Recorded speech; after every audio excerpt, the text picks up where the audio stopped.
people were trying to determine if they were sure it could be done, and if it was feasible. However, they had no other choice and would have to summon a hero. At the time, it was raining on Earth. Moreover, our hero wasn't complaining. He was just going through the same thing day after day. However, he realized that he needed to start with himself to change his life. These thoughts were swirling around in the mind of Yusato Ken, a second-grade high school student. Our hero pondered as he sat in school, ready to leave, that he wished this world was just a dream. He would go home dry if he had magic. So our hero prayed that at least something would happen to him. She could hear the girls standing nearby, enjoying a couple of school tips, exclaiming how beautiful they were. Our hero decided to listen to them and saw Vice President Rose Kazuki, who was simply Mr. Perfect, insincere, and attractive. He was accompanied by the intelligent and attractive president Inukami Suzyun. She loves reading, martial arts, and she can even be adored by girls. These were his classmates, and our hero realized that he was far from one of them.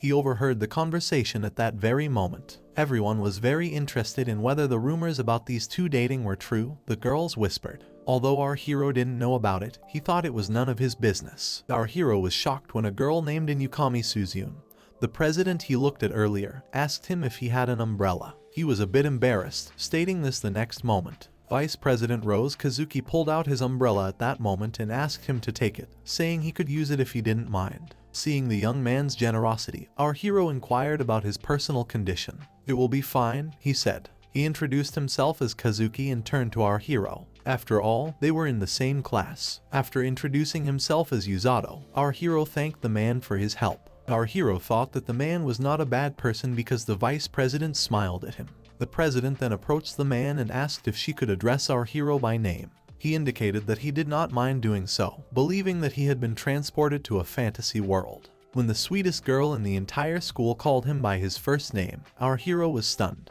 He reasoned that it wouldn't be a pity to die now. The girls then smirked and walked along with him. Everyone asked Yusato-kun if he had decided where he was going to go after school as they walked down the street. Our hero explained that since he was still in second grade, he hadn't thought about it. The vice president said that she had asked him about it too. The girl said she was just wondering what each of them was going to do, hearing a note of resentment. The men then inquired about Sanpei's plans for her own extracurricular activities. Since she was already in her senior year, the boys were shocked when she explained that she hadn't decided yet.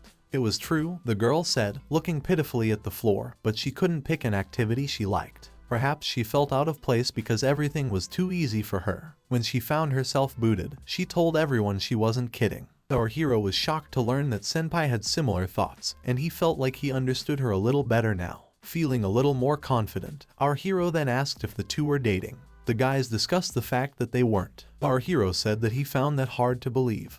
But the guys tried to assure him that they didn't need to lie because that's not the kind of relationship they have. They explained that it was understandable why everyone thought that, but they were just together all the time because of their work in the student council. At this point, everyone but our hero heard a strange sound that sounded like a gong. The girl also heard it, stating that it sounded like a bell ringing. However, our hero heard nothing. They saw magic circles under their feet at that very moment. They were also stunned by what they saw and assumed that it was a joke and that they were probably filming a movie here. The guys wondered what our hero was carrying when he joked that they were probably summoned to another world. The girl then asked our hero if he really meant a place where mages existed when he said they were summoned to another world. They got along well with Inukami-senpai, so the hero was shocked to hear her say that too. The next thing they realized, they and the three were on the floor trying to find themselves. As the guys started looking for Senpai, the girl made her presence clear and asked if anyone was hurt. They were alerted to the fact that they were finally awake by an unknown voice, who was in front of them.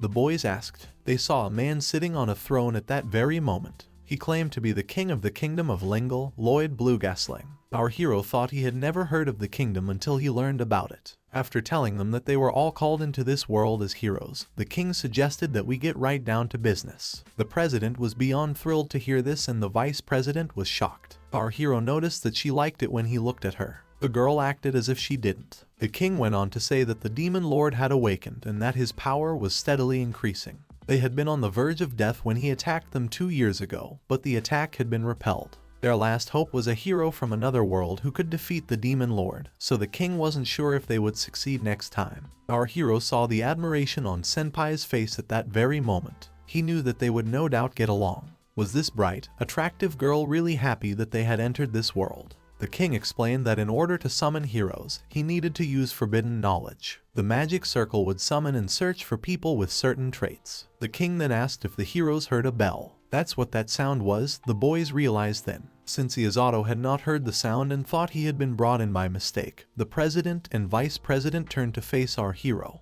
Upon hearing this, the king and all his subjects could not accept that a young man had been mistakenly taken and summoned into this world. The king explained that it was an unfortunate oversight, because if he had gotten his way he would have sent him back immediately.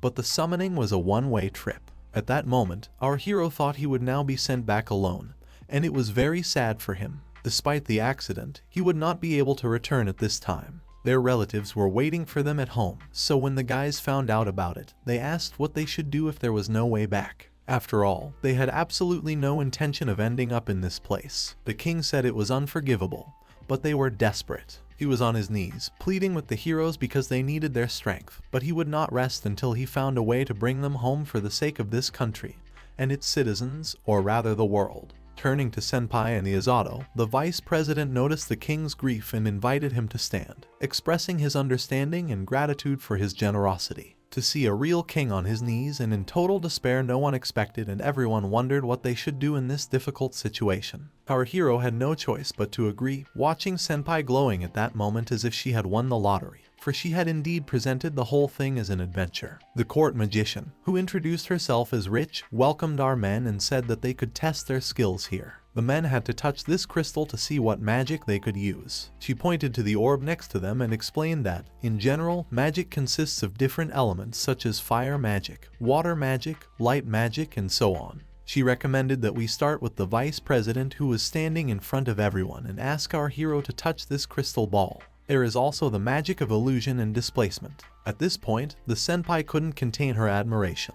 As expected of a hero, Wellesley reported that it was the magic of light when the vice president raised his hand and everyone saw the ball light up white. Naturally, the person who listened to the light was unaware of its nature and the benefits it offered. Would he actually use flares or something else to blind his enemies? The young man wondered. Senpai was happy to say that the man could slice them into cabbages by hitting them with a laser or summoning a lightsaber. Senpai was shocked that the man was flirting with her after listening to Yuzada's comments, as she might take offense. Our friend realized that she was also aggressive. He recalled that someone had mentioned the original beauty of the school at that very moment, and he retracted his statements. According to Wellesley, the most powerful magic is the magic of light, which gives unrivaled power in the battle against demons, a unique gift given to only a few. Senpai glowed upon hearing this and declared her desire to be next. The girl wanted to test her magic skills as she approached the orb. Wellesley asked Yukami to take care of herself. In the next instant, the ball turned yellow, and Wellesley declared that her skills were based on lightning magic. Kazuki-sama's mana reserves are the same as hers. The girl was beyond excited to know that she had lightning.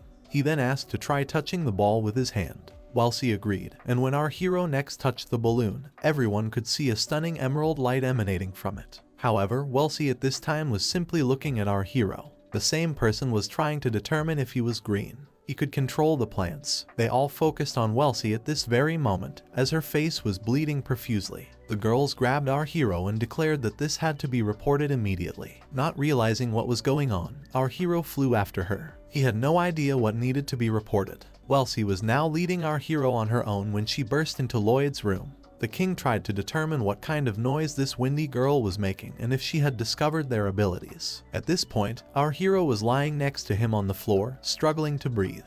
The girl went on to say that Suzune-sama and Kazuki-sama both had exceptional skills. However, the king clarified that Yato was an ordinary person when he asked if she was lying to her. She realized that she needed to be cautious around him, but she was discussing his skills. It was hard for the king at the time to accept that he had dark magic or something similar. The girl then clarified that our hero has healing magic, so it wasn't true. The king and his counselor were stunned by these remarks when they heard them. Wellesley explained that the young man's ability to heal was due to the green glow of the crystal. Our hero simply asked about it, not understanding why everyone was so concerned. Healing is a rare gift, the king explained. At best, ordinary mages can only administer first aid. The only people who can do more are healers. They were extremely rare in this country. While the king was speaking, our hero was trying to understand why he seemed to be in a very bad mood. However, according to the king, she was not to find out about it. He said that they would have to do everything in their power to protect Yato. However, according to the knights, Rosa-sama had already requested an audience. The king said they shouldn't have let her in at this time. Everyone shouted to our hero to hide immediately. The young man was puzzled as to why everyone was so agitated. However, the guys argued that Rose couldn't know about his gift and tried to hide our hero as quickly as possible. Our hero was trying to determine that magical healing was actually a risky practice. At that very moment, a girl burst into the room, asking Lloyd if the heroes had done it. The girl asked the king why he was so sweaty when she saw him, but our king told Rose that she had the day off. However, after she suddenly said she wouldn't need him for 100 years, the girl saw our hero and inquired about his identity. Kral explained that the boy had been dragged in by accident and was no hero at all. She then turned to the man and asked what his name was. The girl introduced herself as Rosa, the leader of the royal rescue team, and our hero introduced himself as Yato. Our hero thought the girl looked more like a bandit as he watched her introduce herself. Yato was exhausted and needed some rest, so the king turned to Rosa and asked if she was done. Either way, our minions understood why discussing his gift was impossible. After all, this girl looked extremely threatening. Rose turned to the hero and nodded. The president and vice president suddenly burst into the room to ask about his well-being. The king then declared the two men as heroes, pointing at them. The girl described the heroes as charming when she saw them, and the guy said that Welsie hurriedly left without warning. When Yato touched the crystal, it turned green and the girl turned pale, grabbed it and ran away with it. This moment was incredibly exciting for everyone. Our hero was now trying to gently stop his friend, while the king just sat there with his mouth open. Upon hearing about the green hue, Rose turned to Liquis and said that she would borrow this child for a while. She then looked at our hero and knocked him down. The two heroes didn't know what happened when the king tried to stop the girl. Rose ran with our hero, saying that she would turn this kid into a first-class healer. The men chased after her after the king ordered her to stop. The king shouted that he had accidentally gotten involved in the situation, even though he knew the girl needed healers. The vice president chased after our heroine, trying to determine where she was pulling him, but she realized she couldn't keep up with him due to the girl's exceptional speed.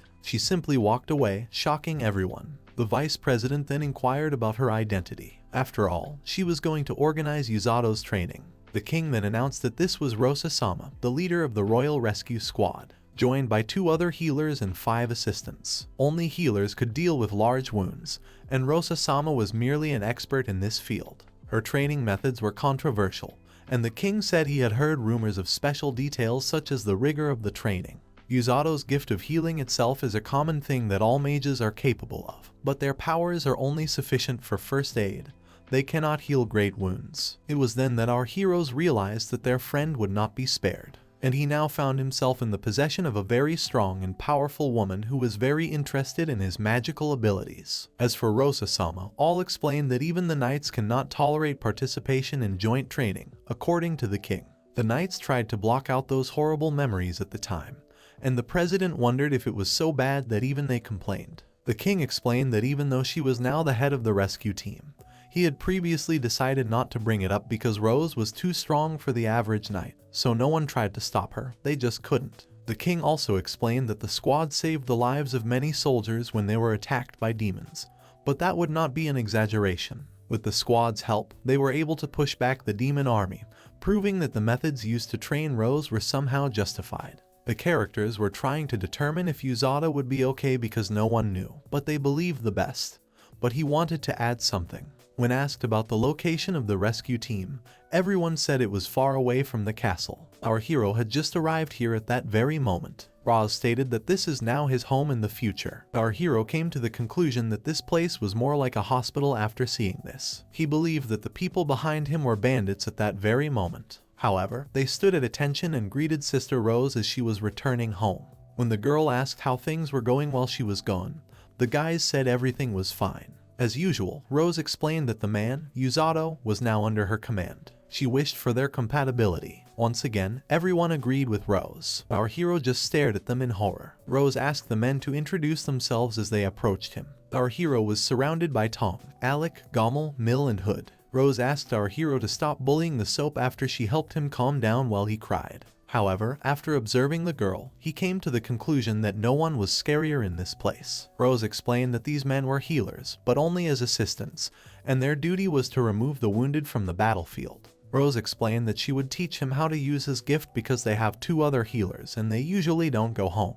When our hero found out about this, he was curious. Rose also asked why he didn't answer her. Rose told him that they would start tomorrow and that she wanted to show him the room. Yuzato turned to Tong after he machine replied that he agreed. The girl asked if she was wrong. There was room in his room. After telling Tong that he lives alone, Rosa recommended our hero to contact him. Everyone had to go to bed because it was getting late. After talking to our hero, Tong asked him to follow him and showed him that everything in that room on the right belonged to him. When our hero looked around, he thought this was quite normal. When Tong interrupted his thoughts by calling out to him, our hero asked what was wrong. Tong explained that these were his training clothes, all 3 sets, top and bottom, so he could mix and match them as he pleased. He found the rest in his dresser and the restroom was at the bottom of the stairs. Tong added that he would give him a more detailed explanation of everything tomorrow. He would be especially tired from training. Our hero was shocked to learn that the healers would begin his personal hell tomorrow. Tong then explained that he could use his gift to heal his own wounds, and asked if our hero understood what that meant. Yuzato thought he was afraid to even think about it, but it looked like he would have to receive wounds, heal them, and then receive them again. That was probably the way it was going to be. I then turned to Tong and asked him to tell me about the healers. If the young man knew nothing at all, Tong was shocked. According to Tong, those with the gift of healing are unrivaled in healing. But in addition, they are powerless and cannot fight. If a person cannot use combat spells, they become a prime target in battle. Healers were ridiculed in this country until recently, and they are still considered useless creatures in other places. Our hero remembered that even in video games, he was always the first to attack healers. According to Tom, he himself had once thought that healers were useless. Our hero then looked curiously at the man in front of him and asked why it was like that before and what is it like now. However, he realized that since he was talking, it was time to go to sleep. When he explained it to him earlier, our hero was still trying to figure out what it meant. Tong started yelling at our hero, telling him to go to bed and be quiet. The man went to bed and was completely confused by her yelling at him. Tong had already fallen asleep at that point and our hero found that he couldn't do that because his partner was also snoring loudly. Thoughts of what had happened to him tormented him. A hell of a workout just didn't sit well with healing magic, considering if it went well and trying to predict what would happen tomorrow. Kazuki-kun, Yuzato-kun, and Inukami were summoned into this world 3 weeks ago. Even though they were constantly training and everyone was excited to see their strength increase, they were still in shock that they had reached hero status. In the past 3 weeks, Kazuki-kun's strength had increased noticeably. He was far from a senpai, the young man said. The girl asked him if he had already thought of his signature move. The young man hadn't thought of it when he heard about it, and the girl explained that she wanted to use a lightning strike that was so powerful. The boy explained that he was more concerned about Yuzato's absence. The girl asked who this Yuzato was when they saw Princess Sirius. The men explained that it was one of their friends and they had all entered this world together. Senpai noticed that the young man didn't seem to have any friends either. The same man said that wasn't true at all because there would be a lot of people. Senpai noticed that if the young man was popular with the girls, the guys would probably avoid him. As a result, he became friends with Yuzato. He was caught with them, but they became friends just before the draft. Putting those thoughts aside, they made the decision to spend time with the princess. "Where is that guy?" the princess asked. Kazuki-kun thought that the man was with the rescue squad back then.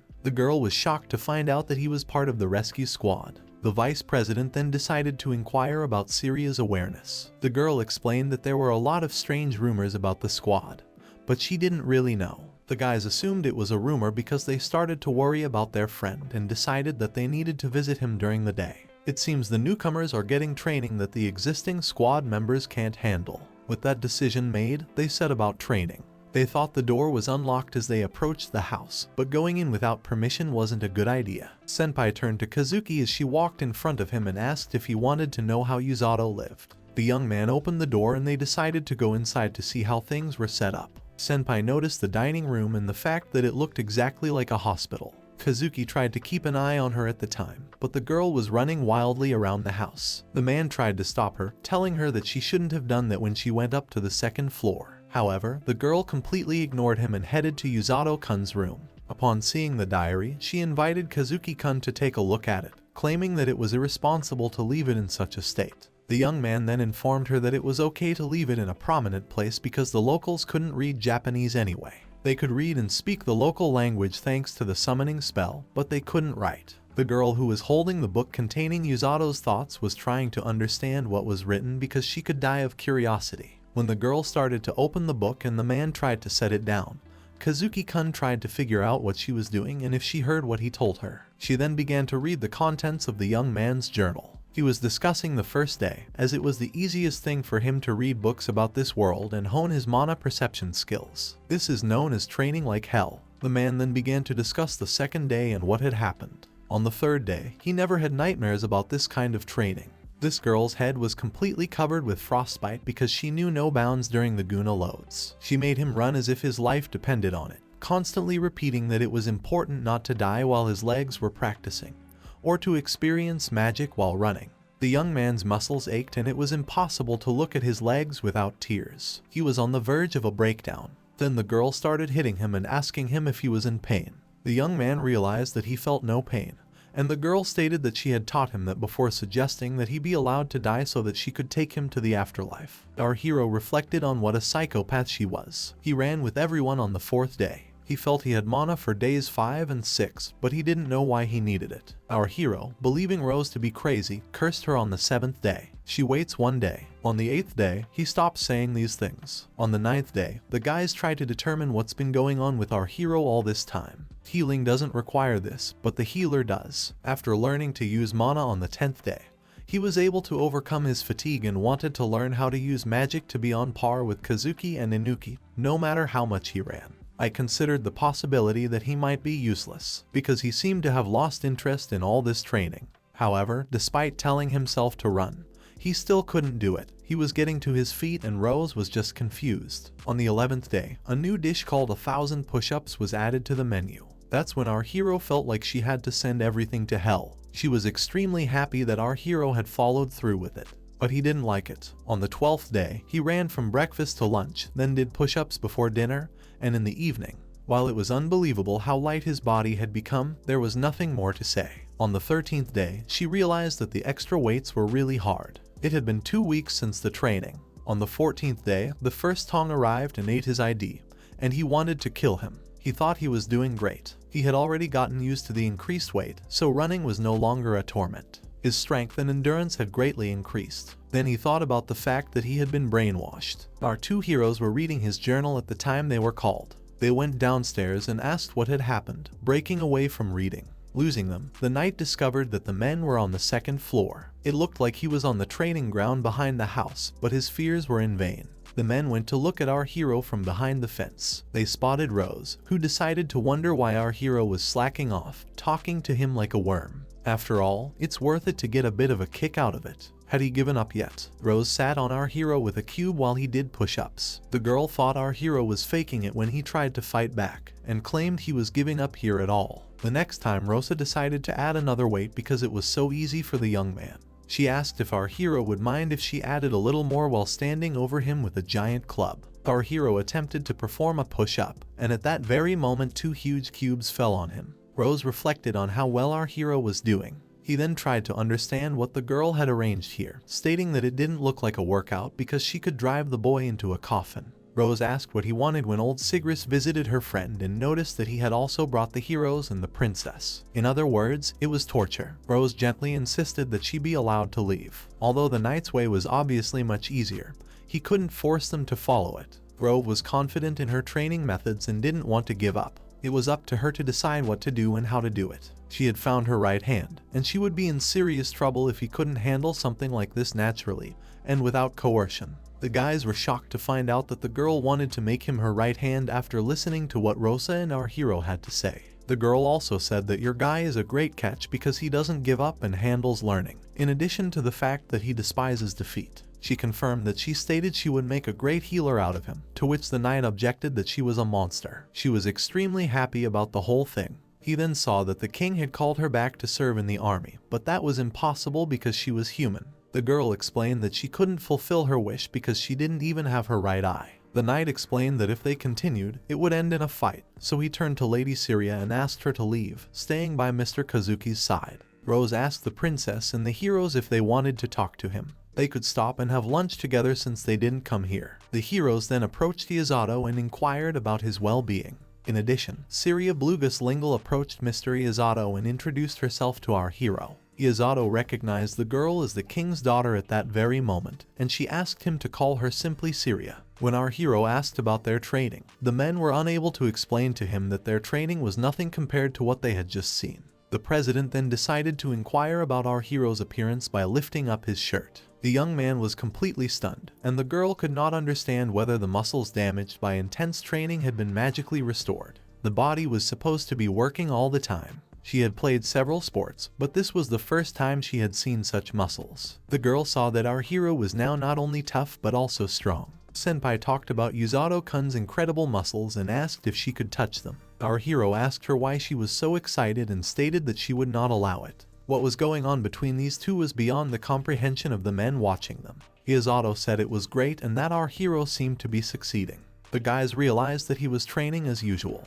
According to our hero, he wasn't particularly loaded today. They were shocked to learn that they thought he wasn't particularly loaded, remembering what they had seen a few minutes earlier. Our hero explained that it was extremely difficult for him to even remember how many times he had wanted to escape. Our hero explained that he was at the same time extremely grateful for this healing magic. Although the captain is obviously a monster, the training wasn't too terrible because he was slowly starting to enjoy it. Senpai was stunned by our hero and declared him incredible. He settled in. According to the young man, it wasn't true, he just didn't want to burden them. They never thought of him that way, Tezuki said. Our hero explained that it was just his pride, and that the boys had misinterpreted. When Kazuki and Senpai went to fight the Demon King's army, he couldn't live in peace. Senpai made a cute face at that moment, asking the young man if he would help her out of her predicament. Watching her, our hero noticed that at least sometimes she acted like a typical girl. Then, in his opinion, the girl failed to realize who she was. He abruptly turned to Yato and said that the great and generous Tong had brought him food. Our hero suddenly cried out and asked what had caught his attention.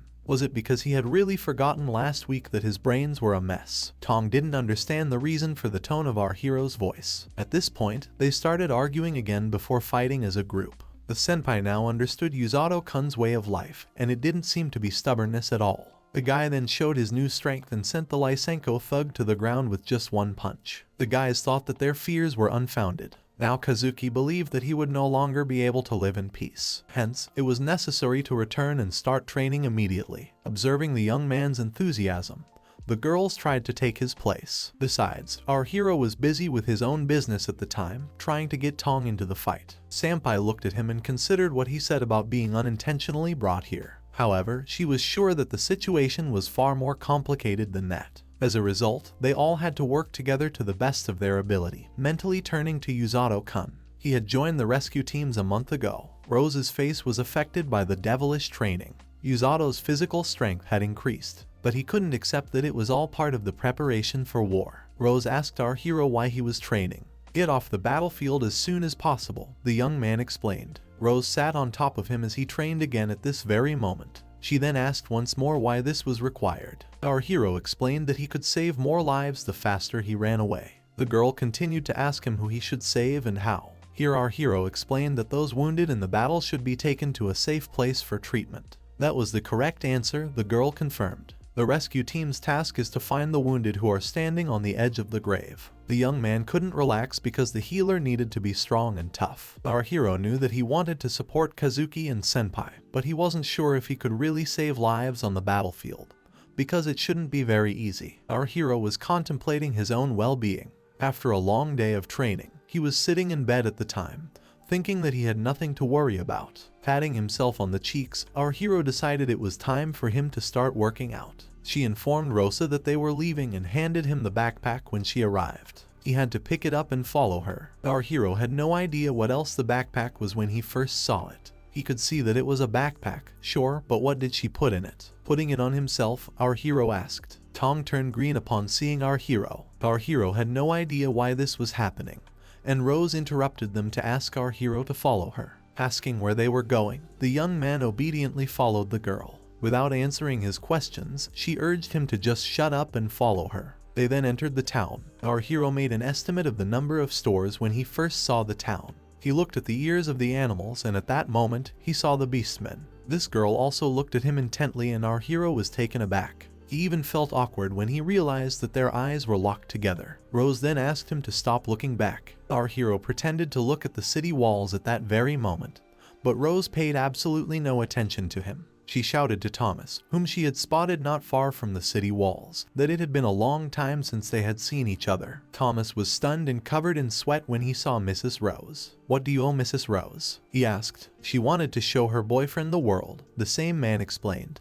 He was already running, Thomas shouted, and he asked him not to leave him. The young man asked if they would leave the kingdom and where they would go as the men began to open the gates in front of our heroes. At this point, Rose replied that they would visit the forest where monsters dwell. Our hero was stunned. Rosa was then told that it would take 3 or 4 hours to walk from here. As they left the town, our hero saw a huge forest in front of him and tried to determine if it was really a hike. According to Rosa, this forest is known as the Monster Abyss or the Darkness of Lingle, and it fit the name perfectly. Rosa informed our hero that he needed to catch a big grizzly here. She didn't tell him to come back empty-handed, and he had no deadlines. Our hero burst into tears upon hearing what he had to do, believing he had no further expectations of the girl. After hearing her words, he realized that the big grizzly was a horrible creature that the blue grizzly turns into after 100 years of existence. According to the book he had read, blue grizzlies are dangerous in themselves. Did the girl ask him to catch this grizzly? Did she really despise him? Rose said she didn't hate our hero at all, but she thanked him for explaining everything to her. The young man then believed that she was deceiving him.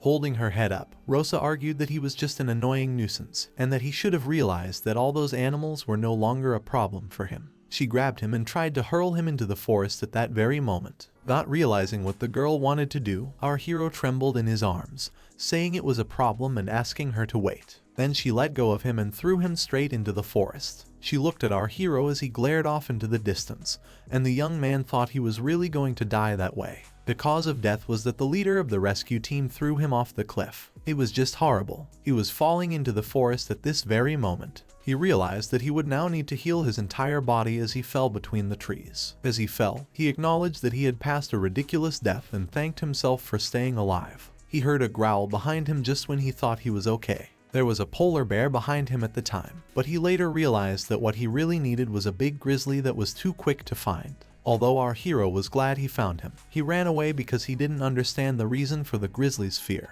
Besides, while running, ideas were swarming in our hero's mind. He remembered what they do when they encounter a bear and tried to determine what he should do. Pretending to be dead was required to scare it, but he didn't find that idea appealing. However, he had no idea what it was, so the third option was to run, which is essentially what our hero did. He then realized that he had just undergone the devil's training for the past month. Would the bear really defeat him now? He was going to fight this bear as well, offering to fight him one-on-one because he knew that no bear was a match for Rose. However, at that very moment, he noticed that this bear had been reinforced. Our hero hurriedly ran away again, realizing that he wouldn't be able to handle such bears. He had no idea where this forest had gotten so many bears from. He probably figured they weren't grizzlies and that he had to get rid of them somehow when he looked back. He immediately jumped into the waterfall that was next to the rock. When our hero realized he was drowning, he had to drop his backpack that he was carrying with him. However, if Rose gave it to him, it meant that there was something important and necessary in there. So he came to the conclusion that he had to deal with the backpack.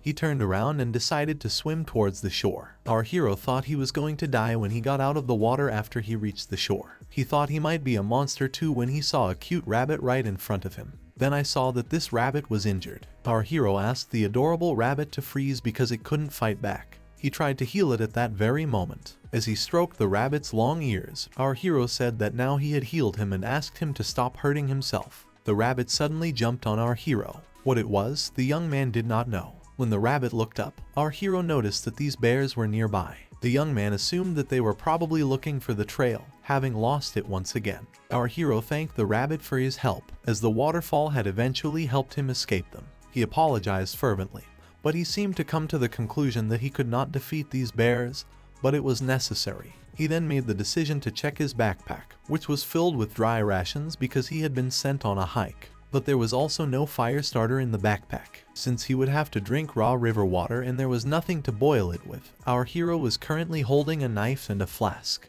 The next time the hero tried to do this, he found that his stomach did not approve of it at all, so he used healing. He noticed that the rabbit had grabbed his flask and pointed at him at that very moment. Our hero reflected on the appearance of this rabbit, or rather monster, who was grateful for his healing abilities. Perhaps he had simply grown attached to him, but he took him to a resting place for our hero. Our hero believed that the rabbit's ears were merely danger detectors, observing his actions. After the rabbit led him to another place, our hero noticed a bear and reasoned that he could safely observe the bears from where he had been observing with the rabbit. Then he saw small cubs and realized that there was a bear den in front of him. He realized it was a mother and her bear cub, but he had to gather his thoughts. According to our hero, it was all for nothing. He needed an alpha male, and he didn't need to worry about food or water, but it was time to act. Our hero believed the bears were by his side when the rabbit suddenly came to life. However, he was trying to determine the type of creature when he saw a huge snake. The snake in front of our hero was just a huge snake, but it wasn't huge. He had never seen it start to run away, much less heard of such a thing. From this point on, he felt that it was no longer funny, and that he had to get back with the bear as soon as possible, otherwise things would get really bad. He ran to the bears without turning around, but the bears had already been killed. Our hero was shocked to learn that the snake was the real culprit. Rose would undoubtedly kill him, so he wasn't sure how he could explain it to her as he tried to decide what to do. Perhaps he just needed to grit his teeth, but then he realized she was talking about it. If she discovered he was lying, he would be better off dead now. So our hero thought everything was terrible. He saw a bear cub approach his mother and tried to pick her up at that very moment. Watching this little bear, he felt resentful that his prey had been taken away, and thought about what he hadn't done to demonstrate his powerlessness to Rose. However, the scene of the bear crying in front of the departing family members made him even angrier. Our hero thought it was all nonsense. He tries to defend himself by saying that it was his fault, but he won't stop there. Thus, Yato made the decision that he needed to bring this snake to Rose, and our hero boldly set out to fulfill his mission. Sitting in his palace, he turned to Amira and asked about the status of the plans to take over the kingdom of Lingle. According to Amira, everything went smoothly. Preparations for the quest were coming up, going smoothly, and an offensive could soon be launched. He was shocked to learn this, for although they had just nearly defeated them, he had introduced the girls' team. Nevertheless, they were pushed back. He didn't advise the girl to fight to the end, but at least she had to give it her best effort. After stating her determination to fight to the death, she complied with her master's orders and was withdrawn. As she left, the girl thought that she was actually worried about having a private conversation with the demon lord. Her friend then asked if the third platoon leader's statement was typical. The girl noticed that she was looking over her shoulder. She turned to the demon professor, Dono, and asked if the preparations were going well. He asked her to stop calling him strange names and replied that everything was fine.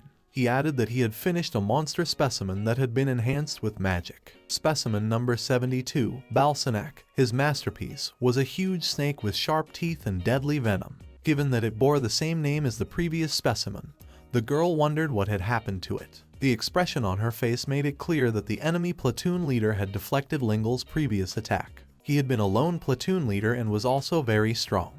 But in the last battle there had been a group that had been difficult to deal with, and no one had seen him since. The girl explained that she was referring to the kidnappers because they transported wounded soldiers to the rear, treated them, and brought them all back to the front lines. However, as a member of the rear, he was not particularly aware of this. In the last battle, they had suffered greatly at their hands. Then, from the looks of it, they could have been killed in the first place, but the girl said that was impossible. They could move just as fast with the wounded on their shoulders as without them. They also have a healer as a boss. The demon was intrigued after learning about the boss. The girl went on to say that the healer freely ran out onto the battlefield and treated the wounded. She also used magic to heal herself from within, which eliminated her fatigue and kept her in perfect condition as if she was immortal. The demon claimed that the body couldn't support that much weight after learning such techniques, and the girl explained that a normal person probably couldn't. She had only lost her right eye in a fight with her teacher before the demon lord's rebirth. The fact that the girl who had fought her teacher was still alive was incredulous to her. Then, according to Amira, that girl was a monster. She would also take revenge on Rose and her teacher in this battle, but her appearance indicated that her teacher was still alive,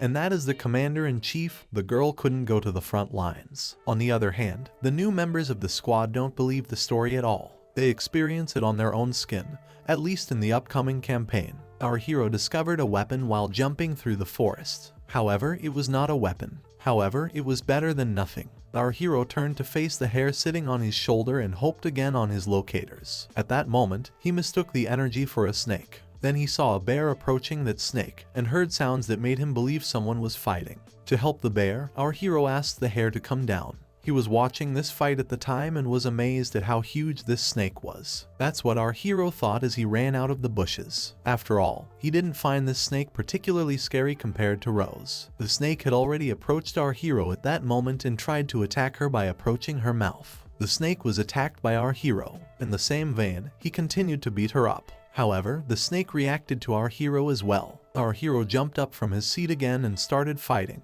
hitting it with the tail of a young man.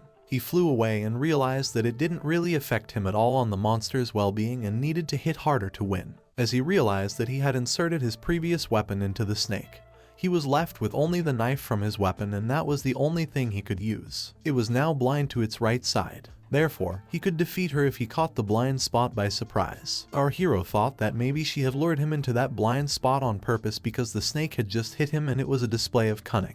He yelled that he had a knife and that her face would become a sieve if she didn't open her mouth. He left the knife in her mouth for a second, then tried to predict what would happen next. The young man suddenly realized that he had no sensitivity in his left hand. Our hero then collapsed to his knees, feeling numb, even though he had already administered first aid. Everything spun in front of him as he pondered why his body had not obeyed. It must have been the poison, he thought at that moment. Our hero felt that it was unfair because the snake was so large and deadly. However, he only needed to recover internally if the poisoning had caused his internal wounds. He then got up again and ran up to the snake. However, the bear cub stepped in to help him and try to keep him safe. Realizing that the bear was helping him, our hero asked to leave him in command of the battle because he couldn't believe what he was seeing but still decided to take this chance to win. That's when our hero lunged at the snake and punched it in the face. She couldn't just trick him and win, so he asked her to calm down a bit and finally stop attacking everyone. After declaring that he was done with the snake, our hero pulled out his previous weapon and prepared to attack it again.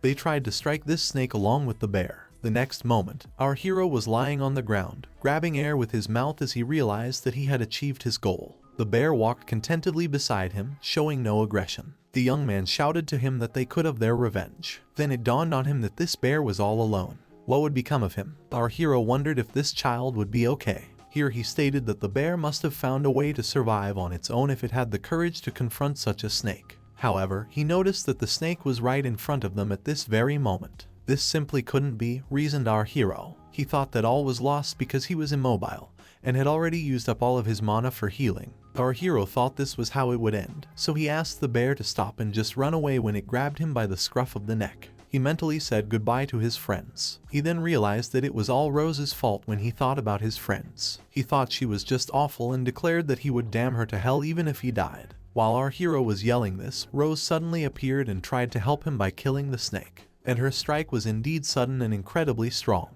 Rose declared that when she saw our hero, she was useless and made of mud because he could kill himself. The next moment she greeted our hero and said that the young man had done a good job. The man was shocked that Rose-san had saved his life. That same rabbit was sitting on Rose-san's shoulder at that very moment, and the girl explained that everything would have gone horribly wrong if the rabbit hadn't told her. Looking at the girl with horror, our hero rose from his knees and looked at the rabbit carefully. Rose went on to say that his name was Kukuru. She considered him her pet and trusted him to take care of our hero. Our hero believed it was all a setup when he found out he was her pet. The girl went on to say that she didn't expect the sigils to defeat the useless monster in the previous conflict with the Demon Lord's army. In addition to killing the bear boss, it had escaped and sought refuge in the forest. Moreover, our hero was shocked to learn that the girl would make her participate in the first battle with the forest boss. That wasn't exactly true, Rose was told. Since the young man would be killed anyway, she wanted him to experience a real fight. On the 7th day, she intended to let him out. However, things turned out to be more exciting than she expected when she watched him from the edge of the forest. According to Yato, he was actually close to death, so she just kept watching and let our heroes fight on.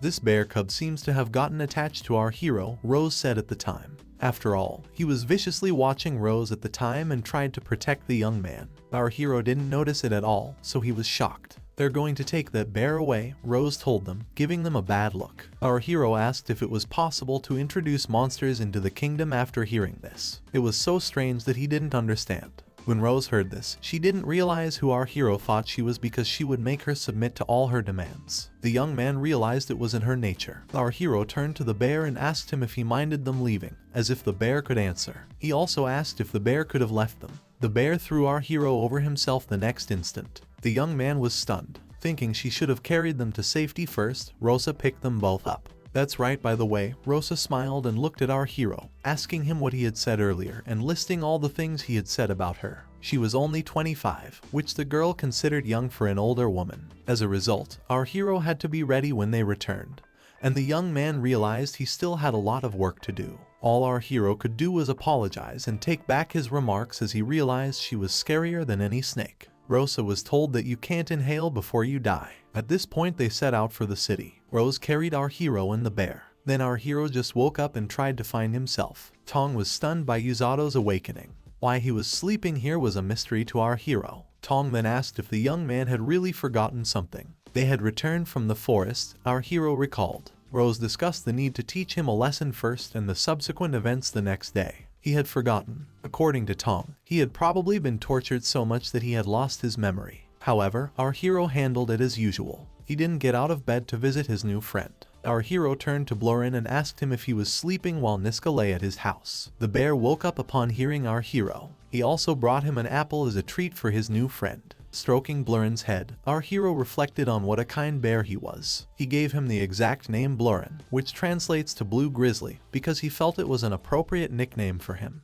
The girl said that our hero was terrible and didn't understand why he was grinning. She then informed the kingdom that she had completed the report. The rescue team now owns it. She told Rosa about the bear our hero was stroking. The young man saw Niska's good fortune. Our hero inquired about the danger level of the big grizzly, as the bear was biting him just at that moment. Rose saw that he was bleeding because the bear had bitten through him. In response to our hero's question, she went on to say that even if the best soldiers of the kingdom were gathered, they wouldn't be able to defeat this bear. Besides, it was slightly weaker than the sigils in terms of strength. Hearing all this, our hero was incredulous. The girl went on to say that this bear's reputation as a particularly dangerous species was not the result of chance. Unable to bear it any longer, the young man wondered if she was really a fool. His reflex was conditioned. At this point, he apologized once more as he realized that Rose had heard it, and that he would have been in trouble otherwise. However, he went on to say that this time, even though he had missed, the young man had passed anyway. Rose added that although he didn't have the basic knowledge, the young man had something different from other healers. But he had neutralized that monster, and now he had the right to fight alongside her. Our hero asked what Rosa meant when she found out about this. Rosa saw that our hero had a strong spirit, a body that could withstand pain, and the strength to rush into battle. She said, these two couldn't have gained that, and our hero should have been proud of it, and she gently stabbed our hero in the chest at that very moment. Adding that he didn't think so, the young man turned to Rosa and asked what had happened to those two. Rosa informed him that the latter had opened a clinic with his younger sister while the former remained weak. Our hero just thought that he was so jealous that they weren't practicing. However, Rosa explained that they were giving them emergency support. The wounded were to be collected by Tong's men. The task of caring for the wounded on the front lines fell to them and our hero. Yuzato was shocked to learn about the front line and told Rosa that it was okay since he was just like her. When our hero asked why, the girl said that the Demon Lord's army was approaching, and since they had already lost, they would probably be the first to launch their attack, using Yuzata as a hidden weapon at this very moment. Our hero was a bit embarrassed after learning about the secret weapon and felt that it was a huge role. Rosa thought about his fears, and our hero began to argue that it wasn't true in order to defend himself. However, with a slight frown, Rosa told him that his fear was normal. However, he needed to prepare himself because the heroes would undoubtedly be led into battle. Our hero remembered that the two heroes were not allowed to engage in battle with the Demon Lord's army. Even though he was not satiated with war, he could not imagine facing a Demon Lord. Furthermore, would he be able to act as a concealed weapon? These were all questions our hero was asking himself. Rose confirmed the young man's statement that he would not engage in combat, and our hero clarified that he would also not kill opponents. Rose again agreed with him, but our hero reasoned that he didn't mean it unless he was serious. I thought of my friends who might have gotten hurt at that time. He was someone who thought he could make a difference in people's daily lives. Because he was a member of the rescue squad, our hero believed he would save everyone because he could make a radical change here. Our hero pondered the magnitude of this change. Since they were a rescue team, Rose was glad to hear his attitude. He didn't know yet, but he made the decision to handle everything. Their goal was to save people, not to kill enemies. The girl explained that even if it meant defeating them, our hero had to save those who were willing to give their lives. He had to pull those who were about to be hoofed away from those who were about to be killed by the enemies. He had to die. Asking if the recruit fully understood her was part of their healing mission. Since they were a rescue team, the girl asked to tell more about her values. For the first time, our hero believed he was a member of the squad and obeyed his commander, supporting her in her decisions and the tasks they had to accomplish as a team. The girl then offered to start today's training, not giving our hero a chance to relax. The bear also joined her, so our hero had to run with him on his shoulders after putting him on his back. Rose explained that this training was developed from previous military experience. Our hero stood with the dumbbells and the bear on his shoulders, trying to figure out what he needed to do and why it was such a strange workout. He couldn't relax because he had to believe the bear was injured. There would be nothing to sit on and our hero would have to start running if he was going to figure it out. Our hero ran with the bear on his back because he had to obey his commander. Yato realized that his body moved very easily even with all that ballast. This battle in the forest probably helped him raise his level. Rosa just wondered if it was his speed and didn't support him at all. The wounded would die if he kept dragging. Our hero realized there was still time to run and quickened his step. He thought that something was wrong. Was the girl always like this or was she just upset? 2 hours later, Rosa got the news that our hero was moving very slowly. Did he really believe he could save the hero so quickly? And our hero realized that he needed to speed up. Rose yelled that he didn't have to deal with the fact that there were enemies everywhere in the actual battle. Our hero yelled that hitting a girl on the blue turf didn't justify throwing rocks. Thus, our hero spent 4 hours running alongside a bear. Even though his body had gotten heavier, he knew he still had strength. He tried to figure out why this was happening. He realized his magic was over when he tripped and fell with the bear, swaying slightly. Standing in front of him, Rose said that because he was carrying a fictional person on his back, the stress had caused his powers to decrease. Our hero didn't understand anything at all when he heard about the stress and the fictional person, so he lay down on the ground and tried to recover. Rose explained that people's anxiety, fear, anger, and other stressors affect how quickly they become exhausted. On the battlefield, our hero would become fatigued much faster than normal if you visualize that person as a bear, and our hero was trying to determine his next course of action. The young woman treated our hero by closing his eyes and using her power, telling him that he just needed to adjust. Thanking him, the young man was able to stand up again. Since he would be practicing for a while today, Rose now offered to restore his magical abilities. Run through the city in the afternoon. Our hero found that there were large groups of people in the city upon hearing this, and he wondered if it would cause him any problems. Our hero didn't have to quibble when Rose was told that she was going out on business. Rose explained that it was a burnout from the kingdom after being questioned on another case. They then told him that they had come to him to speak to the king and his majesty Lloyd. Speaking to Rose, the king regretted the abruptness, citing that the girl would be practicing outside the palace tomorrow. Despite still studying, Yato had already refused to go with the hero Kazuki. According to the guards who attended Kazuki's previous training, there are less monsters on the plain, although the king claimed to know that. What could they be running from if they were running from something? Since he couldn't answer Rose's question about whether the king really intended to claim that the demon lord's army was advancing, he reasoned that it would be more peaceful if Yato was present. Exhaling, Rose said that she understood and that she would have to agree if his majesty was more like him. The king apologized for asking for the impossible at that very moment, but Rose realized that she was also bothered by the guard's remarks, so she decided to reconnoiter around the horizon. The king was stunned by this. Rosa explained that the demon lord's domain was in the plain beyond the river. She wanted to make sure she was safe with her own eyes before she began her training, so she asked for forgiveness and decided to go on her way. The king then asked Rose if she could take command again. The girl clarified that she had no intention of going back. She was not as apathetic as the king had assumed. She was asked why she said that by the same man.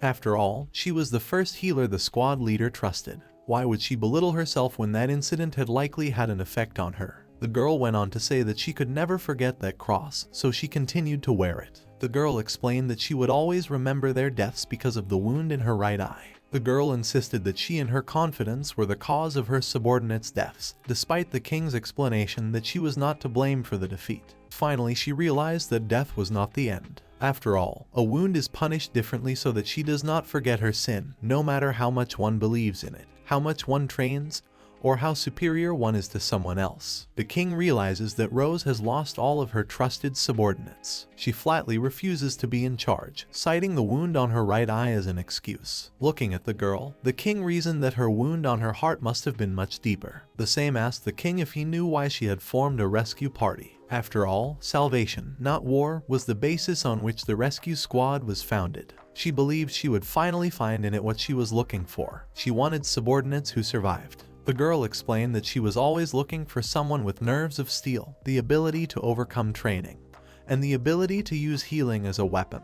The king then questioned if she was sure she wanted to announce that it was this Yato. He really was her ideal, the girl explained. This guy is perfect for her desire because he only has the ability to heal. This guy looks like someone who is easily influenced by others, doesn't like to lose, and has overcome hard training.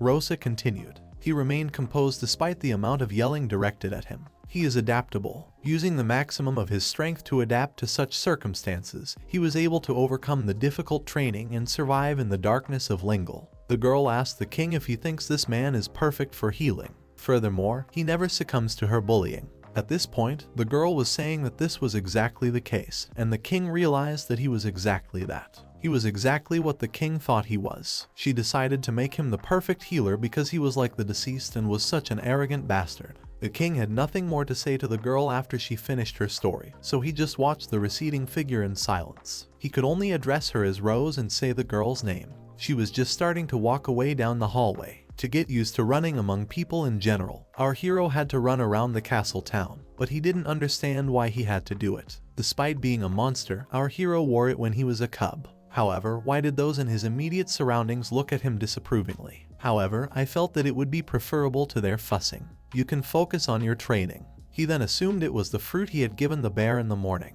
It was most likely a unique product. The man immediately chased our hero and the bear, trying to catch up with them. At this time, our hero was trying to figure out what was causing the pleasant odor. I then discovered that someone had been trying to chase them lately. A man fell down in front of them at this very moment. Our hero just tried to stop them, even though he thought he probably felt bad. After letting the bear fall to the ground, our hero rushed over to the man and asked how he was feeling, promising to heal him immediately. The man realized that finally people were paying attention to him. Our hero and the bear sat down across from the young man after he finished his training. He expressed regret that they had saved his life. Our hero asked if this stranger had any business with him and stated that there was no need to express gratitude. He expressed his desire to meet his kohai. When our hero heard this, he did not understand.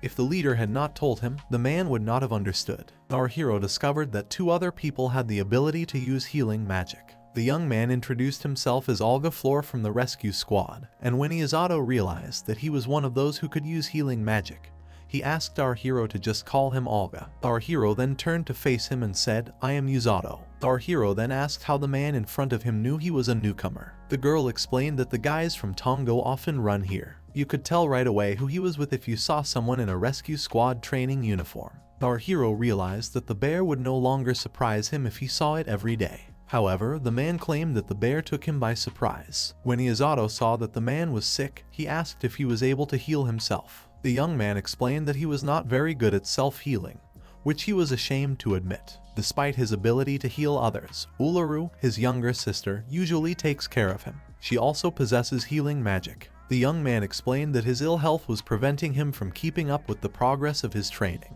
He was giving his sister a lot of trouble. At this point, the young woman approached the doctor to inform him of her son's illness and ask for an examination. The young man turned to Olga and shouted for her to help him get to the examination room. Our hero replied that he would carry him. When they arrived at the hospital, the younger sister said hello to her brother and asked about the situation. "They have a patient," our hero said, carrying the boy through the door. The girl then asked who our hero was. The girl recognized him as the newcomer they had been discussing when he explained that a lifeguard had walked by. The young man said it was something like that and that the boy had hurt his knee falling a few days ago. Olga realized that the wound was festering and that it was caused by dangerous bacteria, and his mother suggested that perhaps that was why he felt so awful. At that moment, he used healing. Our hero was watching closely. Everything was ready for that moment, and the child felt no pain. The young man's magic was so strong that he could feel it seeping in effortlessly. Though they expressed regret to Yato for interfering with his training,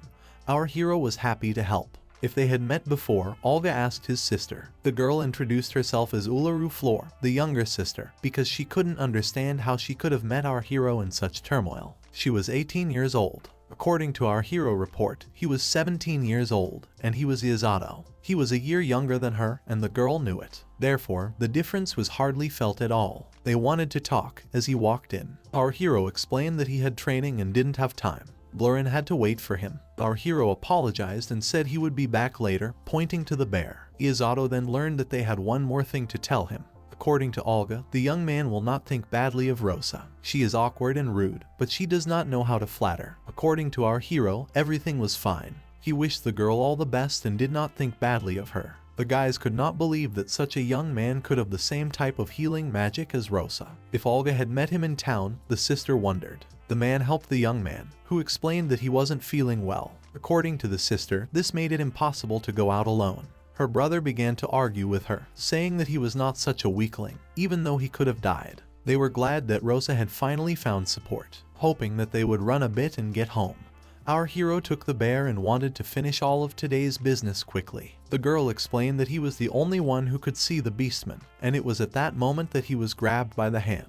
Thus, our protagonist makes a decision about the future. He did not understand at all what it meant. Then he saw the battle, the armor of Lingel's soldiers, the enemy, and the demon lord's army. He saw himself as the lord of humans and demons. The whole sight was terrifying and frightening. He was afraid at the time, and he had a choice in the future. But was it a vision? Our hero just couldn't believe it. The bridge should have been completed by now. According to the girl, they would sacrifice everything for their master's weapon. The demon apologized to her because they do not have such a strict hierarchy as they do. The girl demanded obedience because he was now under her command. Everyone said she was too energetic, which was terrible. He claimed he understood everything. He was difficult to deal with, but she thought he was capable as she looked at her new subordinate and continued to exude confidence. Kurluk reported that the girl seemed to be struggling at that point and asked about any progress. She added that everything was on track and that with a little work, everything would be ready. Thinking this was a breakthrough, the demon next to her asked if the bridge would hold.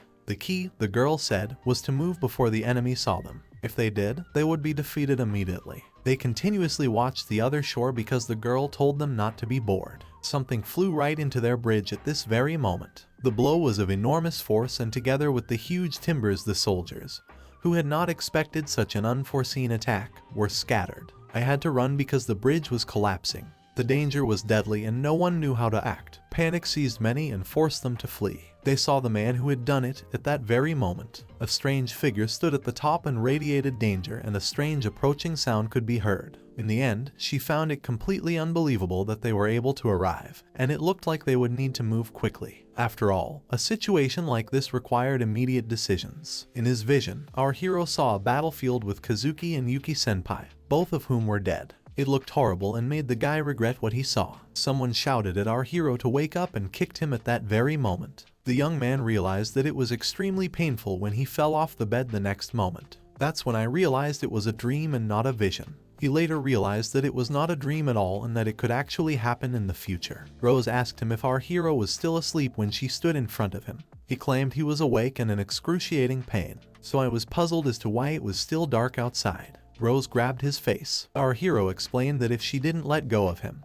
he would fall into eternal sleep. He then asked when the commander could return. Rose said that our hero needs to change his clothes, take what she gave him, and leave since she just got back. There would be discussions later. The backpack that was thrown to him was visible to him again, but this time it was smaller. Our hero thought he felt very awkward. Having collected himself, he next moment hurried out of the house. According to Rose, he would go to practice with the heroes now that our hero had arrived. Hearing that, the young man wasn't sure if he would actually go with Kazuki and Inukami senpai. Since our hero Kazuki had already finished his training, our hero was forced to accompany Inukami. Rose explained that although she was also asked to accompany Kazuki, she refused because our hero had just returned from the forest. However, Suzune came next. She couldn't resist when Lloyd Sama himself asked for it. Since they were supposed to be with them, our hero didn't understand why he had to leave. Rose then explained that it was an emergency drill, and that our hero's job was to treat them in case of an emergency. When the young man asked if he could take Blurren with him, Rose was somewhat puzzled because she didn't mind if he did. Our hero then ran to Suzune, carrying the bear on his shoulders. She was shocked to see our hero and the bear. Every man greeted him.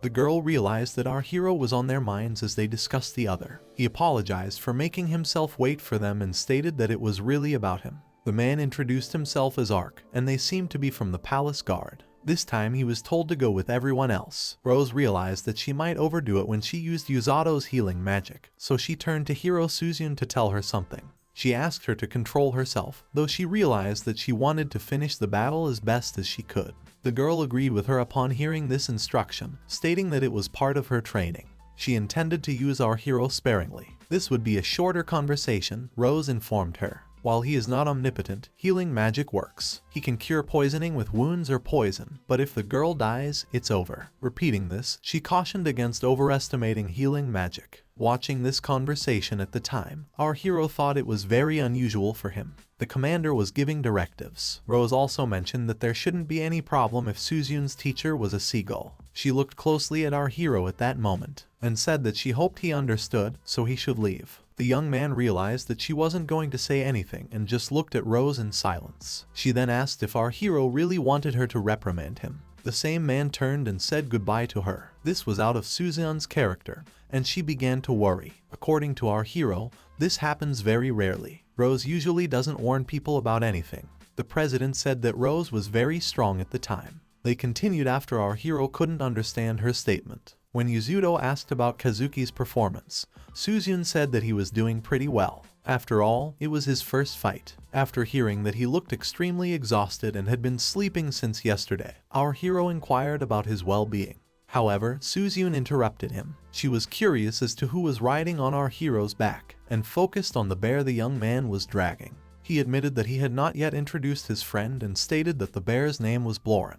When asked if that was an appropriate name for the bear, he explained that a lot had happened in the woods during the training and the bear now belonged to a rescue organization. He agreed to a field exercise after hearing that there would be one. Upon hearing her say that he was probably sleeping, the president couldn't contain his joy and asked to pet him. Our hero pondered her options. Our hero thought that maybe the bear felt something. But the president didn't understand anything because the script said that the beautiful heroine was supposed to please the animals. Hearing this, our hero didn't understand how anyone could talk about himself like that, so he dismissed the jokes and asked the young man walking ahead where they were going. However, the bear threw her hand away because she was sleepy at that moment, and the girl did not understand why it was not given to her. Yuzato realized that there were monsters coming out of the forest he was thrown into. The scene is near the forest called the Cave of Wild Animals. Suddenly, the girl walking ahead of them said that there was a lot of energy ahead and everyone assumed that they were monsters. The knights asked everyone to leave, but our hero, who was looking at them, thought that every day he sees a face more suitable for a robber. However, these were humans, not monsters, and they couldn't imagine encountering prey in such a place. Incidentally, they were incredibly lucky, and our heroes realized that they were robbers. To protect our heroes from harm, the robbers asked us to hand over our wallets at that very moment. After realizing that Senpai was also a girl, our hero got scared when he saw the bandits. At that moment, he didn't see any fear on her face. She simply pointed at the robbers to Yuzato-kun, looking at them mesmerized. The young man realized that she was completely restrained. The next moment, the robbers saw that the men had good swords. They were shocked to see that our hero was carrying a blue grizzly when they first noticed him. At that moment, Blorin stood in front of our hero, proudly raising his head. In fact, Yuzato thought Blorin was a tough guy. Since they could now pass through the plain and nothing frightened them, the robbers believed that it was just a boy, and that they would be able to kill him. Watching them, our hero realized why their armor was so bad. The next moment, the bandits attacked our hero's group, but Suzume, the hero, drove them off. They were terrified when they saw the magic. Watching the attackers, our hero wondered if the girl had killed them. The man didn't get up, so she assumed he hadn't, but she wasn't sure. They discovered the young man was alive when they noticed he was moving. Yuzato advised the girl to attack them with all her strength because at worst he could heal them. Surprisingly, Suzume thought our hero had such a temper after hearing that. At that moment, she used her magic again. After shouting that there was no need to be alarmed because magic couldn't be used in close proximity, the bandits started attacking. Yuzato shouted to Senpeito to go forward and deal with everyone. Hearing this, the girl begged our hero to stop talking like that and then attacked one of the robbers again. According to the knight, Suzume Dono had predicted that they wouldn't even need to take any action. But suddenly, they felt something coming. Even the robbers sensed it. In the next second, wild boars jumped out after them. Everyone had to retreat when the knight shouted that it was a herd of monsters. No one knew why these creatures were here. They were supposed to live far away. Suzume asked Usato-kun to back off when he realized everyone was in danger because one of the boars was rushing right at them. Usato realized that the girl might not be able to handle him and that things were bad. So I covered her with my body. The boar hit our hero straight on, and the next instant they were in the air. After everyone was stunned by what they saw, our hero tried to heal Senpai, but thought she had passed out. A second later, the two of them were both rapidly falling downwards. Trying to withstand all those blows, our hero grabbed the girl and pulled her against him. However, he didn't expect them to roll downward, falling straight down the slope. When they realized that they just couldn't stop, they dove into the water. Our hero realized that the waterfall was right in front of them. When he woke up, he saw the president, who urged Usato-kun to come to his senses and offered to take him to safety. The last thing he remembered was a black haze in front of his eyes. Our hero pulled his senpai out and passed out, realizing that they had somehow made it to shore. The girl confessed that she was Suzume and would repay the debt without question. Our hero tried to reason with the girl at this point, stating that she had embarrassed him. Suzume bounced off our hero as soon as she realized he was awake. The young man inquired about her well-being.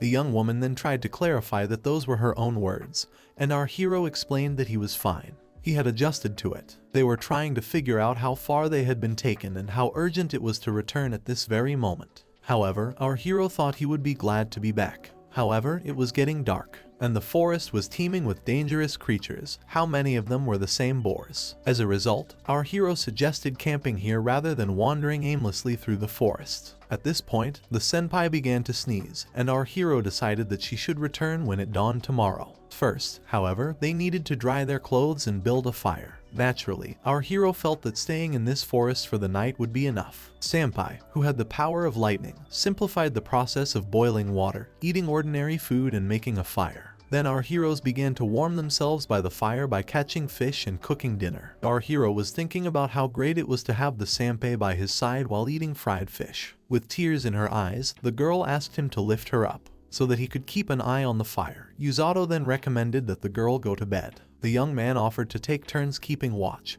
but Suzume stated that she couldn't provide everything to him. He can't stay up all night either. A little embarrassed, the girl lay down and said that if she did so, she could rest. She also asked our hero not to attack her. Senpai didn't realize if that didn't work on him, but Usato turned away and stated that she wouldn't do it. Since it was her turn to be on duty, Usato tried to wake Senpai up by wishing him a good night. The girl thought he was still interested in her body as he touched her. The young man responded by saying that Senpai did remain the same even when she was asleep. When he asked the sleepy girl to take his place, she complied and sat in his seat. Our hero made the decision to sleep. However, his senpai began to question him incessantly, asking him what he was thinking when he was called to this world, which kept him awake. Hearing what our hero had to say piqued her curiosity. Besides, the girl wanted to know if he wanted to return. According to our hero, it was difficult for him to say that, because of his extremely complex training.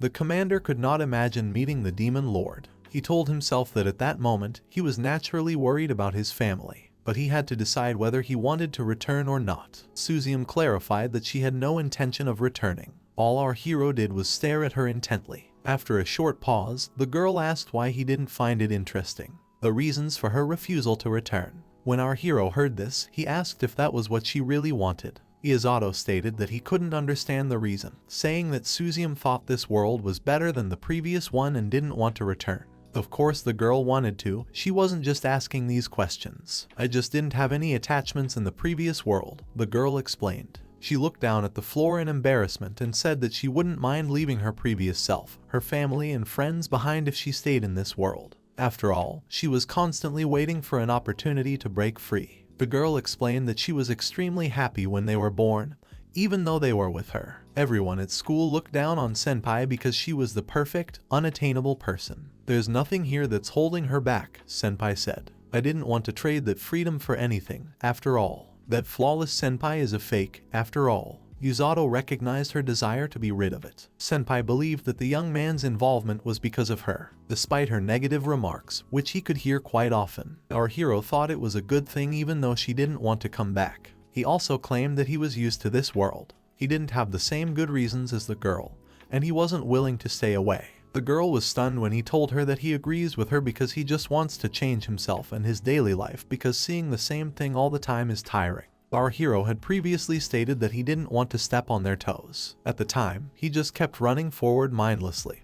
But as a member of the rescue team, he made a decision that he wanted to save Kazuki and Inukami-senpai, as well as the entire population of this country. What was wrong with her, he asked. Since the senpai he knew was so simple, our hero was studying the senpai's face intently at this moment. The girl claimed to have sounded heroic before realizing that her only purpose was to defend the nation that was her rightful place. And when our hero heard that answer, he believed it was exactly what he had hoped for. In order to save this lingual kingdom, the senpai turned to Yuzato and suggested that the three of them work with Kazuki. Accordingly, our hero continued, the old world didn't matter, it was necessary to save this place where they were destined to be. Inukami believed that the young man had become stronger in that moment. On the contrary, Yuzato saw that the girl had become more compassionate. He admired her in the old world, but she treated everyone cruelly, claiming that she wasn't. However, our hero saw that she had changed since coming here. The girl confirmed that she had, and that she wanted a closer relationship with him, not recognition.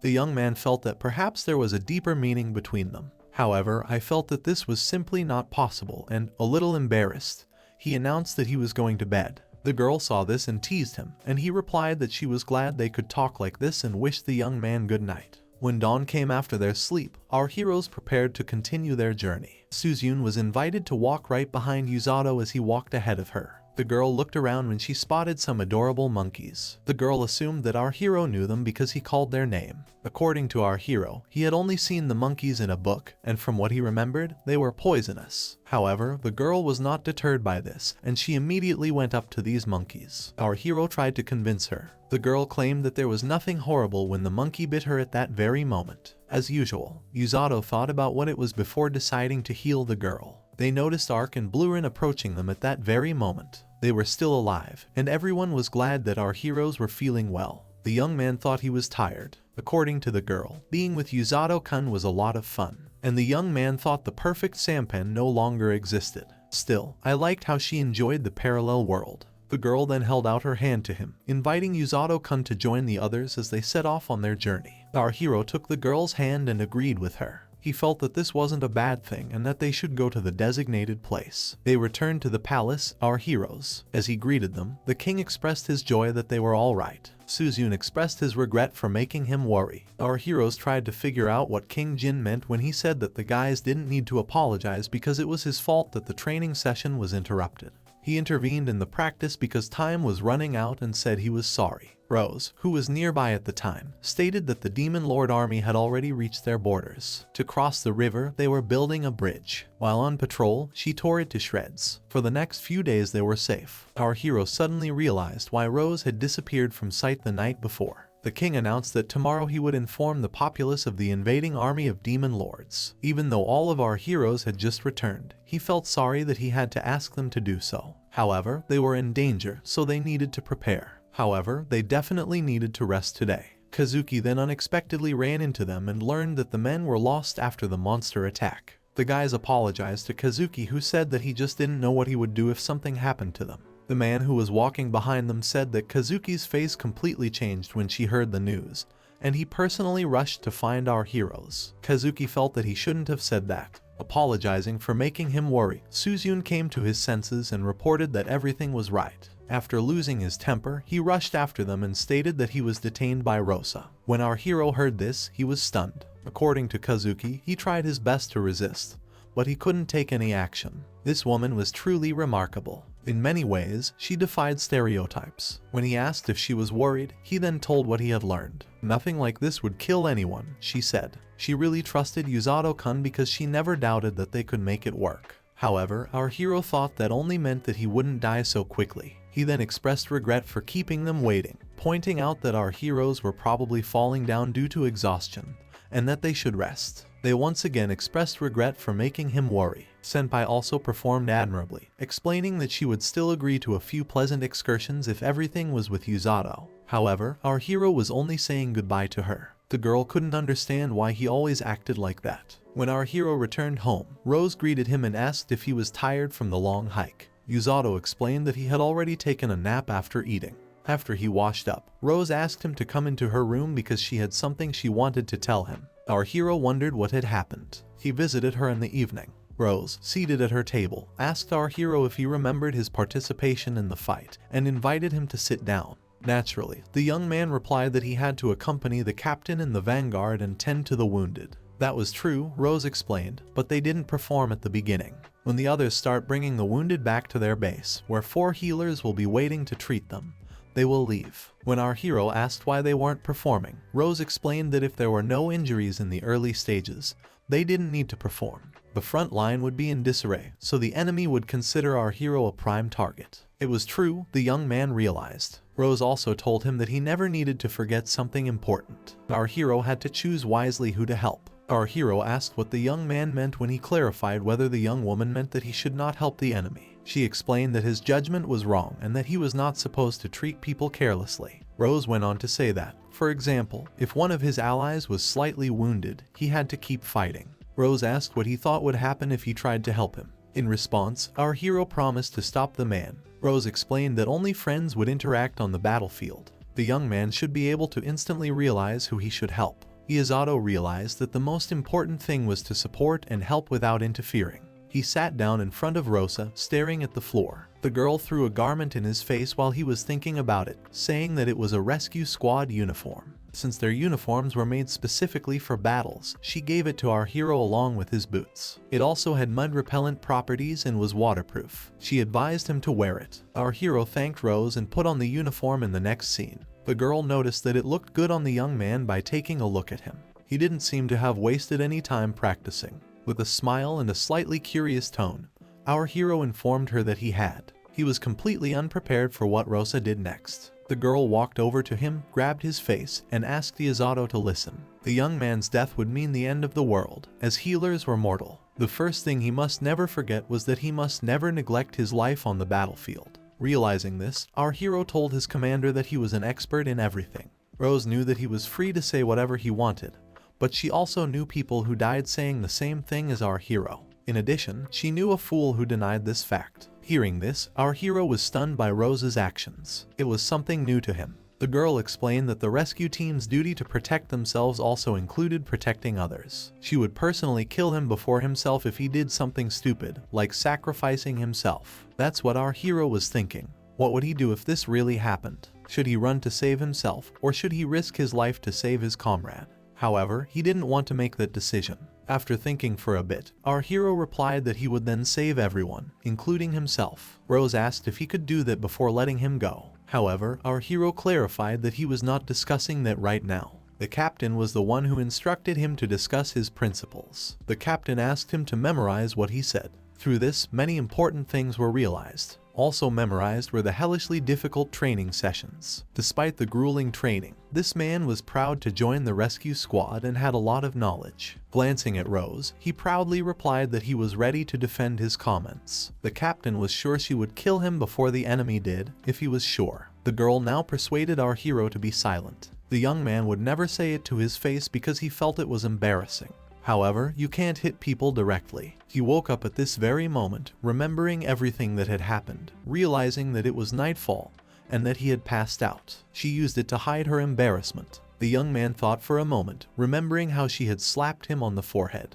Then he heard a voice calling him from outside and recognized it as Kazuki's voice, who was waiting for our hero downstairs. His friend arrived late at night, so Yato asked what had happened. He explained that he heard from the king that the battle with the Demon Lord's army started today as soon as everyone returned. It seemed that Suzune had made up her mind. Kazuki, however, continued to think about the battle. Since he couldn't sleep now, he quietly left the castle and announced his escape. Kazuki told our hero that he was afraid to fight. When he fought during training, he was so scared that his legs were about to give out. The young man claimed that he had defeated the attacking monster out of pure desperation when he first saw it. Since there was nothing that could be done about it, our hero was closely following his friend at the time and didn't know that he was overly optimistic about the world. Since they were ordinary high school students, he might have been afraid even though he was said to have the makings of a hero. At this moment, Kazuki continued to discuss the possibility of the Demon Lord army attacking in an attempt to kill him. After thinking for a bit, he realized that he was just afraid and couldn't help himself. After all, they are really just the most ordinary school children.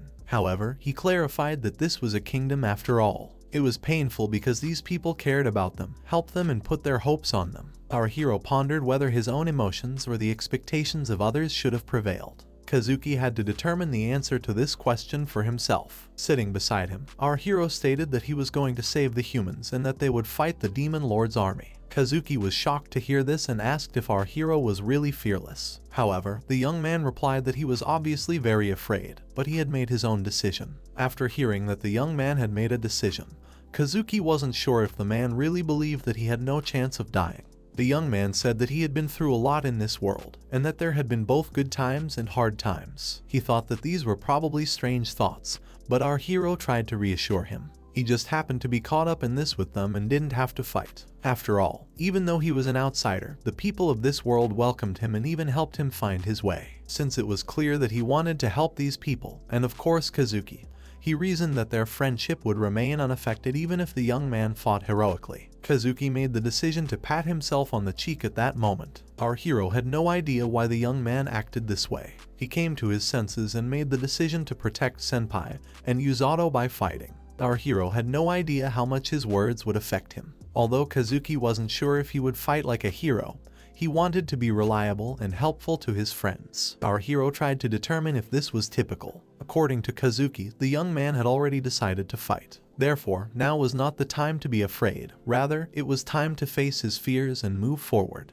He was sure that he would be with his friends because of this. Men made the decision to defend these men, this country, and themselves at that very moment. Our hero believed that they felt like he said something that would really inspire them. It was really wonderful to meet him, Kazuki Yato said, and he was grateful to the young man. According to our hero, it was really awkward. Kazuki is a charming, sweet person who can say things like that right to his face. It seemed really strange, or rather extremely awkward to him, because he wasn't used to hearing such things said to himself. After gathering his thoughts, Kazuki stated that it was time to go back to the castle, and apologized to our hero for waking him up. Yato said goodbye to his friend. Suzune was standing behind them, behind a tree, when she looked out and heard our heroes discussing something. This is what people call real male friendship, the girl realized. She saw something really positive. Our hero offered to go because he said he wanted to go to bed. The girl wondered if he could have been more shocked. Our hero explained that if she had been observing Kazuki's condition, why hadn't she taken action before sending him to spy on him? The girl explained that that was why she listened without interfering.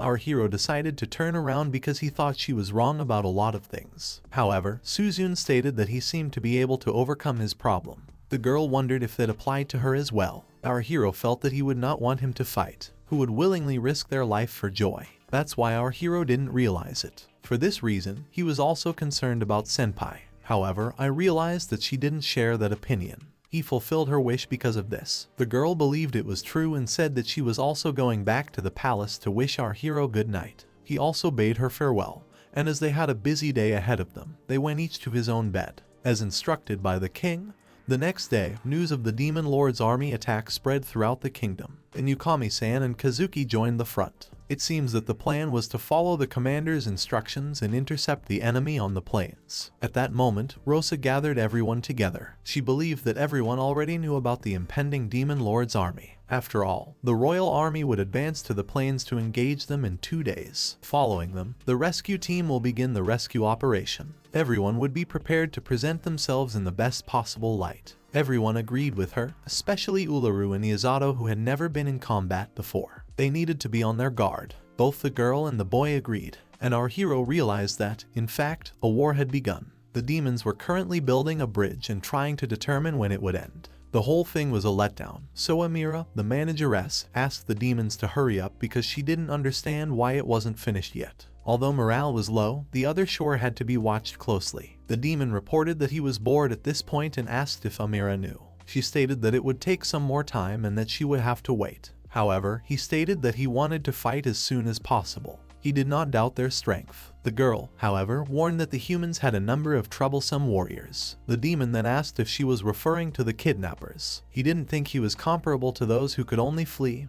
After all, Amir urged them not to belittle them just because they were human, they were monsters. The demon then asked what she was talking to Amir about. She informed him that they would leave tomorrow as soon as the bridge was finished, but together do whatever it takes to defeat the enemy. The demon sitting in front of her thought he could still get some enjoyment out of it all. She had made it their responsibility to raise morale. As long as it worked for him, he didn't care who it was. He wanted to be able to connect with others and feel alive. When the hero emerged from the tent at the rescue squad's field base, he said his time was up and turned to the captain to ask if this was the second encounter with the Demon Lord's army. He then asked about the nature of demons. Rose informed him that demons had dark skin, grotesque horns, and were humanoid. Demons, what are they? That despite their superhuman strength and magic, they are remarkably similar to humans. Our hero was shocked to hear about the horns. Rose then inquired about the young man's level of fear. According to Yato, he was fine because he was now facing something much worse. Rose realized that our hero was joking again. However, she had to admit that she hadn't expected the young man to become what he was now because of a ridiculous accident. As if he was a monster, our hero asked no one to discuss him. However, Rose explained that he might not have realized his own worth and asked him to think about what would happen if there were many people like her. Seeing this horrible picture, our hero began to respond, telling her that the world would end. The next moment, he was punched in the stomach. According to Rosa, no one would use healing magic to go beyond their abilities, and that was a bad idea. It was the only way he and she could use it. The girl told our hero, who was sitting on the floor, to step back. Lone finished by saying that it was great that she had found Yato. Her last statement took our hero by surprise. However, Rosa said it was almost time to leave. She was going to go see what was going on. Suzune, who wanted to see if our hero was in this tent, took her place. Our hero was stunned to see Yukami-senpai. The girl then asked if he was really interested. However, since he didn't ask, our hero stated that overall he wasn't particularly curious. Suzune revealed that in addition to enhancing her magic, this armor was specifically made to not hinder her movement during battle. When our hero heard this, he was stunned and wondered if she was really that excited about getting the armor. Senpai is not feminine at all. The girl, upon hearing this, was shocked that our hero could say such a thing to a girl. After all, she did like cute things. Senpai apologized. She even grew a cactus for good measure. Our hero thought he could become more feminine by holding a cactus. Not holding back, Suzune declared that our hero was primarily to blame for treating her so cruelly. Our hero stood and looked at the girl, trying to figure out what the reason was. However, the girl claimed that since the young man was only trying to hide his embarrassment, it wasn't like that. Was he really trying to pull away and not be sure of the correctness of her reasoning?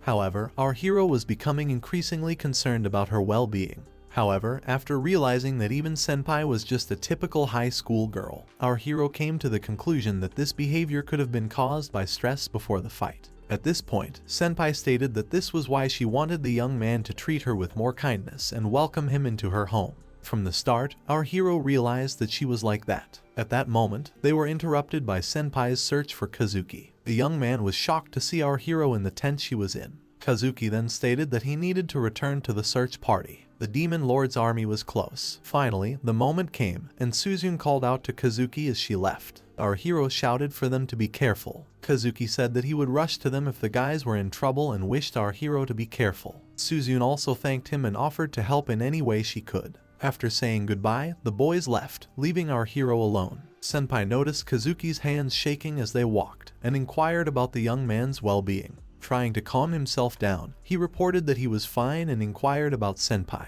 He pointed out that the girl had come to Yato to clear her mind, and Senpai had concluded that Kazuki was in fact emotionally sensitive. According to Suzune, although she was worried, she was also a bit agitated. The man was shocked to hear that, and Suzune asked him about his disappointment. Since it was the real her, Suzune thanked the young man, who obviously wasn't disappointed. The man then failed to understand the girl's topic. Suzune informed him that she, the best student, was no more. However, Yato recognized the real her and stopped doubting herself. Kazuki then wondered if something had happened when they both disappeared. Surprised that the young man was interested, the girl promised to let him know if they returned alive. The young man asked again after hearing her answer. According to Suzune, she had a motive to return.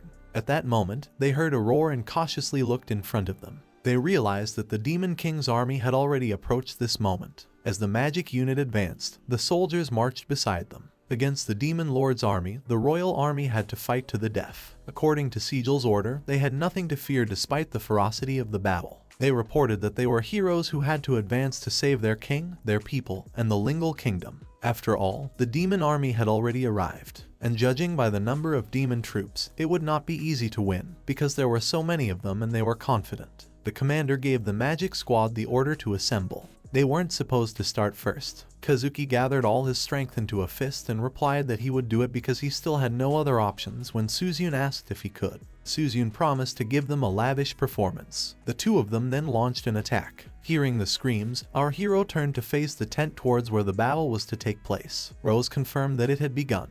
The members of this tent in black were in charge of treating the wounded. Those in gray were to leave if anything went wrong, but they would heal everyone here. When the time came, our hero had to accompany Rose to the front line. The guy did not hesitate to agree and felt a strong adrenaline rush. Then Rose asked if everyone was ready and urged them to leave and return alive. Everyone hurriedly went about their business and obeyed their sister. Watching the whole scene, our hero tried to ask himself how Senpai and Kazuki were doing.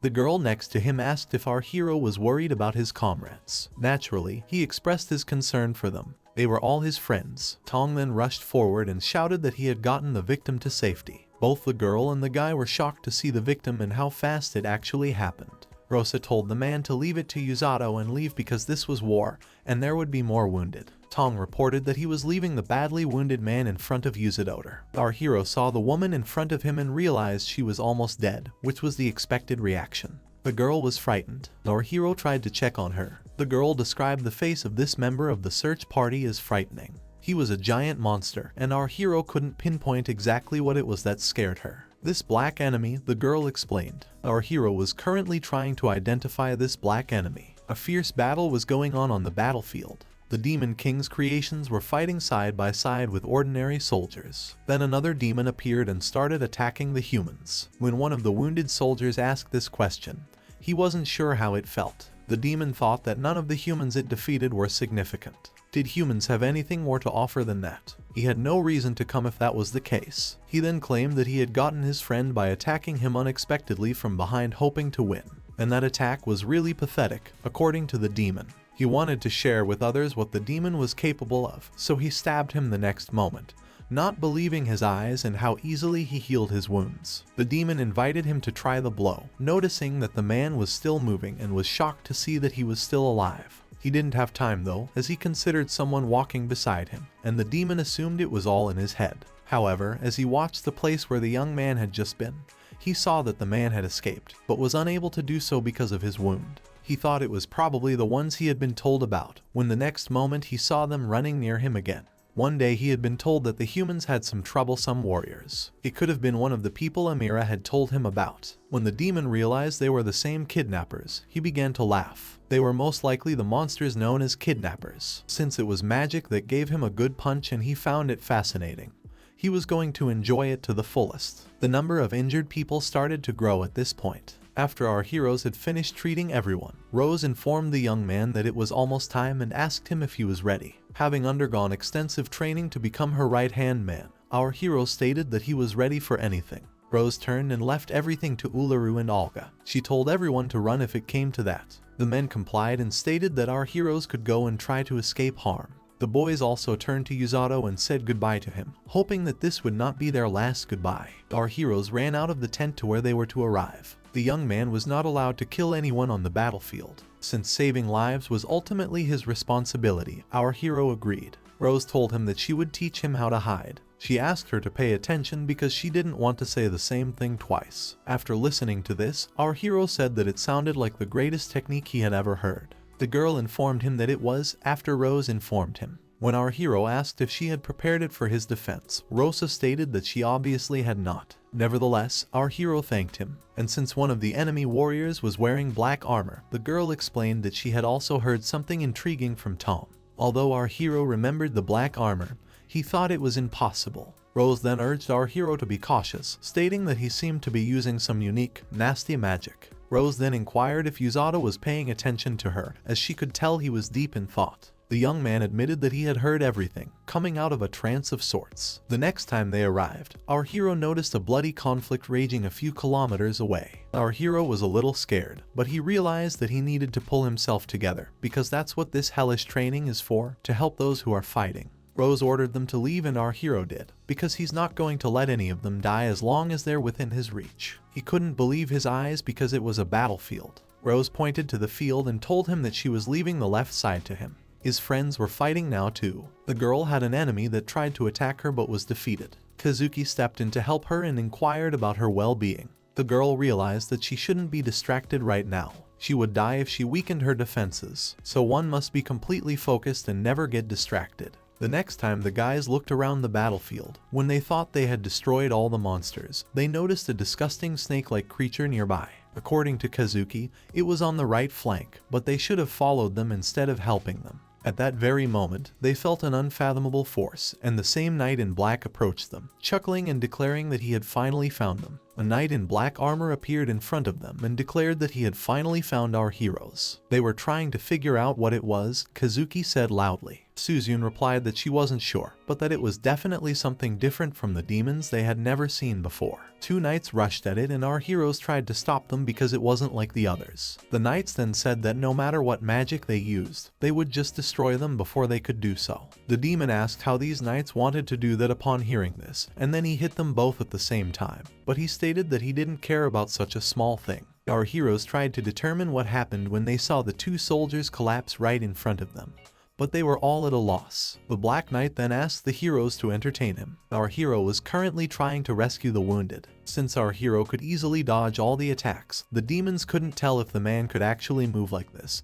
so they couldn't determine what was wrong with him when he attacked him. However, that was simply impossible. However, he was exactly what the captain was talking about. He was a monster. Our hero grabbed both of them at this very moment and tried to break through. After capturing the two wounded men, our hero overpowered his opponents and went to the center to give them aid. The demons were amazed at what they saw when the man jumped so high and went straight ahead. I realized that the young man was still very fast, even with two soldiers in his arms. The soldiers realized that it was real. Even though he wasn't a warrior, our hero believed that he could escape this crush because he was being chased by a group of demons. He felt movement as he held the spirits of the soldiers in his hands and realized that the soldiers seemed to be awake. I thought that perhaps they could be healed here, so I made the decision to take them to safety. After treating both soldiers' wounds, he advised them to try not to exert themselves too much. The soldiers thanked our hero. Our hero then asked if he could leave this partner to one of the guys who had fainted. Since he needed to return to the battlefield, the soldier naturally agreed with our hero. He saw the knight lying in front of him at that very moment. He was approached by a young man who wanted to know if he was all right.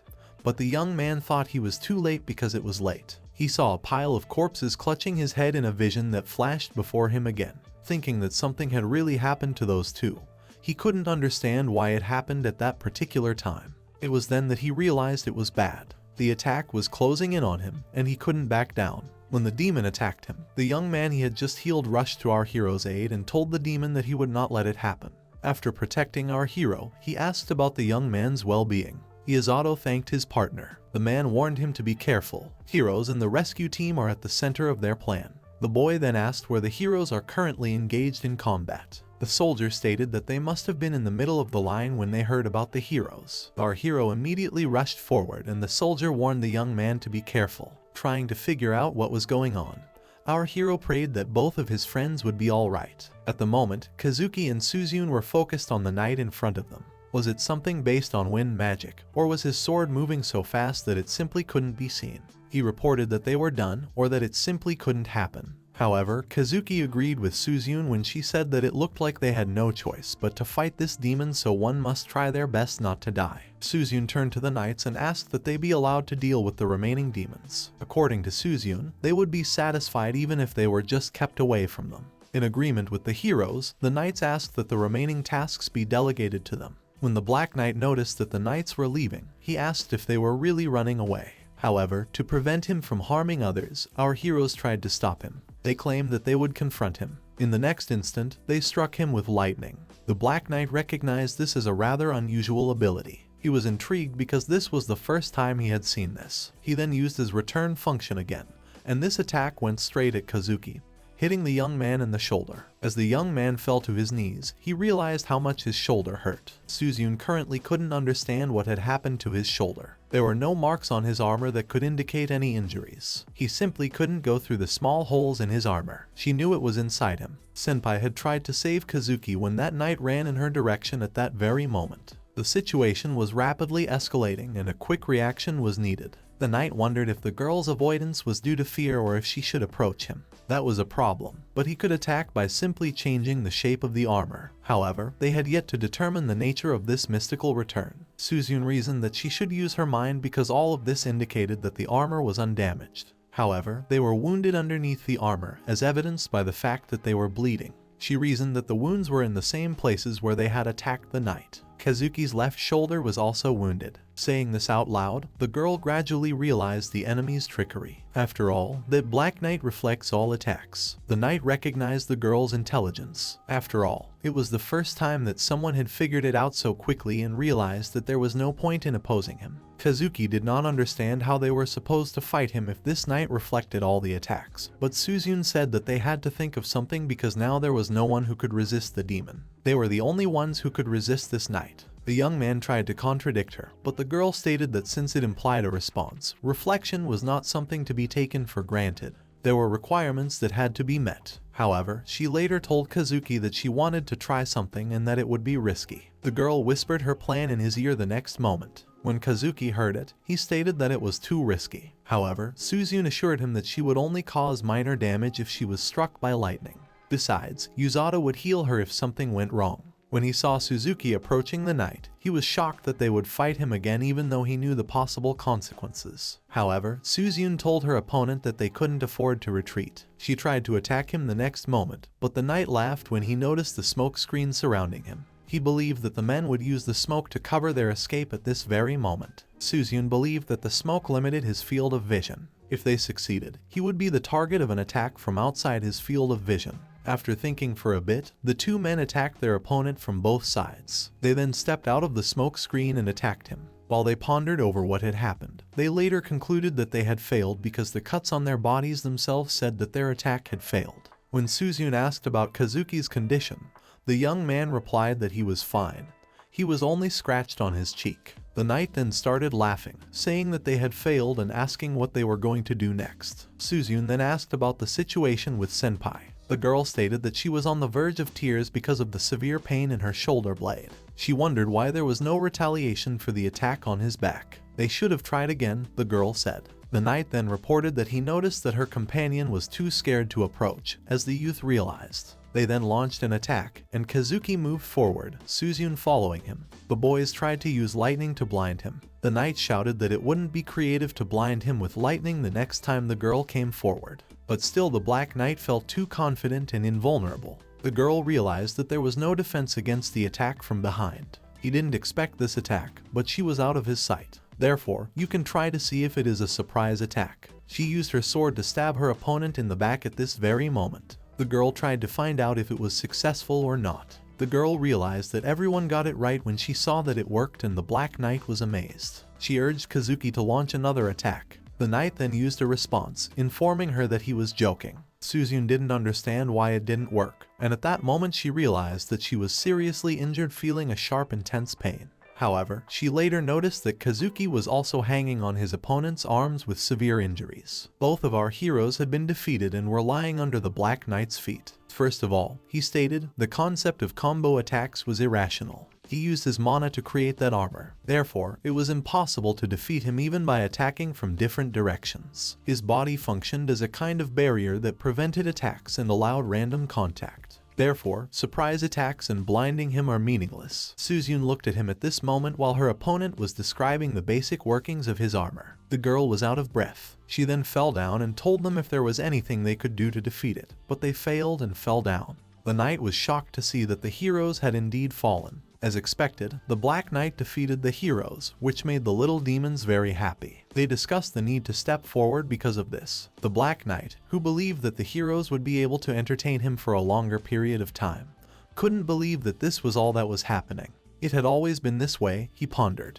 No one could hurt him, let alone touch him. Not his demons, not the people of Earth. Our hero saw this picture from afar as he rushed onto the battlefield at this very moment. The knight decided it was time to put an end to this and raised his sword over the heroes. It was amusing for a short while. After saying goodbye, Suzyun turned to Yato and apologized. As if he let this enemy do this, our hero informed them, running up to them. Our hero then used all his strength to hit his enemy who was trying to hurt his friends. Our hero punched and kicked his enemy aside, screaming as if he was letting him do it. He then noticed Senpai and Kazuki lying on the ground. Seeing his friends hurt, he realized that he had failed. Terrible frustration gripped the guy at that moment. Then, using his power, he claimed that he could because he saw this illusion on the verge of death. At the very end, Suzyun asked us to call her Suzu-chan. However, she left, and our hero believed that she clearly exceeded his expectations. Most likely, he decided to deal with Kazuki first. However, the girl explained that she actually had a hole in her body, causing her condition to be extremely bad.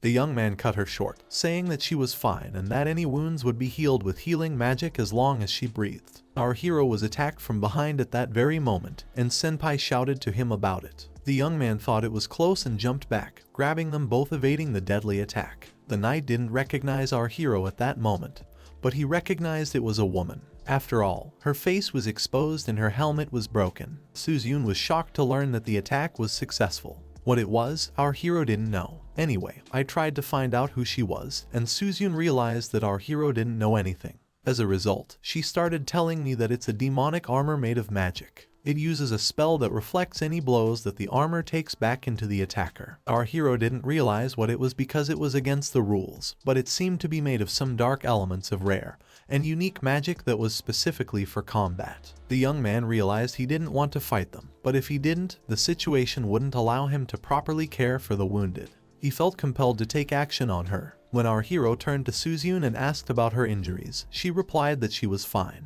After all, our hero had asked to use recovery magic to keep the knight alive while he made the decision to deal with her, and it was necessary to hold out and be patient. The young man ran forward towards his opponent, despite the girl's request to stop. He realized that since she was made of magic, she could easily change and reflect attacks back into the one who made them. He begins to attack his opponent after he is able to envelop himself in healing magic. There was no reflection of the attack. Our hero believed that her mana had run out. Also, despite his transformation abilities, the armor seemed somewhat flexible and loose. However, that didn't seem to be the reason. Our hero and his opponent were fighting at this time, and the opponent knew that the young man could launch an attack. Our hero responded to her offer to die by saying that he could only do it because he was told to. She looked at his hand and wondered if it was slime when she pierced it the next moment. Looking at our hero, the enemy couldn't understand what was going on.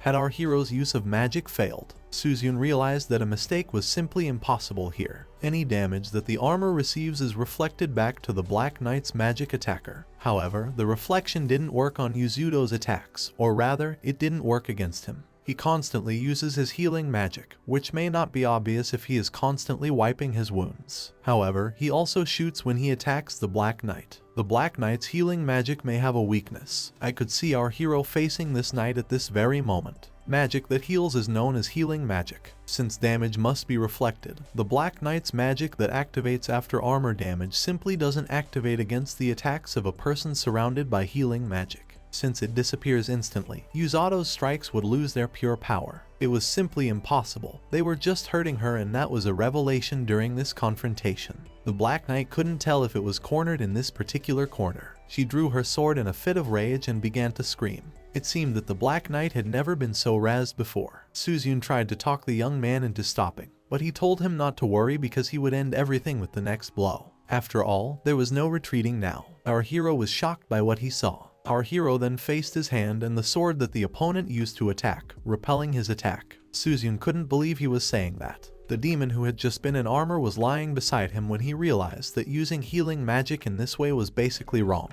It was a tense moment. Looking at her, the young man decided to call it a healing strike because he thought it was absolutely lethal. Her armor disappeared as soon as she lost consciousness, and it was likely that she was more of a girl than a woman.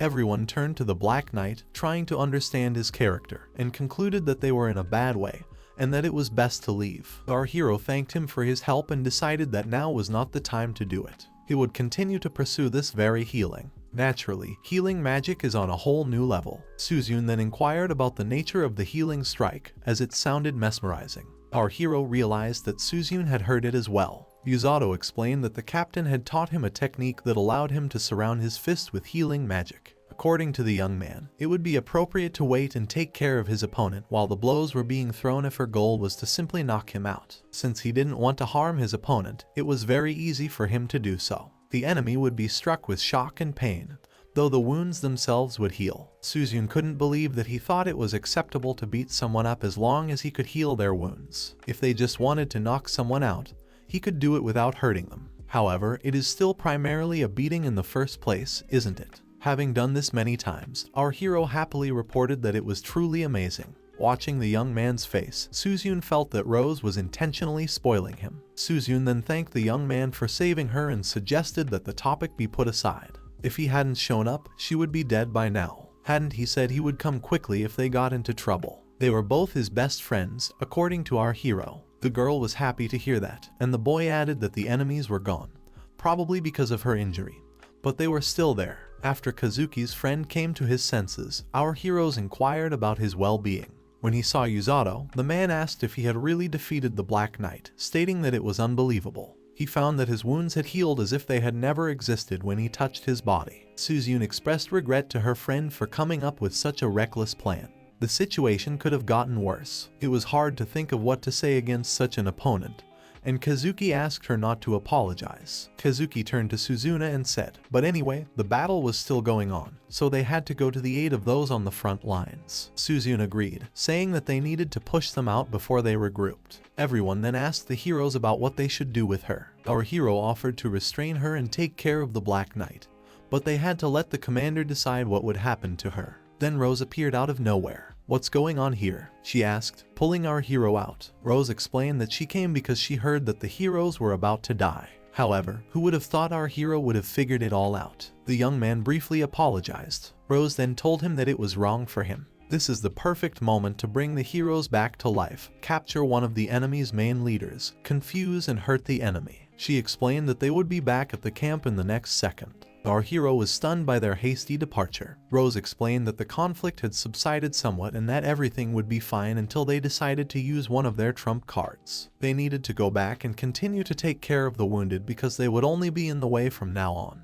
It was time for our hero to head back to camp. He told his friends. They had to face the demon army after healing, but they survived and came back unharmed. According to Suzyun, they will surely perform this action and she will treasure her life that our hero spared. Kazuki advised Yato to give his best as well. The young man ran after Rose, who went ahead of him after saying goodbye to the heroes. According to the girl, he survived and everything was fine. Hearing this, our hero wasn't sure if she had actually said anything. However, Rose advised him to just keep up and chase after her. The demon army had now learned that the Black Knight had been taken prisoner. The girl realized that this was simply impossible, that it had been reported, and that the heroes couldn't actually do it. She asked, however, the demon in front of her claimed it was someone in white, so it made sense to assume it was a member of the rescue team. When the girl heard that, she assumed it was Rose, but the demon claimed it was a young man with black hair. The leader then asked if the other person who looked like Rose had actually appeared. She turned to Kuglerk and informed him that they were retreating and asked him to call Baltsanak off. He was shocked to hear this, and the girl explained that they could not defend the main camp, though she had to speak for herself. If there are only soldiers left here, after all, Sigris was still with Lingle. There would be no point in continuing the fight. Since they didn't have any mages who could use healing magic, they were forced to keep losing until they decided to retreat. At that moment, everyone realized that the enemy was withdrawing.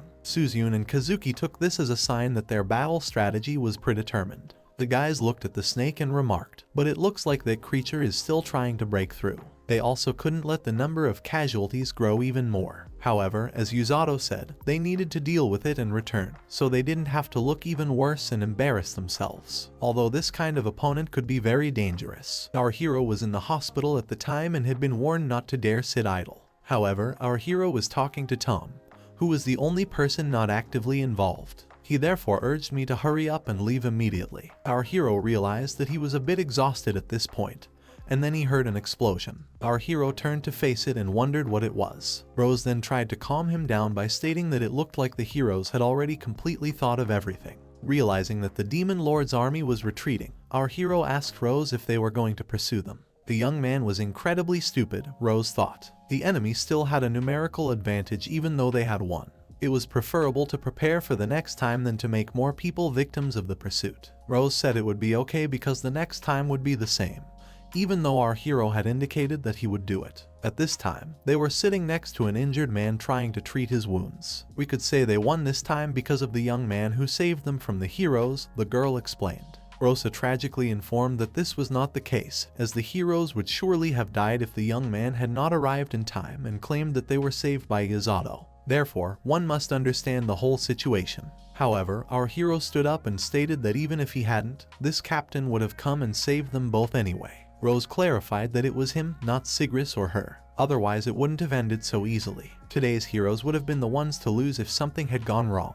Rose said that our hero did a fantastic job today as a member of the rescue squad, rising from his knees to assist another injured man. Smiling, she praised the young man and thanked him, calling him a wonderful person. When our hero saw this, he couldn't respond because he didn't even realize Rose could praise someone. After all, he was called into this world, made to join the rescue squad that day as a captain, endured all that grueling training and met all kinds of people. He wasn't sure if the hardships he went through were worth it. However, our hero was genuinely happy to hear that his efforts were not in vain. After all, he had tried his best to contribute to the victory. He was thinking about all this when he noticed tears streaming from his eyes as he stood in his camp facing his commander and between the bodies of the wounded. The young man tried to defend himself by saying he hadn't been touched or something when Rose next pulled his hood over him to help him feel less embarrassed. It was even, Rose realized, a bit childish. Our hero informed her that he was only 17 years old. At this point, he wiped away his tears, realizing they were uncontrollable, then informed that the battlefield was extremely frightening. He saw many people dying, which was horrible, and he was afraid of demons. Rose stood beside him and listened intently to what the young man who was crying was saying. His story was somewhat shocking, after all. Our hero then said that he was happy to have met her and to be able to help others. Hearing this speech, Rosa realized that someone had spoken to her in a similar manner before. The girl then put her hand on our hero's shoulder and told Yato that it was good that he had survived, which also made the young man happy. As soon as the tears stopped, our hero started to fall and realized that he seemed to feel light. Rose thought it was a great job and caught him carefully because she knew the young man had used up all of his mana and stamina. She just grinned as she scrutinized our hero. The girls advised him to rest immediately because things would only get more difficult from here on out. Hearing her last words that things would only get more complicated, our hero dozed off on her shoulders and wondered what should have been more complicated. After that, he passed out. They defeated the Demon King's army for a short time. Most of the victims came back alive and well, which made him very happy, although the number of casualties on their part could not be considered small. This demonstrates the importance of what the rescue squad had accomplished. After all, it had taken a very important role during this horrible confrontation and had performed its task perfectly. Our hero couldn't believe it when they shouted that the leaders of the rescue squad, Rose Dono and Yato Dono, heard it. However, Rose pushed him from behind and told him to just shut up and move on. They were now in the main square, and our heroes were greeted by everyone. The knights broke into thunderous shouts when the king, for whatever reason, decided to award our hero with a medal. He asked Rose what the medal was as it was placed on our hero's chest. The girl informed him that the young man had earned it for his role in saving the lives of numerous knights and helping to repel the capture of an enemy leader that was compelled to accept it. Our hero was genuinely shocked upon hearing this. Afterward, he had to return to the bear, and while telling him everything, he wondered if he could hear him, for the bear was yawning sweetly at this time. The young man reasoned that the bear would probably soon become homely under such circumstances, because he was asleep and yawning sweetly. I realized then that the king probably wanted to see him face to face and had to leave after all these ceremonies. Arkson, who had previously accompanied our hero on a mission, spotted him as he approached the fortress. He asked to approach our hero whenever he saw him. The young man then thanked him for guarding the rescue party, and explained that he was one of the knights who had been keeping watch over their base. However, the young man bowed to our hero and stated that it was only natural to protect the decisive point that determined the outcome of the battle. Next to him, another knight bowed to our hero, saying that they had him to thank for it. The young man next to him thanked the rescue team for allowing them to return home from the battlefield.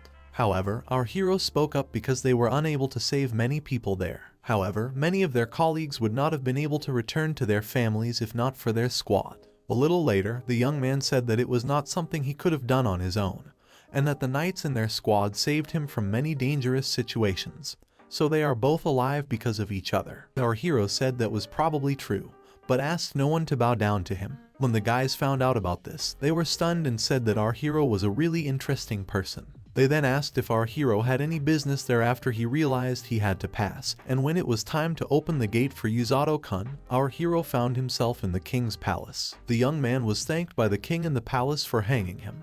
He said he was sorry for calling him here so late. Naturally, this was not a problem for our hero. He only cared about what was required of him. The king then asked if our hero could remember the demon he had successfully captured. It seemed to me that the Black Knight didn't have a strong sense of loyalty to the Demon King's army, Sigris explained. The young man didn't realize if she had actually escaped, but the king stopped him, saying that she gave up surprisingly easily. Despite her reluctance, she provided them with potentially useful information. Our protagonist asked if the soldiers were sure it wasn't a trap. Of course, they weren't sure it was. Although the data she provided would be reviewed, it would not be considered trustworthy. She also set up requirements, one of which was to meet with Yato before she would provide them with the required information. When our hero learned of this, he was stunned. According to Sigris, the demon was the one who demanded this. Our hero was incredulous. According to the king, that was why they had summoned him today. Since he was the one who dealt with her on the battlefield, our hero had no idea why this girl wanted to meet him.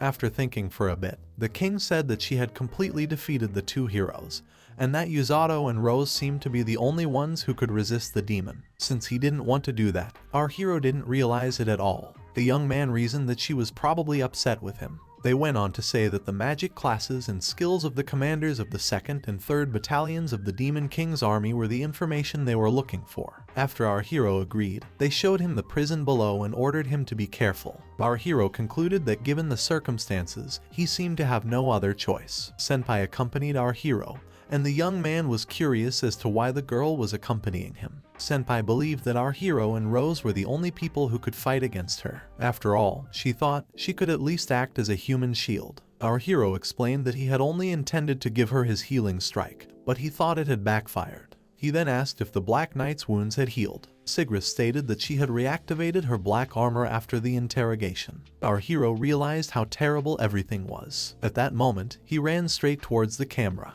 The abrupt change in our hero's attitude and the reason for his actions were not clear to everyone. The young man knew that the healing effect of the Black Knight's fists was negated because his magic and his healing magic had to neutralize each other. All of his blows had to be delivered directly to the girl. She could be in a very serious condition right now, and so it would be necessary to examine her thoroughly and find out how bad it was or if it was still a trick. The knight greeted him at this very moment, trying to inquire about his well-being. Yato rushed over to the cell at that very moment and glanced cautiously at the knight before asking if she was in pain. She replied that she was experiencing it, but that she was fine. She then asked what kind of pain it was. Suzune suggested to use a token that she might be a masochist at this point, but our hero urged the girl to shut up and stop saying it out loud. The knight then asked for the keys to the cell. When he heard this, he was shocked. Our hero explained that he needed to heal her because her internal organs could be seriously damaged. Upon hearing this, the knight informed him that he didn't have the keys, even if that was true. Sigris then tried to figure out what was going on when they called out to him. After our hero finished explaining everything, he noticed that the knight was sitting on the floor leaning on her back. Demons are stronger than humans and don't die as quickly, but on top of that, their impenetrable armor made everything better. This knight had never been injured before, and she realized what it was like to experience excruciating pain. Only humans are able to use healing magic, which is a rare kind of magic, but it is limited to healing. She had underestimated this healer, despite her assumptions. The thought that he could defeat her magic was unthinkable to her. After receiving the keys, our hero stated he was going inside and asked for her hand. The knight was puzzled by the man's intentions and wondered if she would be subjected to further torture. Our hero yelled at the girl to just give him her bloody hand. He began to heal and she couldn't understand what he was doing. When our hero asked why she didn't take care of it sooner and said he was healing her, the knight yelled that it wasn't necessary and told him to stop. She found that she couldn't even push our hero away when she tried to do so. The young man asked her to be quiet and let him heal her, stating that it would be over when she died. He then touched the area of her neck where the wounds were and the girl felt his hand. She took it and found that it was very warm, something she had not been able to feel before. The knight should have been fine by now, shouted Suzune to our hero. She didn't understand why the man was doing this for her and his enemy, but she understood something even less, the feeling that went through him. The knight thought the pain in her body was gone, as if it had never been there. She didn't want to let go of that warmth now. She had craved it her whole life. After the healing was complete, our hero believed that she should be fine. However, the knight refused to let go of our hero's hand. According to the young man, it scared him a little. Then the knight asked permission to hold his hand a little longer, and it seemed like a sincere request. The next time the knight's helmet fell off completely, our hero noticed that the girl was crying and he was powerless to stop her. The knight reflected on kindness and people. Leaving the castle with Suzune, our hero heard the girl reprimand him for starting to develop ties with the enemy. After all, she was right about him. Yato tried to explain to her that he wasn't the type to start a romantic relationship and that he was just fulfilling his duties. Suzune stammered upon hearing this and was puzzled as to why our hero was making such statements. Referring to himself, Suzune explained that the attractive girl he started the relationship with was standing right in front of him. The girl's voice was loud and she was showing excessive emotion. Our hero claimed that he felt he had gone too far by beating up a girl his own age, even though she was their enemy. All Suzune could do was chase after the young man as she realized that he was just ignoring her. She went on to say that the young man really shouldn't have touched her face so easily, even if it was healing. Our hero explained that what he meant was that she was in a lot of pain because he was hitting her face so often, and his blows were strong enough to make the big snake pass out from shock. When Suzune heard this, she thought it sounded very mean. According to our hero, he was furious at that moment because he thought they were both killed, but his friends were not hurt. Now that Suzune was standing next to him, he was truly grateful. Suzune laughed and our hero thought about it as he saw these visions of his friends lying dead. Our hero wondered why the girl gave him this vision, but he was very happy that she did.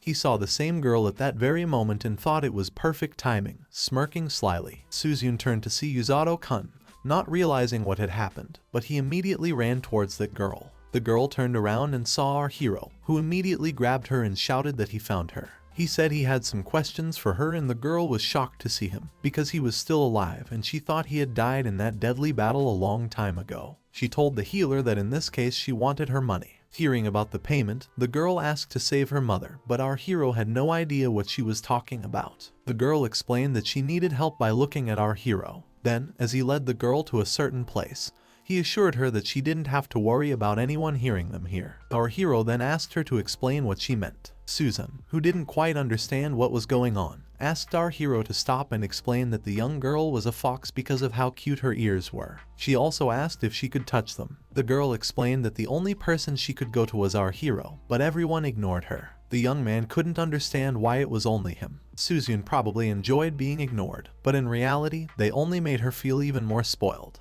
Looking at Suzune, our hero was a bit alarmed by her condition, but he came back and stated that this girl showed him a vision of his friends who died in battle before the battle even started. Suzune was stunned by this. The girl introduced herself as Amako, a fox from the animal kingdom, and she had heard of our hero because he was a Yato and used healing magic in a strange way. Our hero confirmed this when he heard it, but it was rather strange to hear it that way. He then stated that he had a lot of questions for the girl, and that he wanted to put that aside for later. When he turned to his new acquaintance, the hero was at first curious as to why she was showing him this. The girl explained that it was because this country wouldn't exist if she hadn't. Everything will be crushed and destroyed, the kingdom will be overrun, heroes will die, and the nation will be destroyed. Asking Suzune what she thought about this, our hero turned to her. Suzune thought that it was very likely. After all, he and Kazuki would undoubtedly die if Yato didn't show up in time. She wasn't bragging, but without them, the demon army could have defeated the royal army, which meant that the entire kingdom could have been destroyed if she hadn't been there. Furthermore, the fox stated that everyone here treated her kindly, and that she didn't want to lose Yato when she eventually found her. Upon hearing this phrase, our hero was unable to interpret its meaning.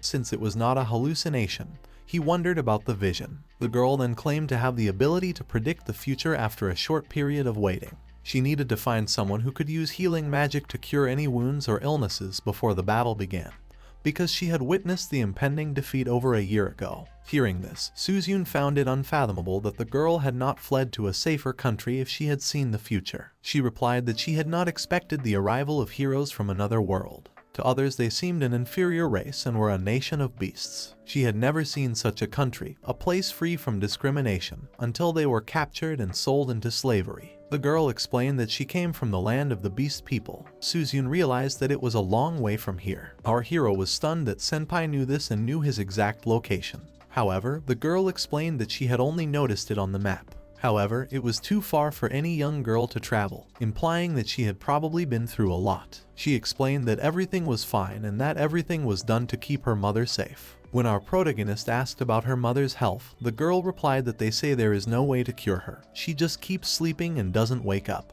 The girl also explained that only humans were capable of using healing magic, but wherever she went, she could not find anyone who would agree to accompany her on her quest to heal her mother. Now our hero understood why she needed healing magic. It was because no one wanted to help her because she was a beast. Upon learning this, Susan said that it was just discrimination. The girl went on to say that although it was unusual, 3 people in this country use healing magic. In the future, the 2 of them would be able to accompany her, Ularu, Olga, and the captain. However, she clarified that it would not be effective. The clinic staff would listen to her and refrain from helping her, but they would not be able to accompany her. Remembering her brother and sister, our hero realized that traveling such a long distance together would be impossible. Moreover, the captain's position did not allow her to leave the country, but even without that, she would not trust the girl and would not take any action to help her. When he appeared, our hero realized that he was just the man she needed. And as soon as the girl saw the young man, she knew he would help her. After all, he had the power to change a terrible future. She didn't let our hero see what would happen because she knew the young man would come to her mother's rescue. Naturally, the young man was extremely grateful for this, as he was able to save Senpai and Kazuki,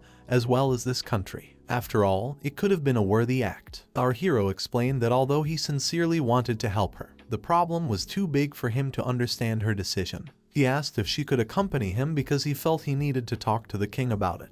The young man explained that it would probably be alright if the captain asked him on their behalf. The girl was shocked that she could accompany our hero to see the king. He then asked both girls to wait at the table while he went to talk to one of them. The girl was clearly unpleasant because she didn't realize who our hero thought she was. She thought she didn't need to do anything with Amako, but after scrutinizing the beastman, she thought she was very cute, almost like a doll. It was actually a little girl fox with real fur-covered ears and a fluffy tail. He turned to Amako and asked her to let him know if the woman had done anything to her, pointing to Suzune. Suzune felt that with Amako's abilities, she didn't need to tell them anything because she could probably get their help anyway. She wanted to touch her a bit, but changed her mind after noticing the child's fear. The girl explained that she used to be able to do it, but after learning about the people in this country, she wouldn't be able to do it anymore because this country treated her kinder than her home country. Despite these differences, everyone accepted her as an equal, so there is no discrimination here. However, her mother was suffering, so she had to take Yuzada with her. She couldn't believe that the man who could save this nation was standing in front of her when she first saw him.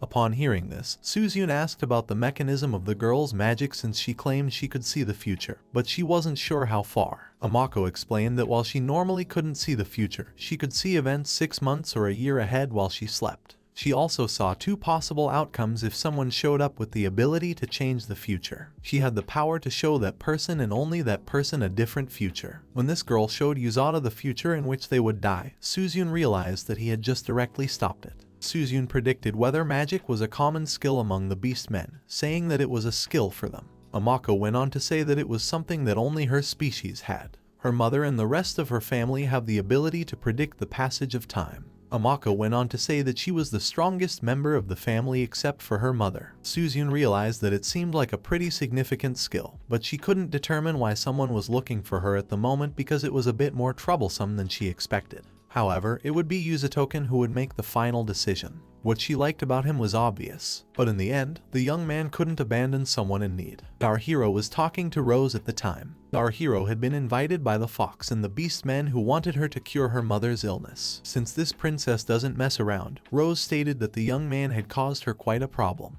Our hero had heard of the princess prophecy, but he had no idea what Rose was talking about. Few races are predisposed to the unusual magic of prediction, Rose explained. Declaring war on the Ling Kingdom would be the worst case scenario if any of them were present. They usually take it upon themselves to foresee and warn their people of the danger they face. Upon hearing this, our hero was shocked to learn that war between the kingdoms could break out at any moment due to the threat of an attack by an army of demons. According to Rose, they had a lot of animosity towards humans. They were a significant problem that they would gladly eliminate. After hearing all of this, our hero was only concerned about one thing: whether Rose would let him go. She stated that she would like to refuse, but she needed to hear Lloyd's opinion before making a choice. However, she stated that it wouldn't happen today or in the next few days. Rose added that even if she allowed the young man to leave now, she would not have enough time to defend herself. He was currently negotiating cooperation with other countries. While they were waiting here, it was a good opportunity. She would have more time to train.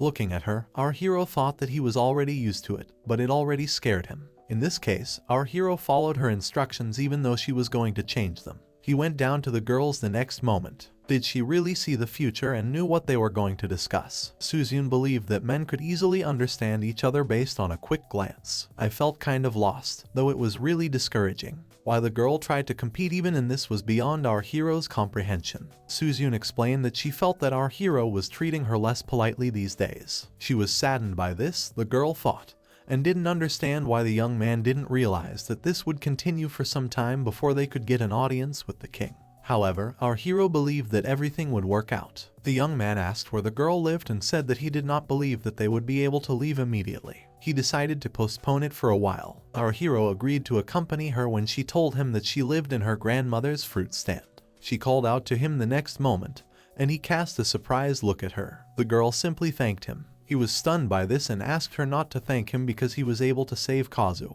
and Suzyun because of her presence. The girl then informed him that she forgot to warn him, but that they would both be surrounded now. Our heroes heard this and were confused when they showed up. The heroes were noticed by everyone as they strolled down the street the next moment. People began to speculate about whether the rescue squad man and the hero were real. Suzyun, who was walking next to our hero through the crowd, tried to figure out if she thought they were a couple. The next time they saw our heroes, everyone rushed over to them and started thanking them for protecting the nation. However, our hero clarified that it was probably the mentor and her mentee, asking her to stop worrying about it. After all, someone's son had survived thanks to their estrangement, and he asked the guys to accept the gifts as a token of appreciation.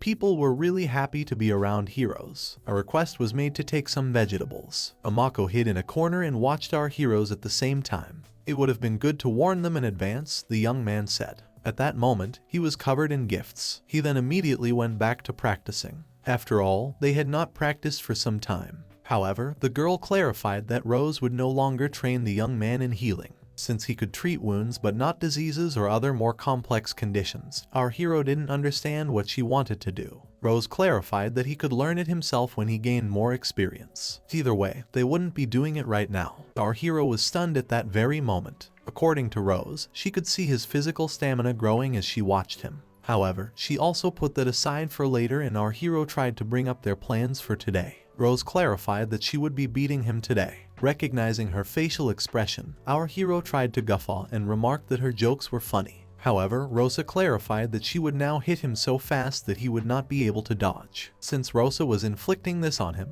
our hero assumed that she hated him. As a result, the young man had to dodge the blow. Eventually, he would be devastated if he received one of her blows and realized that he should have stayed away from something he would take too long to react to. The girl clarified that although she had trained him in healing magic, he had made considerable progress in that area. As our hero was about to flee the battlefield, she grabbed him by the scruff of his neck and declared, "Now it's time to take it to the next level." Our hero realized that he might just die, and yelled at Amako that the girl was really incapable of foreseeing such a future. Rose explained that our hero may have believed that he could heal any wounds on his own, but that wounds inflicted by the curse are irreparable. Evasion is something he will have to learn. One blow will be easy because she is not a demon, but our hero must have lost his mind because he believed she was beating his student. Then he realized he would have to apologize. Rose suggested that he was trying to make her stronger because he was saying these things. She then chided our hero, saying that she was thrilled that he took his training so seriously. The young man then managed to gather himself in the air and witnessed Rose attacking him.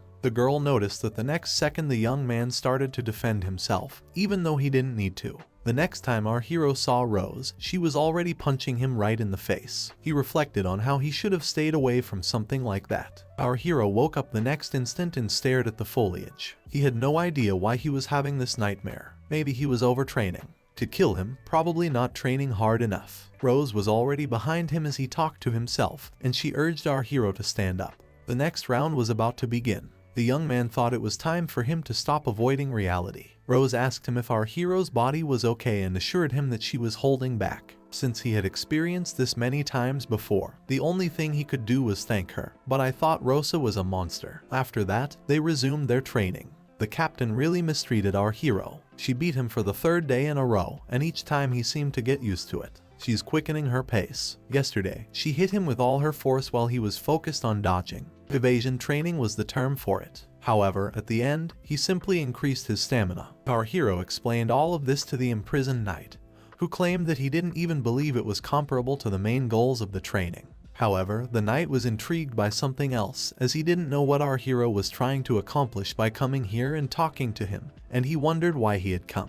According to our hero, the captain had the day off today due to urgent business, and he was just curious as to what was going on. However, as he could see, the knight reported that nothing was going on with him. When the knight left here, our hero asked what he was going to do. However, the knight felt that she had to make the final decision, and our hero realized that his questioning was useless. The knight then stated that our hero should leave this prison immediately if he did not want anything from him. Our hero realized that he was being taken away and must leave. As he left the prison, the young man thought about what they were doing to her, and he reasoned that she would probably be executed as soon as she became a serious threat. However, our hero realized that this was not what he wanted. He was walking through the palace when he noticed Lady Syria watching him and Kazuki during a training session. Syria explained that the young man had started training even more after this battle. When our hero found out that it was a training session, he was stunned because, as the young man bragged, he would now demonstrate a real training session. He then approached Kazuki, who was happy to see his friend breaking away from the training session. Yato explained that he too was busy with his training. Naturally, Senpai informed Kazuki that they were also going to the Beast Nation to help that girl. That was the plan, the young man explained, but the king had the final say. The princess turned to our hero and wanted to let him know that his request would probably be granted. But our hero explained that he would do everything in his power to help her. When the princess revealed that her father had ordered letters to be sent out to all countries, our hero was stunned. He would most likely ask Yato to help him form a united front against the demon army. Why it had to be him was beyond our hero's comprehension. After all, if he was a hero, he would understand. However, they had gotten lost in the dark before they arrived. But now, the girl said, things were different. They were focusing on the demon army, the princess explained. It had been a difficult victory, even though the heroes were on their side. She was horrified at the number of people who would have died if healing magic hadn't been used. Her words were confirmed by Kazuki, because he wouldn't have survived without Yuzato's help. However, our hero believed that without Amako's help, they would have lost. She could also see the danger looming over the continent. However, our hero refrained from discussing this aloud. No official decisions had been made yet, the princess added. However, the letters should have been sent earlier. The princess then inquired if it would be difficult for our hero to participate. After listening to her request, the young man informed her that it was fine, and the nation allowed him to accomplish all his goals, and he would need a lot of help. However, he later stated that it was inconvenient to keep them. Therefore, he would be leaving now. His departure took the boys by surprise. But say goodbye to him. Syria turned to Lord Kazuki and asked about his recent remarks, if he would like to give her an explanation. The young man then expressed regret. Our hero apologized to Kazuki after overhearing their conversation by the edge of his ear, as he didn't know that the young man was hiding this information from the girl. Although he was pleased that he could help, he was currently minding his own business. But as Yato pondered, he wasn't sure he deserved such a distinction. At this point, our hero turned to question the Black Knight sitting in his dungeon. He would just go back to his boring life in the demon army even if he managed to escape. But there was no light here either. She felt that she would have to endure Yuzato's stories again if he returned. He heals her, visits her, and shows her for the first time that someone actually cares about her. She wasn't sure how to handle him. However, the next time she tried to understand why he thought so much of the young man, Rose suddenly materialized in front of her as she heard footsteps. Realizing that the girl's form was the same, she was the captain, as it turned out. I wondered if this Black Knight was causing trouble, but Rosa explained that she had been invited. She then asked why the girl had come here, and Rosa offered her two answers. The knight could rest here. The knight went on to say that the girl should have killed her earlier if she came here to do so. Since the girl did not express a second choice, Rosa called her impatient and asked her to take her time in dying. Rosa stated that although it would be a chore, the girl could turn into a good demon and return to normal. The knight couldn't understand this fool's words in the next moment. However, Rose hit her immediately after she said that. The girl was hit on the head after her helmet broke. Rosa realized that the healing magic was working against her the next moment. Then, as she removed the girl's armor, Rosa explained that the king, like her, did not enjoy executing prisoners. The demon believed that Rosa had destroyed her armor by simply holding it based on how it disappeared. She would have even more power than Yato. Rosa went on to say that the king knows about the demon's concern for each other. Even if they were at war, they would be furious if they killed a helpless captive. Dealing with vengeful people is the most annoying thing in the world. In any case, Rose didn't have much time to keep a constant eye on her, so the girl had to take a demon re-education course. Then, holding a special collar in her hands, Rose clasped it around the girl's neck. The girl realized that her magic was failing the next moment. Rose explained that the item around her neck that seals the mana was the reason why her magic wouldn't work. When that demon heard this, he couldn't understand Rose's reckless use of such an expensive item. Normally, she would have locked herself in here and thrown away the key, Rose explained to her. However, that wouldn't have solved all the problems. Rose had to make the final decision regarding the Black Knight. That was how the king had explained it to her. Even the demon became alarmed when he saw Rose's smile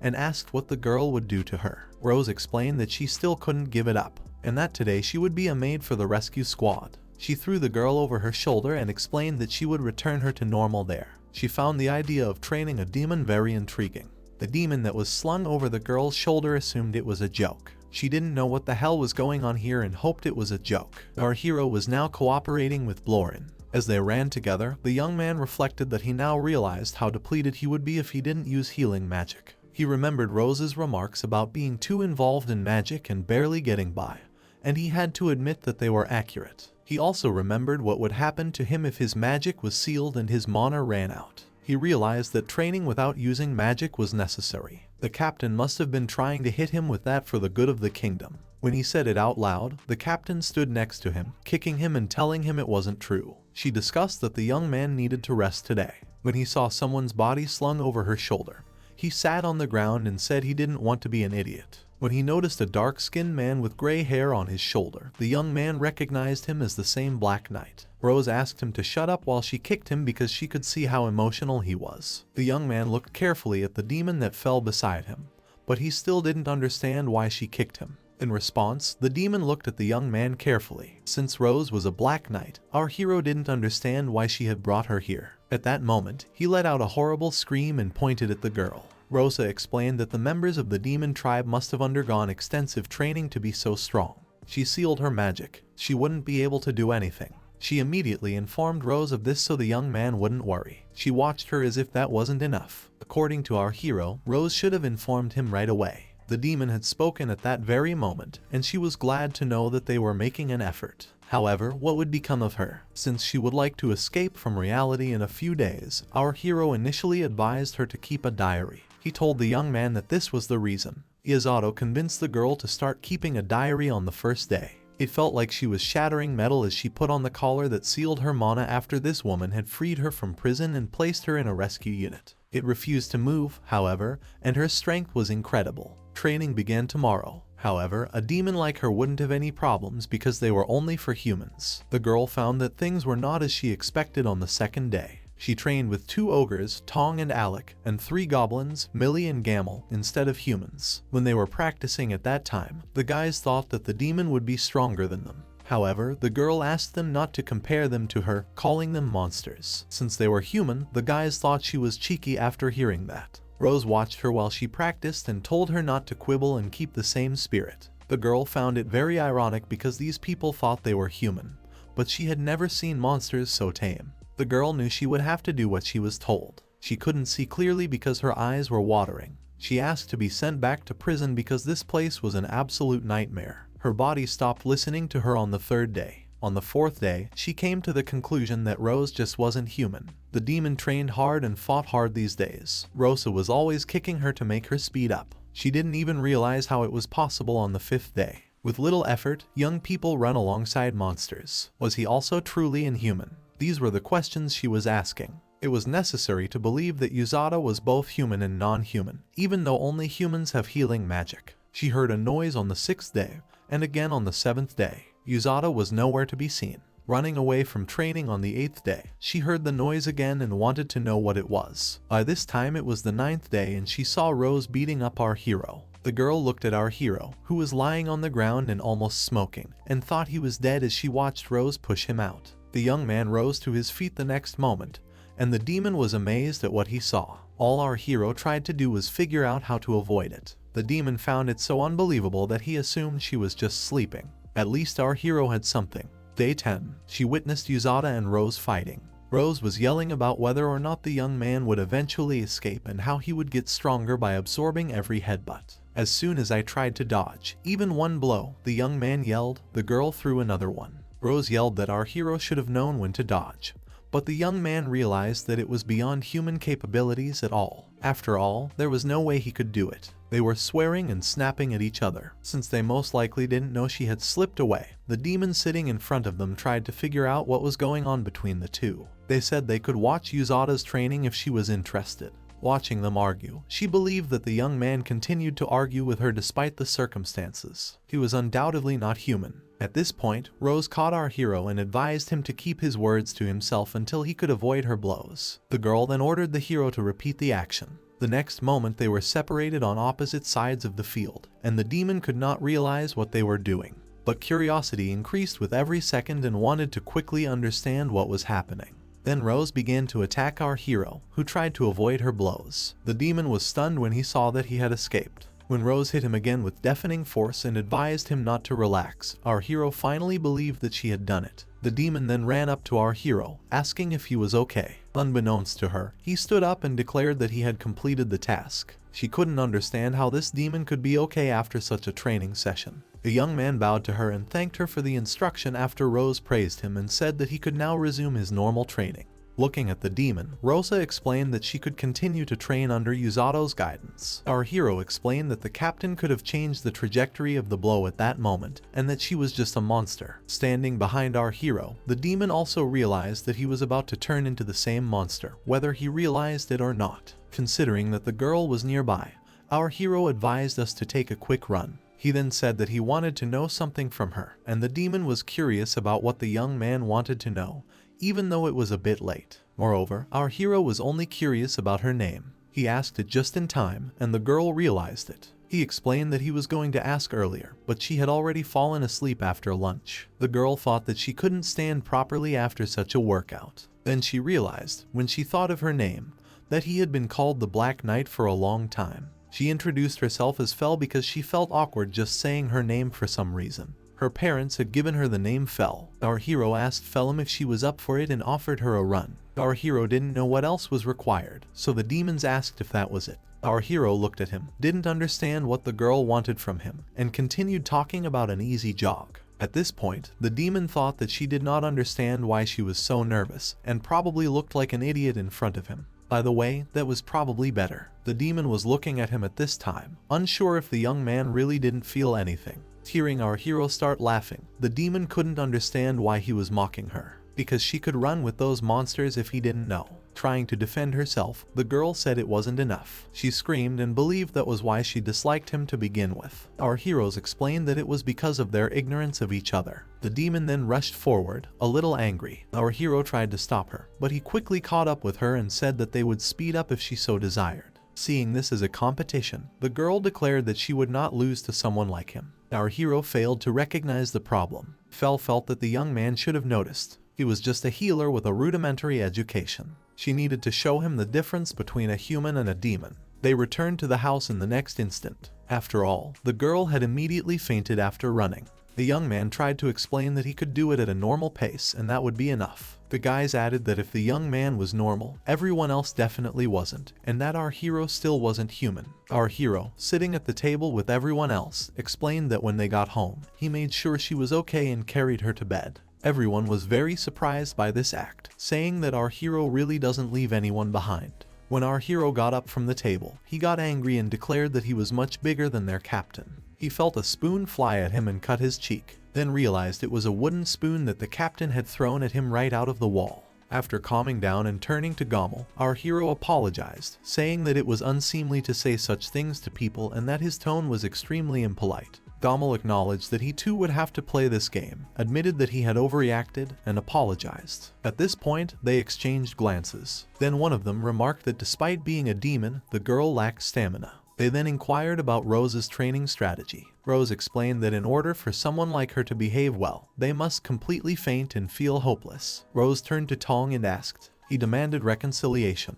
At Tom, our hero inquired what Rose was discussing. According to Tom, our hero should not bring it up because it was none of his business. Our hero assumed that the man had a shameful past because he didn't want to discuss it. Rose asked our hero to bring the ladder to the castle tomorrow morning so that King Lloyd could talk about his future plans. Our hero agreed, saying that he would visit the king tomorrow because he felt he had to finally make a decision and could only speculate what would happen next. The girl thought she had never been to the castle before after she had caught the fox and went there with our hero. The young man had accepted the king's invitation after looking around the neighborhood, and now they were gathered in the castle. And it seemed that the king would finally discuss with them their future actions, and it would be interesting to get his opinion about the future because the king could mean something important. When our hero next entered the hall where the king was sitting, he was thrilled to see Yato and Amako beside him. She was so startled that she immediately hid behind our hero when we asked if she was the girl. She then nodded and introduced herself as Amako. The encounter pleased the king.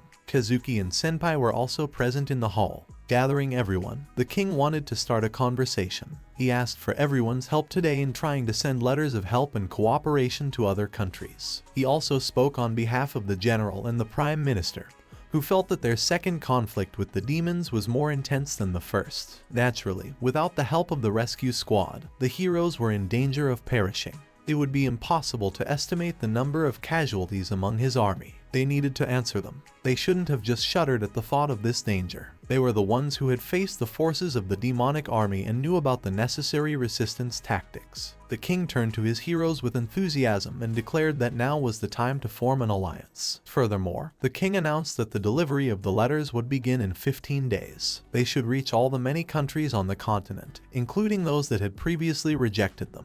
Particular nobles should deliver the letters as a sign of their determination. Our hero assumed that since he had heard of extraordinary people, it must imply heroes. Naturally, Suzyun, Kazuki, and our hero would be happy if Yato participated in this issue. Our hero was shocked to hear that. Did he really have to do it too? Since they all agreed that the young man should help them, all of his friends nodded to our hero. Amako went on to say that the young man was extremely important. The king expressed regret for only bringing trouble to the boys. However, Kazuki made an effort to assure the king that it was okay because they wanted to help the people of this kingdom, and they were important. Senpai was considering different places they could visit, and it sounded like a lot of fun mixed with a lot of work. Our hero thought that this girl was undoubtedly right, but he couldn't understand her. He knew why he was sending heroes, but why, as a simple man with the ability to use healing magic, was he given such a meaningful role? Announcing the end of the audience, the king called for Suzyun, Kazuki, Yato, and Amako, as well as Sigris, Welsi, and the scholar to remain in the hall.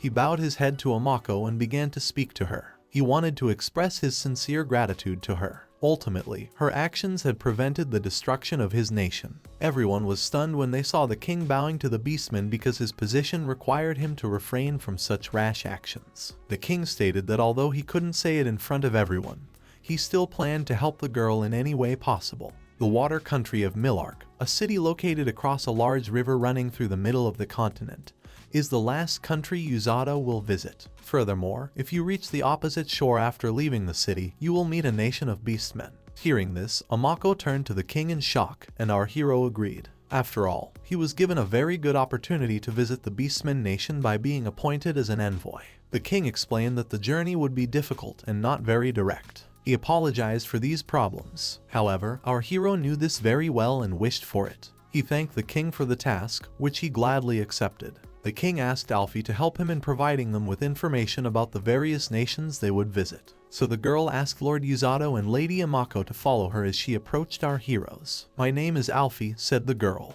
She explained that she was a scientist working in this kingdom, and that she had never met our hero before. The girl also explained that even though she was a scientist, the range of her work was extremely wide. In other words, she worked with documents that could help in the development of the country, turned them into reports, and offered suggestions. In light of that, she gathered information as a last resort as they could give her all the details regarding the locations and topography of the countries they were going to visit. Amako turned to Yato and said, "That man talks too much," as our heroes approached her from behind. Although our hero agreed with her, they were forced to follow the girl. Once they reached her private room, she invited them inside. The girl informed them that the roads were generally in pretty good condition, so as long as they were careful of bandits and monsters, the journey shouldn't be too difficult. At that moment, she searched through all those papers for a map. Our heroes entered the room that was in the books. She then asked them to take another close look because it showed our heroes a map of the continent. According to her, this area included the kingdom of Lincoln where they were located.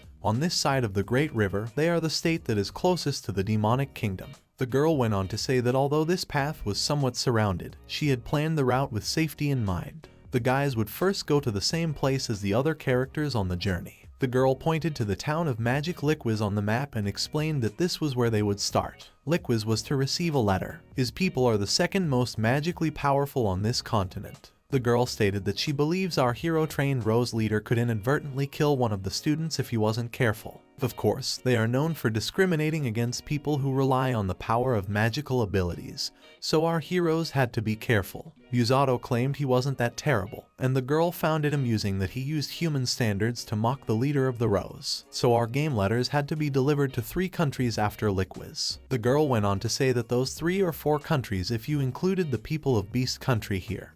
But the young man thought he was probably misunderstood. However, among the population, the Beast Country had already been activated. Millark was one of these last 3 waypoints of the itinerary. The land of prayer, Sumeriel, was still there, the girl said, pointing to the map where the Mecha Breeder's land was located. Our hero was stunned by this, as Amako was scrutinizing the map at the time. The girl went on to say that while there was a country that would undoubtedly help them, it was a horrible place for half-humans. The girl also asked Lady Amako to pay close attention once they crossed the border. She was sure that a simple visit was unlikely to cause any problems. However, the girl still had to keep the king at a distance. That was unfortunate too.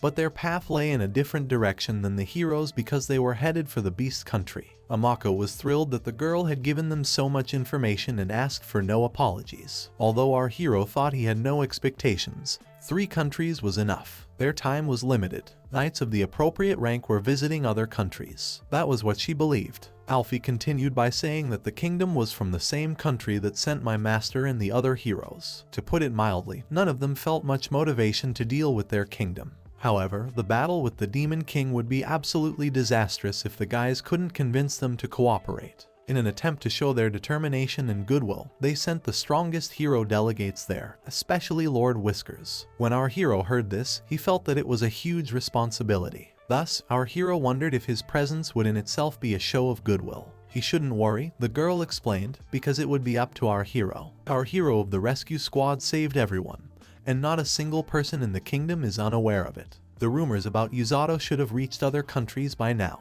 Whether people believe those rumors or not is another matter. Although it seemed a bit exaggerated, ours felt that he was powerless to help. With limited information, they now had to discuss the people of the Beast Country. Ships passing along the way noticed that all they have is the ruins of Millark. Amako replied that she could personally tell our hero everything. Since they are an island nation and the only information scientists have about them is from antiquity, the scientists found this comforting. The plan is to return to Liquis after seeing the people of the Beast Country. The girl explained this, pointing to the map and asking if our heroes had any questions. Yato asked how many passengers he could take with him on the journey. For the children to choose 5 helpers, the scientist explained that they thought a small group would be ideal, considering that each of their 2 heroes would have their own escort. However, there could be problems with the beastmen because they were once slaves or because they had recently been discriminated against, making them suspicious of outsiders. Suspicion will arise if the hero surrenders to a higher power. It would be prudent to add 1 or 2 knights to my master's team. Asking about the girl's thoughts on Ark, our hero felt it would be prudent, and that he usually had someone with good knowledge and common sense. It was a guard, the girl remembered. The young man certainly has a broad view of everything,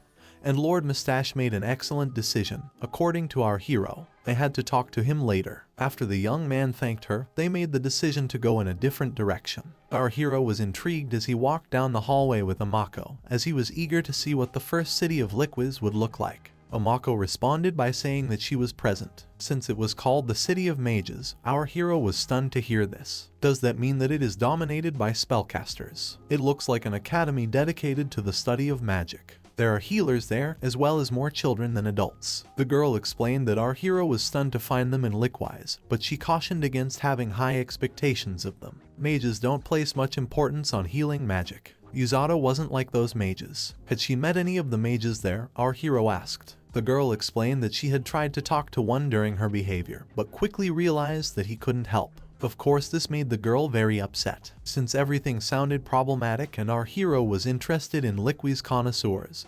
He understood. Dealing with them was a total pain in the ass. Rose said she was fine because she thought our hero would be fine. Our hero looked at her and asked if the young man was concerned, explaining that her optimism was just refreshing. The young man explained that he wasn't overly concerned compared to when he first arrived. He noticed the demon walking at that very moment, clutching his backpack and grumbling about its weight. When our hero saw her, he was stunned. Afterward, Rose told her that she would send her into the woods to protect her. Saying that everyone experiences this, our hero calmed the demon down and wished her luck. Hearing this, the demon informed her that if he could do it, luck would not be needed. It then became clear that she was capable of doing it too. A month and a half before he left, our hero was considering his options. He was definitely not suited for regular training. Since there was someone he could ask for it, he reasoned that he could practice his magic. Lady Suzune was minding her own business, and everyone was wondering where she was at this particular moment. The girl greeted Ark and said that she was just on her way to the rescue party.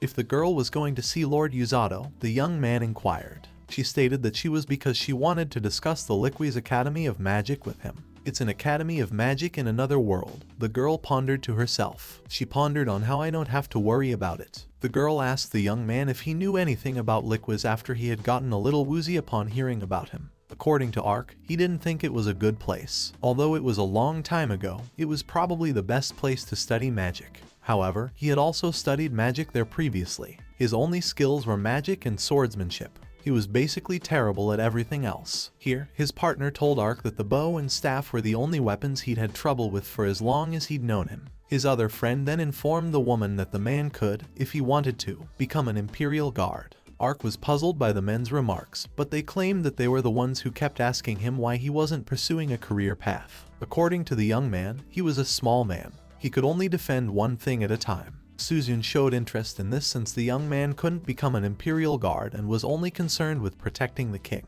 The young man explained that although the king was protected by the Imperial Guard, many other things also had to be changed depending on the situation.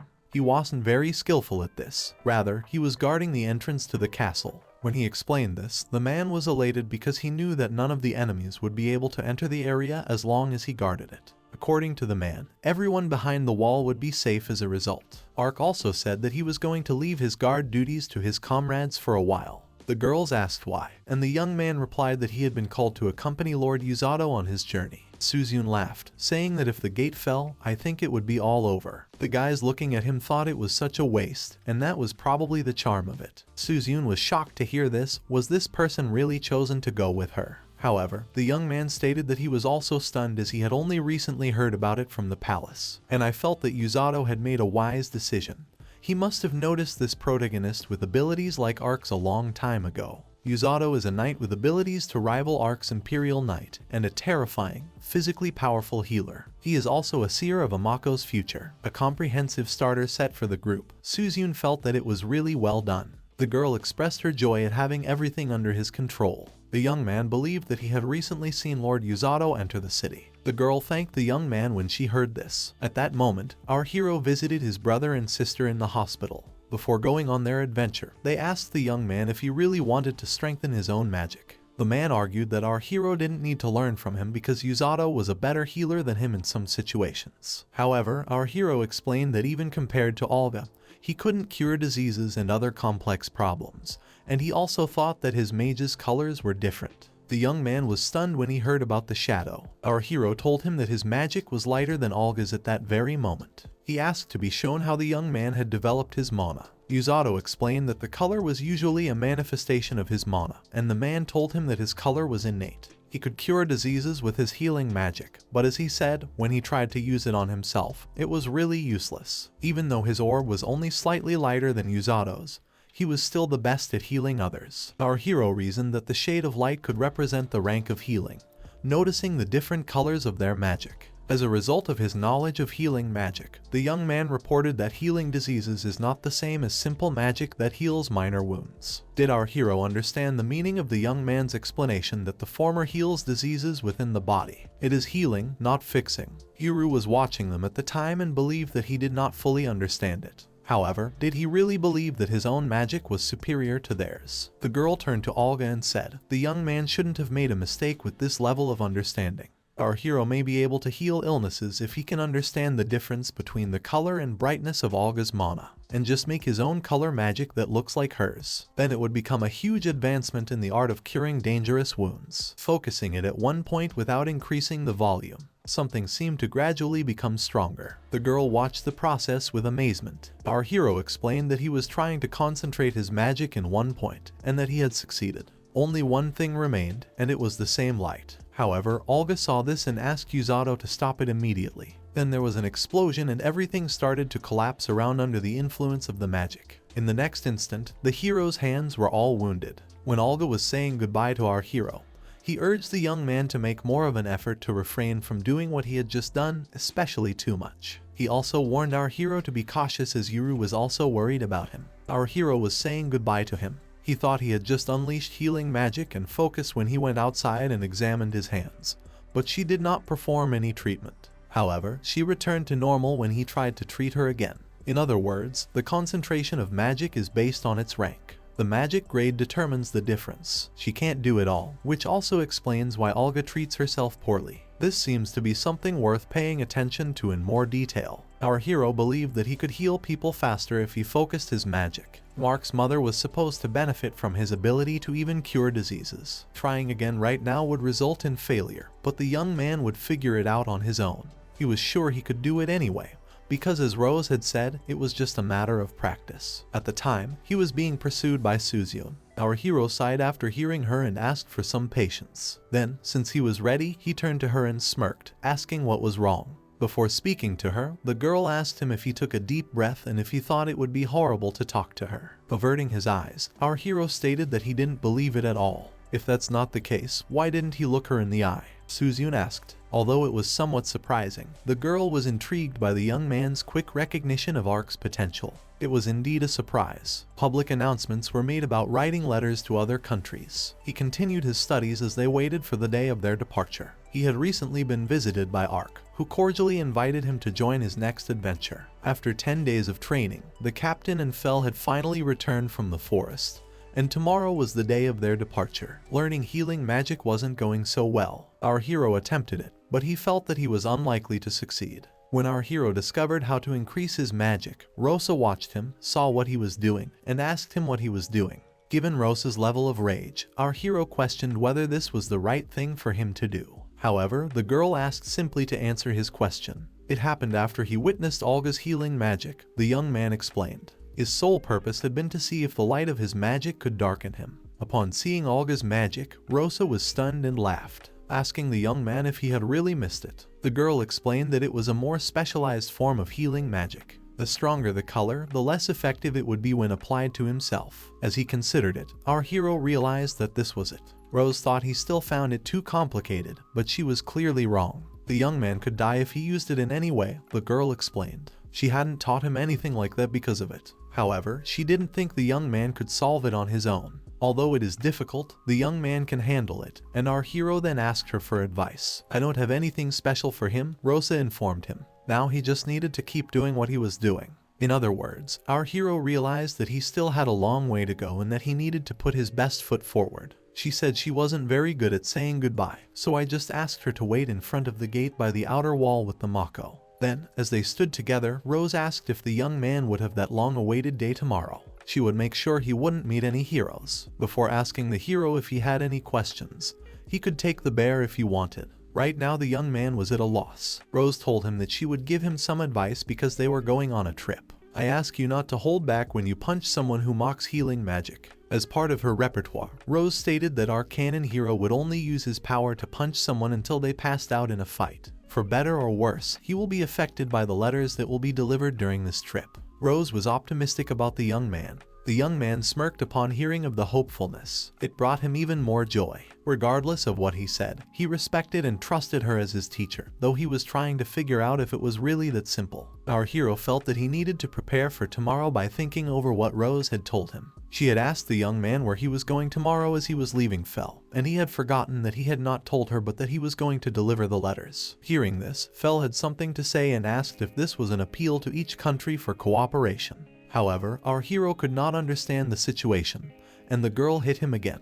And since he wouldn't be here, the young man asked if she could feel lonely. Eventually, this thought would prevent him from sleeping. Looking at him, Fel reasoned that the young man couldn't be lonely. After all, it was unfair that he was the only one who could get out of this hell. Our hero gathered his bear and prepared himself for the morning. He thought about what he probably didn't like while he watched the bear. However, he had to adjust to it quickly. He noticed Amako saying goodbye to her grandmother at that very moment. She hugged her, and the girl rushed over to our hero. It was a touching and exciting moment for the girl, because she did not know how the journey would end. According to the girl, it would have been acceptable if he had remained silent. Our hero thought he had already forgotten what he was going to say at this point. One day Amako wanted everything back here, so she thanked him. The girl pondered her grandmother's words, "It's okay, and it will always be nice to see her," while looking at her. However, I doubt that she will be able to come back here after she returns to the land of beastmen. The girl explained that she might not have the opportunity to return here in her lifetime.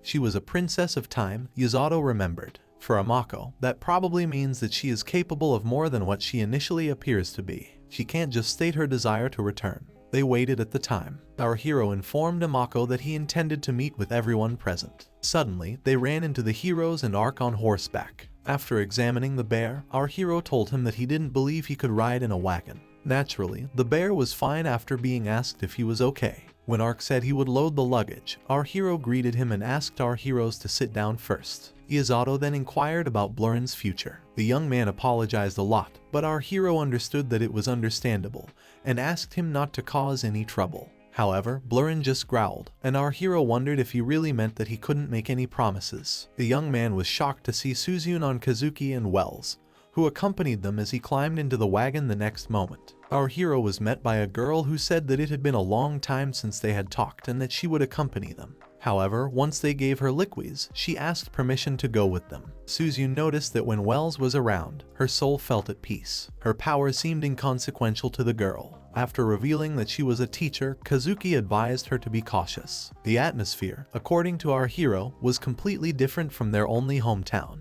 Our hero asked Amako not to be afraid and assured her in a whisper that everything would be fine. Senpai was the only one worth keeping an eye on. To make sure no one would hear, our hero said this in the girl's ear. However, Senpai realized that our hero was referring to her. Everyone interrupted their conversation to announce that the gate was open, and they needed to leave. Rose watched from afar as our heroes advanced. The journey from Lingle to Liquis would take about a week. Demonic beasts would attack them along the way, but the frequency of these encounters was quite unusual. Being part of nature, the Blurren served as a sort of amulet that protected them from the monsters. Amako's ability to sense danger was added, and their journey continued without incident. Our hero sat by the fire and remarked, "It's been 6 days since they left Lingle." When Ark saw him, he asked what had happened. However, the young man claimed that it was nothing particularly noteworthy. The thought of them arriving in the city tomorrow kept him up at night. He asked Ark to rest well and not to worry about him, even though it was no longer his turn to be on guard.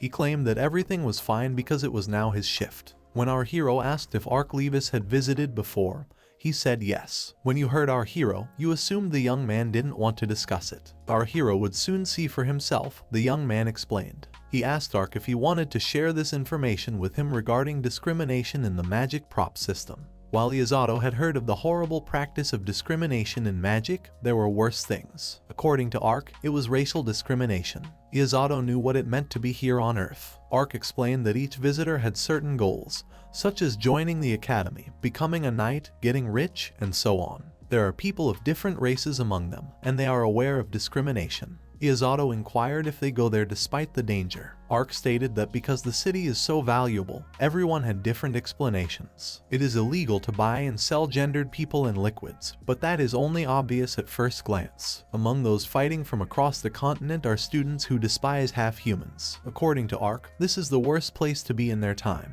but it might be the best place to learn magic. Arc asked not to worry after Yato apologized. After asking about our hero's thoughts on the half-humans, he made his own decision to go with them. Upon hearing this, our hero explained that it wasn't particularly noteworthy. The man started laughing upon hearing this, because his response, which claimed to be similar to our hero's, was rather odd. Our hero was stunned, and according to Arc, the girl trusted him because he treated them like normal people. Our hero thought he was unique. But what exactly did Arc report? He is unique because he doesn't care about such things. Please don't flatter him, our hero asked. After all, he genuinely felt that way about the girl. Then they realized that they weren't the only ones who saw Amako and couldn't sleep.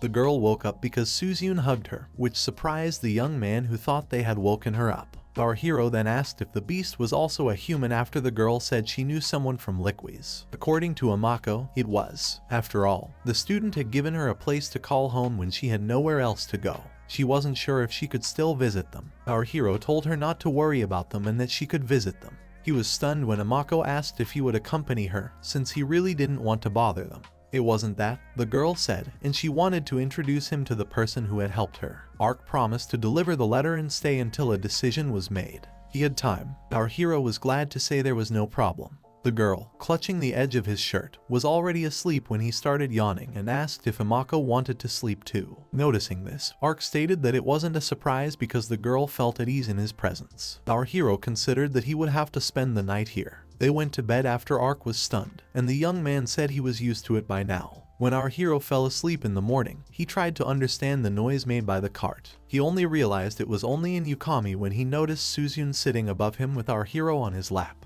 The girl was stunned by his regained composure. Our hero then asked if Kazuki had brought him here. Kazuki explained that the reason for that was because our hero was sound asleep. Suzyun was stunned by our hero's composure. The girl asked not to be like that, but the same person said that it was a pity. The young man explained that he didn't dislike it, rather, he thought it was a good thing, but it should be kept secret. Our hero just couldn't be honest, the girl realized. According to Kazuki, the young man was surprisingly stubborn, and our hero thought they were both crazy. They didn't mean it, and he was just a regular guy. He looked at them and couldn't understand what had happened to them, so I was shocked to hear it. I didn't even know how our hero felt. It was at that moment that they heard Arc's voice informing them that the city was ahead. The healing magic of liquids, the magical hierarchy of racial discrimination, and many other fascinating things piqued our hero's curiosity. When the group of heroes arrived at the luxurious painted gate, they thought it was very beautiful. Somehow it reminded them of a school, although it was completely different from the place they went to.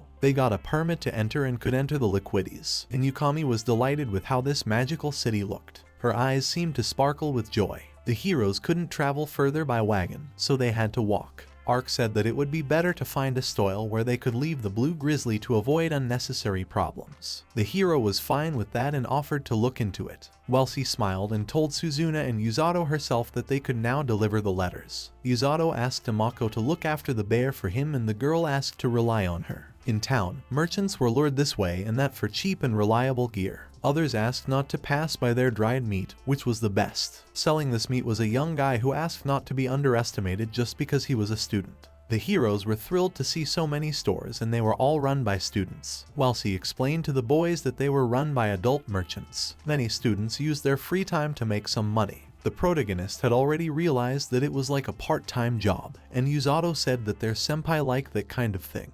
But he suddenly found that the senpai wasn't there and asked where he went. Welsi and the Kazuki were surprised when they heard that the senpai was missing. But the hero didn't expect anything else from this woman. As expected from a magical city, even the items for sale were like those things from fantasy novels. Yato didn't understand why this woman couldn't stand still for at least a minute. Not far away, he saw a crowd of people and shushed them to move forward. He apologized to the crowd and suddenly ran into a girl in a black robe. The young girl fell to the ground and the hero apologized to her. Yato noticed that her eyes were similar to those of an Amako. Her hood was slightly raised, so he assumed that she was a zoo human. He held out his hand to her, hoping the girl was all right. The girl quickly stood up and said she was fine, just a little off balance. The hero bowed his head and wanted to do something to apologize to her properly, but he was in a bit of a hurry right now. No sooner had Yato run away from her than the girl grabbed his hand and asked him to wait a bit. She sniffed the guy and said he smelled very familiar. The hero didn't understand what she meant. Plus, he noticed that this girl had a strong grip and incredible strength. Yato didn't even know that there were people with this kind of strength besides the captain.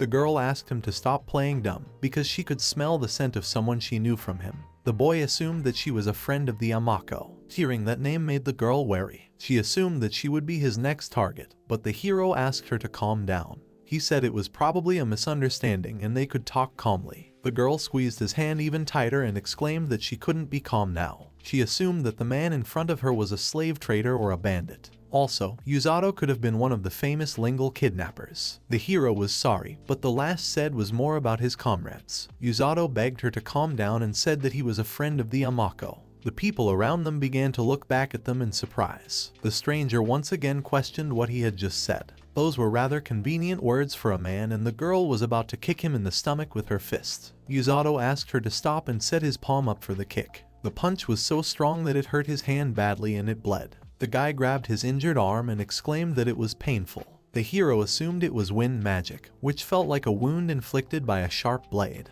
The girl was surprised that the mustachioed wound healed so quickly. She thought he was not human, but the hero claimed otherwise. His new acquaintance looked scornfully at people and said he was attracting too much attention. Putting the hood back on her head, the girl promised that she would be sure to remember him and left. But Yato wasn't about to let her go and asked her to stop. The guy wanted to chase after her, but right now, delivering letters took priority. Now there were still things that needed to be done in the Liquis. The hero had to tell Amako about this. Perhaps it would be good news for her. But right now, something else was much more important. Barely had he thought of that when he heard his name called. In the middle of the crowd, he met Inukami-senpai. She rejoiced and told the hero that he had arrived just in time and asked to see the bow she had in her hands. It looked just great considering its intricate structure and design. Right now she was using a sword, but she would like to try a bow and arrow. Yato made it clear that he was displeased with her and the girl felt uncomfortable. She quickly put the bow back and asked only not to be angry. By then, Yuli had caught up with them and asked the boys where they had disappeared to.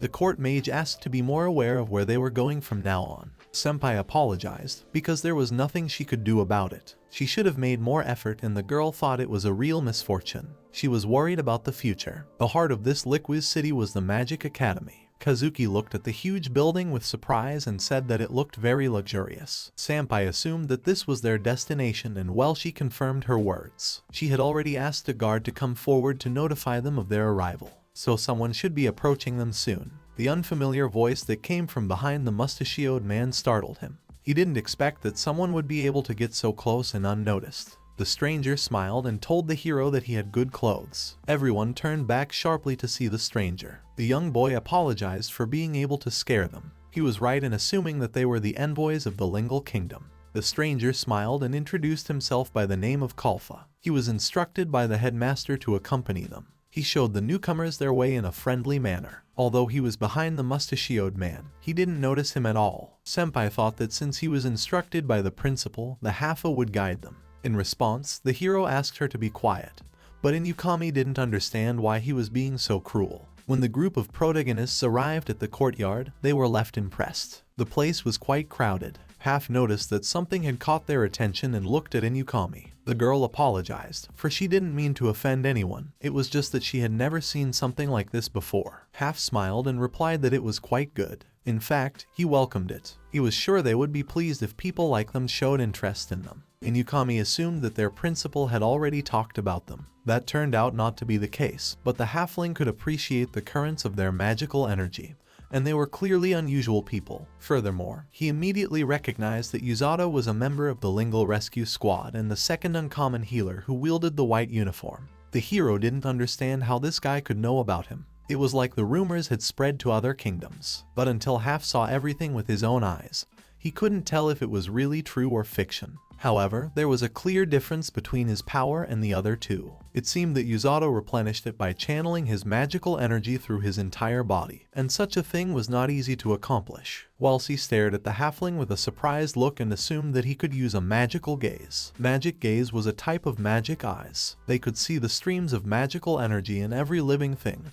and the air around it. Like healing magic, it was a rare type of magic. The hero realized that they were similar to the halfling, only he didn't have magical sight. Yato also noticed a calculating smile on the guy. Half suggested that the guys continue on their way. He politely asked the guests to follow him. There was more to it than what Yato seemed at first glance. Inukami frowned at him and turned to Yato. It seemed to her too that this guy was hiding something. Yuzato was not surprised that this guy had hatred for his own kind. However, he wasn't hiding anything from the others. Half led their entire group to the principal's office. He knocked and notified the principal that he had brought guests to her, and the girl allowed him to enter. The boy opened the door and apologized for the intrusion. The principal welcomed the guests into the Liquis. The girl smiled and introduced herself as Era Gladys. She was also in charge of the Liquis Academy. Era would like to extend a hearty welcome to them all. She thanked the halfling for bringing them, and the guy replied that he would wait for them outside. When the doors behind the halfling slammed shut, the court mage Welsi bowed before the headmaster and apologized for such an unexpected visit. Apparently they hadn't seen each other in a very long time, and the headmistress was glad to see Welsi here again. It immediately became clear to the hero that Welsi-san was an alumna of this academy. Era asked her former student to introduce the guys behind her. Welsi happily wanted to introduce her acquaintances and turned to the guys. The president smiled at the principal and introduced herself as Inukami Suzyun. Yuzato and Ryusen Kazuki similarly introduced themselves to the principal. The principal immediately saw great potential in these guys, but Era believed that they didn't come all this way just to introduce themselves. Welsi agreed with her and said that today they would like to discuss the crisis hanging over these lands. Era's smile fell when she heard this. She glanced at the heroes who were looking at her intently and waiting for the director to respond. Era started to talk about the demon army, but she heard that the heroes had won the battle. It was a battle in which they were destined to lose, but they were only victorious because of those heroes and the healer. Also not present here was another person who helped them achieve their victory. It seemed to the director that this person wanted to show the seriousness of his intentions since he had sent 2 heroes to deliver a letter to them. In the end, the document is just words with no meaning, which is what they were reminded of last time. Just by looking at them, the principal could tell that they were outstanding warriors. Besides, judging by the uniforms, Yuzato was from her squad. Welsi had told the Era that he had been drafted along with the 2 heroes. The director assumed that in that case he was an aide. You might not be able to tell from him that he had the distinctive rose insignia. Era understood and replied that many different thoughts were going through her head right now. She understood that one couldn't judge a person by appearance alone. But Yuzato could swear that he was not some super sadist and barbarian like the captain. Era had to ask them to wait a little longer. Their request, not something she could arbitrarily decide on her own. She needed time to talk it over with the others. She hoped the heroes would take their time. Welsi smiled and replied that they hadn't made a decision. Until an official decision was made, they planned to find a place to stay. Before the principal could say anything, a halfling walked into their room. He seemed to have been called, and Era asked the halfling to show their guests the accommodations. The guy bowed and with a smile asked to follow him.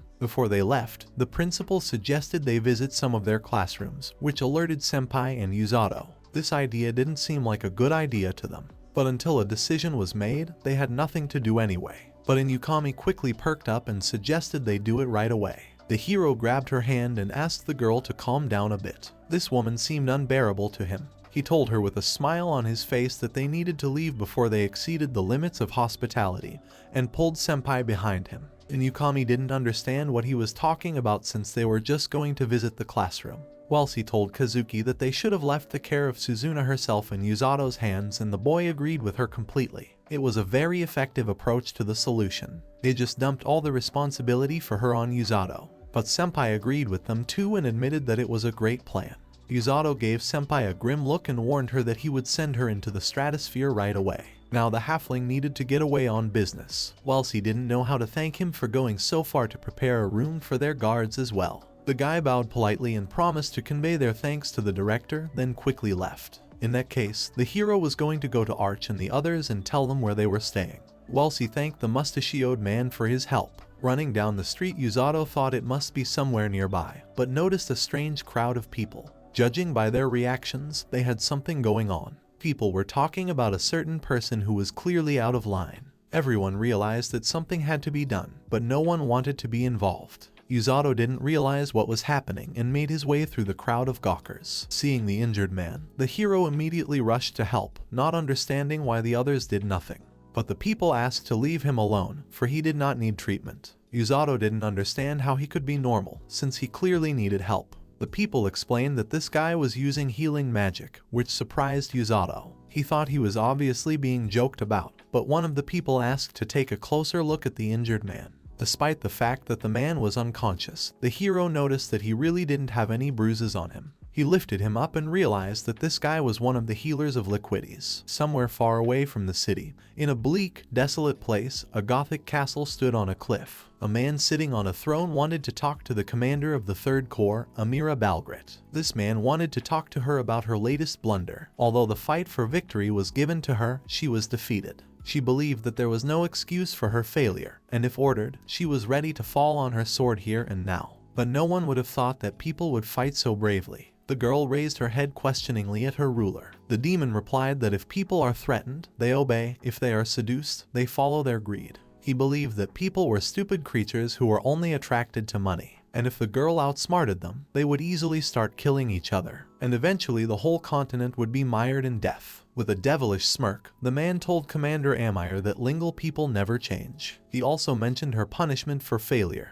She had offered earlier to fall on her own sword, and the girl was ready for that, despite that she had another way to redeem herself. But if that was the way she wanted it, there was no reason for him to stop her. She probably enjoyed cutting herself. The demon coldly stated that she was demoted because she was no longer worthy of being a corps commander, and the girl understood everything. The man offered Amira to show her weapons skills on the battlefield once again, but as a soldier. The demon would not want to see Amira missing as an officer. He wished to see her rushing madly through the battlefield to fight, and he realized this during this battle. The girl swallowed the lump in her throat and thought that she was insanely grateful to him for those words. From now on, she was willing to devote herself with everything she had to crush all their enemies. The demon hoped that there were no lies in those words, but the girl was determined. She was willing to do anything for the demon lord. Meanwhile, Yato scrutinized the wounded guy who was clearly one of the Liquis healers. The hero wanted to know what happened here. One of the people guessed that the guy was not from here. He obviously didn't know the story since he wasn't local. The thing is, someone troublesome had laid eyes on him, just because he could use healing magic, and it happened to him all the time. Yato assumed he was being bullied that way. In his opinion, one could not make a person a punching bag just because he could heal himself. The victim began to come to his senses, and Yato noticed this. As soon as the guy realized that he was being held in his arms, he pushed the Yato away from him and ordered him to let go. The victim immediately rushed to run, but Yato asked him to stop. The boy quickly ran away, and Yato only gave him a questioning glance. After this incident, the hero thought about meeting the healer. He was not such a great man that he could ignore the bullying, but he also couldn't stay away. Yato didn't know if there was anything he could do to influence this situation. Later, the hero reported to Ark about the inn in front of the academy. Ark assured him that everything would be fine. After all, he knew the place. More importantly, he wanted to know when they would go to visit an Amako acquaintance. They needed someone to keep an eye on the place. Besides, Yato could have left the bluey here. The hero figured it had been a while, so surely she must have been looking forward to meeting this person. Ark acted as if he was a master at taking care of others. The hero looked at the Amako with a smile and asked to thank Ark for his help. The girl followed the guy's example and thanked Ark. Yato also noticed that Amako addressed him informally even though he was older than her. Amako replied that she was ashamed to address Yato with the prefix san, but the hero did not understand what she meant. The girl grabbed Yuzato's hand and showed him the direction. At that moment, the hero remembered his past encounter with the stranger that attacked him. He wanted to tell about this incident to the Amako, but the girl did not listen to him. She smiled and said that they were not far away. She wanted to introduce Yato to her friends as soon as possible. The hero assumed that this girl he encountered in the afternoon could help Amako, and even if he asked her for a favor the moment they met, he would most likely be attacked. Approaching the building, Yato had a feeling that the place had gotten darker. Amako pointed him to the building and told him it was here. It was far from an attractive house, so the hero hoped that this was not where they lived.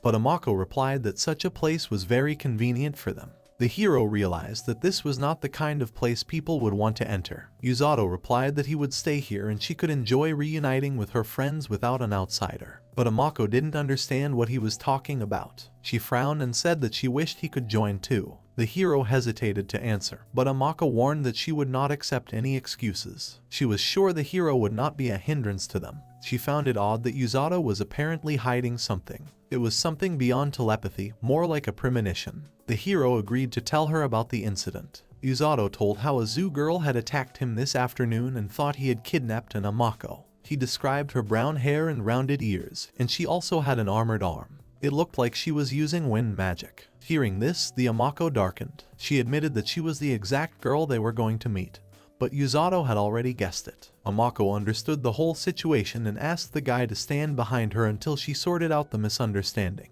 She went to the door and knocked quietly. Amako was wary, but the hero didn't realize what was wrong. At some point, the girl quickly dodged to the side. At the same moment, the doors opened abruptly and the very same girl came out of them. She screamed at Yuzato, calling him a monster who had found her lodging. Somehow the hero had assumed it would turn out this way. She swung the broom at him, but Yuzato bounced aside. The girl didn't care who he was, but she wouldn't let him get his paws on her friends. The guy agreed with her and asked her to wait for literally a minute. He asked to look more closely. After all, he was human, but the stranger wasn't going to believe him. She doubted that a human was capable of self-regeneration as well as an ogre, but she knew for sure that there were things she could say and things she should have kept quiet about. Guy thought that calling a person an ogre or a monster out loud was definitely not worth it. It was very unseemly of her. Yuzato also replied that he was not the captain or any of those five. In a panic, the hero thought that he definitely should have calmed down. He realized that right now his face was far from the smile he was trying to portray. But the girl became even more furious and said that he had finally shown his true face. She believed that this was the reason why the Amako was frightened.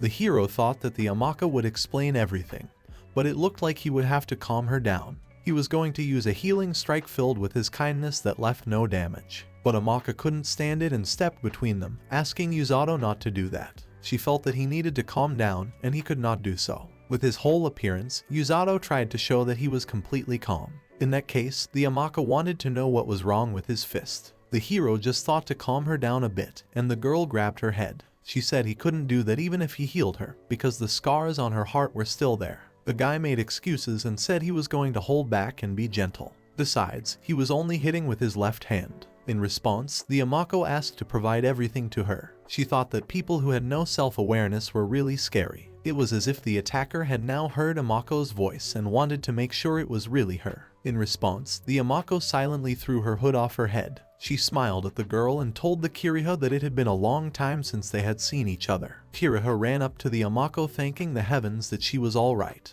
The girl also tried to explain to her that this guy was not their enemy. She also thought that he was a human being. The hero didn't understand what she meant by her assumption. Kiriha kneeled down and sincerely apologized for her wrong. Amako wanted to comfort her friend and told her that it was okay, because Yuzato didn't blame her. He had a few scary sides, but he's actually kind. At this point, the hero realized that they use doja in other worlds as well. Yuzato didn't understand why the Amako said twice about his scary sides. Kiriha couldn't forgive herself for doing many terrible things, but the guy bowed to her and said he didn't care anymore. Besides, he wasn't hurt anymore. With a smile, he showed the frowning girl his whole hand. Knowing that it was a healing magic, the girl couldn't understand. She didn't think that people with this magic were so amazing. Yuzato suggested that other people besides him might have known about it. The girl replied that some of them could barely use this magic. Yuzato immediately remembered the fellow healer he met. For the most part, he was trying to understand the beastman's stance towards humans. Therefore, he didn't think there was any other result other than the resulting misunderstanding and attack on him.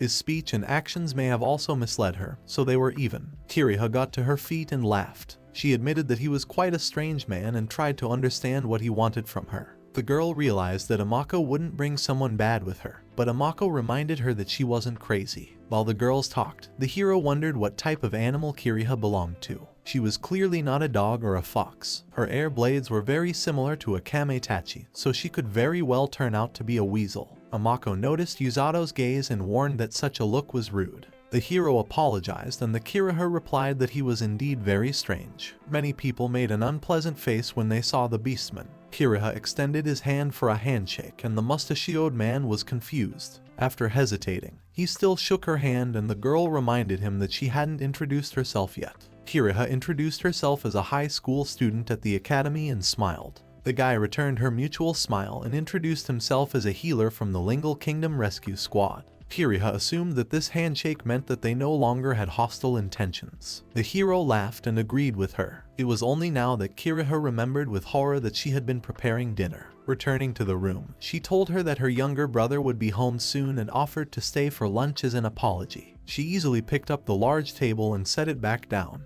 Yuzato asked the Kiriha about her younger brother. The hero thought that if her younger brother was coming home, It would be best to leave only her friends here. Amako looked questioningly at Yuzato, asking for his opinion. Yuzato was fine with staying. As soon as they thought about it, they heard someone's voice behind them. The young man that had returned home couldn't understand why their door had been broken down. Judging from the mess, he immediately thought that the hero was involved. Yuzato asked him to stop and told him that he was here with Amako, and he was not a bandit. But the guy replied that if he was going to lie, he should have thought of something better. At that moment, he spotted Amako and was clearly surprised that she was still alive. The girl waved her hand at him as if nothing had happened to greet him. She told Kiriha's younger brother that Yuzato was not their enemy. The boy had already guessed everything and asked not to talk about it. Kiriha's brother assumed that this was the same healer, the frail fellow his sister was looking for. But the girl told her brother that it was okay, because he was different from the healers from their academy. She frowned at her brother and said that they were going to have lunch together, so he should have helped her. The brother didn't understand at all what had happened here, and Mustache nervously laughed. When all the heroes sat down at the table together, Kiriha introduced the younger twin brother named Kaio to them.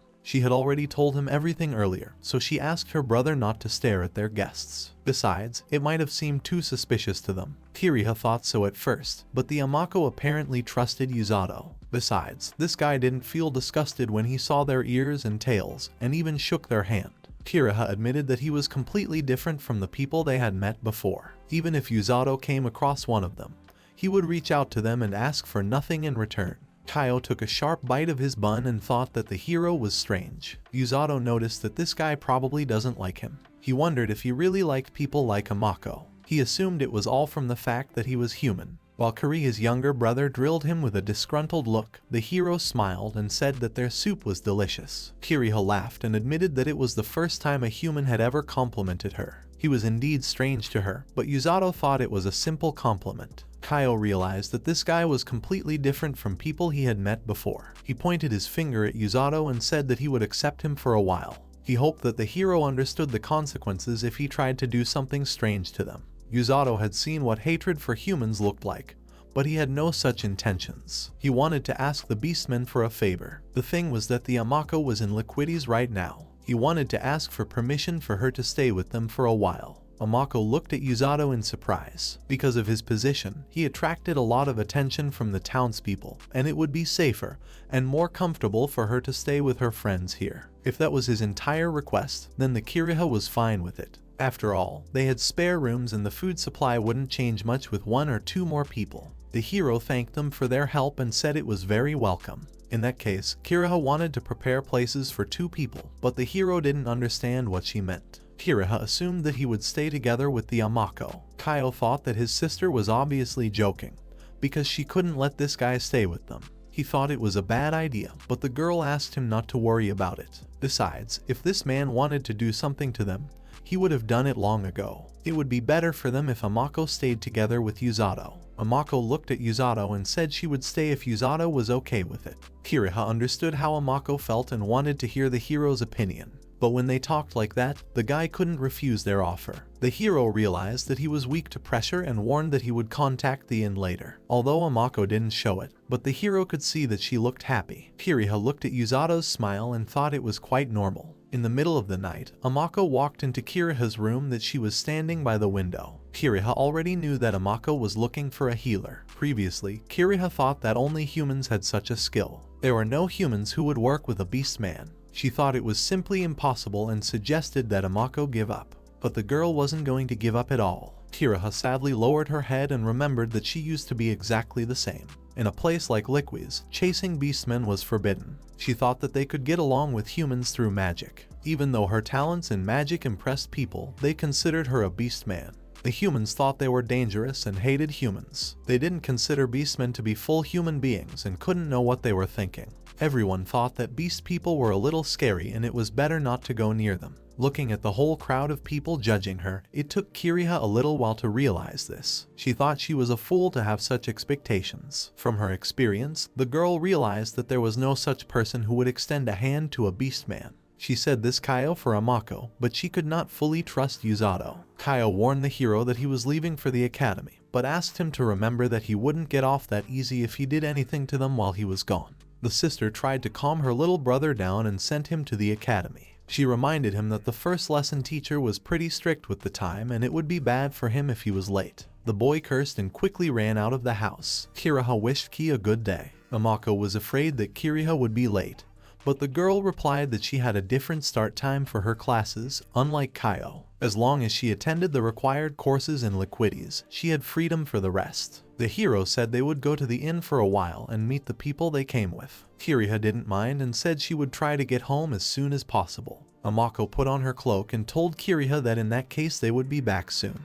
Kiriha gave Amako a glance and thought about what would have happened if she hadn't given up. She supposed she could have made a friend among humans like Uzato. Inukami and Kazuki were happy to see the boys and wished them a good morning. Inukami immediately warned Uzato that if he was going to stay at the Amako friend's house, she wanted to go with them. But the guy asked not to make him laugh because it was problematic enough without her. Kazuki told Uzato about their invitation from Principal Gladys. He suggested that they look around the academy and wanted to go together. Amako told Uzato that they had to go even though Uzato didn't want to do it. Amako smiled and promised to keep an eye on the Blurrin, and she also had Ark stay with her. The hero was shocked at such a performance, but then he was grabbed by the arms. Inukami pulled Uzato and Kazuki behind her and suggested that they not stand still. The hero got a bad feeling. Senpai was curious about the classes at the Magic Academy, and she was very excited. The hero asked the girl to try not to be so rude and sighed heavily. The halfling greeted everyone in a friendly manner and apologized for the wait. Inukami thanked Half for his welcome yesterday and said they were under his care again today.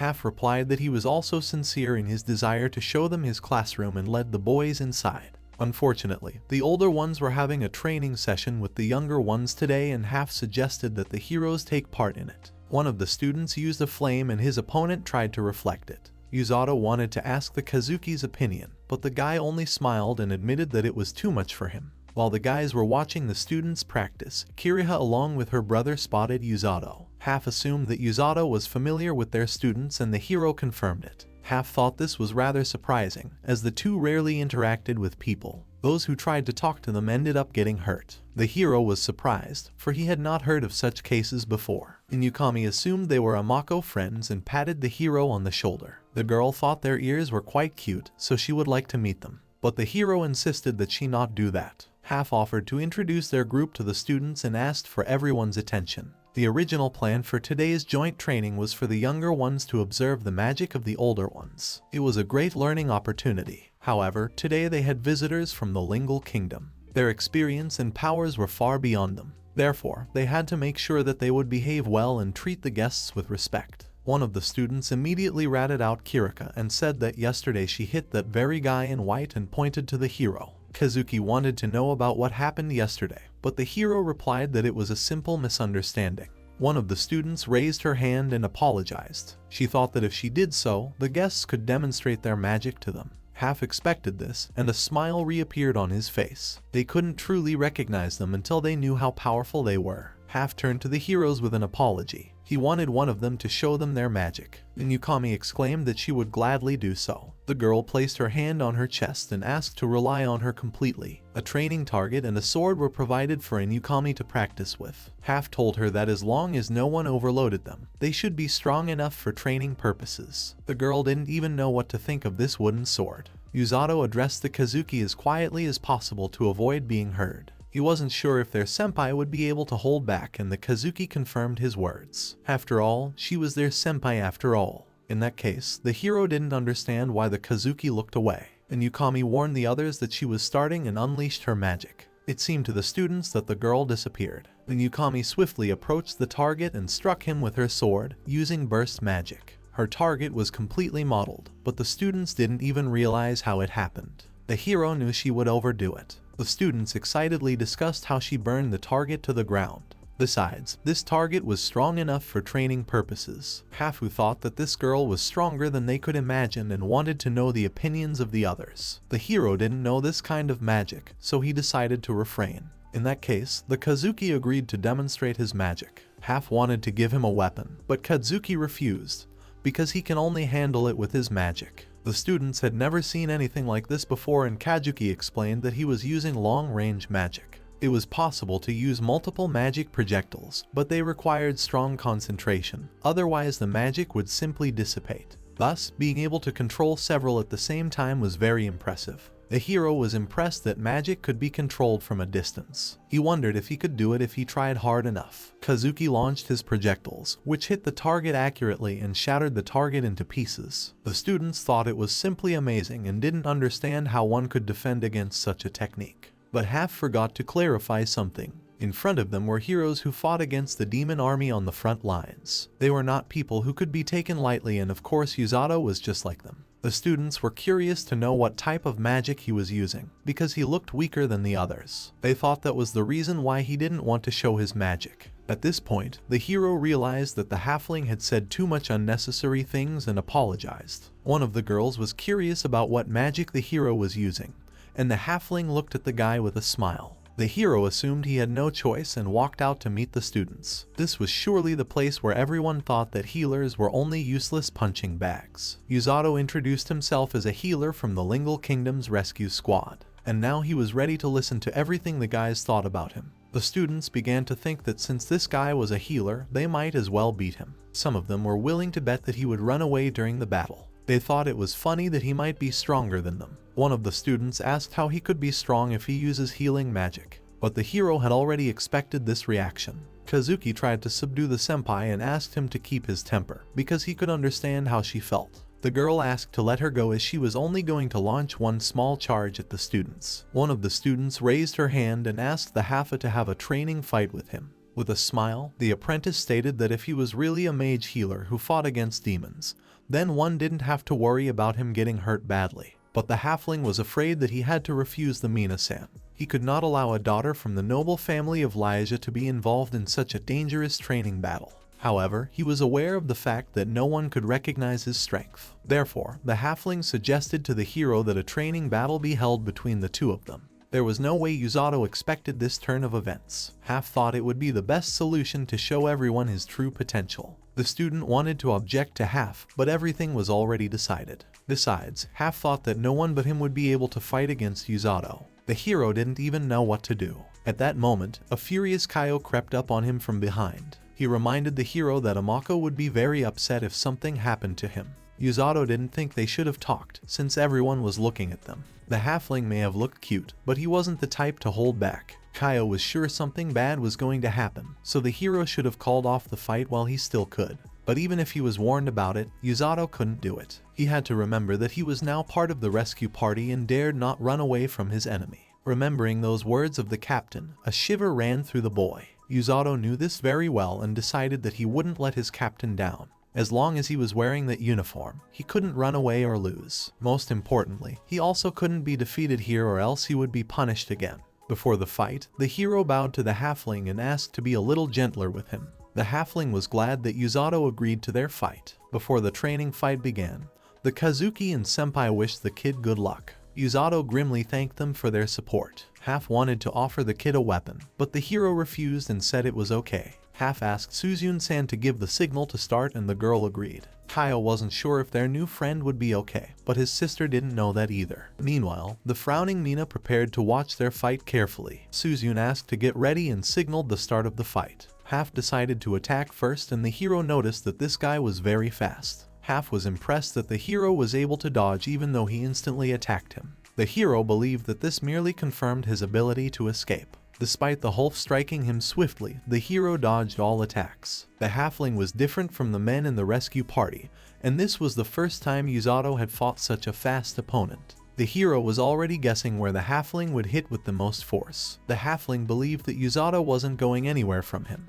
While the hero was dodging, he noticed the halfling make a strange maneuver and somersault backwards. For whatever reason, Yato couldn't read his movements. After swinging his sword, the halfling wanted to make a kick with his foot. The hero barely managed to dodge the Hulk strike and was amazed by its accuracy. The hero jumped back, barely able to stand on his feet. Considering that the halfling was dodging before the attack, he was able to read and anticipate his movements. It was much more complicated than Yato had thought. Half smiled and said that the hero really was a terrifying person. Half thought that was true if the hero still took no damage after his attacks. Yato realized that he wouldn't accomplish anything as long as he dodged all the time and clenched his hand into a fist. Half didn't expect the hero to block his punch with his hand and healed it immediately. But Yato not only repelled his attack, but also let it pass him by. Half was wary, not realizing what the hero was going to do at that moment. While dodging, Yato saw that the guy was open and punched him in the stomach with all his might. Half was thrown back so much that all the students started to worry about their senpai.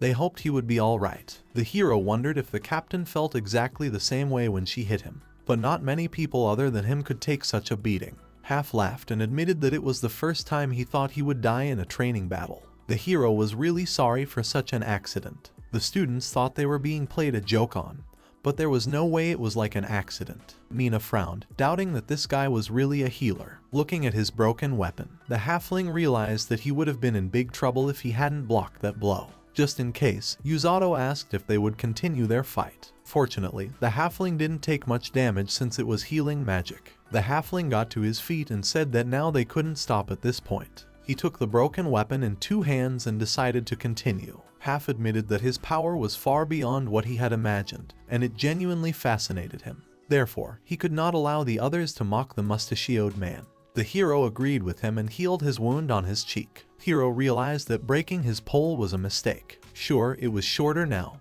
but there were 2 of them now, and the halfling would definitely do more attacks with them. The halfling smiled and admitted that he was finally motivated to fight. The hero didn't know that the halfling wasn't serious when they fought, but it was only his joke. The guy understood the difference between the 2. After all, Yuzato's duty was to help people and heal them. Therefore, the halfling felt guilty for dragging him into this fight. Half explained that it was just his job, but the hero didn't understand what he meant. Without explaining anything, the halfling gripped his weapon tighter and motioned for them to continue. After a few moments, their fight began again. The hero noticed that all of his attacks were redirected, and he would not be able to win on strength, speed, and stamina alone. But there were many other things he could use here. Yato realized that his movements were still easy to read, but he was still a novice in battles. In that case, he decided to use another technique and swung his leg for a kick. The guy decided that he would reveal all his cards at once. After the halfling blocked his leg kick, the hero attacked again and exclaimed that he would destroy that staff. Yato was about to pierce the Hulf's defense, but the Hulf jumped above the guy's head. The halfling decided to get Yato from the back and struck him with 2 sticks on his back. Everyone froze in place from the unexpected turn of events. It turned out that Yato had pierced through the target with his bare hands, but the students thought it was impossible. Everyone realized that if one were to directly receive such a blow, the opponent wouldn't stand a chance. While Yuzato's group was going crazy with excitement, Kyo along with Kiriha frighteningly gloomed over. The hero smiled as if nothing had happened and told the others that apparently this target was on the verge of destruction.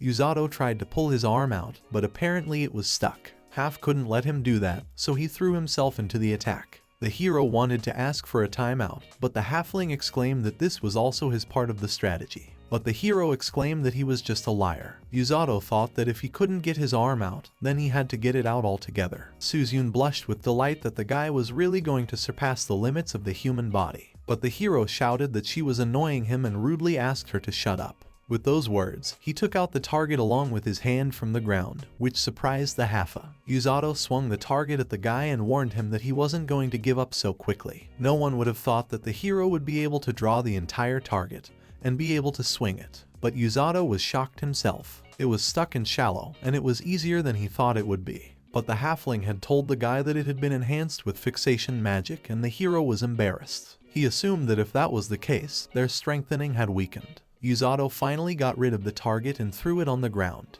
His problem was that all his movements were easy to read. The hero remembered that the halfling possessed magical vision. He could see the streams of magic inside anything, be it human or animal. When they first met, he said that the flowing magic within him had no rough edges. The hero also speculated that he could see the flow of magic even when he wasn't using it. Half smiled, noticing that Yato was up to something. If he recalled, there were moments when he had followed his movements. Based on all this, the hero decided to try his technique. When striking, he tried transferring magic from his left arm to his right leg. At that moment, the halfling looked at his leg and blocked the kick, but he didn't expect Yato to attack from his hand. Yato told the halfling that he could see more than just the flow of magic with his gaze, and the halfling realized that the hero had noticed this. Surely the hero must have known that his magic was moving in a circle in his body. But the halfling reminded him of that. He also said that there were tremors in this flow as he used and moved his magic. He observed these tremors to read Usato's movements. People like Usato who overcame his sight with physical abilities were quite problematic. Because of this, the halfling expected him to attack with his right foot and not his left hand during the last strike. Nevertheless, the halfling could still fight and decided that he would not fall for this trick twice. But the hero was determined to finish things off with his next attack. If he was following his magic, it would be pretty easy if he used his technique. But the halfling reminded him that he wouldn't fall for the same trick twice. At the moment of the attack, Usato unleashed his magic. His magic covered the guy's entire arm and blinded his opponent. At this point, Half couldn't follow Usato's attack and the hero screamed that he was now at his mercy. At the very last moment, the hero was stealing his hand and the halfling laughed. He didn't think he would be pushed this far and decided to surrender. He admitted that the hero was indeed very strong.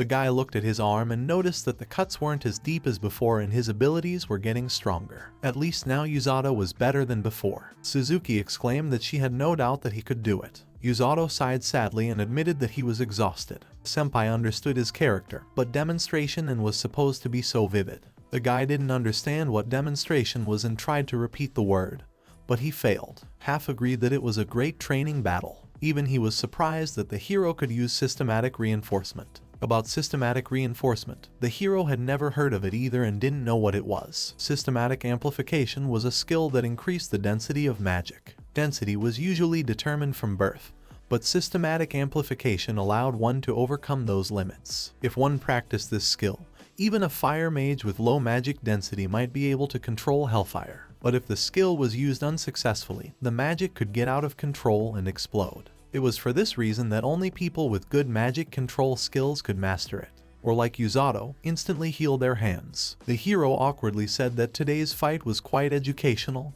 and glanced at the halfling. The halfling felt that the students needed to see how people who used healing magic they belittled fought. Mina wished the guy would stop putting her on the spot and making her a laughing stock. By all appearances, she was infuriated by this point. At some point, the hero was distracted by the entrance of the building and noticed someone's figure there. As soon as the man saw that he had been spotted, he quickly ran away. After this incident, the hero kept thinking about it, but the boys asked the mustachioed man to cheer up. In the canteen, the students were discussing now and then about Usato's fight, which was amazing. And it wouldn't stop being exaggerated like the Lingua kidnappers. The hero turned to Kazuki and said that yesterday in this town he met a kid who could use healing magic. But apparently he was being bullied for it, and the hero hoped that the kid wouldn't be even more intimidated by this training battle. Kazuki found it quite interesting. He assumed that Usato was going to help this healer or wanted to make sure he wasn't bullied anymore. The hero didn't know what he specifically wanted to do, get rid of the cause of the bullying or just stop the bullying.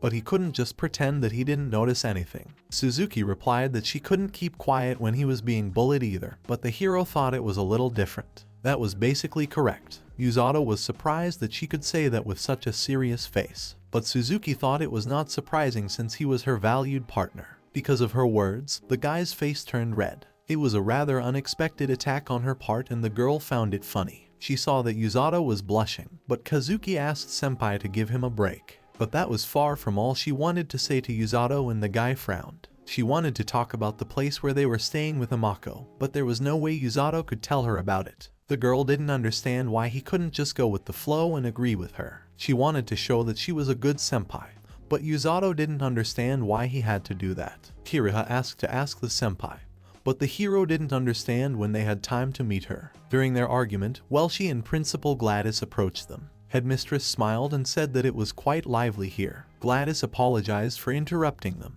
but she had to apologize to them. Suzuki assumed that the principal was talking about their use in the demonstration. The headmistress was surprised that they already knew about it. There were quite a few people watching the training battle from the building. They had discussed their message yesterday and called the teachers together for a meeting. Some of them had the opposite opinion of what was written. The letter said that if the Demon Lord's army was really that strong, they couldn't trust the heroes whose strength they didn't even know. Besides, the hero's job was to protect the children of this country. But it was all a farce to them, who only knew about the army and the Demon Lord from history. People were so afraid of the existence of the Demon Lord that they were desperately against it. In any case, if their lingual kingdom fell, this country could be attacked next. No matter how much they discussed, their strength could not be determined. It was then that they talked to the Welsies and came up with a training battle. They ended up deceiving them, but they managed to appease the teachers who were against it. Wellesley didn't even think that the hero would be able to destroy the fixation magic with his bare hands. But she reminded Yato that using so much magic and at once was very dangerous, and in such a violent manner,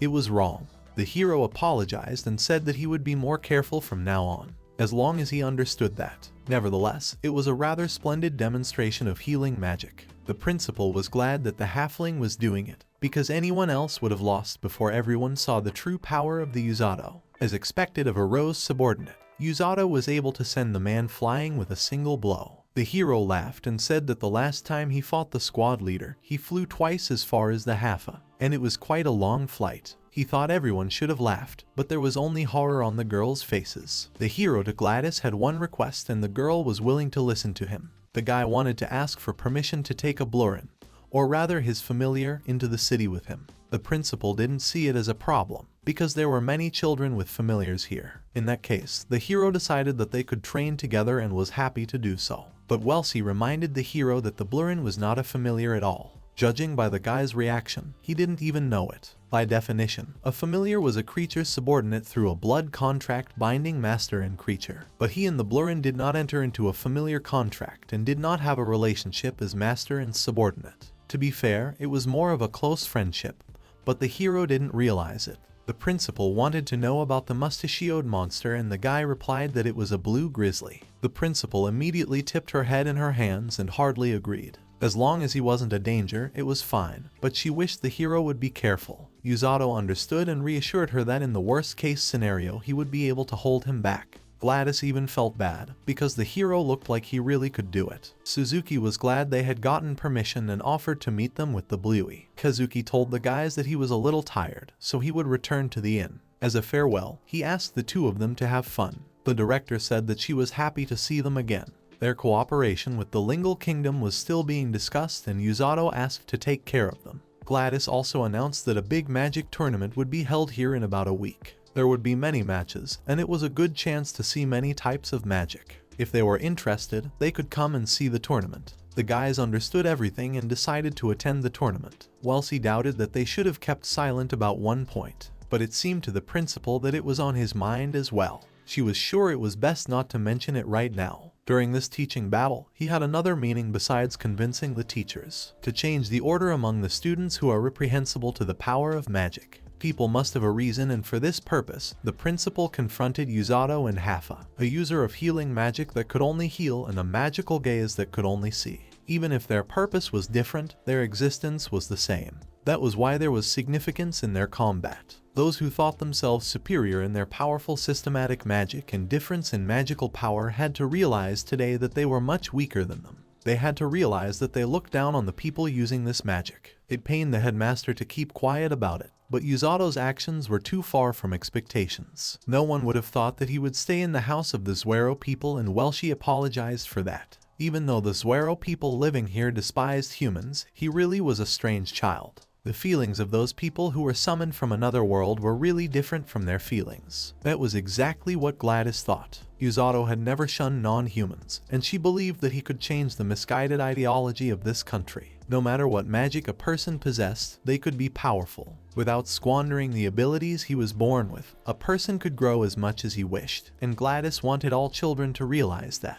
However, she just hoped that the children who saw today's training battle would not do anything rash. Most likely the guy using healing magic was watching their training battle in the morning. The hero said he saw him, and apparently he was surprised to see the mustachioed man. No one doubted that he would be the one surprised, since someone using healing magic like himself could show such a fight. While the hero and Suzuki were talking, they heard some noise and saw a crowd of excited people nearby. Today was even worse than usual. Some people decided that they should have called someone, but some people asked to just leave it as it was. The hero recognized the alley where that guy fainted last morning. One of the passers-by noticed the hero and told him that things had gotten worse. The guy is being bullied again, even more than before. The guy told Suzuki that he would go ahead, but the girl didn't understand what it was for. Pushing off from two buildings, Yato quickly gained altitude and looked down. Among the crowd of people, he saw the same Minu girl with a fire in her hands. She ordered the beaten guy to get to his feet before she forced him to do so. The girl ordered him to answer her and threw a fireball in his direction. The beaten guy covered himself with his hands in terror, but Yuzato managed to reflect her fireball with his foot. The hero didn't understand where the guy's healing magic had gone, as he looked all wounded. Apparently, he had run out of magic power, and the hero wanted to make sure he was okay. He used his healing magic on the injured man and his wounds quickly began to disappear. Apparently, they had a long battle going on since he had no mana left at all. Apparently, these kids didn't have any common sense at all. But the girl only apologized and asked Yuzato not to interfere. One of the boys touched Yuzato's shoulder, and the hero turned to face the offending kids. His gaze was so scary that the guys froze with fear. Mina hesitantly said that this guy was their friend and he could stay out of their conversation. The hero was a bit tense about it and he didn't know if he should have chased them away by force. The guy understood and told the guys that they couldn't use healing magic to vent their resentment. Besides, he was completely uninterested in the reasons why they were doing that. After all, they were too ignorant to realize how dangerous magic was. Mina was taken in by his words and decided to fight back against Yuzato. She thought the guy was just a regular magician who followed real-life heroes. Yuzato recalled the words of his healer boss who gave him an admonition.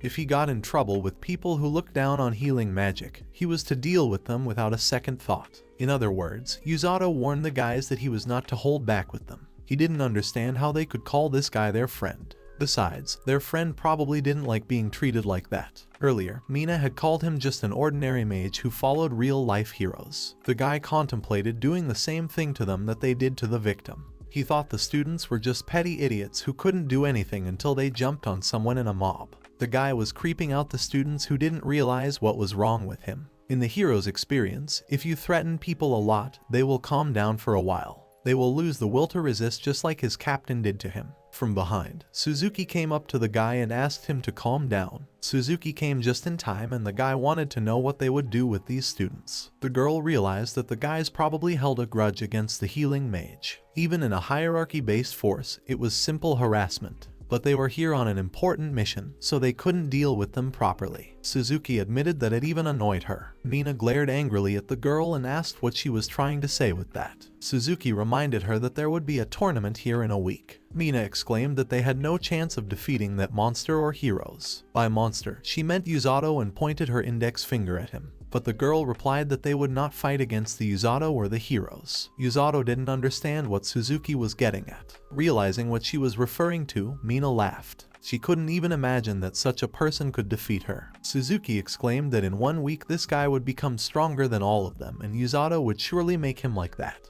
The hero did not understand what she was talking about and interrogated her about it. The girl replied that it was better to work it out between the parties involved. She was sure that he could get it to that stage even if it was a bit drastic. The hero reflected on Suzuki's words. Mina was interested to hear what she would propose and agreed with her decision. She also asked to prepare in advance for his defeat. The girl didn't care if they were heroes or messengers, but she wanted to make them pay for it all. Finally, she ordered to make this worthless fool strong. The Suzuki were worried that the hero would lose his cool, and if they physically intervened, their message would be broken. The hero hit Senpai on the head with his hand and called her a fool. The girl didn't realize what he was doing and grabbed her head at the point of the blow. The guy explained that he was angry but did not intend to resort to violence. But Suzuki thought it was pretty horrifying to see that look in his eyes at that moment. He just thought they would go away if he scared them a little. But people thought he looked like an ogre. They assumed that the hero could fell trees with his bare hands, just like the beastmen.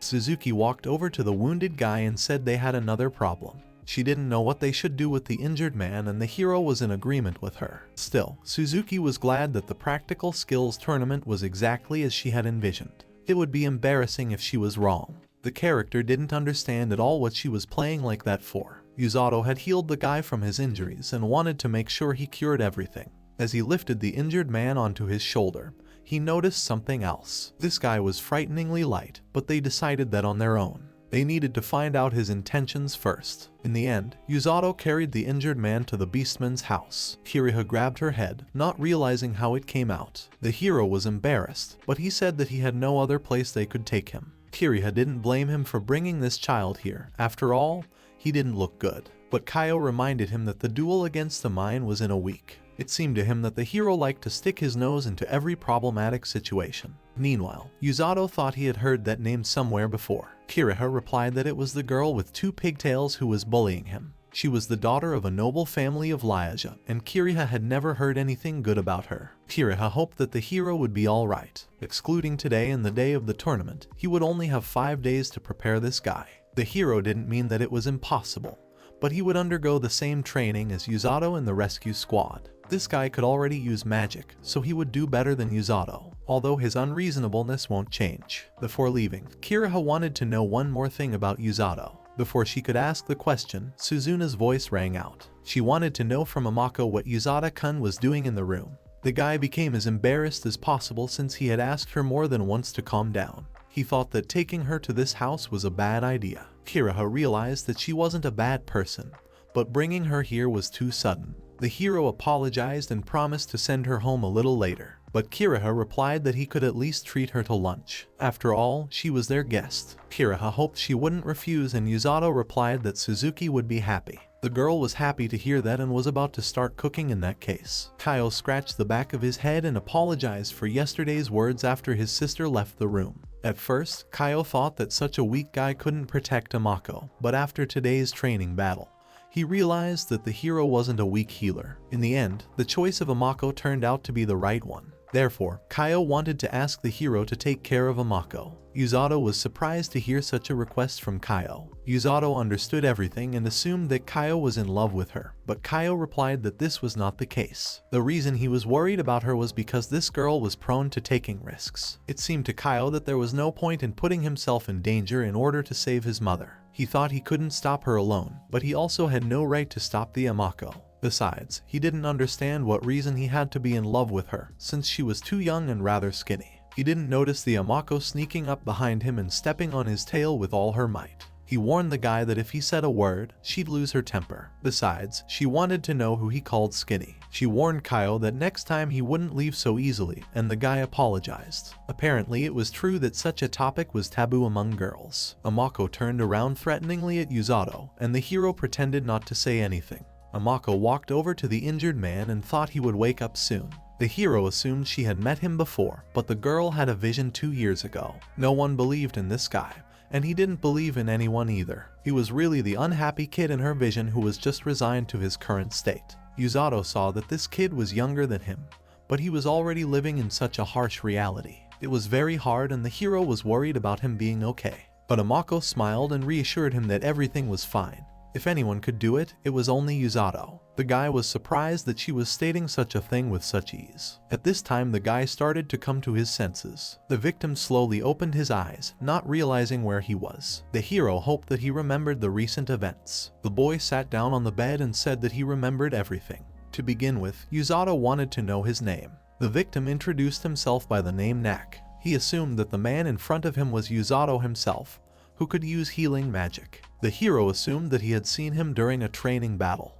Yuzato asked not to worry about her and told the Knack what happened after he passed out. The thing was that in the practical skills tournament a week later, he was supposed to go out to fight against a mine. Knack came to a horrified halt, not realizing how it had come to this. But if they could do it, then that way Knack would be safe. Knack didn't think he could defeat the mine since he was a healer, but the hero replied that he wasn't. Besides, Knack obviously felt no pain until the hero saved him. He used healing magic until he was exhausted, but the landmine kept attacking him. Besides, he could have died in this situation. It was the hero who triggered this, and his thoughtless action could have put Naka in danger. Knack was very surprised when the hero bowed his head to him and apologized. Knack was horrified and asked his savior to raise his head. He should not have apologized for saving him. Yuzato wanted to ask Knack a direct question. He wanted to know if the boy would be able to fight against the mine in a week's time. Knack gritted his teeth and regretfully said that it was impossible. The hero noticed that he didn't answer him directly. Knack thought it was impossible and must assuredly wanted to know the reason.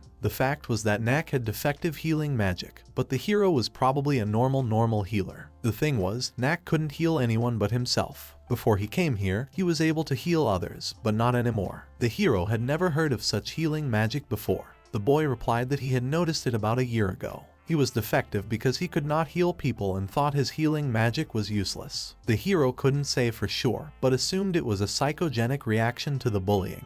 Yuzato asked not to worry about it and said that healing others wasn't required to become stronger. Besides, they shouldn't have dealt with the problem now. It was enough that Knack was capable of healing himself. But the hero wanted to know if the guy had the determination to fight the mine, and whether he had the determination to endure 5 days of training. Yuzato wasn't going to teach him healing magic. He said he would train him in 5 days so that he could crush that girl. Knack couldn't imagine that he could actually crush a mine. Yuzato warned that it would not be easy. His training would be rough and brutal beyond imagination. But whether vomiting blood, screaming, or fainting, his healing magic would get the Naka back on track. The hero decided to ask again and asked the Naka if he had the determination to fight the mine.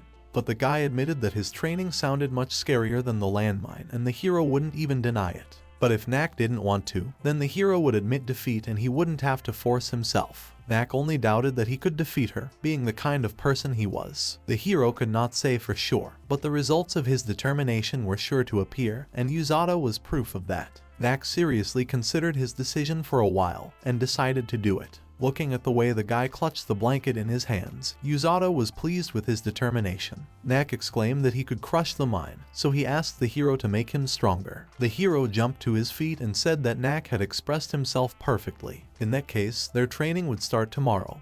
But today the Knack had to make sure he got a good night's sleep and ate properly. By the way, the kid didn't realize where he was yet. The hero assumed that once the Knack figured it out, he would be shocked. Most likely, he did not even realize that he was in the house of beastly people. The doors to their room opened abruptly and Suzuki showed up in the passage. She wanted to ask the hero how their victim was feeling. Earlier, Kaio had asked her not to walk wherever she wanted. Knack was dumbfounded when he saw the beastman in front of him. Yuzato became embarrassed and covered his face with his hand. The girl blushed and apologized for her prank. The hero ordered her not to giggle and didn't understand why she just couldn't sit still. Knack hesitantly asked the hero about the house. Suzuki was a little worried from acting differently than usual, but she offered to leave it all until tomorrow. Soon a healer from Liquis named Knack would have to face Mina, his offender, in a practical skills tournament. Even with Yuzato as his mentor, he had less than a week to improve his skills. Many, including Knack, doubted whether he would become strong enough to defeat the mine. Heading out on her errands, Kiriha met her younger brother along the way.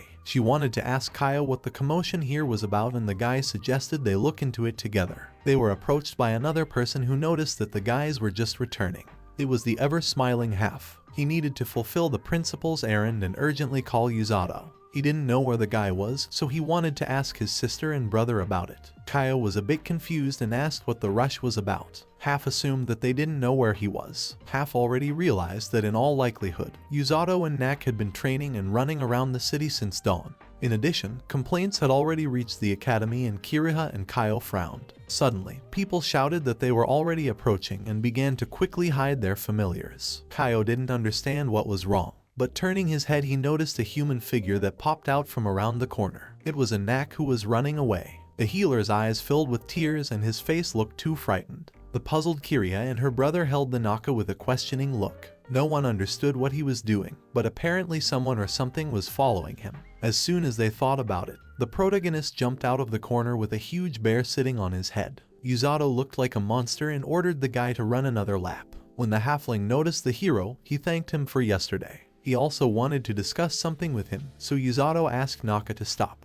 But the guys shouted that the guy had already fainted. While healing the injured man, the hero clarified that his name was Gladys. The conversation was clearly about the trouble they were causing the city, and the mustachioed man promised to go to her soon. Half replied that it would be lucky if he did. Looking at the injured man, Kiriha hoped he was alright, but the hero replied that he was fine. He was a beginner after all, so he couldn't run for more than half a day yet. Kiriha thought that Yuzato was a real demon if he made him run non-stop for half a day. The boy didn't understand what she was talking about, since he was pretty sure he wasn't any kind of demon. Besides, that would be rude to demons. In the end, the Kiriha was left to blame. That was exactly what the guys expected from Yuzato, who didn't think of giving up at all. Yuzato petted his friend and introduced Bluey the bear to his friends. He was his partner with whom he had come to this country. He also got permission from the principal, so he decided to take him with him. Until now, Kaio didn't understand why the hero was dragging this guy on his back and chasing after the Knack. Yuzato had also arranged a training session for himself. Besides, it was perfect. The hero realized that it was almost impossible to train Knack in 5 days,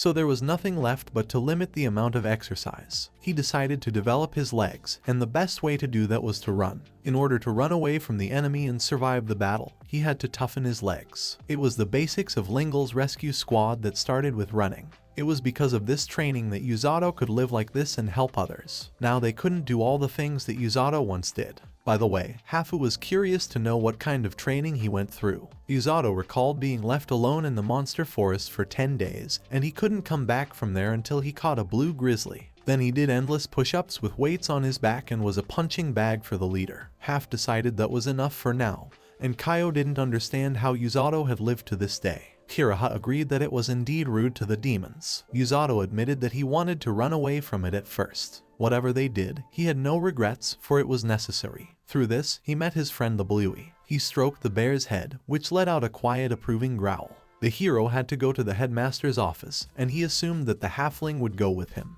But the halfling apologized and said he had other errands to run. Yuzato apologized to Kiriha for bothering him, but he wanted to ask her for a favor. Kiriha had to take care of food for Naka and agreed to help him. The guy warned her that they would be late getting home. Kiriha thought that a couple more people wouldn't make a difference, and Yuzato thanked Kiriha for her help. Looking at Yuzato leaving, Kaio admitted that the guy was surprisingly cool. Kiriha sincerely felt sorry for his student. While the girl was looking after the departing hero, she thought that he was able to build trust with the beast quite easily. A slight blush appeared on the face of the pensive Kiriha. She thought that such a skill was very useful. The headmaster kept grabbing her head and saying that it was a complete mess, but Yuzato didn't understand what she was talking about. Yuzato apologized in advance for the fact that they were running around town, but the principal replied that it was a far cry from that. The hero then mentioned that he had gotten permission for the blue shirts, thinking it was about him. At this point, Gladys lost her temper and pounded the table loudly. She had said earlier that he could have brought the blue grizzly here, but instead of letting him walk,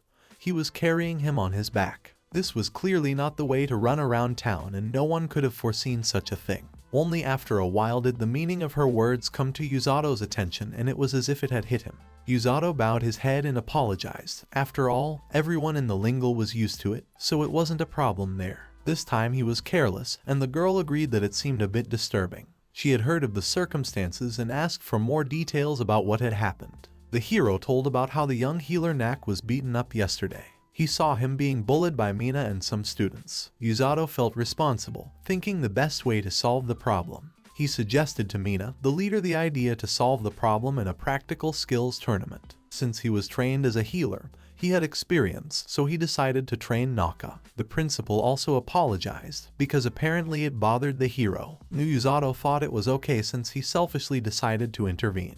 Even if he didn't intervene, there was no one around to keep the mine under control. The hero was horrified that apparently the academy had no control over the students, but the principal replied that it was not that simple. Liquis was not on individual funding. The academy was held together by donations from many nobles and other countries. Being rude to the noble houses, they received support from what looked like a betrayal of trust, and this would spread through the nobles' information networks. It will be bad if such an incident happens. In other words, the hero realized that there was nothing they could say to this child. Gladys confirmed his hunch, and the guy clenched his fist with a particle of anger. However, Gladys felt that this was not the place for their training. The guy promised to hold back from now on while they were in town, but Yuzato warned that if it was a mountain pass or something similar, he would take Naka there. The director became uneasy and asked him to stop. The hero seriously considered that it would be a good survival training. The principal suggested that they use the academy's training ground. As the headmistress, she could not interfere in the private affairs of the students and personally supported him as a healer. She hoped the hero understood her. Yuzato understood Gladys-san's position perfectly. That's why he participated in yesterday's training battle. Since it would be during class time, there wouldn't be any other students there. The grounds were always opened a week before the tournament started, and the principal was fine with them using it until classes were over. The hero thought that if the playground was wide enough, there would be no problem with running.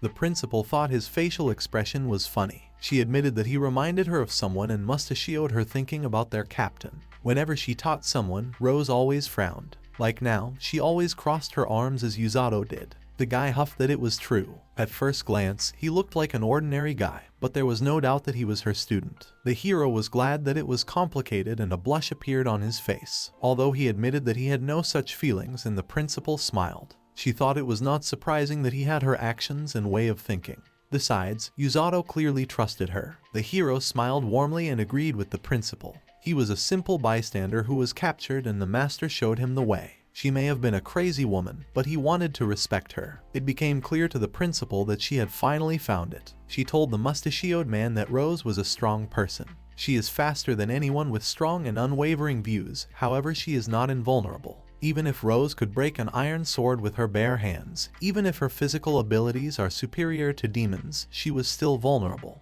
Guy didn't think that someone who could break an iron sword with her bare hands could be considered vulnerable. Gladys thought it was okay if the hero didn't realize it now. But when the day came for her to show him her side, he would take responsibility in order to help her. Gladys told the mustachioed man that it was the only thing she wanted to find. It was hard for the hero to imagine that he had to save the captain. Still, it was Gladys-san's advice and he decided to remember it. At the end, the principal once again asked him not to run around in the city and Masato apologized for the trouble he had caused. Later, the hero returned to his bear and said that he had kept him waiting.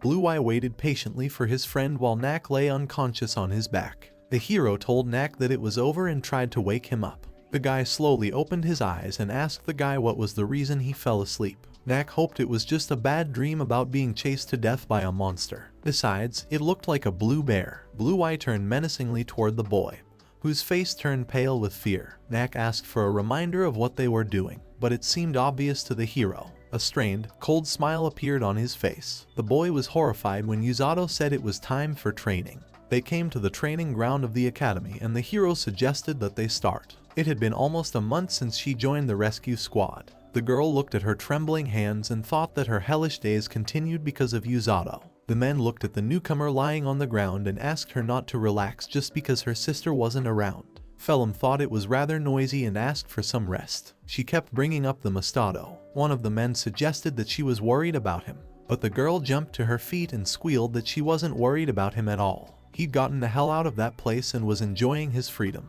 Despite her screams, apparently she was fine. The men were also curious to know how much longer Yuzato's journey would last, but no one knew. One of the boys drooled thinking about what delicious things Yato might have eaten, being an important guest. Anyway, they were supposed to go with them as helpers, but the girl thought they would surely be confused with thugs. The men said that Phelim wasn't the same as she was in her armor as a black knight. Now she couldn't use magic, and the girl blamed it all on them, comparing them to monsters. The girl thought that they hadn't seen her black knight before. They probably wouldn't have dared to fight her when she wasn't sealed. One of the men didn't understand what she was talking about. After all, they had met on the battlefield. The man recalled a strange figure swinging a huge sword. Back then, it was problematic to rescue wounded people in time. The girl recalled the very kidnappers in armor. Phelim thought that they were real monsters judging from the speed at which they rescued the soldiers. One of the men noticed the girl's gaze on him and asked what was wrong. He asked not to talk about the fact that they were so fast, so she didn't notice them. Phelim blushed and exclaimed that she hadn't memorized the faces of the little brats and had caught a bunch of angry looks. In that case, the men said that they would run at the same speed as during the battle and suggested that she try to catch them.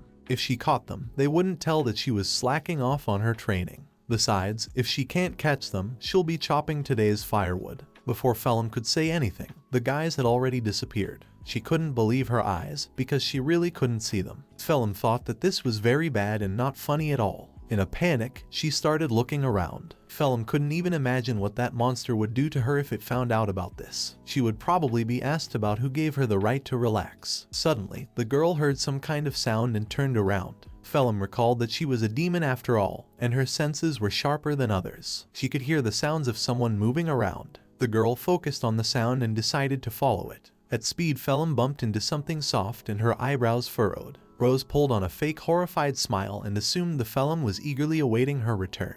At that moment, the girl looked back again and saw the boys practicing nothing. Rose said that in that case, she would give her a special training session today. Despite all this, Phelim was still suffering. The second day of Naka training had arrived. From now on, while running, he could heal himself in order to continue. Yato noticed that the guy lost his concentration again. It was really difficult until he got used to it. He had to run while feeling his magic power. The captain's instructions were certainly understandable, but the hero thought it was terrible. The non-stop forced training of the Rose made it necessary to continuously heal himself. It was hard for Yusato to feel that way about the Naku. The name alone gave Amako goosebumps. Naku's first mistake was to trust Yusato. But the hero had asked Amako to keep it that way. She must have thought their training was strange. But now Amako couldn't think any other way. But the hero didn't see anything abnormal in their training. The hero asked Amako to look into the future of Naka while he was running. She could do it, but it took concentration to really see something. The hero had learned how to use magic while running from the beginning, so he didn't know exactly how difficult it was. Guy wanted to get the Amako's opinion on their training. He assumed they were too hard, but the girl didn't know that. She had no idea what kind of training healers had to go through to become combat capable. This method is harsh, reckless, and strange, but it gave the results she needed. She repeated it a second time, but Yusato didn't understand what she was repeating it for. The hero looked at Naka again, who was running with all his legs. A bluey was also running behind him as support. Yusato noticed that the guy was slowing down and shouted at him. Yusato also punished the bluey who was having a lot of fun. The hero asked the saddened bear to behave appropriately. At the menacing shouts, the Knack roared with all his might. The bear roared at the Knack, and the hero looked after them. He noticed that the Knack was getting desperate. Amako was shocked that the hero was calling it his kindness. As expected, Yusato was very strange. She thought that after that kind of support, she would have despaired too. The hero told Amako that he would also try his best in his training, but the girl didn't understand what he wanted to do. Kazuki was throwing magic projectiles during the last training session, and the hero wanted to try to do the same thing. Healing magic was meant to affect a person, so in order to use it, he needed to be near the person he would try to heal. But if he created projectiles from the magic, he would reach a greater distance. With these thoughts, he gathered clots of magic in his palm and took aim at the target. The guy extended his arm, after which a couple of glowing clots flew forward. His magic projectiles were weak, unstable, and wagged from side to side. It seemed to Amako that magic projectiles were not his calling. But the hero doubted that it depended on natural gifts. A smug smirk appeared on Amako's face. Since it was a matter of talent, she thought he should have given up. But the hero looked at his palm with a smile and said that he wasn't done yet. After that, he decided to compact his magic. He was going to do it with or without talent, after which he raised his hand and squeezed it. The guy had no intention of giving up and threw the charges accumulated in his hand towards the target with fury. The girl was shaking with excitement, and the hero realized that he had failed to aim. The hero realized that he had never been particularly athletic, but Amako was interested in something else. She had just seen Yusato cast magic that didn't even have mass. The guy smiled and replied that it was his technique called healing pitch. It was as if he was glowing with delight. Like Amako said earlier, it was strange, and the strangeness happened one after another.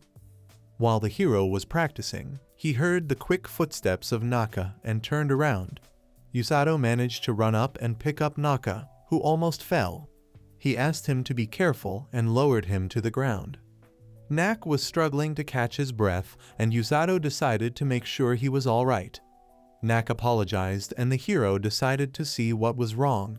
Leaning against the guy's back, Yusato noticed that he still had magic, and apparently he had just lost concentration. The hero assumed that it was still too hard for him to use magic while running. It wasn't that he couldn't do it, but he was losing concentration.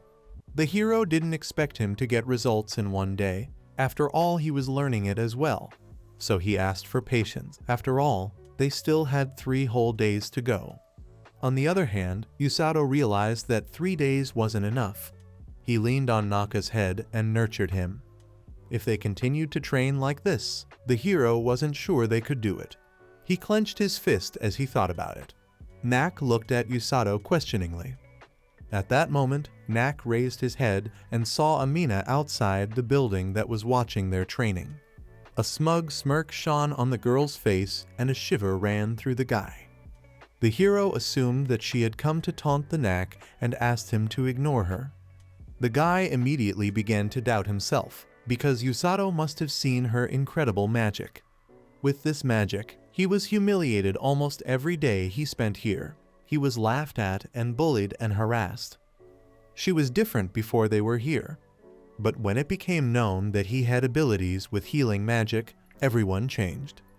Naku genuinely didn't want to be here, but he had nowhere else to go. From what he had told him, he and Mina had known each other before. Knack hoped that this training would really make him stronger and he could really overpower the landmine. Knack kept thinking about it, but apologized for his strange thoughts. He turned away and asked to forget about it, but apparently it was important. Of course, Yato had promised him that he could overpower the mine, but Knack didn't see how he would accomplish that with regular jogging. Yato almost got the words out that it wasn't his mind and covered his mouth with his hand. A little more, and he would have said those words to Knack, but he barely got through. Knack looked at the frightened Yato incomprehensibly. The hero took a couple deep breaths to calm himself down. The hero was amazed at himself and thought that the captain had completely spoiled him. A shiver ran through Amako. Only she could have foreseen what he was saying. But the issue was not only about Naka's victory. The guy believed that Knack would win because Mina underestimated him, and that was her weakness. To exploit that weakness, he just needed to train, so Knack had to try harder. Staggering from side to side, Knack struggled to get to his feet. Meanwhile, the hero was curious to know what the Knack meant by having nowhere to go. He looked at his bear, who was scratching his ear like a cat. Yato clapped the bear on the back and told him to get down to business. The bear yawned lazily, got up and ran after Knack. Watching them, Yato remembered how he used to train with the Blues. He wondered if his captain felt the same way when she watched them train. It was their bond between teacher and student. As Mina walked down the hallway, a group of students caught up with her. One of the girls didn't understand why Mina was so fixated on Naka. Especially if she wanted to cool her ardor, she didn't have to go off on him specifically. She thought they could have attacked that monstrous healer together, but Mina didn't understand what she was carrying. Mina asked to stop claiming that she wanted to take her anger out on someone, and the girl apologized. In her heart, Mina believed that all these people were parasites and cowards who were incapable of doing anything without her help. She was the one who had made many connections with aristocrats in this school. As her father had told her, she would not allow herself to get involved in anything with him. Mina had been used to playing with Knack for a long time, and their parents were quite close. Everyone was shocked when they assumed that Knack was an aristocrat, because no one knew that. The girl confirmed it and said that his status would be higher than all of them. The guys were immediately horrified, for they were unaware of Knack's status. In any case, this was out of the question, and people didn't change so easily. Mina was angry that this guy always ran away when difficulties appeared, just like before. The next morning, the hero went into the Naka's room to make sure he was already up. He was absolutely sure to meet the frowning face of the Naka, who would be lying in bed after their rigorous training. But to his surprise, the guy had already packed up before he arrived and went somewhere else. Yato came to the training ground together with the Bluey, but Naka wasn't here. In that case, the hero assumed that the Knack had decided to train alone. Amako approached him from behind. Her look was sad, and she clearly didn't want to tell him about Naka. She was sure that Knack had escaped. Meanwhile, Knack hid in a narrow alley and curled up in a ball. He kept sobbing and thinking about the fact that he had to practice all the time. His thoughts told him that he could be recognized after he became strong. But Knack realized that he was scared to fight the mine. He suffered for her magic every day, and now he wasn't ready to fight her without hesitation. Thinking about it made him more and more consumed by fear. Knack clutched his robe and burst into tears even more. He looked at his shaking hands, doubting that he was capable of such a thing. The boy didn't understand why this was happening. After all, he thought he could win. But if he lost, it would get worse. Despite the kindness of Kiriha and Kaio and Yusato and the heroes, Knack blamed only himself for everything and asked for their forgiveness. Knack realized that he had escaped from his hardships by being a coward, and he was sorry. His tears became stronger and stronger, and he screamed at the top of his voice, covering his head with his hands. At that moment, in the rays of the morning sun, he saw Yusato, who was happy that he had finally found him. The boy didn't understand what Yusato had come to him for. The hero admitted that it was not easy for him to find him in such a crowded city. He didn't do much at all and was helped by Amako and Bluey. Amako had foresight and could see a specific place, and the bear had a good sense of smell. Yusato apologized for being too hard on him, for he wasn't used to teaching anyone. But Knack waved his hands and said that was not the case. He didn't run away because of yesterday's training. It was because he was scared of the Mina taunting him. Yusato was surprised that their one encounter was enough to break his spirit. He wished he knew what really bonded him and Mina. It turned out they used to play together before since their parents were good friends. Every time they visited each other, Mina would drag him along. She was quite feisty, but at the time, despite her oddities, they got along. Yusato realized that Knack and Mina were once childhood friends. Knack sadly lowered his gaze and admitted that he too was from a lineage of aristocrats and generally had a good life. In that case, Yusato didn't understand what the big deal was. For many generations, water mages had been born in his family. Even his father's wife was chosen due to her being a water mage. When he turned 9 years old, he and his sister had their abilities tested. Needless to say, Knack was sure he would be inclined to use water, but it turned out to be completely different. As Yusato guessed, he was found to have healing magic. It turned out that only his sister had a predisposition for water magic. After that, his life completely changed. His loving parents became cold and indifferent to him. He was forbidden to see his once close younger sister and could not even go outside. Yusato lowered his gaze and admitted that it was a real nightmare. Eventually, he was sent to Liquis, but there he did not even have time to rejoice in his freedom. Then he learned that Mina had also enrolled in this academy.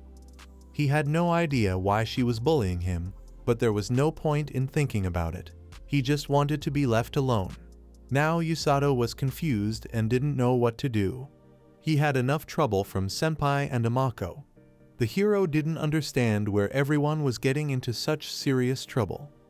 The hero clenched his hand into a fist and decided that he couldn't leave things as they were. In short, Mina was his obsessive childhood friend that followed him everywhere. But things didn't turn out to be so simple and cute. Yusato had already guessed that Naka's parents were not nice people, and he couldn't go back to his home. In that case, the hero asked the guy what he would do after he graduated from the Liquidis.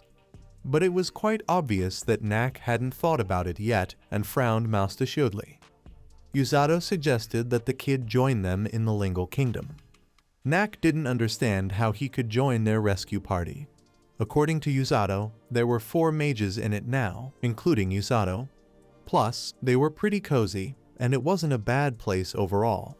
Of course, one could say that if one turned a blind eye to the captain's recklessness, noisy jocks, and harsh punishments. Even if there would be no opportunity to work on the front lines, 2 of his group had opened their own clinic and he could help them. The hero was sure those 2 would probably find something for him to do in case he couldn't heal others. Knack was so surprised that he asked them to stop for a bit. He wanted to ask about their battle with the mine, because if he ran away now, the heroes would suffer from it. Yusato kept his nonchalant look and thought about it. He suggested that he could forcefully silence these guys and everything would probably be fine. Then they won't need compensation either. Knack didn't think they could really do that, but the hero asked him not to worry. Yusato was going to set up a place that Knack could call home. He needed to live a life of pleasure and use his abilities to the best of his ability. Since he still had a long way to go, it would not be possible for Yusato to escort him to the Lingual. But the hero was going to write a letter to the captain. He was sure it would work out, but then his face twisted in horror. He had already imagined the look on his captain's face. She'd probably ask him when he'd gotten to be such an important person. Rose would probably be angry that he was accepting new members without her knowledge, but he decided it was best not to think about it. It was more important for Yusato to hear Naka's opinion about his decision. Apparently, the guy was okay with it, but Knack doubted that it could be done that way. But the hero just let him know that there was such an option, and the decision was up to the Naka. Yusato rose to his feet and decided to take an example from his captain. This time he decided to personally show the Knack the way and held out his hand for the Knack to rise to his feet. At first the guy wanted to take his hand, but then he clenched it into a fist. He told Yusato that he would fight the mine after all. Yusato wanted to make sure that Knack wasn't going to force himself to do it. Knack lowered his head and admitted that he was still too weak to join the rescue squad. There were also many things he hadn't settled with the mine. Therefore, he could not accept his offer so easily. The surprised Yusato stared at the guy that lowered his head and asked for a request. He would like to continue their training, and Yusato agreed and then helped Naku to his feet. But this time he warned that he shouldn't expect mercy. He wouldn't let the Naku give up no matter how much he begged him. If the Knack passed out, he would immediately pick him up and make him grind until he used up all his magic power. Even though the Knack was scared and confused, he promised that he wouldn't shed any more tears. Yusato noticed his uncertainty for a moment, but didn't realize what it was. In that case, they should have returned to the academy and started their training from scratch. Knack understood and agreed with his mentor. Of course, it was unusual for the hero to use the captain's methods, but since Knack wanted to train, he would not restrain himself. It was time to throw away all his virtue, compassion, and empathy for the remaining 3 days. The hero decided that from now on he would turn into a cold-blooded sadist. Seeing his facial expression, Naka got a shiver. He was going to force everything he knew into the guy's skull. Knack didn't understand why he felt such a chill. Kaio called out to his little sister and said that Yusato had done something wrong again. Kiriha was curious to know what he did this time. It turned out that the hero made a fuss this morning when Knack went missing. Kiriha speculated that it might have been related. Kaio was clueless, but he definitely lost it this time. His sister didn't understand what he was talking about. When they went outside, Kiriha noticed that all the students were acting strange. The girls covered their mouths with their hands and couldn't believe their eyes. Some thought he hadn't woken up yet. Some felt sick, realizing how the lingual training was going on. Even the most cold-blooded ones didn't expect their training to be so brutal. Kiriha didn't understand why everyone looked so pale. Kaioru didn't know how to answer her and looked ahead. Ahead of them was a huge crowd, from behind which they couldn't see anything. The boy suggested his sister to climb somewhere higher. Kiriha and her brother climbed up to the second floor and approached the balcony. Seeing what was happening, Kiriha was speechless, unable to believe her eyes. Yusato looked scarier than any monster. Standing on the Naka foot, the hero told him that it was nowhere near like running. The hero ordered him not to think that he was a full-fledged mage healer just because of that. And if he could still run, he had to get to his feet quickly and not waste their time.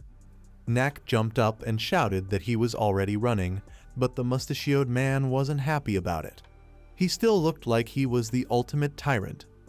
Kiriha was terrified to ask her brother who it was, but Kaio was sure she wouldn't believe him. It was none other than Yusato, but Kiriha really didn't believe him. She would say it was an ogre, but not a human. Looking at it from the side, one could tell it was not an Yusato. While Knack was running forward, the Mustato disappeared somewhere. Kiriha didn't understand where he went, but Yusato was right behind the guy and kicked him in the back. The brother and sister were horrified to see Yusato kicking Nakata. The hero told the trembling guy that it wouldn't work that way. He couldn't practice his magic that way. Knack had to realize that he couldn't feel his magic. With those words, Yusato placed his hand on Knack's head. The hero said that right now he lost his concentration because of some kick. Earlier, he had told Yusato that he wanted to take the matter seriously. The hero felt that it would be better for Naka to give his best. Knack admitted that he wasn't used to this, but the hero turned his head toward him and reminded him that they only had 2 days left. Besides, Knack himself had talked about sending the feisty wench flying and paying back the debt with interest, but Knack didn't recall saying such a thing. Yusato didn't hear and wanted to hear the guy's answer again. Knack shouted that Yusato was right and he would certainly send the mine flying. It seemed to the hero that Knack didn't give his all to training. The teary-eyed boy replied that the hero just thought he was. Yusato said that everything was meaningless now if he didn't train through blood, sweat, and tears. The training was too harsh and too painful. Apparently, Naku was sick of it and wanted to cry.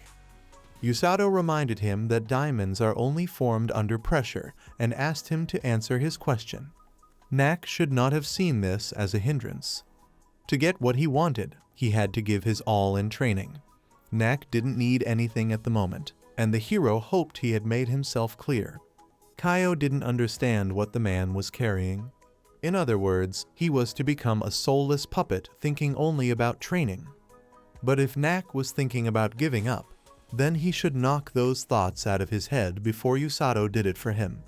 The hero continued and said that if he told him to look to the right, then he should immediately forget the existence of the left side. Likewise, he had to focus on running as well. Knack must give himself all to his training. But if he continued to be so negligent, they should probably stop training. Yusato let go of the boy's head, and it seemed like his kindness was being taken for granted. Knack squealed that he was wrong and vowed that he would do his best. The hero looked at him with a piercing gaze and asked him the reason why he was still not on his feet but sitting on the ground to no avail. At the same time, the Kiriha thought that no one would blame Naka if he gave up and ran away now. But Knack once again wiped away his tears and thought he should have done it. He rushed forward as hard as he could, determined to show them all he could do. Yusato quickly came to his senses and praised him for his good work. He asked the guy to keep it up. Kiriha thought the guy acted as if it was a touching scene, but it wasn't as such. At that moment, Suzuki approached Yusato saying that he was getting serious. From the outside, he reminded her a lot of Rose-san, but even though they were similar, Yusato was still himself. Kiriha turned around and saw Suzuki with Kazuki. Senpai greeted the Kiriha. They had already heard how Yusato was out of control and came to check it out. Kazuki had never introduced himself to the Kiriha before, so he decided to do it now. He also said that he heard about Kiriha from Senpai. Kaio asked the guys if Yusato was really the same even in lingual. Suzuki admitted that it was the first time she had seen him like that. But for some reason she didn't seem that surprised by Kiriha. That was true, but Suzuki assumed that the reason was because of Yusato. Kiriha looked at the girl questioningly and asked what she meant. Yusato was sure to help those who needed help. Regardless of the circumstances, he did so without sparing himself. That was what it meant to be part of the rescue squad. Suzuki thought that was what Rose had taught him. In the battle against the Demon Lord's army, when they were on the verge of death, Yusato had come running to save them. Thanks to him, they were still here until now. Suzuki agreed with Kazuki's words and confirmed that it was all thanks to Yusato's help. During the first practice session, Kazuki made a mistake, which bothered him a lot, so he went to discuss it with Yusato. Suzuki said in surprise that she had never heard that story from him. Knack asked Yusato for help, and in such matters the guy was very serious. That's why he became so cruel to him. Otherwise, Yusato wouldn't have been here all day. Kiriha thought about how Suzuki was right. Yusato did look serious and was trying his best to make Naka a winner. Kaio assumed that the guys had also come to help him. Kazuki said that wasn't the case, plus he was using a sword. Strengthening the body with healing magic was Yusato's specialty. although the guy wanted to help them if only he could. Kiriha and her brother were surprised at how sincerely their friends believed in Yusato. Kiriha even felt sorry that she didn't have such good friends. She lowered her gaze sadly and felt even envious of them. At the end of the day, Knack attacked the delicious food with tears in his eyes. He ate as fast as if it was his last meal and rejoiced that he had survived after all. The hero laughed and asked him not to exaggerate, but everyone else understood Naka perfectly well. Kaio reminded Yusato who was to blame. He recalled that the hero was a completely different person while he was training the Naka. The hero said that he just wanted to be more like his teacher. Kaio got up from his chair and told the guy that he was a real sadist. Plus, he looked pretty happy during their training session. Yusato felt embarrassed by his rudeness. Amako was also familiar with the captain, so Kaio wanted to hear her opinion. The girl replied that Yusato looked incredibly happy while doing it today. Yusato thought Amako was a traitor and Kaio ordered him to bite out. Kiriha personally decided to make sure Nako was okay. Kiriha tried to find out if Knack was afraid of Yusato. At the same time, an argument broke out between Kaio and Yusato. Kaio thought that the hero was just disgusting and horrible, but Yusato asked him to be quiet, since they were sitting at a table. Yusato was undoubtedly scary, but Knack asked him to do it himself. Although he didn't expect Yusato to change drastically during the training. The hero remembered something and held out a small book to Knack with a smile. It turned out to be a day planner. The hero would want Knack to make notes at the end of each day. Kaio assumed there would be notes about successes and must assuredly laughed. There was nothing that cool about it. It was more like a way to escape from reality. The guys would call it more of a way to not lose oneself. Kiriha suggested that after only 2 days of training, he might not need it. Perhaps it wasn't just a diary, but something else entirely. At night, Kiriha prepared dinner for the next day. She figured everyone was already asleep, so she decided to go to her room as well. Suddenly, she heard a noise outside the door and went outside. When she opened the door, she saw a human figure. It turned out to be Yusato, who for some reason was still awake. The guy told the surprised girl that he practiced magic a bit. Kiriha didn't understand why he was practicing it at night. The thing was, he wanted to use it during their training tomorrow. Right now, he only had some light practice. Kiriha watched in amazement as the guy accumulated magic in his hands and swung. After that, it was as if he threw her forward and smashed the nearest wooden box. Kiriha was at a loss for words. She wanted to clarify whether the hero really threw the ball rather than shooting it. The hero couldn't shoot them, so he just threw them. Kiriha was shocked, for this was the first time she had seen a mage with such power. The guy smiled and thought it was great. He thought that Kiriha had come just in time. She was startled when Yusato asked her to stand in that place, for he wanted to test the effectiveness. The girl asked not to even think about it, for it was so powerful like a rock. Yusato asked to think of it as a healing ball. But Kiriha didn't think it would make any difference, and the guy hung his head sadly. Kiriha wished he wouldn't get so upset. She still agreed and muttered that he was only surprises. Because they were human, Kiriha thought that they would all be heartless. With those words, she sat down on a crate. The hero replied that he treated her like everyone else. But that's why she thought it was strange. Usually people didn't treat them like humans. The guy thought it was disgusting, and the girl smiled. She wasn't even talking about the city, but about the whole world. Yusato socializing with them was ordinarily strange. The hero recalled that he wasn't from this world, so he didn't understand anything. Yusato eventually found himself here because of the hero's summoning. He was accidentally summoned to the kingdom of Lingle along with the 2 heroes, so he didn't quite understand what was normal and what wasn't normal in this world. Hearing this, Kiriha was shocked. She didn't know that Suzuki and Kazuki were real heroes from Legends. The guy didn't understand why she was so surprised, since it clearly didn't have any other meanings. There were heroes summoned from another world hundreds of years ago. They not only single-handedly defeated an army of demons, but also said to have sealed the demon lord Kiriha couldn't believe that they were just like those legendary heroes. They raised their weapons against the demon lord's army, but Kiriha thought that hero was just a title. Rather, she thought so because everyone thought so. But that meant that Yato was also from the same world as the heroes. In that case, Kiriha understood where the roots of his power came from. But Yato stated that he was a little different. He had just a little more mana than normal people, and the rest was already due to training. But that was what made the heroes look weak against his background. The hero, as someone who came from another world, did not understand the principle of discrimination in this world. There were no monsters and half-humans in his world. If he was telling the truth, Kiriha didn't understand why he wasn't afraid. After all, they had non-human body parts. But the hero didn't understand why he had to be afraid of them. They had animal ears and tails. In addition to that, their eyes and nose didn't look human either. They had enough strength to make a big boulder crack.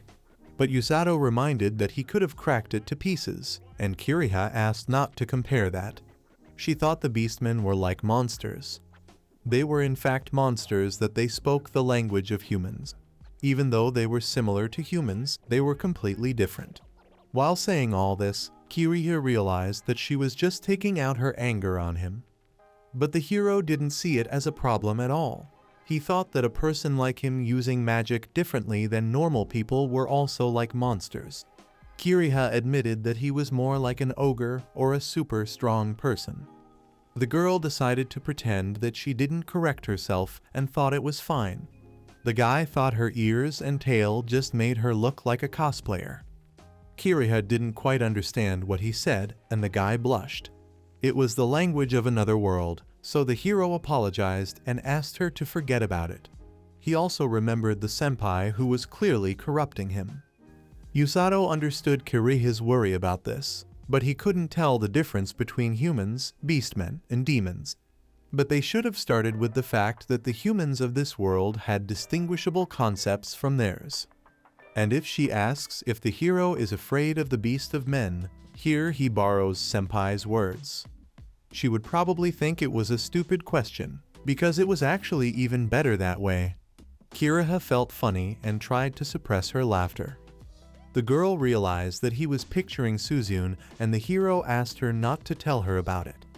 Based on all that was said, Kiriha realized that she might have gotten really hung up on it. Even though she wanted to trust people, she was still afraid of being betrayed. She couldn't remain indifferent and always looked at them with suspicion. But now, at last, Kiriha was finally able to sort out her feelings. She felt that she could understand what this man named Yato was trying to convey to her. She smiled and admitted that he was indeed strange. He used magic differently and also treated beast people differently. On top of that, his training was beyond normal. Yato felt like she was being cruel right now. But Kiriha only praised him, and now understood why Amako was looking for him. Knack also believes that he will be able to defeat the mine with his help. The same was true for her. The boy thought about it and decided that it didn't sound like praise at all. Kiriha was glad that she could talk to him. She got up from the crate and reminded him that it was time for them to head back, for they had to get up early tomorrow. As they walked towards the house, Kiriha thought that she had overlooked it for too long. But it was not too late to accept the wish she had upon arriving in Liquis. Until now, Kiriha had dreamed of befriending a human. When they entered the house, the girl considered it unimportant and asked to forget her words. She decided to try her best to make them friends with this strange man first. The long-awaited day of the tournament had finally arrived. Kiriha was late, so she was in a big hurry and closed the door behind her in a hurry. Bowing her head, she saw a book on the floor. The girl picked up the book, which turned out to be a Naka diary. It said that on the third day of training, Yato had saved him and Naka thought he was able to start over. Knack wrote in the diary that the hero had offered him to join the rescue squad, but his teacher must be an incredibly terrifying person. Knack didn't know what to do, or if he should have agreed. For whatever reason, his training with Yusato was even tougher than Mina's attacks. This man spoke loudly and behaved accordingly, but no doubt it was his side that was also mustachioed. During training, he was more of a monster than a human. Naka's hands wouldn't stop shaking when he thought about it, so now he's going to sleep. On the 4th day of their training, the hero demonstrated his healing pitch to him. Knack realized that he needed to dodge it. Now at least he could hold magic while running, but compared to the rescue squad, his stamina was negligible. In today's training session, he thought about it differently and went so far as to not touch them. Yusato used a healing serve to teach Naka how to dodge. However, using healing magic in such a way was simply absurd. Every time Knack fell to the ground, he remembered what he was fighting. It must have been a mistake, and Yusato couldn't have been born human. It wasn't just that.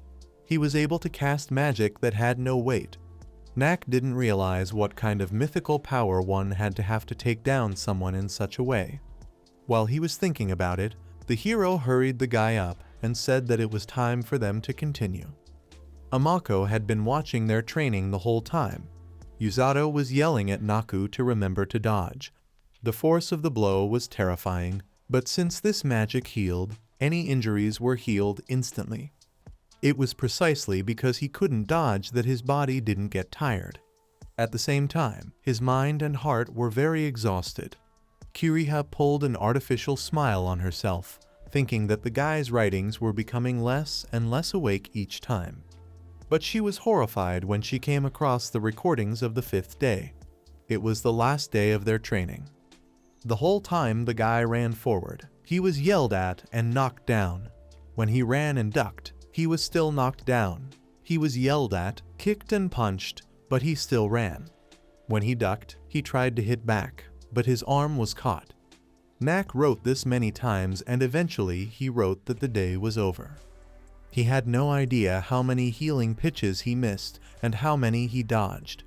Yusato even inadvertently thought he had overdone it a bit. When the training session ended, Yusato's friends, the heroes of the Lingual Kingdom, were already here. Kazuki and Sulzun gave him the answer to his questions. They thought it was normal for him to run away from the landmine out of fear, but it was important that he overcame that feeling in front of it first. Suzuki also grew up in a troubled home like Knack, but she did her best to live a life of freedom, unbound by ties to her family. They realized that it must be hard for him now, but he would definitely find his way if he didn't give up. Knack couldn't put into words his gratitude to the heroes. Yusato had helped him a lot, and he was grateful to him. This fight was no longer about personal animosity. He had to break the chains that the mine had bound him with and move on. Only then would he be able to join the rescue party and stand proudly beside Yusato. As for his parents, this battle would also sever his relationship with that abominable house. This was a chance to start a new life without being trapped by their magical bloodline. Knack wasn't going to run away from this anymore. Tomorrow he was going to use everything he had learned and risk everything to defeat the mine. Kiriha closed the boy's journal and thought it was more like a demon conversion ritual than healer training. She just hoped the Knack would be alright. Suzuki and Kazuki approached the academy and met Yusato there. They were afraid that they had kept him waiting, but the guy told them not to worry about it since they had just arrived themselves. Suzuki wanted to know how Naka was doing, and the hero replied that he looked good. He was pretty sure the guy was mentally stable. Suzuki could agree that Yusato definitely looked incredible while practicing. That was why all the students looked at him so funny, which made the hero laugh.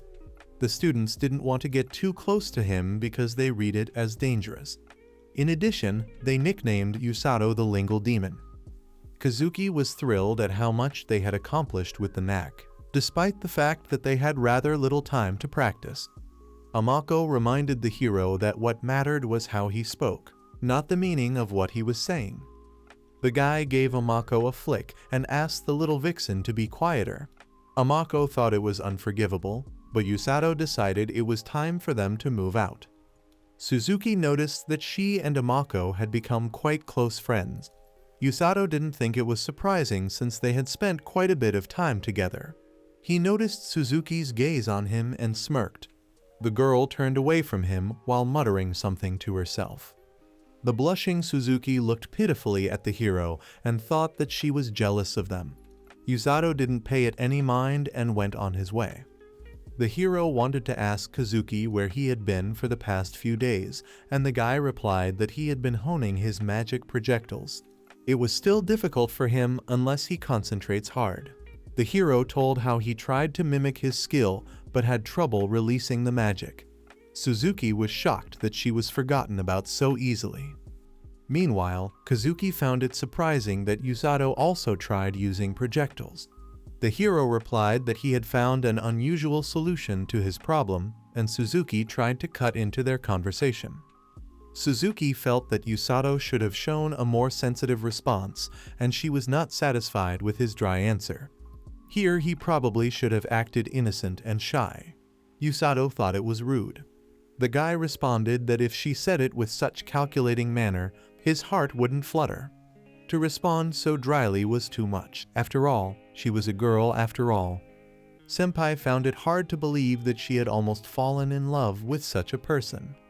The hero replied to her that if she realized it, the effect would be the opposite. No matter how one looked at her, Suzuki was indeed a beauty, and seeing her annoyed was quite fun.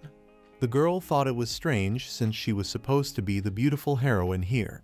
Yusato decided that it was wrong, and thinking along those lines was too much like the captain. The guy decided to indifferently say that she was indeed cute, and his heart even shuddered for a moment. He hoped that she would be happy now, but Suzuki humiliated it even more. Kazuki noticed that they were very close. He watched them from the sidelines, and he immediately felt better. Yusato agreed that he felt comfortable with them. Yusato suddenly blushed and covered his face with his palm. He only now realized that it was a completely uncharacteristic response for him. Amako noticed that the boy appeared to be embarrassed about something. She watched carefully until the Mustato sprouted horns, but the hero didn't realize who she thought he was. When the heroes made their way to the bleachers, they were greeted by the halfling. They wished him good morning and assumed the halfling had come to watch the tournament as well. The halfling would have preferred to participate, but unfortunately his opponents always gave up last time. The disciples turned to look at Kulf in horror and thought it was no surprise, since he always aimed for vital points. As soon as the Kulf turned toward the disciples, everyone immediately turned away in different directions. It seemed unsurprising to him that they were reacting like that. Everyone seemed much more carefree until Yusato came here. But Yusato thought that Half was much scarier than him, and apparently he was wrong. The hero frowned and told his friends that he couldn't accept that. Half smiled and admitted that he and Whiskers were a perfect match. But the hero didn't want to have such a soul mate at all. Today, Half was observant, and apparently no one wanted to be around him. Although the halfling tried to smile to avoid being feared, it was quite difficult. It seemed unsurprising to the hero, since his eyes didn't express a smile at all. Half remembered that Kiriha asked him to tell them something. Since it would be bad to appear with the three of them, they would cheer for Naka from a different position. Yusato preferred that they didn't think so and thanked Half for the message. Normally, a Kiriha would never ask someone like him for such a favor. The halfling wondered what made her heart change so much. Meanwhile, a Knack and a Mina that held a shield entered the arena. Mina told the guy that he was awfully arrogant. No matter how hard he would try, she didn't think anything would change. The guy thought about the issues of his family leaving him and him being torn away from his favorite little sister. He also thought that their magic differed like heaven and earth. Knack told Mina that she and her family had nothing more to worry about. But the girl didn't understand what he was talking about. He had no need to fight her today, but here was a man who showed him the way forward. And in order to follow him, he was willing to say goodbye to his past self from now on. Knack had finally found what he wanted to dedicate his life to. Mina realized that he was referring to that monster and thought he was crazy for deciding to follow him. He actually had enough strength to rival the monster. But despite how strong he was, if he didn't use the power correctly, it was simple violence. He was also referring to her explosion magic. Today he was going to defeat the mine and leave the Liquis. Mina smirked, saying that he decided to leave without her permission. She thought it was funny that even a worthless person like him could give out a funny joke. Fortunately, Mina's uncle today allowed her to do whatever she wanted. She was going to destroy him like a worn-out rag. Mina smirked and said that she would make him beg for forgiveness and make sure he spent the rest of his days as her slave. He should have felt the honor done to him by now. The boy replied that these threats were useless, for he would no longer be afraid of her. The judge asked the two sides to get ready to fight, and Kazuki noticed them start.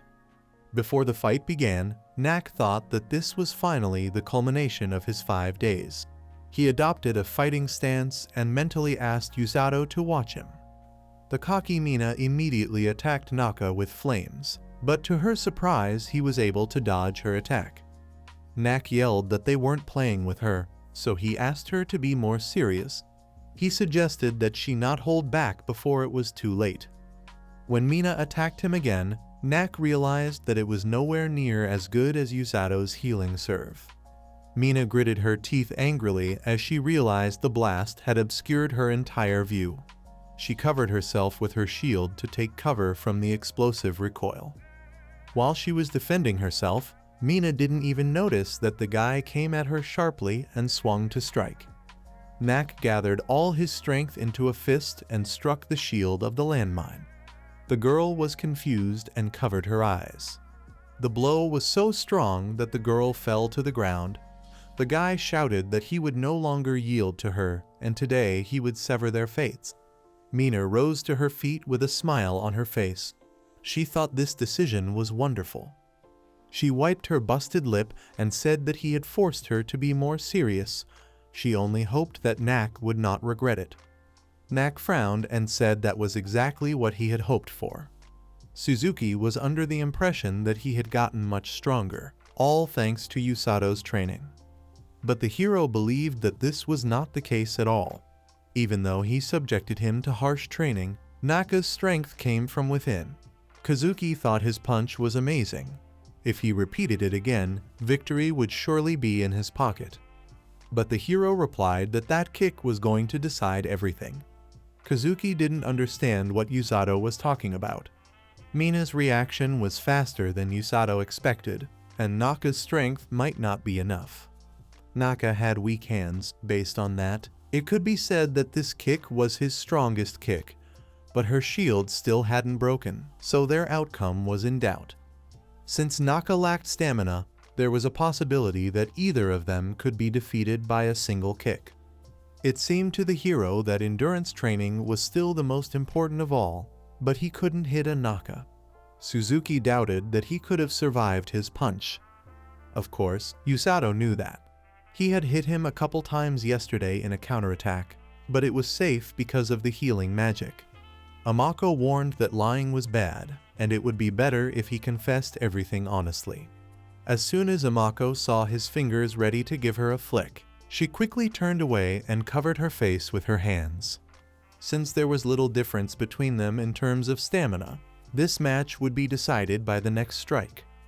But Mina still reacted to his punch in time. She was clearly not a normal person. Half replied that among the underclassmen she was quite well known. Her magic could heat the air until it exploded. It is an explosive magic that burns and throws back her opponents. The girl wore a shield not to protect herself from her opponents, but from her own explosions. If the Knack only knows the normal ways of attacking, this match will definitely not turn out well for him.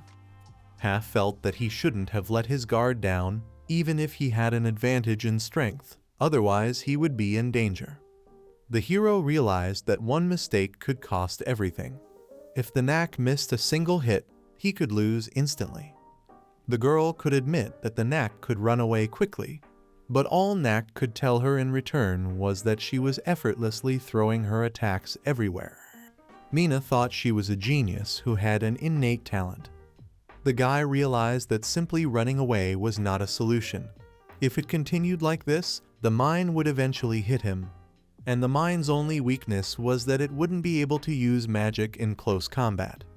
Knack decided to wait for it to open. He only needed one hit, and if he succeeded, he could immobilize the mine. Knack picked his moment and decided he needed to act now. At the moment of attack, as Knack got close to the mine, he noticed that it smiled slyly at him. What the guy didn't expect at all was that at the very moment of his strike, the mine would move its shield aside. She swung it and hit the guy who tried to block the shield with his hands. Despite his efforts, the force of the blow was enough to make the Knack fall to the ground. Yato and the rest of the guys started to feel strongly for Naka. The hero called out to the injured Knack. While Knack was trying to cough up blood, Mina came up to him and told him that he was too stupid. He surely must have realized that she held the shield for more than just protection. That shield was perfect for stealth attacks. She figured that the first time she saw it, no one would have thought of using a shield like that. She didn't think that the Knack could defeat her by being faster. Mages with a pedigree like hers would always be superior to them. Their fights were like chess matches, planned out before the move. Of course, they would choose the best style to defeat their opponents. And their combination was the worst for Naka. Some opponents could be defeated and some couldn't, and she thought Knack realized that. By this, she meant to say that he had no chance of winning from the beginning. But she admitted that he deserved her praise. He had achieved quite a lot after a week of his training. And now, if he would admit his defeat, she could make an exception and forgive him. It pained her to think of what would happen to him if they continued. Knack thought for a moment that if he admitted defeat, then she would forgive him and he wouldn't be tormented anymore. Mina looked at the guy with her grinning grin, and the guy clenched his fist, rising to his feet. He refused her offer. After all, he had come here to win, and there was no way he would agree to admit defeat. Mina reminded him that no one would blame him if he gave up. Maybe she was right, but by doing so, he would be a loser for the rest of his life. Besides, he would waste 5 days of Yato, so he could never do that. Mina didn't understand why he cared so much about him, even though they had only known each other for a week. Knack shouted that it could have only been a week. The guy screamed that in just a week he had given him more than he could ever repay him. He was in pain and wanted to run away. But he was also happy enough to want to cry. No one expected anything from him. Even after his parents abandoned him, no one wanted to believe in him. But now, thanks to Yato, he was standing here in front of her. This person believed in his victory even more than he did, and he hardly had anything for him to admit his defeat. From the day the magic of healing awakened in him, he had considered it a burden, and he had lived in despair ever since. But Yato had given him the courage to believe in himself again. It was for this reason that he would never give in to the Mina. Hearing this, Mina gritted his teeth in anger. She didn't think he should have said such a thing while bleeding, but Knack reminded her of something. He was a healer, and to him, this was not a wound at all. The girl created a few fireballs and admitted that he had gotten stronger and even much stronger than she could have imagined. So now she wanted to get serious. She thought he couldn't become a hero and was going to destroy his dreams with a rain of hellfire. Mina created more and more fireballs and asked the guy where he would run away to now. She would like to see how he would dodge it, if of course it was within his power. Knack flung himself away from the fireballs of the mine with a shriek. Yato's friends wanted to make sure his apprentice would be all right and took a look at the hero. Hafu also felt like it was too much. Everyone, even the Amako, waited for Yato's response, who was watching the fight intently. Yato didn't understand the expression on the guy's face at the moment. This sight made the hero clench his fist with anger. He had never taught him to run away, but to win. But still, apparently this guy was not going to join their rescue squad. Looking at the expression on the hero's face, Amako was getting scared. Now the Knack was running away time and time again. The hero didn't understand how he was going to rescue someone like that. Looking at Knack desperately trying to avoid being hit by the fireballs, Yato asked him not to joke with him. Barely dodging another fire attack, Knack thought with horror that if he received such a blow, he would definitely lose. He needed to keep moving and focus on dodging. The girl said that she covered the entire court with balls because he left her no other choice. If she kept attacking him, Knack would eventually run out of steam. But Knack realized that he needed to hold out, for he wasn't going to lose. Mina didn't understand why he wouldn't stop and fight her. Besides, he could have accepted it all a long time ago and stopped resisting. His determination pissed Mina off more and more. As they fought, an angry Mustato called out Naka so loudly that everyone turned toward the hero. Even Mina and Naka stopped in the middle of the battle to hear what he had to say. The guy thought his student was a complete fool who should have started fighting instead of running away. Mina looked questioningly at Knack, who suddenly started laughing. Knack slapped his cheeks to remind himself that he should have fought. Mina thought it was rather unwise to say such a thing in such a situation, but it was better for Knack because thanks to the hero, he woke up. Knack gathered all his will into a fist, got to his feet and promised to crush the mine. The girl smirked and said that he wouldn't be able to do that just because of his words. Knack agreed and said it would be over now, then went on the offensive. Every time Mina covered his path with her blasts, Knack stubbornly ignored them and ran in her direction. Mina didn't understand why he was doing this. Knack gathered all his strength into a fist and his hand glowed. The guy released his hand forward and used his breakthrough skill. Thanks to his punch, he had gotten as close to the mine as possible and could now see it clearly. Finally, they were face to face with her as he thought. Judging from the expression on the girl's face, the mine was also scared. At the last moment, she covered herself with her shield from the blow, but her weapon started to crack. Knack was used to being afraid of her and looking into her eyes. He thought back to a time when his parents still loved him and a time when he was a noble. But Knack believed that it would end here, and he would be different from this day forward. He was determined to be the healer of the rescue squad, and with a shout he destroyed the mine shield. The girl remembered the moment when her parents introduced them. Her father asked her to get along with a boy named Knack. At first she thought he was a rather sullen child. Apparently, he was a simple and reserved boy. She played with him because there were no other options. Not that it was particularly fun, but at least it wasn't as boring as when she was alone. But one day, when she was 9 years old, she never saw him at the mansion. Naka's father claimed he was fine and offered to play with his daughter. Naka's younger sister sadly told Mine that she could no longer see her brother lately. She asked her parents about him, but they only kept silent with faces full of regret. Her daily life lost color, as if she had lost something important. And then, a year later, Mina heard the name of young Mr. Naka again. She discreetly peeked out from around the corner and saw the maids discussing Naka's visit to the academy. Mina thought that if she went to Liquis, surely she could see him. She was sure he had studied hard all year to get in. She told her parents that she wanted to study magic and wanted to go to Liquis too. Somehow she convinced her worried parents and got into this academy. At some point she met Naka and grabbed his hand, but the frightened guy immediately pulled his hand out. Finally, when she could see him, he was depressed and scared, as if he had become a different person. She wrote a letter to her father to ask about it and finally found out what had happened. Mina felt that the guy should not have rejected her so cruelly. The girl thought that if she could make Naku realize his value as a healer, then he could go home. Liquis was the best place to learn magic, and there should be plenty of opportunities here. But Knack gave up from the start and didn't even try to do anything. The girl was disappointed, and the next time they met she raised her hand at him.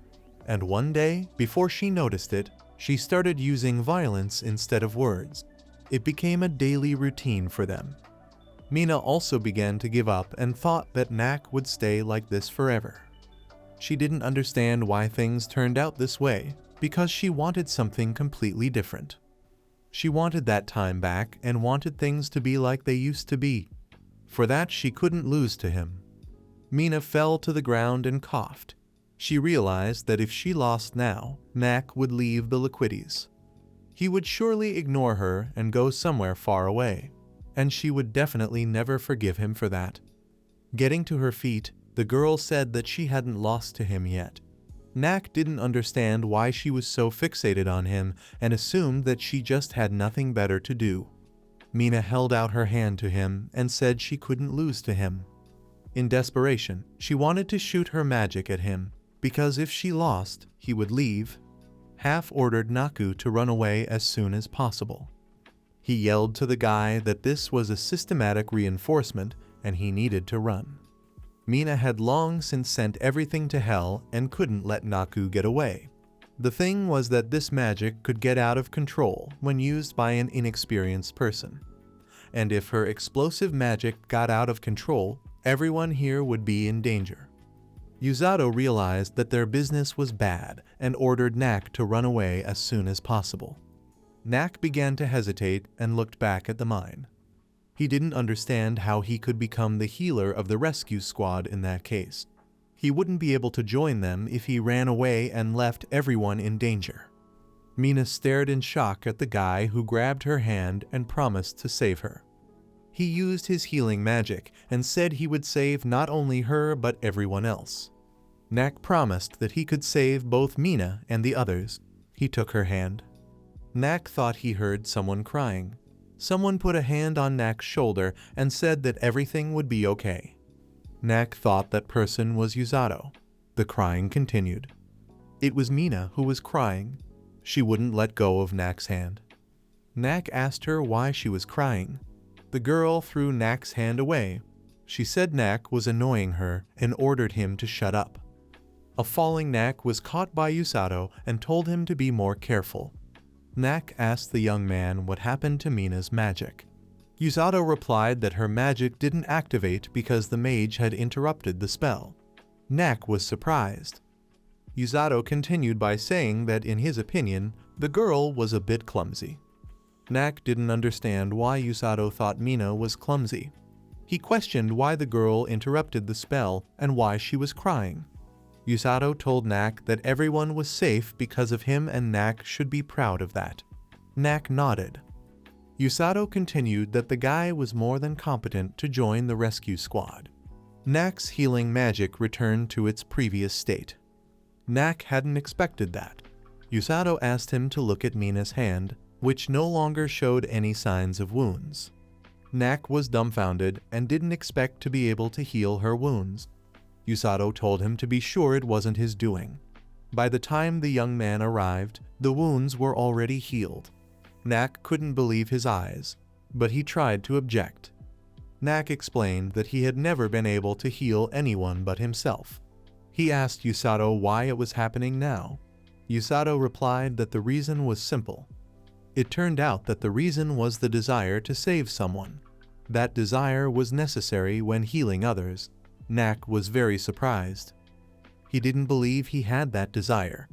Yusato continued that for healers, it was the #1 thing they couldn't afford to lose. Yusato said that Knack was able to regain that important feeling at the very end.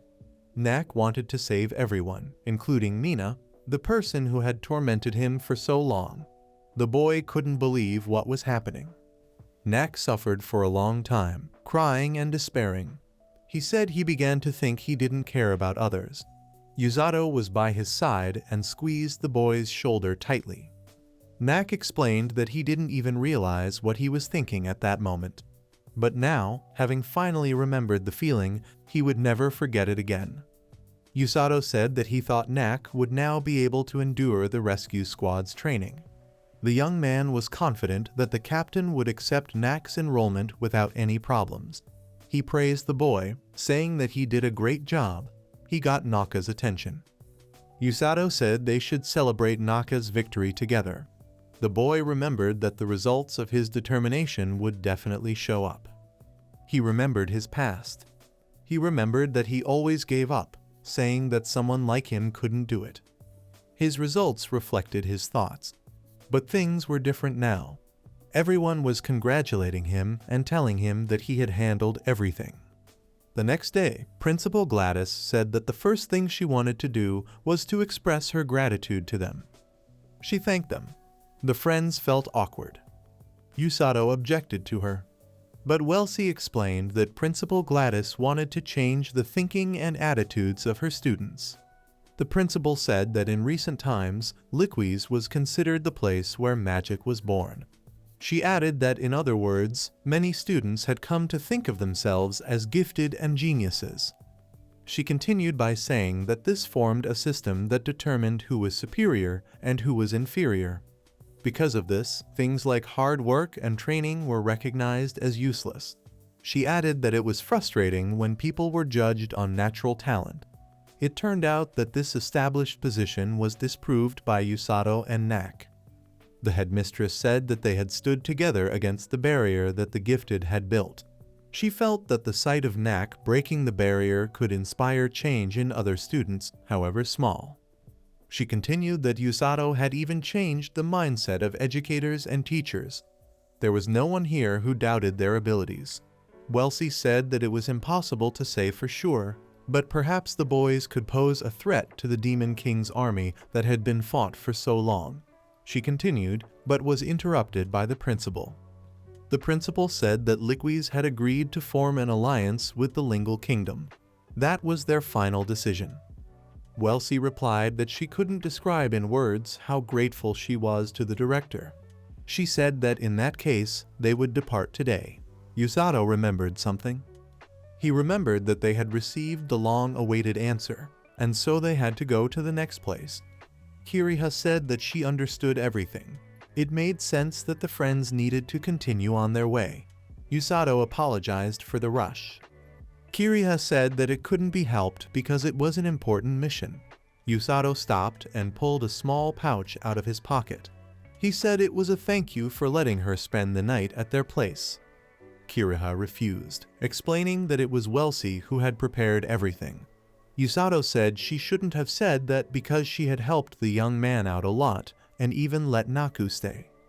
Usato said that he really enjoyed his time with them. Kiriha laughed. She took the pouch, saying that Usato was very stubborn. The young man thanked her. Kiriha said that Usato was a very strange person. Amako added that the girl was right and that he even travels with her. Usato tried to contradict her. Kiriha agreed. Usato thought that she wasn't even denying the truth. He explained that he was worried at first about how things might have turned out. Kaio said that after meeting Usato, he started to believe in people. He thought that maybe they weren't so bad. An embarrassed Kaio added that if he could talk to any of them normally, that person would be like Usato. Usato hadn't expected that from Kaio. Usato smiled awkwardly. Kaio told Usato not to laugh at him because he was already awkward. Amako said as she thought Kaio was shy. Kaio told Amako to shut up and added that she would never hear anything like that from him again. Usato was approached by Knack. Kiriha directed him to let Knack say goodbye to them properly. The boy cried. Usato crouched down on his knees. He tried to calm the boy down, telling him that it didn't mean they wouldn't meet again. Knack hastily explained that nothing he did would ever be enough to thank Usato. Usato replied that he had simply pointed the way. Yesterday's victory, Knack's healing magic, all of which Knack had achieved through his own strength. The boy said that the training was very tough. He explained that it had been so traumatizing that it would now haunt him in nightmares. Usato quietly agreed. Knack continued, saying that at first he thought that no sane person could survive something like that. Usato awkwardly agreed. Knack said that the magic Usato used was so intimidating that the boy thought he was a monster at first. Usato asked him to take his time. He thought it was a good mindset to start with. The boy wasn't going to stop. He said that all that training wasn't useless. It was because Knack wanted to get stronger. He wanted to become as strong as Usato. Usato asked that even if he was an inexperienced member of the rescue squad, Knack replied that even if he was, he considered Yusato as his teacher. The boy said that he wanted to equal Yusato. He was going to go to Lingle and join the squad. Yusato asked him if he knew that in rescue squad training, you had to do more than just try your best. The boy confidently said yes. Yusato said that in this case, Naku would have to try his best. He stroked the boy's head one last time. The young man explained that the squad training was far more painful and tougher than what the boy had experienced. But Yusato believed in him because Knack had achieved such a result from scratch. Knack was encouraged. Yusato pulled a letter of recommendation out of his pocket and handed it to the boy. He told Knack that he had to give the letter to the squad leadership. In Yusato's opinion, the boy should have been fine after that. It turned out that the young boy had to learn the entire system of the letter in order to write it correctly. Yusato was glad he had time to finish the letter before he left. Knack thanked him. Yusato warned him that he should give the letter to a man who wore the same uniform as himself, and who gave off a predatory aura. This man was the captain of the squad. The young man said that he thought the boy himself would realize who the letter was about when he met her. Knack only thought about what Yusato had said about the predator aura. He was worried that he wouldn't be okay after meeting the captain. Meanwhile, Amako was saying goodbye to Kiriha and Kaio. She said that she was glad to meet them again and thanked them. Kiriha replied that they too were happy to see Amako safe and sound. She added that if Amako ever felt lonely, she could stop by to visit them. Kiriha said that they would always welcome her with open arms. Amako was surprised. She answered well. Yusato was ready to move out on the road as well. Amako asked her friends to take care of themselves. Yusato told Naku that they weren't saying goodbye. The guys shouted after them. Kiriha yelled that the same applied to Yusato. She also added that he would need to make sure he brought Suzyun and Kazuki along with him. Kaio asked him not to forget about saving Amako's mom, and Knack added that he would be waiting for the companions in Lingle. Yusato replied that they would definitely see each other. The boy sadly said that they were leaving. Kaio agreed. They stood side by side. Kaio suggested that Naku go straight to Lingle. The boy replied that he needed to finish some things first. Kiriha said that Naku should let him know when he was ready. She wanted to see him off. Knack replied to her that of course he would let her know. Still, the only people the boy was close to were Kaio and Kiriha. Kaio remarked that this was rather odd. He figured a beastman like him shouldn't have said such a thing. A voice was heard that said, "So this is where you've been." The voice turned out to be Mina's voice. She told Naku that they needed to talk. Kiriha turned to the boy, telling him not to listen to her. Kaio added that they didn't know what Mina was going to do to him. But Naku needed to talk to Mina, so he said it was okay and talking to Mina was one of the unfinished business. He headed towards Mina's direction. Kiriha and Kaio were puzzled. Kaio asked Kiriha if he would be okay. She replied that she definitely was. Kiriha knew that Knack was stronger than he looked. Kaio laughed and said that she was right. He thought that if humans and beastmen went together, a new dynamic could be created. Thanks to Yusato and Amako, Kaio was able to trust humans. Kiriha thought she couldn't be more grateful. She looked forward to their next meeting.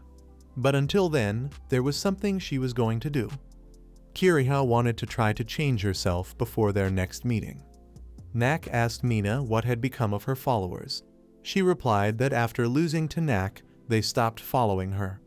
Mina thought they were annoying, so she was glad about that. The boy was following her.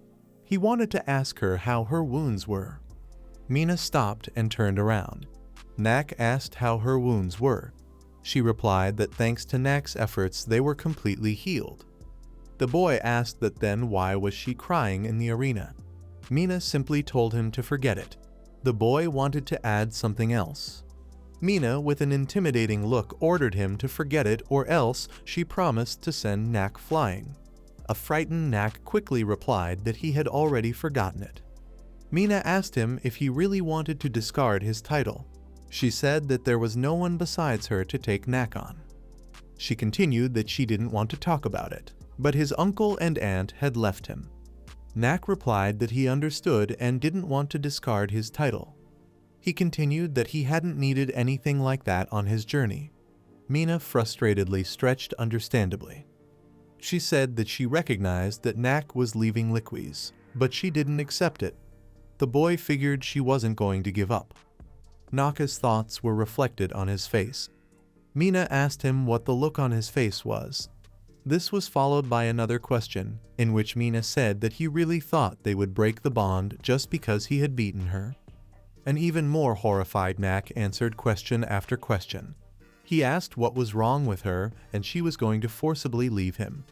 Mina replied that why would she do something so embarrassing? She explained that she could no longer stop him from joining the rescue squad. She continued that she was going to get stronger for that reason.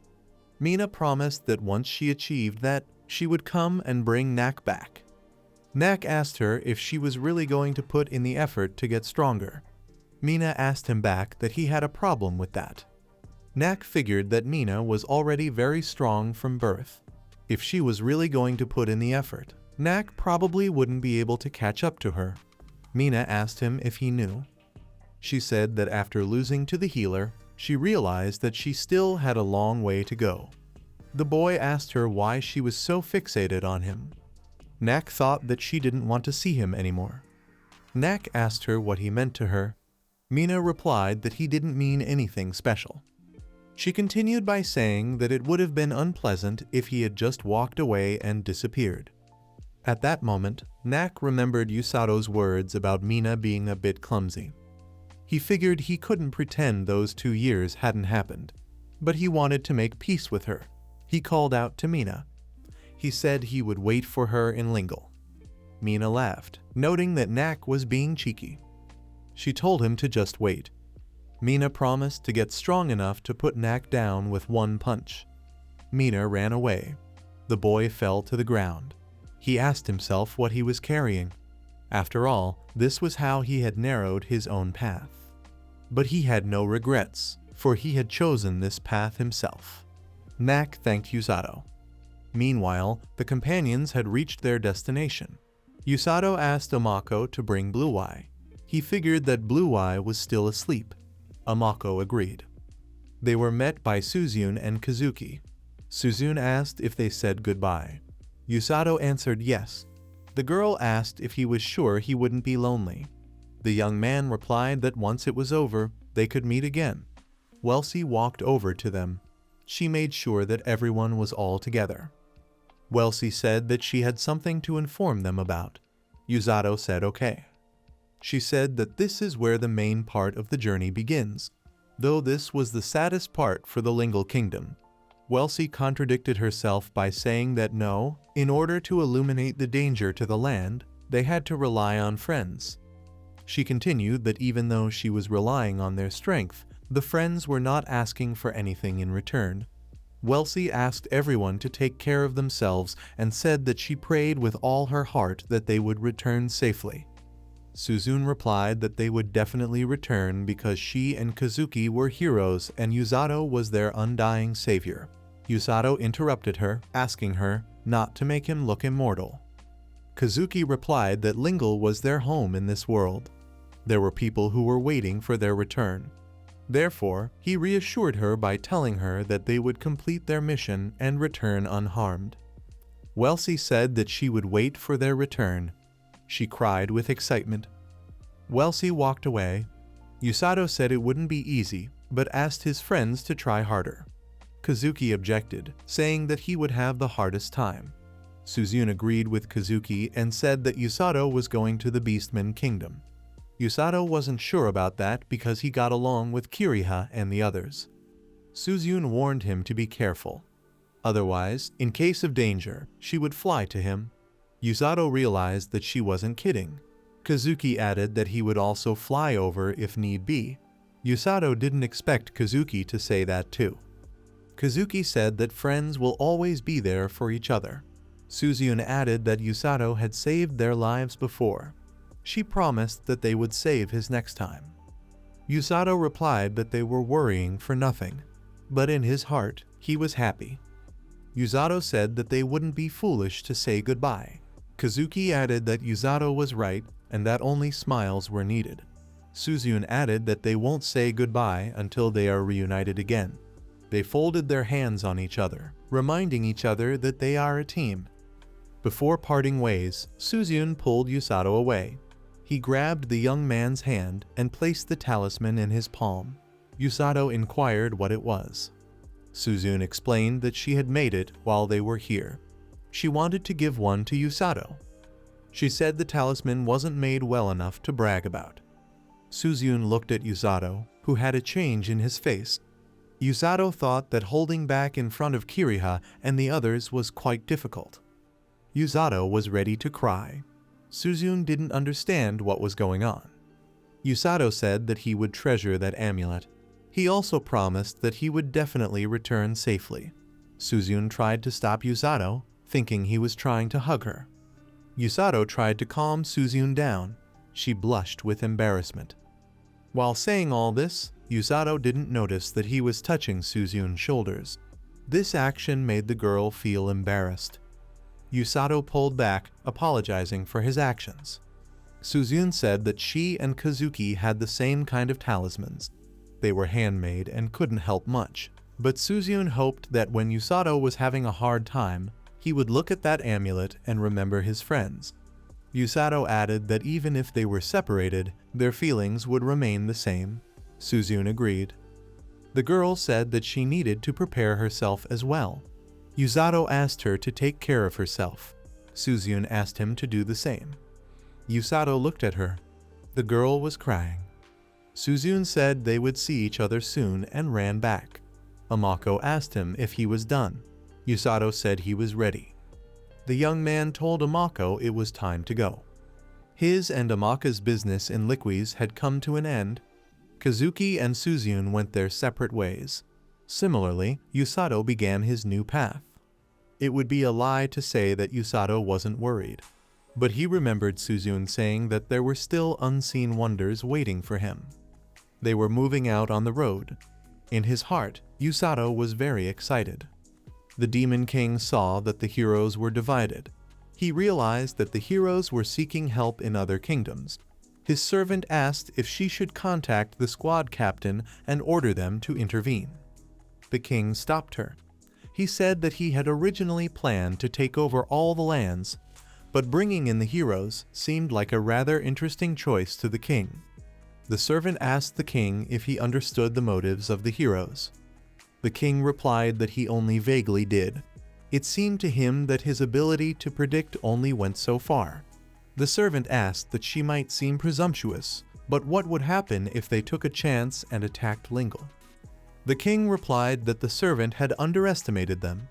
He recalled the first attempt and the fact that they had pushed back the demonic forces without heroes. The king added that attacking without preparing the forces would only lead to a pointless waste of troops.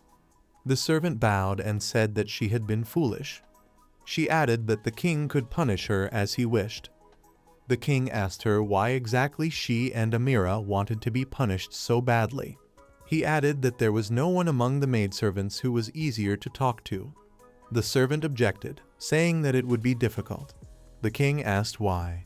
The girl replied that she was the one who taught all the others. The king was silent, but now it was clear to him. The king said that a new ally would be joining them soon. He asked himself if he would be enough, and the hour answered that it was not worth hoping for. The king continued, speaking of the healer. The servant replied that she had heard that healing magic was quite problematic and could be used by humans. She was interrupted by the king. He said that before it was sealed, this magic was of the most revered. Now it was treated as the weakest. He thought that was ridiculous. The king added that the healer walking through the bat field and smirked. He continued that there was no such oddity among previous generations of heroes, and the beastman and monster traveling with the healer. The king remembered that there had once been such a man who had joined the other species, a man who could no longer trust humans, a man who threw everything away. This man wasn't a hero, he he was just an ordinary man. The king wondered if the healer would follow the same path. He couldn't wait to see what the future might hold. Amako shook with anger. She hated her foresight. She hated the magic she had been cursed with. She cursed the god for giving her such power. Opening her eyes, Amako mumbled that there was only one reason she could thank the god for. Amako could thank God that this cursed magic she had received had tied her fate to Yusato. She had a dream where Yusato was scolding someone rudely amongst the ruins. He was saying that everything was slow to get to that person, and if it wasn't for stupidity, everything would have worked out. He was callously saying that everything was missed only because of that person's fault, regardless of his intentions. The girl couldn't understand who he was talking to. Suddenly, Amako saw something incomprehensible but clearly dangerous flying at Yusato. She shouted into the void, "Yusato, watch out!" Of course the boy couldn't hear her, it was just her dream. He only opened his eyes wide when he felt the pain of the wound. Amako closed her eyes to avoid seeing this horror that even from the outside was bringing her pain. Blood started dripping from the guy. He grunted, bowed his head and fell to his knees. The girl wanted to run up to him to save him. But she felt that the dream was ending at the most important moment for her. She begged her consciousness to continue the dream, to see at least a small part of the dream. The dream abruptly cut off without giving Amako a chance to see it through to the end. She was scared for Yusato, what happened to him next, whether or not his injury was severe, and whether or not he would be alright. She couldn't get enough of all these thoughts. And most importantly, bowing her head, she asked in a quiet, trembling voice a question into the void, and whether he would survive at all. Her dreams were always like this. She never saw their end. It always cut off, and she lived in ignorance of what was at the end of the dream. The girl realized that before she only needed help from Yusato, but after traveling with him, a lot had changed. Warm memories where Amako was with Yusato surfaced in her mind. So she doubted she would be able to rise again if Yusato was gone. Her eyes were filled with fear and worry, a large amount of emotions mixed within her. She only felt the strongest protection when she was near Yusato, and she was happy to be able to share any of her thoughts with him, to confide her innermost thoughts to him. She could hardly bear the agonizing loneliness of losing him once again. Her mind was full of questions, without a single answer, wondering why she was having this dream, if there was absolutely nothing she could do to change or prevent it. Would Amako be left alone again? She couldn't stop crying. Her tears were uncontrollable, flowing and flowing. The girl begged her fate not to leave her alone again. Meeting Yusato, Amako told him about her nightmare vision. The guy was a bit startled by the news, considering she was having prophetic dreams. The first thing he thought was that the girl had hurt him in the dream, but she told him that it wasn't her, and that she would never do such a thing in her life. Amako was pretty angry at him for even thinking that she had done something like that to him, stabbing him or something. Looking at her menacing look, he shouted that it sounded lame now. Still, he was interested in the details. She explained to him that the stab was to the stomach, though she wasn't entirely sure she'd seen it right. He said it sounded painful enough. In a sad voice, Amako replied that it really was insanely painful. After that, the guy asked, relieved, that and all that happened to him. The girl was dumbfounded by his calmness. In the same calm voice, the guy said that he had nothing to fear if he was just shot in the stomach. It wasn't fatal after all. Then Amako panicked and started rambling about how the weapon could be poisoned or worse. The Blurrin Bear told her that his magic would instantly heal any wounds. She added that she also saw Yusato's blood. The guys asked how much blood she saw. The girl showed an approximate amount with her hands. Yusato replied that with that much blood loss, he had nothing to worry about at all. Amako looked at the guy with a stone face. He said he could tell she was angry by the look on her face. Ark had been nearby the whole time, keeping an eye on the horses. He heard all the conversations that had happened between the boys, and when they were done, he told Yusato that they really should be more vigilant from now on. He added that judging by Amako's visions, They were sure to get into some kind of trouble in the near future, so they should be careful anyway. Yusato agreed with Ark, he was right. With a slightly tense look, Yusato asked Amako if her visions ever changed. She shook her head sadly, making him even more tense. He immediately decided to think of a way to save himself and not get into a life-threatening situation. First, he thought he should start pumping his abdominal muscles. Then he thought of breaking the enemy's weapons so they couldn't hurt him. Eventually, he came to the conclusion that the best option was to beat the crap out of the enemy. Amako smiled slyly when, after her words about how her visions never changed, Yusato felt really worried and immediately started to think of ways to escape. Yusato started to worry about the food they had available. After all, it was their 7th day camping out in the wild. Ark told him not to worry about it. After all, he would figure it out. Then Yusato asked the guy if they had gotten to Samariel yet. Ark explained to his master that they still had a long way to go. He had seen that there was a small village nearby in their area, except that there were many different rumors about it. Amako became very curious as to what kind of rumors. Arch replied tensely that experienced knights and adventurers, and even bandits, all without exception, disappeared without a trace as soon as they reached the vicinity of this strange village. That sounds strange enough, but it's mostly scary. Except that they all returned months, sometimes even years later, as if nothing had happened, Ark said.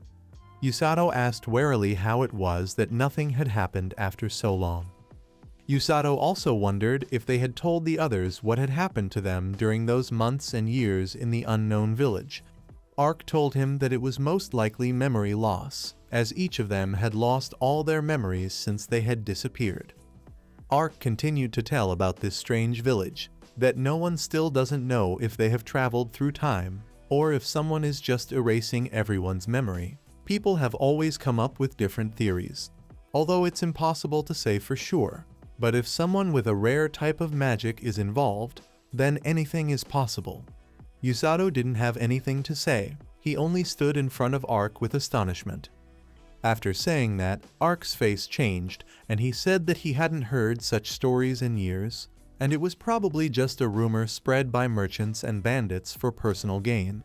He apologized for scaring them with such a strange story. Suddenly, Blurin hesitated. He growled slightly, which scared Yusato and Ark a lot. They turned their heads at the bear at the same time. Yusato nervously wanted to ask the bear the reason for his growling. Suddenly, the guys noticed an unknown rustle from the deep forest. It was a very frightening creature. It was moving straight towards them with a strange sound. The guys were scared out of their wits. Ark already reached for his sword in case of urgent defense of himself and his master. Seconds later, they were able to make out the approaching creature. It turned out to be an ordinary, harmless owl. Yusato couldn't believe his eyes. Was it really just an owl?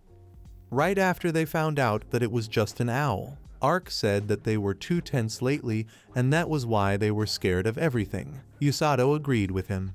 However, inside himself the boy doubted. He felt like owls didn't make the kind of sound they heard. He further reasoned that it was very strange that the bird was hiding in the bushes, and not like all ordinary birds in the trees, because there were more number of tall trees around. Gathering all together, they moved on their way across the vast steppe, surrounded by majestic, where sometimes there were hills and trees. There was an incredible natural silence. Only the grass beneath the feet of the heroes rustled muffled. Suddenly, Amako heard something strange. Ark saw the girl's lost state and was worried about her. Yusato saw her pointed ears and realized that she had obviously heard something. So listening carefully, he too heard a very muffled female cry for help. The girl told him where the scream was coming from, and he rushed to help. He was incredibly motivated to help the victim. Ark asked him to be careful because now, with Amako asleep, Yusato was surrounded by danger. As he ran, the guy realized that he heard a woman's voice, which meant she could have been attacked by terrifying monsters who wanted to take her life. Suddenly, Yusato saw terrifying silhouettes and a defenseless girl a couple of meters away. The terrifying decrepit men with vacant eyes were coming at the girl, who fell to her knees in tears in front of them. She no longer had the strength to save herself from them, and the last thing she could do was to cry for help. The guy ran up to them at high speed in time to save her, swinging in to make a colossal strike. His attack stunned and knocked back one of those nasty men. The girl couldn't believe her eyes. She couldn't believe that someone would still come to save her. The guy apologized to the girl in advance for having to touch her to carry her to safety and grabbed her in a hurry. The guy asked the girl if she was hurt after such an attack. Looking at Yato with her sweetest eyes, she was speechless for a second. Hesitating, she answered him that she wasn't injured. She was fine. The guy turned pale at the sight of her. He seemed to forget how to breathe from her insane beauty. He immediately thought of falling in love, that this was true love from the first time. In a moment he came back to his senses. To come to his senses, he started telling himself that he was not like that he was not that kind of guy. Remembering where he was, he shouted to the girl that he would deal with them. The main thing was that she hid behind him. She replied that she would do whatever he said. As he approached the attackers, he asked them what they were attacking a defenseless girl for. Looking closer, he noticed that they were unarmed. They weren't thieves, and they didn't look like monsters at all. They with stone faces didn't answer him anything.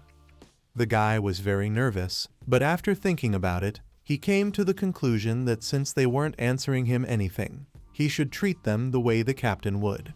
He began to tell the men in an angry voice that he had no idea what their purpose was. The girl wanted to explain to him who these men were. Yato interrupted her and angrily shouted that if they came even one step closer, he would mercilessly rip their hands off. The girl saw his anger and thought he was saying that to her, and she was very frightened.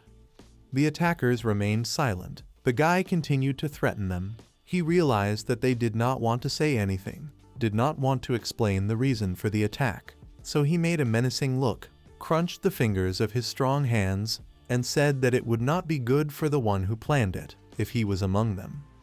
With fury in his voice, with burning eyes, he said that he would use all his power, and that person would experience that there was something worse than death many times over in this world. Suddenly, Yato heard sobbing behind his back. It was a girl looking at the guy in mad fear. She was sure that he would do something to her. Yato didn't even realize that this would happen. When the girl saw Yato turn around, she apologized to him repeatedly for getting his attention. The guy felt incredibly ashamed, as he only wanted to intimidate his attackers, not the girl. Suddenly, he felt the breathing and screams of the attackers too close to him. Turning around, he saw one of them flying at him. Reacting quickly, the guy reminded him that he warned him that he would hit, so he swung for a solid punch. Hitting the man with all his strength, the guy threw him back a couple of meters. The impact was colossal. After the blow, Yato felt that his stomach was eerily hard like a rock. But after such a strong attack, the man didn't pass out and sat lurching. The guy was confused by his resilience as suddenly, he noticed something strange. There was a deep dent in the man's stomach. The guy was stunned by this. After all, he couldn't have hit that hard. He thought his healing hadn't worked. He was worried. But the most frightening thing to Yato was that the man, even in this state, had the ability to move. A normal person would never be able to do that. While he was in shock, the rest of the enemies managed to surround him. Nothing but incomprehensible screams coming out of their mouths. The guy started fighting alone against everyone. It was insanely hard for him. He didn't expect such strong opponents. Every blow to them felt like hard tree trunks. For the most part, they didn't even have much of a reaction to the strong blows from the guy. The guy was starting to get nervous, because it seemed to him that his healing magic was still ineffective, and he had never had such gibber before. The gibber were trying to approach Yato relentlessly. Yato decided to use a new technique against the enemies, which was called Healing Blinding Blow. He charged this attack right in the face. The enemy was thrown off. But at that moment another man was moving on the guy. The guy maneuvered to dodge him and put him by his very ugly and decrepit arm. Taking the man's nasty arm, he toppled him over onto the hard ground. The man was literally knocked to the ground by such a strong blow, except he didn't even pass out, and he immediately began to climb back towards the guy along with the man Usato had charged earlier with a new move. Finally, Ark and Amako came running to the guy. The girl didn't understand why Usato was taking so long with them and called him stupid and added that he only needed to hit them. The guy excitedly replied to her that he figured it should have worked. Ark was primarily worried about Usato-san. It was important to him that he was okay. Usato asked Ark what was wrong with these people. The guy told him that this was the first time he had ever seen healing not work and bodies literally falling apart. He had a hunch. Taking an excited pause for everyone, Ark said he assumed they might be actual zombies. The enemies were just as emotionlessly looming over the boys. He told them that zombies are real corpses that keep moving. Although they are quite slow, they are many times more powerful than any human. Usato was horrified at Ark's words. Zombies are dead people resurrected by an unknown scary monster. It controls zombies like puppets, Ark told him. Usato realized that in that case, he didn't have to worry about getting infected and turning into a zombie. Ark also said that because zombies were dead people, healing magic didn't work on them. Usato realized that the monster that was controlling the zombies was probably nearby. Ark told him that the monster was probably not far away, but he added that it would be impossible to just fight them. He needed something very effective. After thinking for a while, he said that the best way to fight against zombies was to use light magic containing a holy element like Kazuki-san. Ark was already being approached by zombies from all sides. Without making any sudden movements, he began to reach for his sword while continuing to say what else would help to defeat the zombies. He finished his speech saying that zombies are still quite vulnerable to hot fire. So the guy grabbed his iron sword, took a big swing, ignited his weapon, and sharply approached the zombie. This made the zombies' horrible screams louder because they were afraid of the fire and tried to get away from it. Usato marveled at Ark's quick and agile behavior. He was amazed at how he instantly ignited his sword. Ark shouted to him that he could handle them alone. While Ark was fighting the nasty zombies, Usato turned to Amako, who was standing with the girl Usato was protecting. He asked her if that girl was okay. Amako said she was safe and sound. The rescued girl came up to Usato and thanked him sincerely for saving her.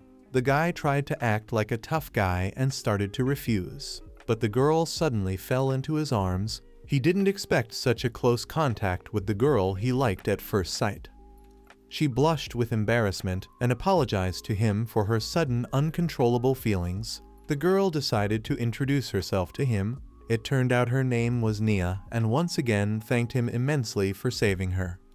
The guy accepted her thanks, making an indifferent look, though he was actually very happy, and as she blushed madly from embarrassment, he saw her cute look he had seen before. He felt himself being drawn to her. At that moment, Usato called out to Ark.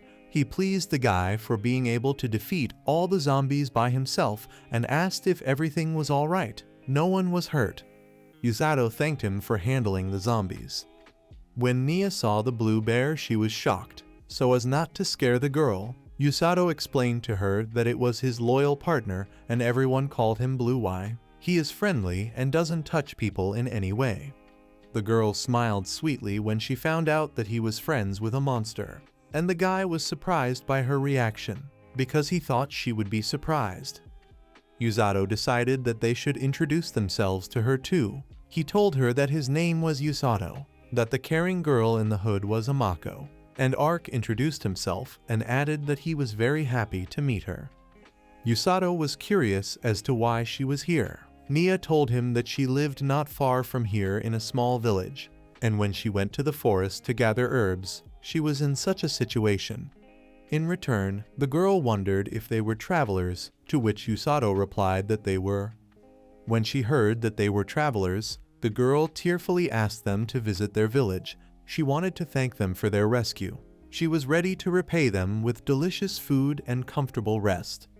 The boy hesitated and didn't know what to say, but with deep embarrassment he said that he didn't mind. The girl thought that the food and rest were not enough for him, but she thought he wanted to demand more. Yusato answered Nia just as inarticulately. Standing behind the boy's back, Ark called out to him. He told Yusato that it would be very dangerous if the surviving zombies returned, and yet it would be a polite gesture on their part to escort her back to her home village. Yusato, nervous, agreed with Ark. After their agreement, the girl glowed incredibly bright with happiness. She immediately shouted for them to follow her. The boys were a bit wary. After all, they remembered the rumors Ark had told about this village, but still their good hearts wanted to help Nia. On the way to the village, the girl asked many questions that interested her. She asked them where they had started traveling from and where they were keeping their journey. The boys told Nia that they were heading to Sumeriel from the kingdom of Lingle. The girl knew where Lingle was and was amazed at how long they were traveling. The girl also added that Yusato's magic was amazing. She was surprised at his skills. The guy got shy. He was very pleased to hear a girl he liked say such words from a girl he liked. Nia continued to admire his skills. She praised him that he took down all the horrible zombies even without much effort. His magic ball was incredibly fast. She asked if he used magic that enhances the body, then asked if maybe he used air magic to speed up. Thinking about it, she said it was unlikely that he had the rarest gravity magic, and laughed nervously. Yusato leaned over to Nia and asked her if he was superhuman.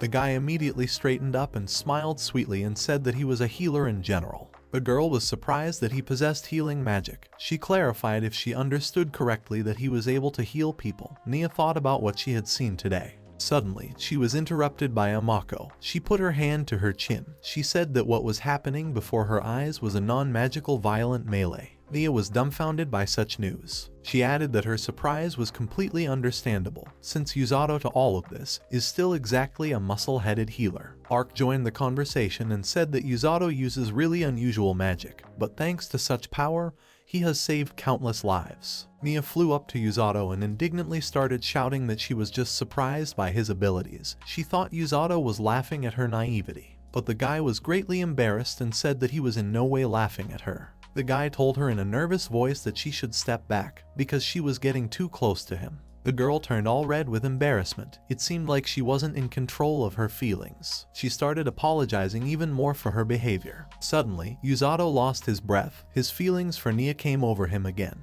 He felt his heart beating faster and faster. But his euphoria was interrupted by Amako. She pushed him and snorted at him. The guy was furious at her behavior. The guy shouted at Amako, and without turning to him she told him to stop looking at girls like Nia with amorous eyes. Then with an angry face she turned around and said that if he continued, there would definitely be a woman who could deceive him cleverly. The guy asked with a small smile if that was foresight. Amako angrily remained silent, standing with her back to him. Yusato added that from her lips such words sounded intimidating. Nia began to talk about how it had been many years and winters since she had seen someone not from the village, so her feelings were quite raw. She told the guys that after the zombies showed up, the village stopped being visited by travelers. Nia asked the guys if they had any guesses as to why the zombies appeared, but no one could guess the reason. After so long, Nia called out that she could already see the village. They were almost there. In front of them was a view of a small village with neat houses and the people tending to their land. Nia told them that this village was called Awa and she had been born and raised here. Some woman from the village, upon seeing Nia, ran up to her and enclosed her in the tightest of embraces. She praised the heavens that the girl was all right, worried madly for Nia because she had gone into the dangerous forest all alone. She went on to say that she was incredibly worried about her, but glad she was okay. The girl felt guilty in front of the woman and apologized in a quiet voice for leaving and not warning her. The woman asked Nia about the people who had come with her. She told her that they had saved her life when the zombies wanted to attack her. Nia also introduced a woman named Tetora to the guys. The girl said that she was like her own mother. Tetora sincerely thanked the guys for saving Nia's life and wanted to thank them in some way. The boys replied that they were only helping a defenseless girl. Tetora recognized that they were travelers, and noticing their tired appearance she offered to stay with them for the night as a token of gratitude. Ark replied that they appreciated such care, but didn't want to make it difficult for them. Tetora began to kindly resent that she would have no trouble giving them a rest. They needed to rest. After all, they were travelers and should take breaks between the long journey. Amako wanted to answer her something. But Tedora thought that Amako was a small child and started begging them even harder to stay the night. She really wanted the boys to accept the hospitality. Yuzato hesitated, trying to think of something.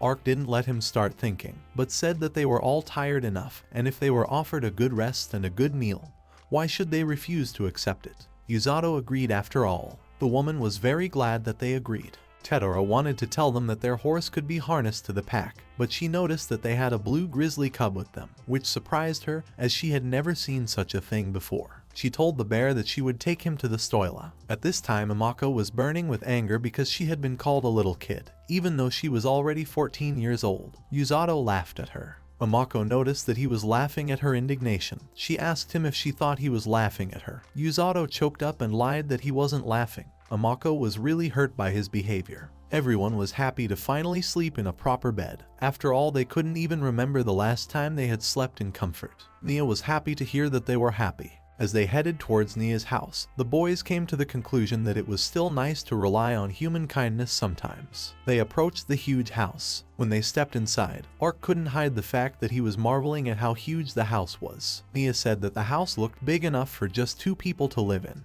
Yuzato looked around the room they had gotten into. Tedora walked over to Amako and suggested that she take off her hood. After all, she is indoors. The girl silently started to take off her hood, ignoring Yuzato and Ark. They were worried that Tedora and Nia would react negatively to her ears. But when Amako took off her hood, Tedora exclaimed from how cute the child was. Then the girl and Yuzato realized that they didn't give a damn about the fact that she had ears. Then, starting everyone's tea, the woman said that humans and beastmen were no different, only slightly in appearance, and added that she and Nia wouldn't be rude to the saviors anyway. However, Tedora warned the boys that she wasn't sure of the same kindness from the other villagers, so they'd have to be careful with them. Nia up until this point still couldn't believe that Amako was a beastman. After all, seeing a human traveling with a beastman isn't something you see very often.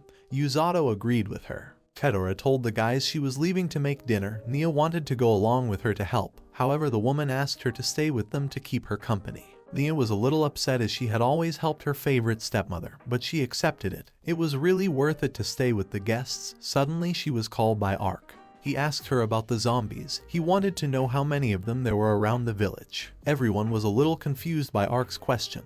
The girl had nothing to answer. Then the guy explained that zombies do not appear naturally. To make them appear, someone has to create them. Ark asked the girl in a serious voice if she was sure that absolutely no one in their village knew who was behind this horribly dirty business. Nia was flustered and very confused from the tension. Nia began to answer Ark in a shaky voice. She said that the villagers knew something about it, but it was hard for her to talk about it. Especially the girl did not want to get involved in such matters in the middle of their long journey. Ark was nervous because of her silence. Ark replied to her that he understood her. However, they were very grateful for the concern.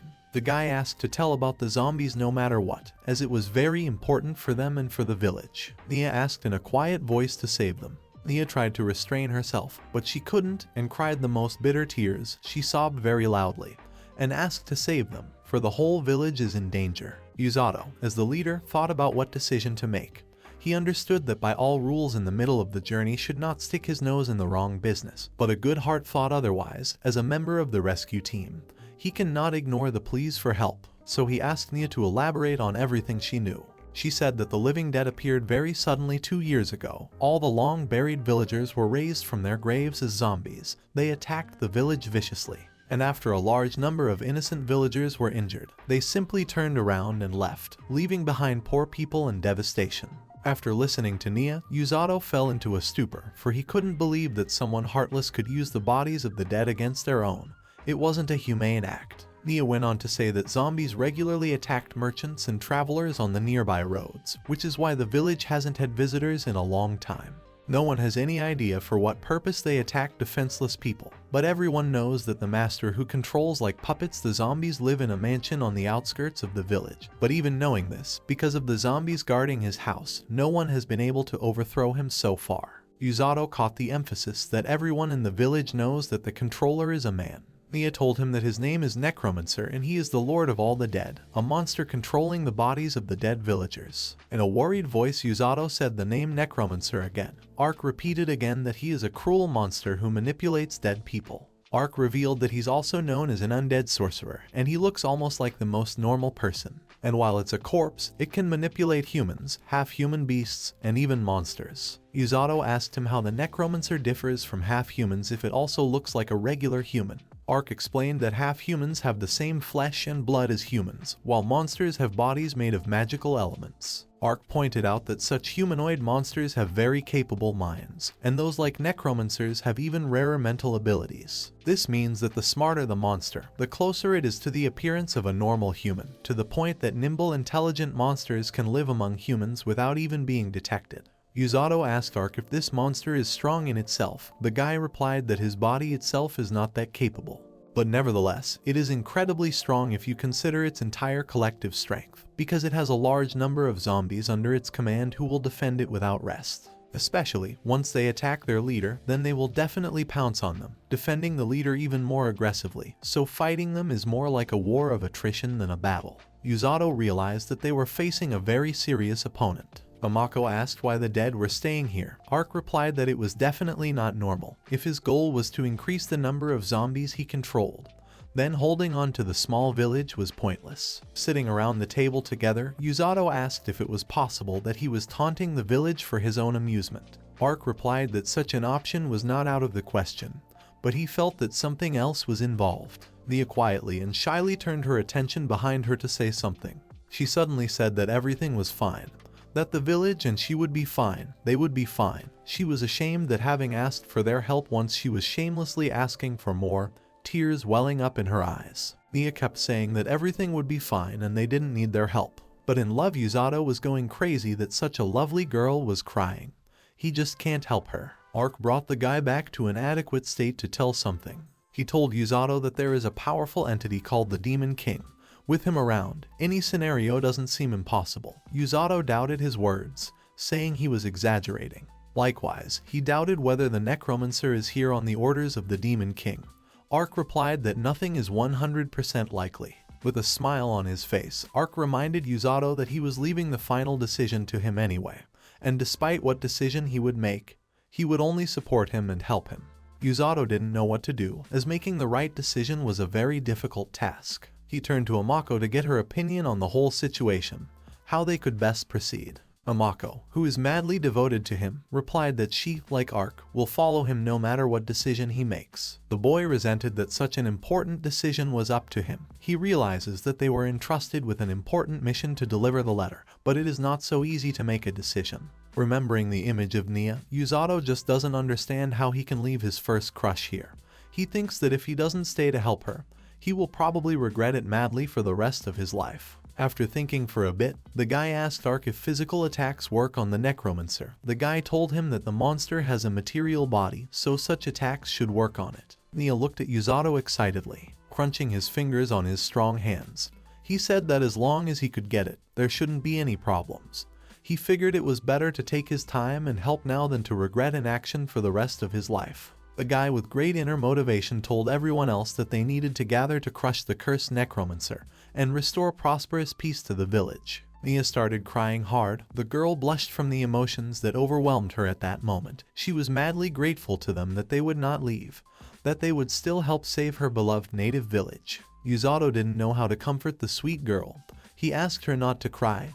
He felt sorry for her. Tedora came back into the room. She heard the guy's words, so she thanked him for all they did, but said that they couldn't put all their problems on them. The guy was stunned at her words. She asked that they let the regular young men from the village help them and added that they could discuss it with the headman a little later. The woman felt that the more help the better. Ark thanked Teeter for such help, for now it would be easier for them to plan their strategy. The woman clapped her hands together, glad that they had these sorted out. She had already made dinner, so she decided it was time to set the table. She asked Nia to help her set the dinner table. The girl of course agreed, as she was always happy to help Teeter. When the table was already set and they were all ready to eat, the woman cheerfully said that they needed to eat something to lift their spirits, and they all began to eat. The next day, Yato woke up and went outside to exercise, because he wanted to be in shape. As he stretched, he said that sleeping in a normal bed was nothing compared to sleeping in a normal bed. He chose a tree that suited him and climbed it. As he practiced, he thought only of the Necromancer, thoughts of him keeping him busy. He cheered himself up and imagined aloud how easily he would have fought him.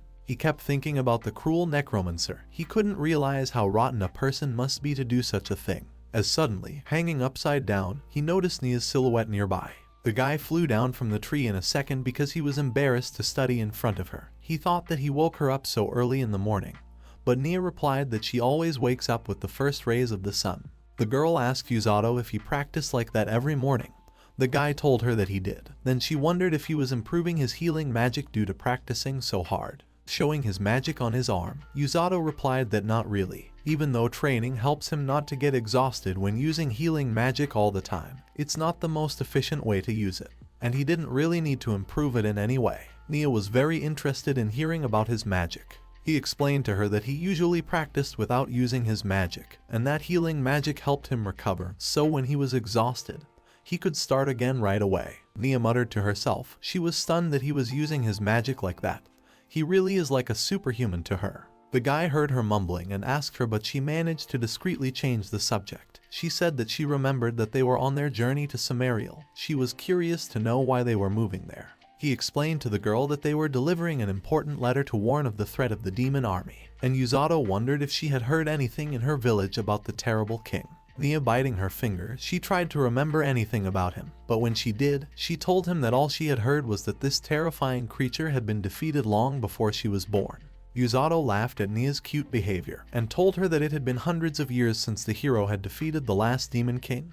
Of course, she wasn't even alive then. Nia also laughed a little with him for company. She said she was afraid of demons enough. Usato was surprised that for someone demons were so scary. He also told her with a bit of surprise that he knew a little girl who was a demon, and she was actually a whiner. Nia went into shock when she found out that he personally knew a demon. She hadn't expected that. He explained to her that they were just looking out for her because of the circumstances, but he assumed she wasn't very evil. The girl bitterly mumbled that she envied him. Usato stiffened a bit at her phrasing. He hadn't heard that tone in her voice before. She began to say with some resentment in her words that he had experienced so much in his life. A normal person almost never gets to meet demons or beastmen in their lifetime. Nia brought up a comparison of herself. For example, she has lived here her whole life. She has always seen the same places, meets the same faces every day. Even the previous day is no different from the future day. The guy felt terribly uncomfortable with this atmosphere. She lowered her head and said that only people coming from far away could tell her new things. Only they could help her quench her intense thirst to know the unknown. To her, Usato is like a treasure trove filled with stories about the outside world. But she wishes she could hear most of them because he has to fulfill his important mission. Since he lives such a free life in the outside world, she just can't help but envy the guy. Usato was already drenched in sweat from the tension that was in the air. He was very depressed by the girl's words. He doesn't even know how to comfort people with such difficulties in life. Seeing Usato's face, Nia apologized to him for saying such strange things. She didn't want him to think she was mad at him. The guy was embarrassed and apologized to her himself for being so insensitive. She only replied that it was fine. To get away from such an uncomfortable conversation, Usato told her that he would continue on with his training. Nia immediately shouted happily to him that she would go make a delicious breakfast. As she left, the boy only looked at her and thought about her words about her thirst for knowledge. He really wanted to understand the thoughts of the girl he really liked. Usato realized that the village was quite peaceful except for the zombie problem, but education was a big failure. He was surprised that only travelers' stories could quench her curiosity, and now it was clear to him why she was so happy to meet them. He really wanted to help her, even had thoughts of trying to take her with him, but he realized that it was a very responsible thing to do. Still, the guy left it for later, because now he only had to focus on defeating the Necromancer. Usato hung on the tree trunk and continued his training. Some time passed unnoticed and it was noon. Usato along with Ark was invited to visit the headman's house. From the house, the travelers' talks with the headman were heard. The boys were thanked for inquiring about the history of their village. However, the headman said in a menacing voice that there was no way he would allow them to fight this dangerous monster. Not only is the headman and the fellow travelers in the room, but the headman's squad is also in the room. The guys start questioning the grandfather headman why on earth he won't let them. He answered the guys that if they attracted the Necromancer's attention and anger, he would be ready to completely destroy the entire village. Then, the headman said that he wasn't even sure of their strength, as he hadn't even seen their abilities in battle. Ark immediately answered him that he knew how to use fire magic, which was very good for fighting against zombies. And Usato, just because of his pure physical strength, would be able to stand up to a whole horde of zombies and trample each one. The headman replied that he was not lying about Usato's pure physical strength, but he was definitely the most skilled mage he had ever met. The headman's aides were whispering amongst themselves as they discussed Yato. Yato was angry at Ark for speaking so vividly about him, and he felt that saying he could trample on anyone gave him a bad name. To be sure that Ark wasn't lying, the headman asked Tedora if the two boys were telling the truth. Tedora told the headman in all honesty that she had not seen with her own eyes how they fought, but their exciting story agreed with their account. The headman, scratching his chin, said that Tedora was not the type who would lie. Grandfather decided to ask how they planned to defeat the Necromancer. They replied that they wanted to use sabotage tactics. The headman asked for more details on that. Ark explained that he would be the bait and distract all the zombies near the mansion onto himself, and in the meantime Yato and another companion would sneak in from behind and enter the mansion, and inside they would find and defeat the Necromancer. The headman clarified with them if it would be that easy to enter the monster building. Ark confidently replied that it would be no problem at all for them, as their companion had excellent detection magic, which would help them in getting in. Ark wanted to get permission from the headman, so after he explained the plan to them, he asked if he liked this arrangement. He claimed that they had a good chance of defeating the Necromancer. Suddenly, the headman folded his wrinkled hands and began to tell them that the squad of villagers was powerless. He told them that they couldn't even defeat the zombies, and that they had never even considered going up against the Necromancer, and that even if they tried and failed, he would take revenge on them by unleashing a horde of zombies, leaving them wounded. The saddest thing Grandpa said was that all these zombies were once our friends, our relatives, and fighting against them is insanely morally painful, but there are worse things. For example, the fact that if one of them died, the next time his cold corpse would come back and viciously attack his own old friends and once dear relatives. Yato broke into a sweat, the headman's words very cutting to the heart. That is what is terrifying, the headman said, and that fear gnaws at him from the inside out, bringing daily pain. He cried out in a pathetic and hoarse voice that he couldn't live like this anymore. He was tired of it. He couldn't let the monster do whatever it wanted anymore. The man abruptly stood up and making a deep bow began to beg Ark and Yato to lend them their unthinkable power to help them cope against zombies and Necromancer. The guys immediately started asking the headman to step up. After all, he is older, and they respect him. They answered him that they will do everything they can to help the village. But Ark made a condition. He asked the headman to take the villagers to a safe place in case of danger, so that everyone would be safe and unharmed. The headman promised that he would fulfill the request. Yato asked Ark when they were going to go on the mission, and the boy suggested tonight, since it would be easier for the two of them to get into the mansion unnoticed in the dark. The headman asked his faithful assistant to inform all the men of the village about the future battle, but he should not force them to fight. Only those who are ready to fight should go. The aide replied with bravery in his voice that he would do whatever the headman asked. Yato simply became furious when he remembered the Necromancer's action. After all, lifting corpses from their resting place that were friends and family just yesterday, and then forcing them to attack their home village, is a horrible and atrocious act. Putting his hand to his head, the boy shouted in a rough voice that once they found him, he would be in trouble. He and Amako would definitely destroy him as brutally as he had treated innocent people. The headman noticed Yuzato's emotions and admired his impulse. He thought he was a pretty trustworthy guy. Ark added that he was very much like Lady Rose at such special moments, generally as expected of him. Since the girls stayed home, at this point they were having tea together, there was an awkward silence between them. Only the sipping of their sweet tea could be heard. Amako was very nervous inside herself. After all, she didn't know what to talk to her about. And in general she had never been particularly social, so it wasn't her thing. While she was going over all of this in her head, Nia asked her why she was traveling with Ark and Yato. Nia, smiling, immediately clarified her interest so there would be no misunderstanding, that she was only interested because she was a beastman, and was very curious how come she was traveling with regular humans. Amako, with a sad voice, replied that Yato is the person she asked to save her, and he is the one she wants to be with. That is all the reasons why she is traveling with them. Nia was puzzled by the words that Yato is the person she wants to be with for Amako, and asked what that meant. The girl answered her that she was just insanely afraid of being alone.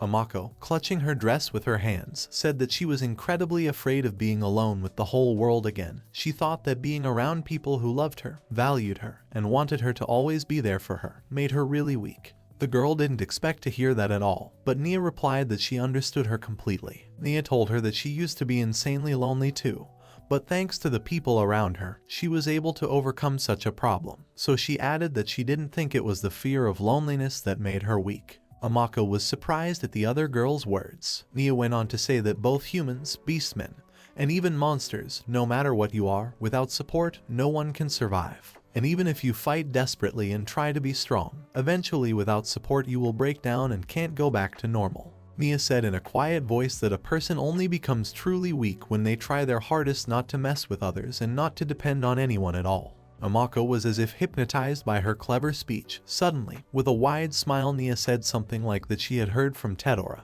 This immediately interrupted Amako's interested look. Nia suddenly started yelling at Amako. She questioned her if it was true that Yuzato was a healer. She asked if she was sure that he didn't have any special physical power in his body. Startled, Amako began to slowly back away from her and honestly answer that he was really just a human healer. And then, she added the phrase most likely and smirked. This made Nia very angry with her, for she didn't understand what her phrase at the end meant. Nia took hold of her chin and wondered what Yuzato had gone through to become so strong.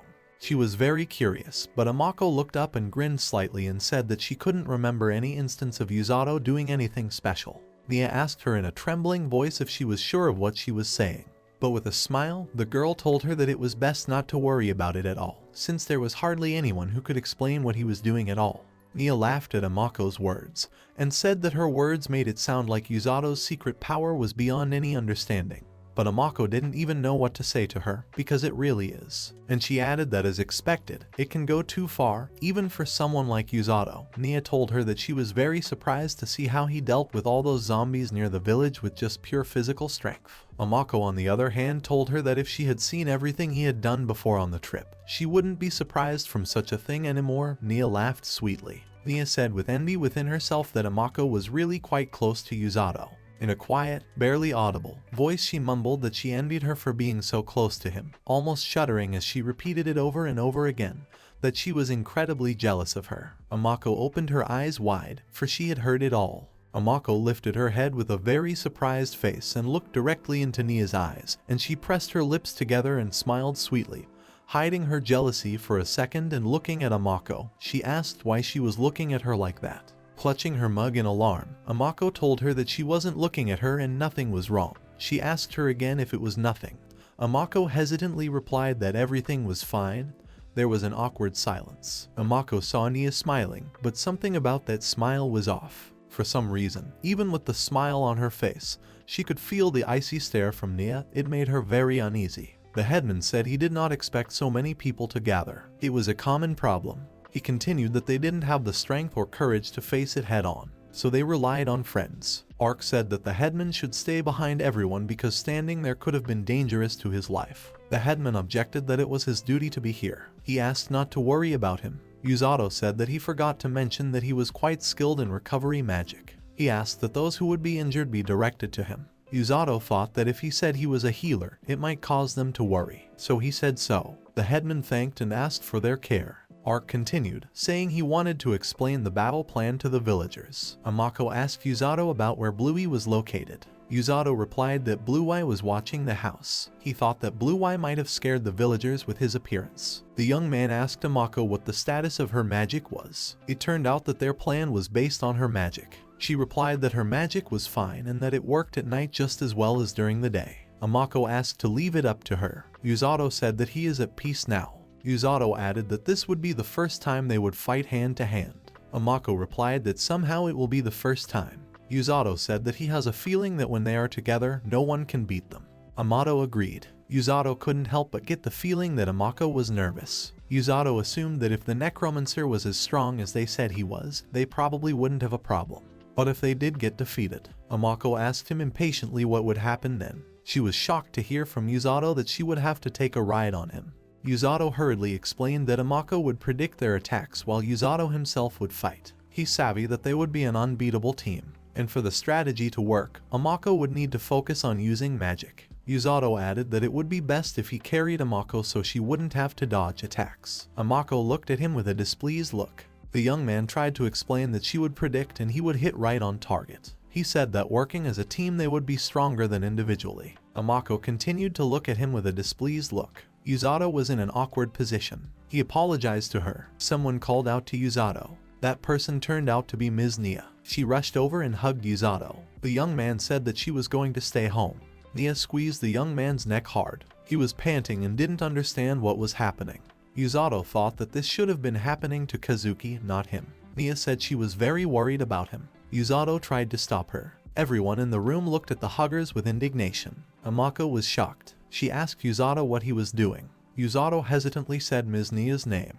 When he looked at Nia, she had a crying look on her face. Yusato tried to calm himself down. He thought that it couldn't be love at first sight and that he couldn't be distracted right now. Nia told him not to worry because she would be fine. Yusato said that he would be able to crush the Necromancer that was plaguing the village. He asked Nia to calm down and wait for them. Nia thanked the young man for what they were doing for the village and the people. Nia went back the way he came. Yusato thought he would feel bad if Inakumi-senpai found out about this. The young man told Ark that the time had come. Ark replied that he understood. Someone from the Topa shouted that it was time to move out. The others cheered him on. The crowd reached the Necromancer's castle. Yusato thought of the mansion where the Necromancer had settled. They were in an ambush. Amako said there were zombies roaming everywhere. Yusato asked about the number. She replied that there were too many to count. Yusato said that now it was clear why they hadn't encountered any zombies. All the zombies were fortifying themselves near the mansion. Ark suggested that Yusato split up. Yusato agreed. Ark's team was to go in the front and distract everyone's attention, and Yusato's team was to enter the mansion from behind. Lastly, Ark asked them to take care of themselves. Yusato asked the same and told them not to try to do things that were beyond their strength. Yusato asked the Amako to guide them. He headed to the back of the building. Yusato was in the front. Suddenly, Amako called out to him who a zombie stepped out in front of him. They were almost discovered. Yusato remarked that without Amako, he would have definitely been discovered. He said that it looked like the enemies had started a diversion.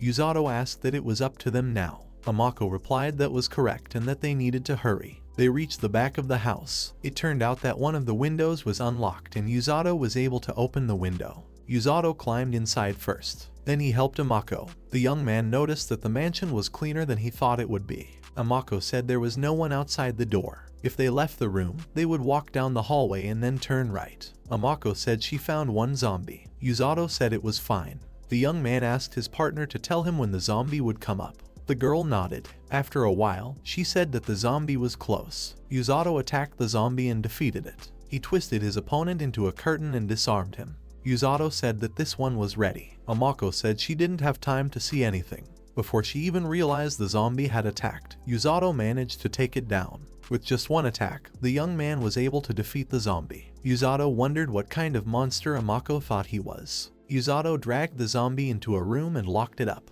He thought that they were once their friends and family. He felt sad. He said he had to hurry up. Yusato muttered to himself that he hated this kind of fighting. Amako noticed that the mansion was more spacious than she expected. Yusato said they hadn't encountered any zombies except for the first one.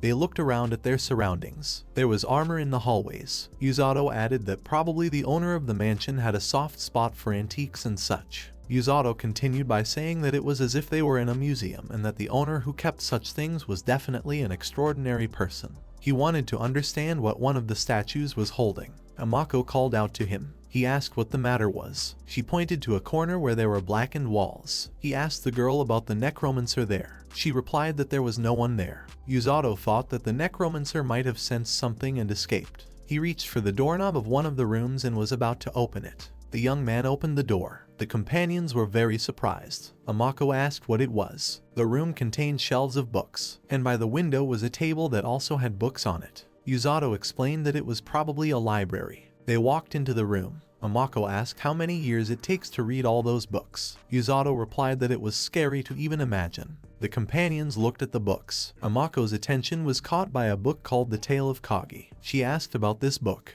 Yusato replied that it was like a handwritten notebook. It talked about a hero. He assumed it talked about the previous hero. Yusato opened the book, but the pages were worm-eaten. He couldn't even read anything, but he could make out one line. It said that he despised people but loved them. Yusato wondered what that could mean. He thought it might have been about a hero. Yusato decided to keep the book for now. Another book caught his attention, the title of which he couldn't make out. Yusato had had translation magic cast on him when he was summoned, but he couldn't make anything out. He asked Amako for help. The girl picked up the book and couldn't believe her eyes. It turned out that this book was a book of charms. Yusato was surprised and asked if she could read it. but the girl said she couldn't read it, so she knew it was a book of charms. She explained that she had met such a book once in her homeland, and said that they don't have to understand what it says. Usato was surprised. Amako said that it was bad and that the Necromancer might be a warlock. Usato asked her if it was dangerous. The girl explained that dangerous was still a mild word.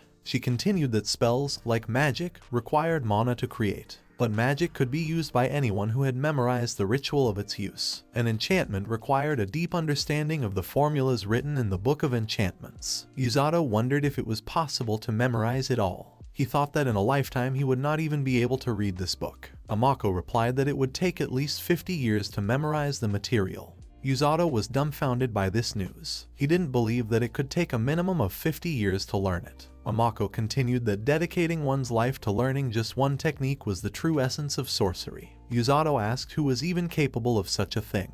The girl replied that at least it was definitely not a human. She continued by saying that anyone who mastered the enchantment technique could gain incredible power. The true advantage of spellcasting was that one could learn and utilize more than just innate abilities. The girl said that there were techniques in the wizarding world that allowed one to manipulate space and time, bend reality, and more. That was worth sacrificing one's life for. Usato added that it was insane. Amako said she never thought they would find this book here because no one else was doing it. Usato asked why. Amako replied that it was much easier to memorize the ritual itself without going into a deep understanding of the process. She questioned that it was much more effective to perfect the magic one was born with. Usato asked how long necromancers lived. The girl replied that much longer than humans because they are monsters. Usato said that it was then worth assuming that their opponent might be a warlock. Amako added that caution wouldn't hurt because they didn't know what kind of enchantments the necromancer might have used. Usato suggested looking elsewhere. They walked out of the library. Usato thought about who they would have to face. Meanwhile, Ark's team was disarming the zombies. Ark thought that everything was going according to plan.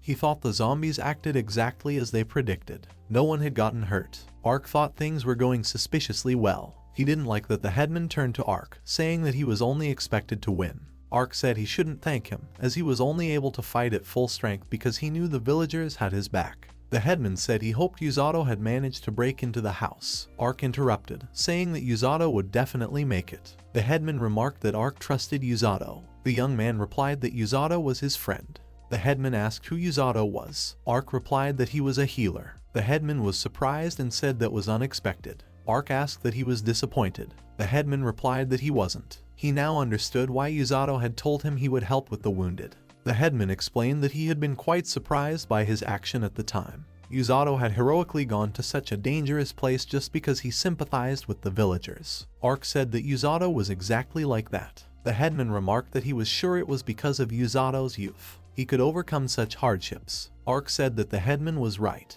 Usato was a hero to both them and the Lingal Kingdom. Ark continued by saying that he was very happy that he could travel with Usato. It was a great honor for Ark. He added that after they were done here, they should go to the mansion since there might still be zombies there. The headman was not pleased. Ark turned to the headman. He disarmed Ark with one punch. Arkney realized what was happening.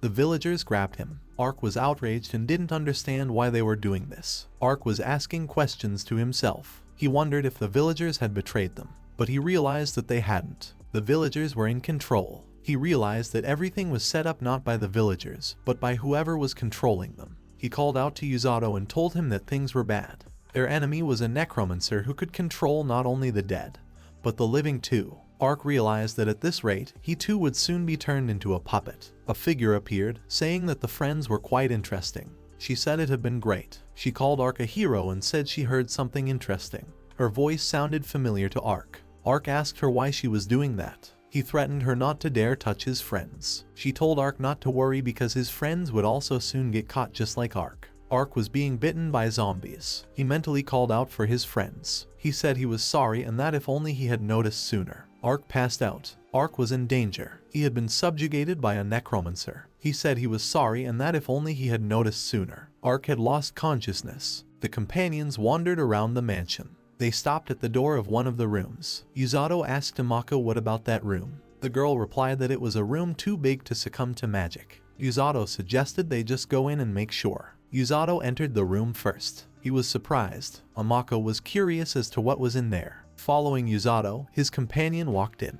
The The young man said that the room was spacious. Yusato continued by saying that no one was here and there wasn't even any furniture to hide behind. Amako wondered what the room could have been used for. Yusato turned to Amako and asked if she was able to envision something or not. The girl saw with the foresight technique the destroyed wall of this room. Amako's face changed, much to the dismay of the young man. Yusato asked if everything was alright. She replied that everything was fine and just blacked out for a second. The young man didn't believe her. Yusato said that if she wasn't fine, she better tell him. Otherwise he would become worried about the girl if something happened to her. Amako agreed. They left the room and continued exploring the castle. The companions headed down the stairs. Yusato said that they had searched the place. The girl replied that she felt like there was someone in the study. She also added that there was one place left in the mansion. Yusato asked the girl that the place was a cellar. The young man said that either way, they should open it and check it out. Upon opening the cellar door, the companions were horrified by an odor. That odor turned out to be the smell of an animal. They recoiled back. Yusato asked Amako if she was alright. The girl replied that she was fine, but that the odor was unpleasant. Annoyed, Yusato asked that this room was used for stuffing.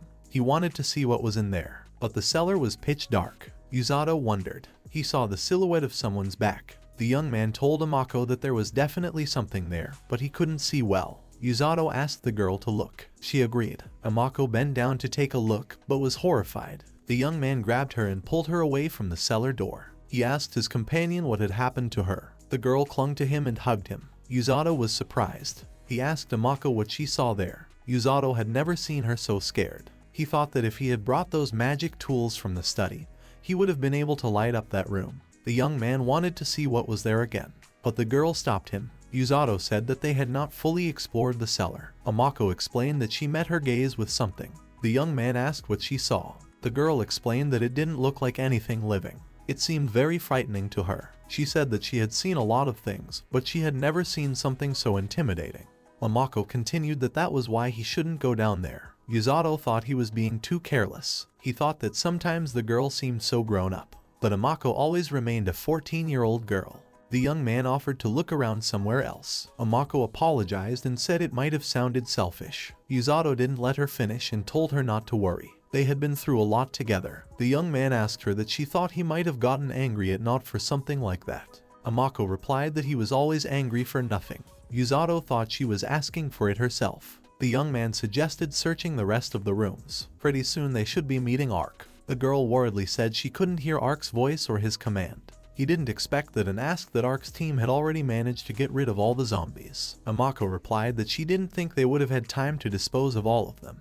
Yusato said that they should put off looking for the Necromancer and check on Ark and the others right away. They headed for the exit. The young man reached for the handle to open the door, but there was an ambush waiting for them there. He grabbed Amako and told her that they needed to leave immediately. Yusato warned the girl that she would be a little wobbly. They went up to the second floor, but there were zombies waiting for them here too. Yusato wondered where they could have come from.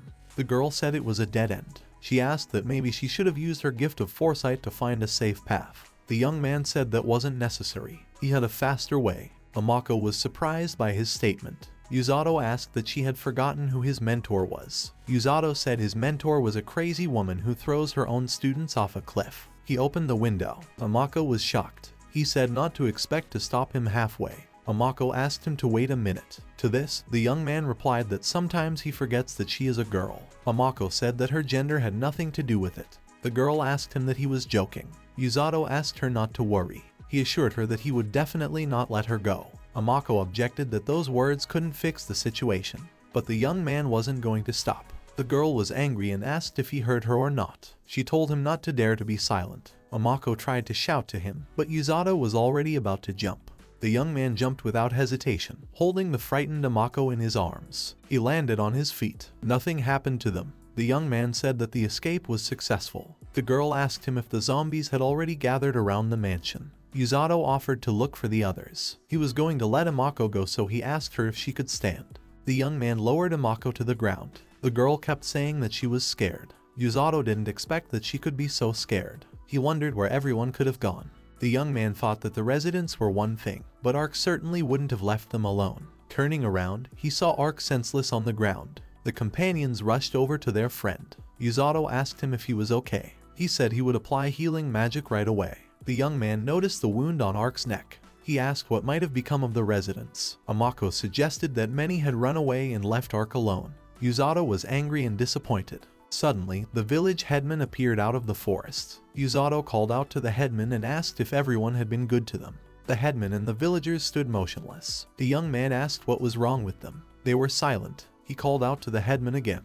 A spell appeared around Yuzato and immobilized him. Amako rushed to him to help him, but Yuzato stopped her. She was being attacked by zombies. The young man shouted that she needed to take care of herself. The girl rushed into the forest to save herself. Yuzato tried to move, but a spell shaped like a ribbon with patterns held him down. He couldn't make a movement either. Amako said that these people were unconscious. The young man thought that the people were under someone else's control then, but they were all alive, which really surprised him. Yuzato saw a silhouette sitting on the railing of one of the balconies of the mansion. In that silhouette, he recognized Miss Nia. Yuzato asked himself why. The building was a Western-style building and they were looking for a necromancer. Nia asked him what he wanted. The young man wondered what it could all mean.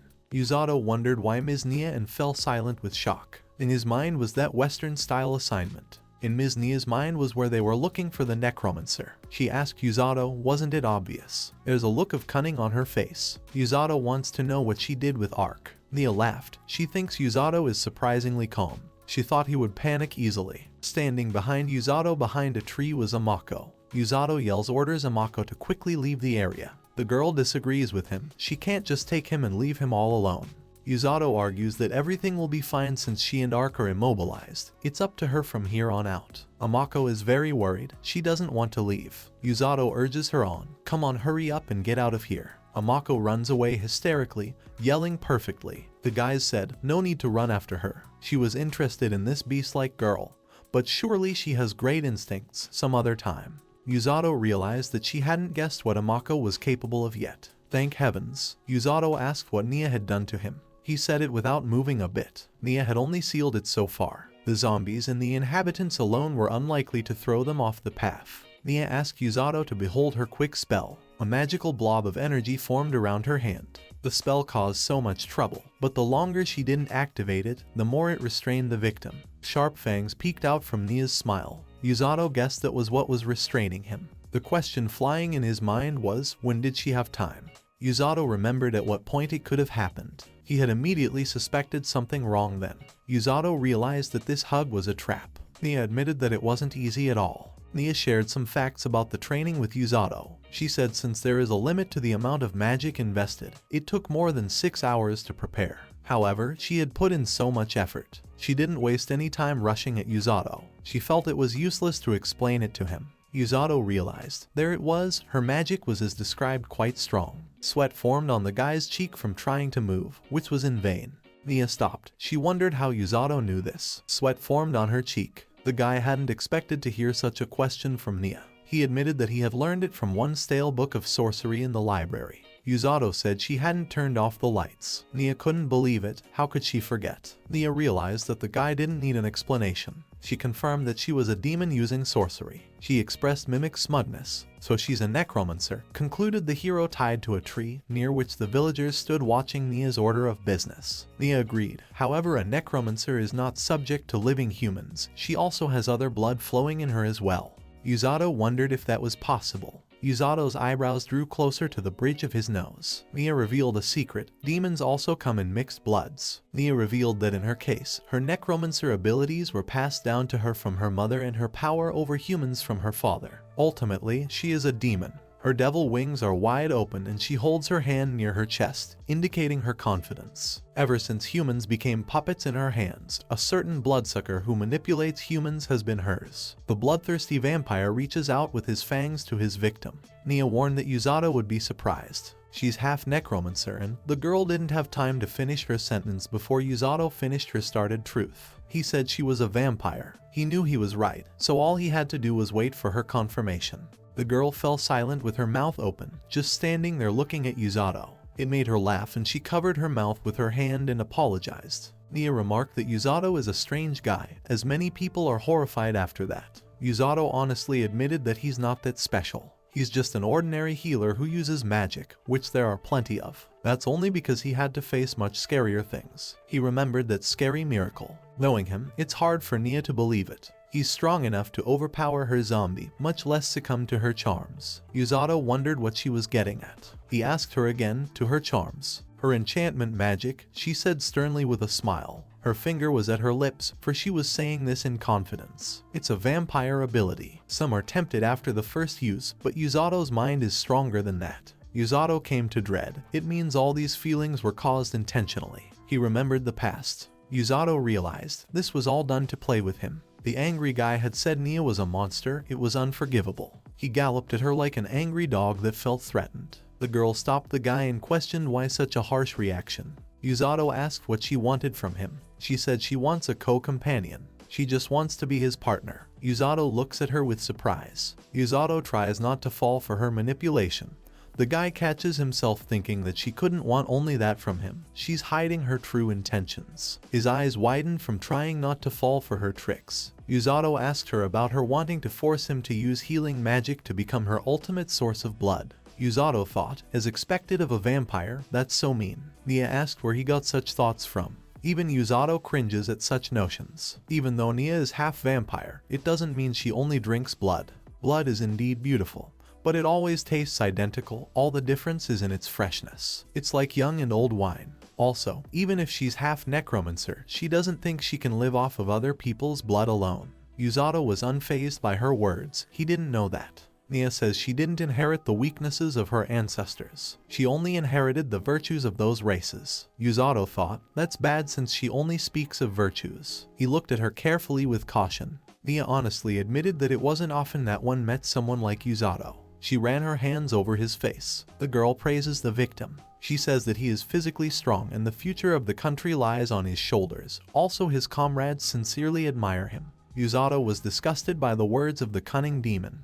He feels her approaching his face. Nia's hands reach for the guy's cheeks. Nia said that's why she had to resort to such measures. She holds onto the guy's cheeks predatorily. He frowns at her, not knowing what to expect from her. Nia's narrow pupils, which are like those of a predatory beast, give a sense of fear. She wants Yuzato's knowledge not from papers or books. She wants to learn from someone who has experienced much. Her eyebrows drew wickedly close to the bridge of her nose. But Nia won't choose just anyone. She wants to know everything about Yuzato. She touched her victim's chest with a cold hand. She was interested in exactly what kind of life the guy had lived, what he'd been through, how he had gained such strength. She moved even closer to his face, gazing into his eyes. Yuzato stares back into her vampiric eyes, hungry for his blood. Yuzato opened his mouth slightly, telling her that there are some things that are better to keep quiet about. His drop of sweat that was by his cheek rolled down to his chin. Nia mesmerized by his eyes, Yuzato said that he would tell her anything she wished.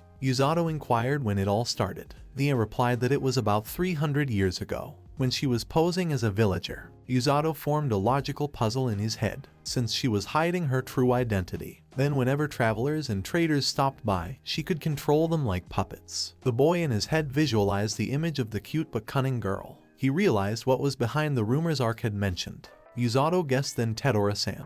Nia continued. The frozen boys thought that Tedora-san was not her mother. Ever since this village became Nia's front, all the inhabitants are under her control. As for Tedora, Nia faked her memories so that she mistook her for her daughter. The villagers are listening to Nia intently. Nia asks Yuzato, isn't that funny? A crazy smile grew on her face. Tied to the ground, Yuzato confesses that it looks like he will have to talk to her for as long as she wants. Nia couldn't believe her eyes and ears.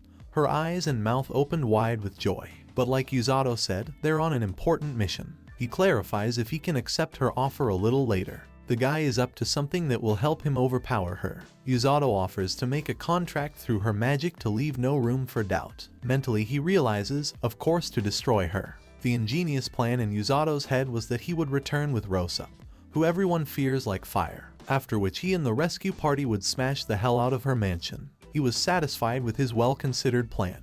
The girl went into shock at the guy's truthful words. A pink blush appeared on her cheeks. She told the guy that he was so sincere with her and closed her eyes, smiling sweetly. But what a pity, Nia doesn't want to waste her time. She wants to know everything about Yuzato as soon as possible. Tense, Yuzato thinks that the world is in danger. Nia admitted that she is not worried about this demon king of theirs or whatever his name is. Yuzato wondered if the villainous Nia would let him go. Nia warned that she shouldn't even think about it. Unexasperated, Yuzato said he would destroy the brat. Nia turned around from the grunt she heard. In her mind she wondered what he was even allowing himself. Yuzato, who only realized he had said the thought out loud, excitedly turned away and pretended she had imagined it. Nia made a suggestion to Yuzato. If he told her everything himself, she could let him go early. Nia's face approached Yuzato and said with a smirk that she would have to drink his blood first to make sure his words were true. Yuzato moved his face away from Nia's. Yuzato thinks that even if he reveals the veil of secrecy, there is one big problem.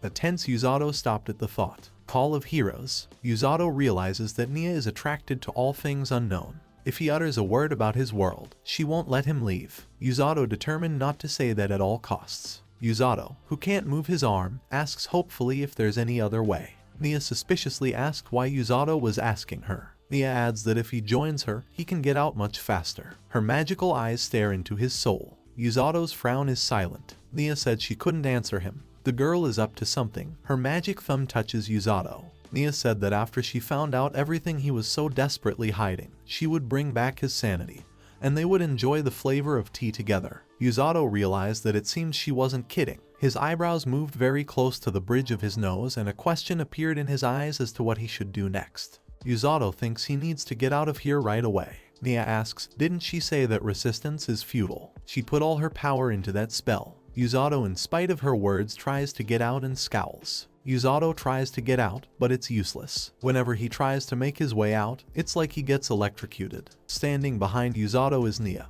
who has prepared her fangs to bite into her victim's neck. Yuzato thinks he should bear it. It's worth dulling his pain with healing magic. Yuzato tensed up trying to use his magic. Just a little more and he might succeed. Magical sparks are coming from his hand. Yuzato succeeded. He was able to frame his arm instead of his neck. Nia couldn't bite his neck. She doesn't understand what's wrong. The demon girl's mouth got hurt from the guy's wide hand. She bit it. Yuzato is very glad that nothing happened. The vampire's fang marks were left on the guy's hand. Looks like since the bite wasn't on the neck, things are going his way. The magic trap began to disappear from the guy's body. Just as Yuzato thought, a healthy body never fails. A long-awaited relief blossomed on his face. Disappointed, Nia was not happy with what was happening. She angrily guessed that he had dispelled her spell by brute force. Annoyed, Nia asked if he was kidding. What kind of monster was he? That was rude in Yuzato's opinion. He said he was a very ordinary person. Her magic still restrained him, but somehow he could still move. Yuzato thought it was time to save Ark. The fierce demon Nia screamed that she wouldn't let him escape. The villagers rushed at Yuzato. Nia ordered the villagers to catch him. A disgruntled Yuzato expected that he would not get away so easily. But Yuzato only laughed, for something like that is unable to stop him. The villagers are trying to hold him back with all their might. Ark woke up. Nia, looking at Ark, realizes that if there are more of them, it will be hard. Yuzato sees that Ark has come to his senses, but something is definitely wrong with Ark. Ark tells his friend that one moment and he will come to his aid. Yuzato didn't know what he was talking about. The cruel inhabitants are under the spell of a demon, strangling Yuzato. The boy realized that Ark is also under the control of this monster. Yuzato was able to escape from the hands of the villagers. Nia sees this and tells the zombies not to let him escape. The eyes of the zombie appeared out of the dense forest. Yuzato realized that things are not good. The enchanted resident jumped on Yuzato again, but a slight smile appeared on the hero's face. Nia stood confused as she looked at her saviors, the zombies making creepy and nasty noises. They weren't zombies at all, but Yuzato's buddies, who he was insanely happy about at this moment. Amako came back with reinforcements, and she had a ferocious bear with her. Yuzato shouted that they needed to come this way. Amako shot down the villagers at Blue Eye and ordered him to run towards Yuzato. Blue Eye showed that he understood Amako. Behind them ran another fierce friend. Yuzato jumped on Blue Eye. Amako ordered him to retreat now. Yuzato looks carefully at the situation behind them. Yuzato looks at the villagers who are recovering from the battle. They believe that the Necromancer was a big threat to this village. Yuzato realized that was not the case. If truth be told, the village turned out to be just a means to fulfill Nia's needs. Yuzato shouted loudly to Nia to tell her something. Yuzato said he will still come back for Ark. He won't give up until Ark is safe. Yuzato knows that she has abilities as both a necromancer and a vampire. They are faced with an extremely overwhelming opponent. Yuzato strategically retreats, saying that he will definitely save him. Just let him wait. A sleepy Yuzato woke up to a still sleeping Blue Eye, who was very tired of saving the guy. Yuzato realized that it was already morning. He noticed his savior next to him. Yuzato thanked his buddy and in gratitude he gently stroked Blue Eye's head, who enjoys it very much. The boy considers the hands. It came to Usato's attention that the spell that was holding him down had already dissipated. He was still bound after they got here, so he just passed out, but now Usato assumes so. The effects of those charms have passed with time. Usato pulls up after waking up for a burst of energy. Is it Usato's imagination or has he really gotten stronger? Usato clenched his fist. Was it because of the restraining magic that his body had hardened? Usato laughed and thought it was impossible. Amako is running behind him, shouting his name. She asks him if he is able to move. Usato says as she sees quite. Amako wonders if the guy is hungry. She picked some juicy apples from the forest for them, which she wrapped in her clothes. Usato was happy to see the food, for he was very tired and hungry from the previous evening. He greedily pounced on the appetizing apple and remarked that it was very tasty. Amako concluded with a smile that this meant they weren't poisonous. Usato contemptuously asked the sly girl if she had decided to do experiments on him. Amako, who had also started eating apples, agreed. After all, she knew he would be fine. Amako asked Usato a question about how they would save Ark. Usato already knows that zombies and residents aren't a problem at all, but Nia's abilities and charms can get them in trouble. Usato informs Amako that Nia is the child of a vampire and a necromancer. Amako came to a shock at his words. Amako wondered who could have foreseen such a thing. Usato agrees, as she also pretended to be a village girl for over 300 years. The heroes sit next to a soft blue eye. Usato rests his chin on his hands folded in a judicious lock. Usato knows that those tears and words of gratitude were lies. Usato lost his temper, realizing that this was a bloody play on his feelings. Not the least bit surprised, Amako continues to eat her apple. Usato, remembering Nia, explains to Amako that the problem is that they don't know what kind of fighting skills she has. With her abilities, she can easily control both the living and the dead. Plus, she's adept at sorcery. Honestly speaking, if Usato hadn't bought time while he was captured by her charms, it might have ended badly for him. It was only thanks to Blue Eye that they managed to barely escape. But that's not to say she doesn't have a way to stop them. Amako agrees with her partner they have to be careful. Since she had to restrain him in her embrace, he thinks she can't cast her spell without making direct contact with the target. However, it's unknown what other magic she possesses. However, if they keep trembling in fear like this, they won't save Ark. Usato wants to say about Ark, but Amako herself continued his thought. Since he is under control, he can be called their enemy. Amako became sad after realizing this fact. Usato realized something. He asked Amako to wait. Usato introduces Ark being held captive by a demon. Ark was bitten. That's how he became Nia's servant if you consider that with everything they know. Usato said in awe that their secret is out. Amako was surprised. She didn't understand what their secret was that the guy was talking about. Usato is referring to the fact that he is from another world and Amako has the magic of foresight. The guy covered his face with his hands in frustration. Amako only awed when she realized what he was talking about. Usato said she couldn't let them leave knowing such a thing. Amako agreed. Usato remembered that she did. O reached into his pocket and pulled out one thing. Amako asked in confusion what it was. If Usato isn't mistaken, it's the notes from the previous hero's life. There are a lot of useful entries in this mini guidebook. Usato, reading aloud, said that he was all alone. He had no friends or acquaintances. He had no homeland, no home, no family. Uninterested, Amako ran her eyes carefully over the text. Immersed in information about this character, Usato introduced him. He was only a tool for the one who summoned him, and a savior for the beastmen. He had to take everything upon himself. In his accomplishments, he only saw the number of people he killed. Usato is afraid to imagine what it was like for him to boast while standing on a mountain of corpses. Leaving him no choice, they idolized and called him a hero. But no matter how incredible his physical strength was, Usato had sweat running down his cheek from his enhanced reasoning. Usato knows that doesn't mean he also possesses incredible fortitude. He had no choice but to be strong, so he closed the way to his heart. He killed the man in him just to be a hero. Usato presented the image of this hero. For this reason, he is leaving this book as a legacy to his descendants, because he is not writing a story about a hero, but about one person. Their sins will be written here, and they will be judged by history. Amako became a little uncomfortable with what she heard. Usato agrees. It also talks about the battle against the Demon King. But in this era, unlike nowadays, wars were fought very brutally. Usato thought to himself, how so? It looked like they were using humans as a source of magical power. In other words, they were brainwashed. It also talked about how the hero's country had turned on him and betrayed him. The demon army of those times gave a different impression, according to the Amako. It was certainly true. The hero had a hard time believing that they were the same demons. All this intrigue and conspiracy was going to stop him. Since these notes were taken by one of his comrades, he was described as a very tragic character. Apparently, the beastmen adored the hero, then that explained it all. Even though Amako's homeland harbored hatred towards humans, but she hadn't heard anything bad about the heroes. It was as if to the beastmen, a hero was a good thing. Yato noticed that there was some drawing stuck between the pages. The drawing resembled someone between a crocodile and a lizard. Although it had wings, it looked like this drawing was trying to decipher the contents of these pages. There was no other way to call it a disaster. The book said that its breath destroyed everything in its path. His bones could split the earth apart and his tail could break mountains. When he passed by, all plants would immediately wither, and before his eyes all living things would die for no reason.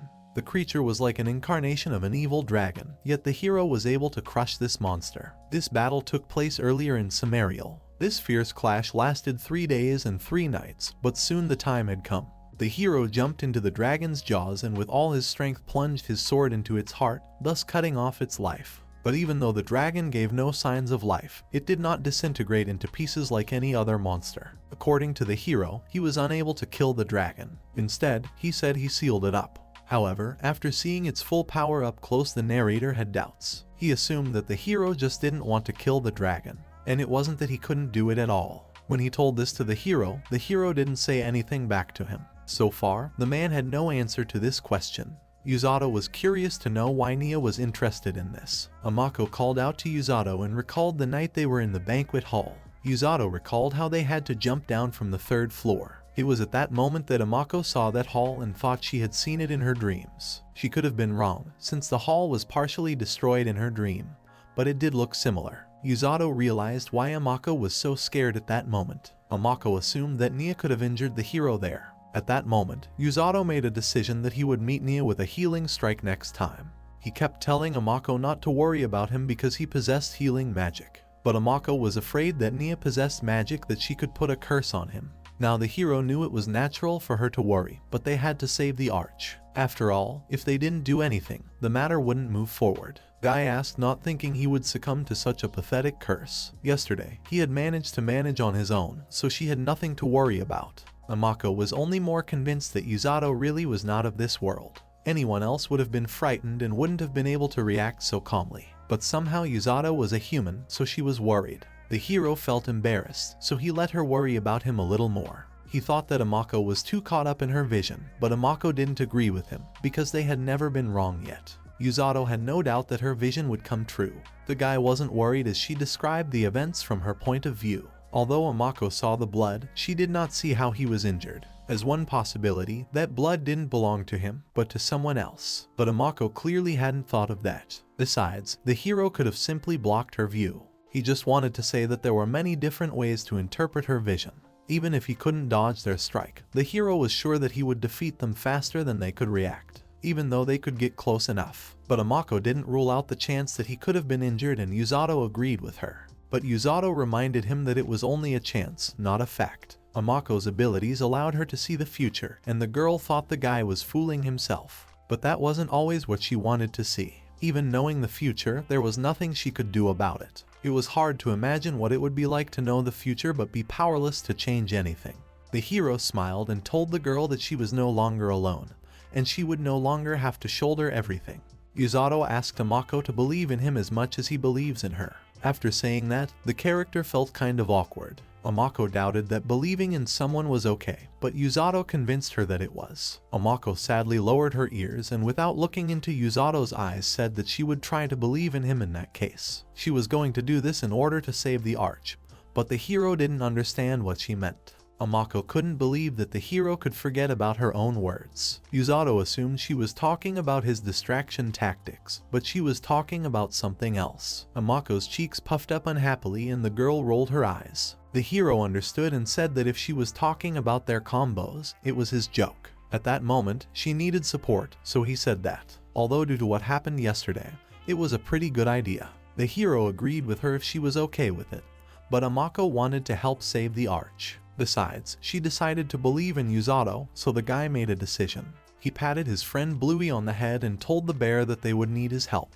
From there, it was already up to Nia's next actions. Meanwhile, Nia was digging through her library and could not find her book. It was one of the hero's few remaining writings, and Nia assumed that it might have been taken by Yato. It was foolish of her to leave the light on, but she hadn't done her research yet. The girl decided to ask Ark why Yato was interested in those entries. The guy replied that they had suffered the same fate. Nia didn't understand what he was talking about, but decided to hear more about the Amako first. Ark told about a beast-like girl who traveled to the Lingal Kingdom to rescue her mother. Nia suggested that she had sensory-type magic, but Ark replied that she was wrong. The girl was shocked that she didn't know anything else. A strange smile showed on Nia's face when Ark told her that this girl could see the future with the help of foresight magic. Foresight magic was only found amongst beastmen.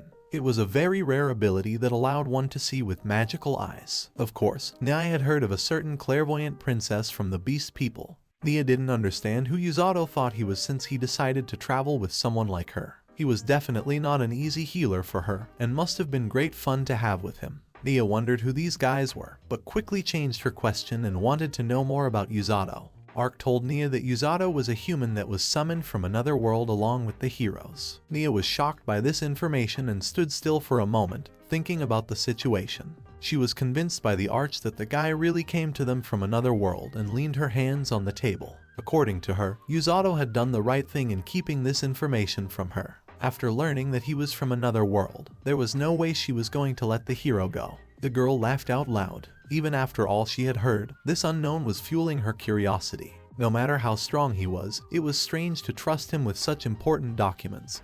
But now Nia understood everything. The hero was more than suitable for this role. Even after living for 300 years, she never imagined she would find someone who was full of riddles and mysteries. Nia clenched her fists and wanted to take his knowledge and experience. Nia smiled and exclaimed that she wanted to catch him. She was about to ask Ark if the hero possessed any special magic. Ark answered her that Yato's main weapon was his physical strength. He used healing magic to turn his body into his strongest weapon. His strength was unrivaled and only his teacher could be stronger than him. Nia was only convinced of her hunches. This man had broken the limbs of her zombie with his bare hands. She still wasn't sure that Yato was a human, but Ark was absolutely sure of it. In that case, the zombies and residents won't be able to catch this guy. It would be great for Nia to possess some other kind of magic. But Nia quickly discarded that idea from her mind and shackled the arch armor with magic chains. Besides, Yato was the first to not succumb to her charms, even though she had embarrassed herself so much. She assumed that Yato's spirit power was monstrous and didn't know how to catch him. Suddenly, an idea popped into Nia's head.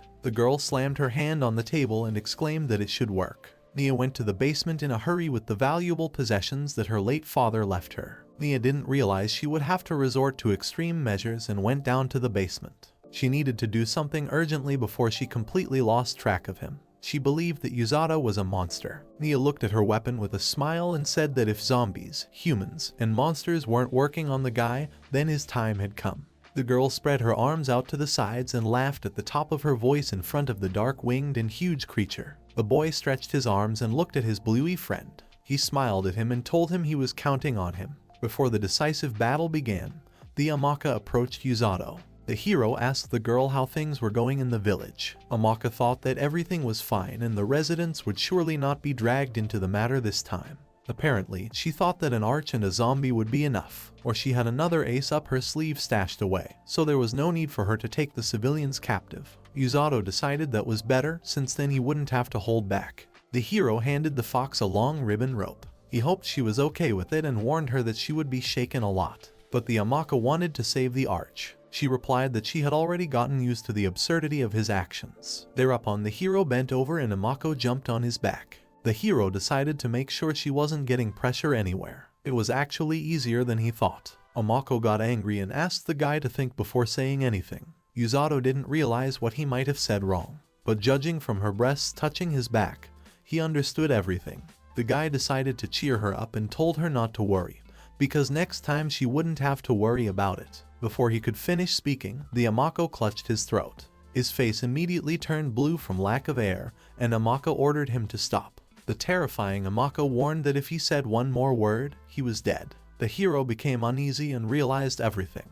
Yato looked at his bear to make sure he was ready. He also asked Amako to focus on her foresight and he would make sure nothing happened to her in the meantime. The girl agreed to take him at his word and clenched her grip tighter. After that, the guy tore off with all his might. While Yuzato was running, Amako glanced ahead and warned Yuzato that that light was coming from a large hall on the 3rd floor. The hero was already anticipating what awaited them there. Yuzato offered the Bluey a warm welcome to the zombie and the bear roared furiously. Blue Eye tore straight into the crowd and hit them, scattering them around like skittles. Yuzato ran forward, leaving them to the Blues. Together with Amako, they had already found themselves at the door when suddenly it creaked open. A zombie came out of it, but that didn't stop the hero and he kicked it with his foot. He asked not to even think that they had come here with good intentions. Amako assessed the situation and warned that 3 enemies were on the right, 1 on the left and 3 more on the stairs. She believed that together with Yuzato they could handle it. The hero agreed with her and hit 2 enemies on opposite sides at the same time.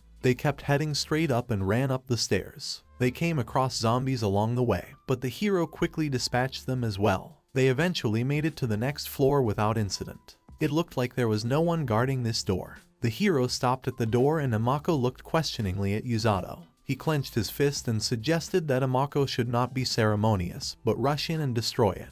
With shouts, Yuzato broke down the doors and told the reclusive vampire that he had come to see her as promised. The girl smirked and admitted that he had done a pretty good job. But when she saw the guy breaking down the doors, she decided it was getting pretty dangerous. She yelled that apparently he hadn't been taught how to knock properly, but the mustachioed guy didn't care about that. He swooped down on the girl and was about to knock her out before she could do anything. At the moment of the attack, Amako looked back and called out to Yuzato. Yuzato barely managed to dodge the unexpected attack and the vampire breathed a sigh of relief. She fell to her knees, grabbing her throat and said it was a close call. In front of them stood the archsen that sided with their enemy. The vampire wanted to know how they felt, for now the hero was at a disadvantage. Yuzato realized that things weren't going to be easy now. They would be in big trouble, for the arch was far from being a weak opponent. Judging from his outfit, the arch deliberately let the Amako focus on his strength. As expected, he had managed to find out everything about them. The vampire smiled and said that she now knew a lot about Yuzato, such as how he was summoned from another world.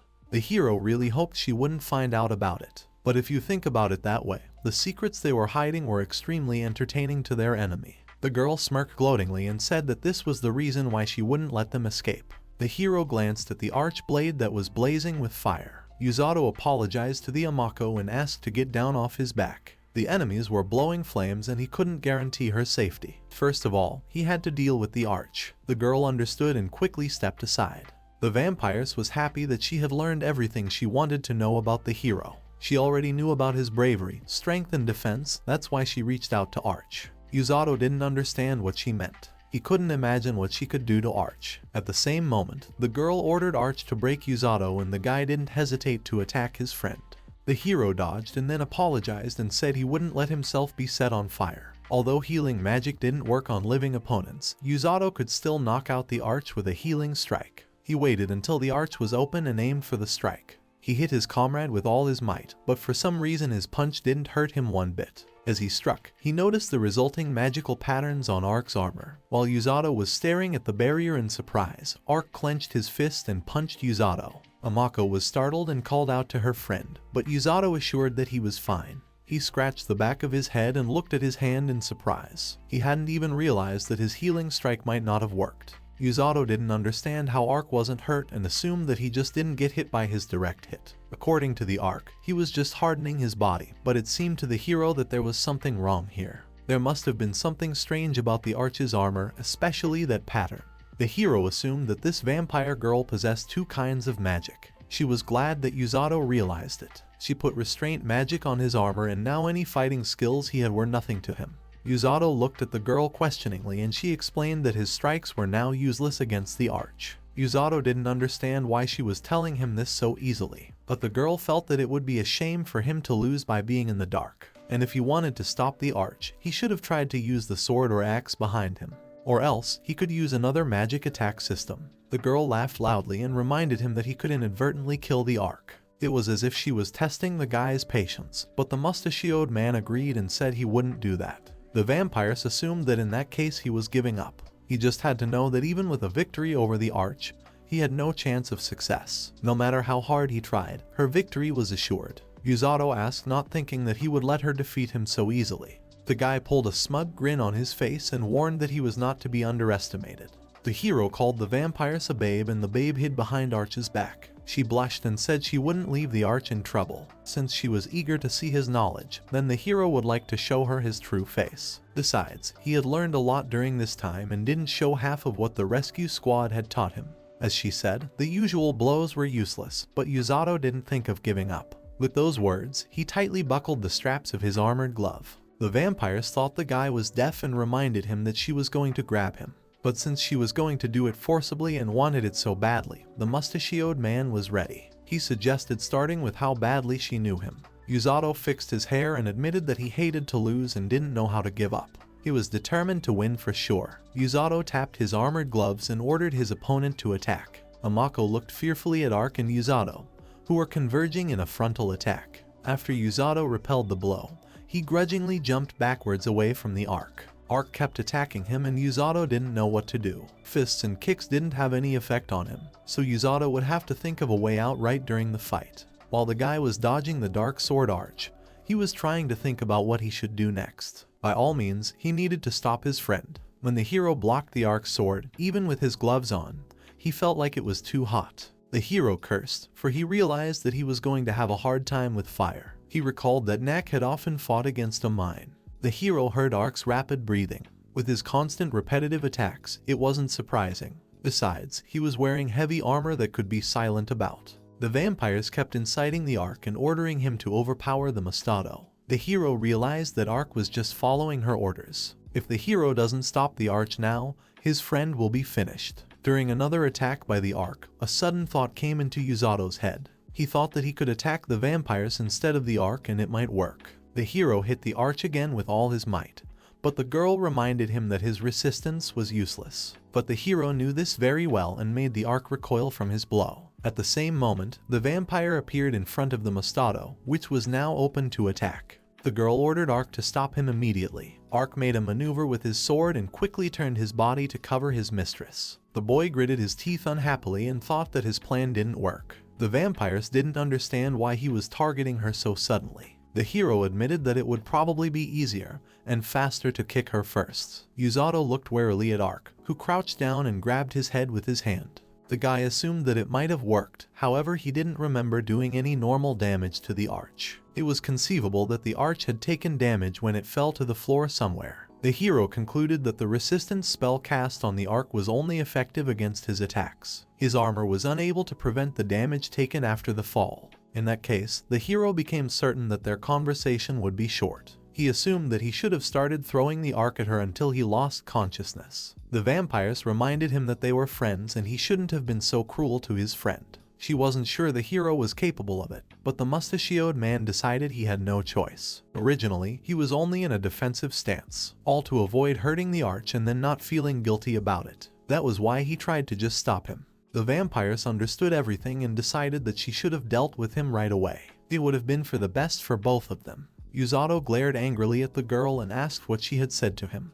Arc silently stretched his arm forward and used the flame. Judging from its power, the hero assumed that they had decided to burn this room down. The hero formed several clots of magic and threw them towards Arc. As soon as the explosion followed, Yato realized it was a distraction.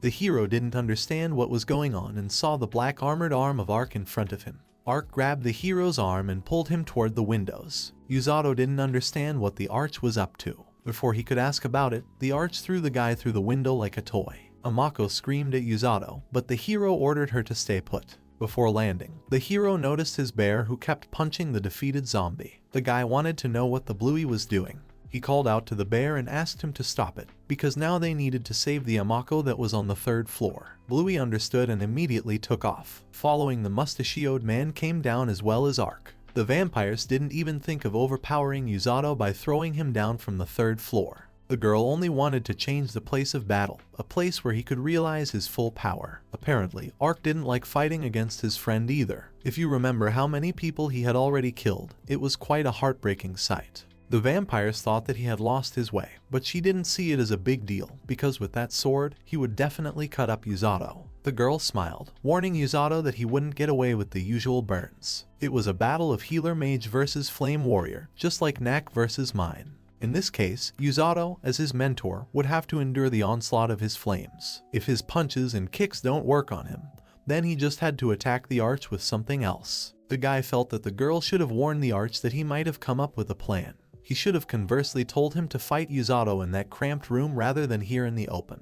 The girl didn't understand at all what Yuzato was talking about. She smirked and reminded him that he couldn't even do damage to him. It was much more advantageous for Ark to fight against him here in the open. Yuzato realized that apparently the girl didn't understand what he meant by that. It was the running that was the characteristic of the rescue squad. The hero was sure to save the arch and ordered his opponent not to underestimate him. The vampire ignored his speeches and ordered the arch to attack. Ark created a fire wave, but the hero jumped over it and put a slash on his friend. Yuzato noticed that Ark was reacting too slowly. Mina was even better than him in that regard. If he continued to deliver his attacks like a robot, the Ark would lose despite its strength. The hero assumed that he could take control of his movements. In that case, the Ark wouldn't be able to use its power to its fullest. With these thoughts, they faced the Ark in a frontal attack. The girl was dissatisfied that their fight was taking place in complete ignorance. From behind the thick clouds of smoke, she couldn't see the arch or the Mustado. Meanwhile, Yuzato waited for a moment to attack Ark from behind,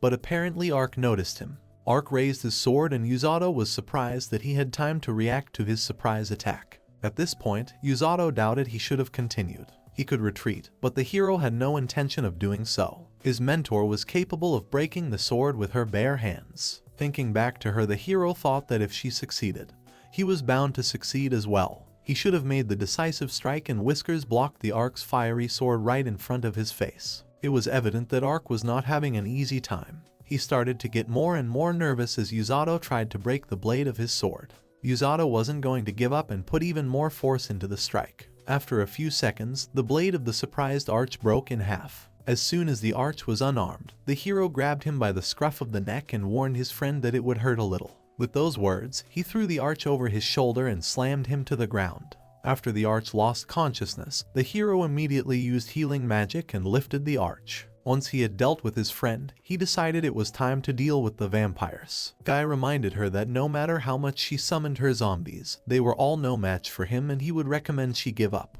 The vampires agreed that regular zombies were no match for him, but she had another plan.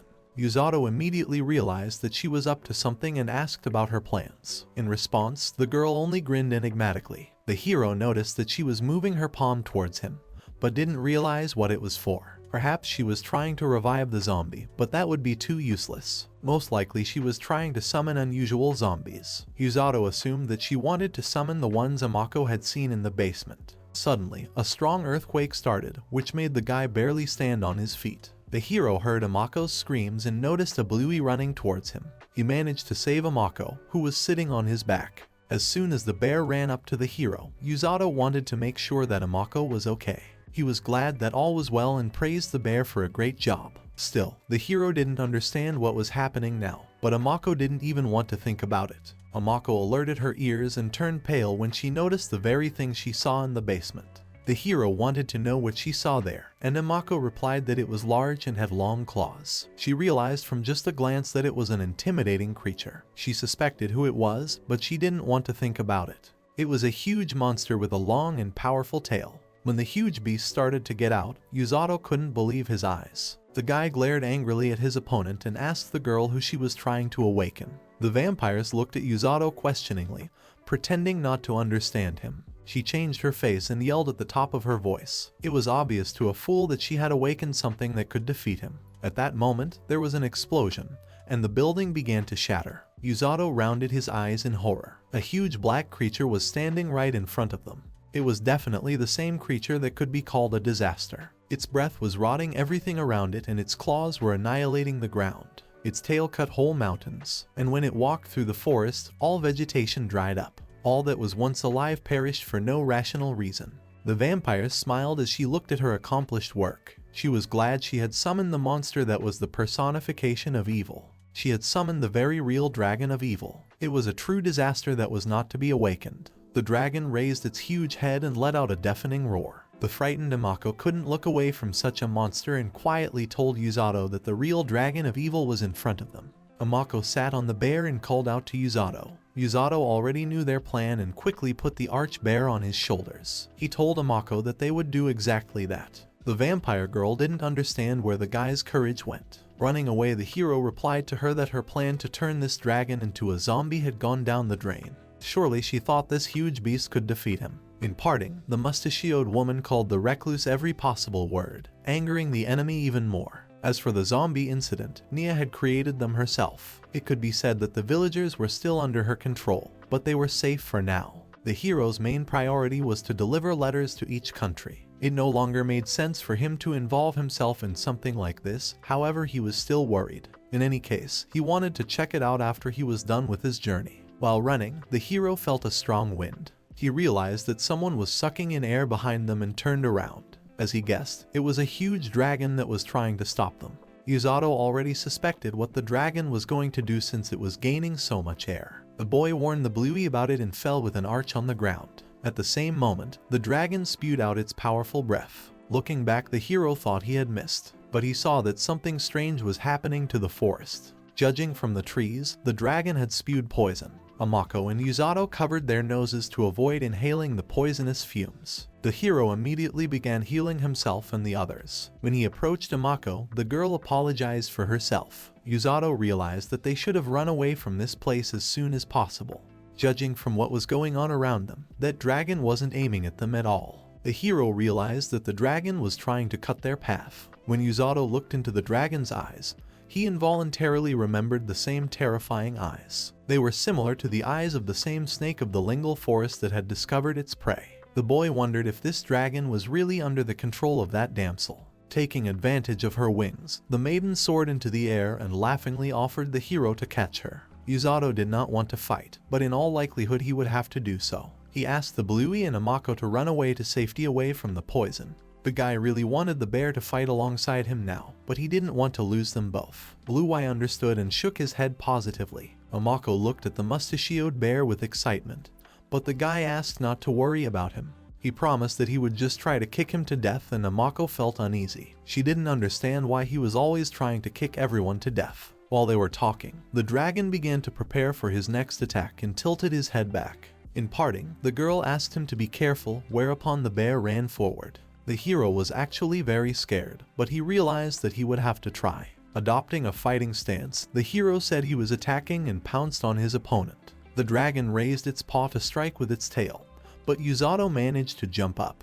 The dragon again let out its vile roar that so annoyed Yuzato. Avoiding a direct hit, the guy jumped back. The dragon tried to crush the hero with its huge paw, and Yuzato jumped back to a safer distance. He wanted to turn to Nai, and the girl thought that the hero had decided to surrender. But the guy wasn't going to do that and only wanted to know if she was really controlling this dragon. The vampire asked not to doubt it, because her power was to control the souls of those who were already dead. Her zombies always did her bidding. After pondering her words, the hero understood everything. He accumulated his healing magic in his hand and used blinding. The girl did not expect such a reception and began to fall down. Yuzato decided that was fine. Since these monsters were doing her bidding, he decided to get rid of her. If he managed to disable the Nia, then all the zombies would stop moving as well. Yuzato noticed that the dragon was really becoming, and that was a good thing. The hero wasn't going to hold back, but use his healing magic to its full potential. Swinging his fist, the hero hit the dragon with full force right in the center. Yuzato was surprised when he felt that his body was hard and yet stout. It was like, here he was beating gum. He didn't know if the dragon felt his blow, but he didn't feel any reaction from it. It appeared that his fists against this dragon were useless. Suddenly, the hero felt the dragon's heartbeat, which seemed very strange to him. It simply couldn't be, since all the zombies were dead and had no pulse. At this moment, Nia was lying down and the hero did not understand why this dragon was moving on its own. He realized that his affairs were not good at all. At this moment, he didn't understand anything, but he knew that things were very bad. This dragon was more dangerous than that snake. Yuzato only had to look into its eyes and his body felt as if it was shackled in chains. The guy was desperately trying to make his body move. After gathering his strength, the hero pulled his fist out of the dragon's body. He hit himself on the head to recover and collect himself. Yuzato calmed down a bit as his body began to move again. Then the dragon roared again, and it was as if the hero heard his voice. The dragon desired destruction, blood and flesh. It was going to destroy everyone in its path. Yuzato was even more surprised when he noticed the strange smirk of the dragon that would be laughing at him. The dragon raised its head and began to prepare its breath. He probably wanted to use poison again, but the hero didn't realize where he was looking. Not far away from him, he spotted a Liquis and an Amako clinging to a tree. The wind was so strong that the hero could not hear them. Parsing the words, the hero realized that the Amako was talking about the village and the fact that the dragon would destroy it with its poison. The boy thought the dragon was playing a joke on them, but he couldn't let that happen. Yuzato jumped forward and struck right into the dragon's mouth. The poisonous breath ended up hitting him right in the face. Yuzato fell to the ground and coughed up blood. With his healing magic, he was able to bring himself back to his senses, but he realized that this poison was very strong. Amako ran up to Yuzato to make sure he was alright. She was glad that he could make out her words, and the hero thanked her for her help. He barely made it in time to stop the dragon poison. He also told Amako that he understood the dragon's words. This dragon was the true embodiment of all evil, as it wanted only destruction, blood and flesh. He was going to destroy everything that got in his way. This dragon moved much faster than Yuzato. It specifically targeted a village that could be easily destroyed. Nia ended up awakening an overly dangerous creature. The hero told Amako that he had to do something about it, but Amako suggested that he run away. But Yuzato realized that it was impossible to run away, because then the village would be in trouble. That dragon had already blocked their retreat path with poison. If there are still some undestroyed trees deep in the forest, then perhaps they could escape. Amako squeezed the edge of Yuzato's cloak and called out to him. She was also worried about the villagers, but she had little faith that they could solve the problem now. The fox told the boy that it was beyond their power. No matter how strong Yuzato was, the dragon was not an opponent that the lad could pull off. The guy thought that the Amako had seen everything herself. That dragon tried to destroy the village with poison without delay. If this poison made Yuzato paralyzed for a while, one could imagine what would happen to the ordinary children and old people who inhaled it. Yuzato assumed that the dragon would then start attacking the nearby countries. All as the notebook said, this dragon was a ruthless creature. This dragon would bring destruction that would have no end. It would be the kind of destruction that the demon army had never even dreamed of. But Amako didn't care, for Yuzato could die.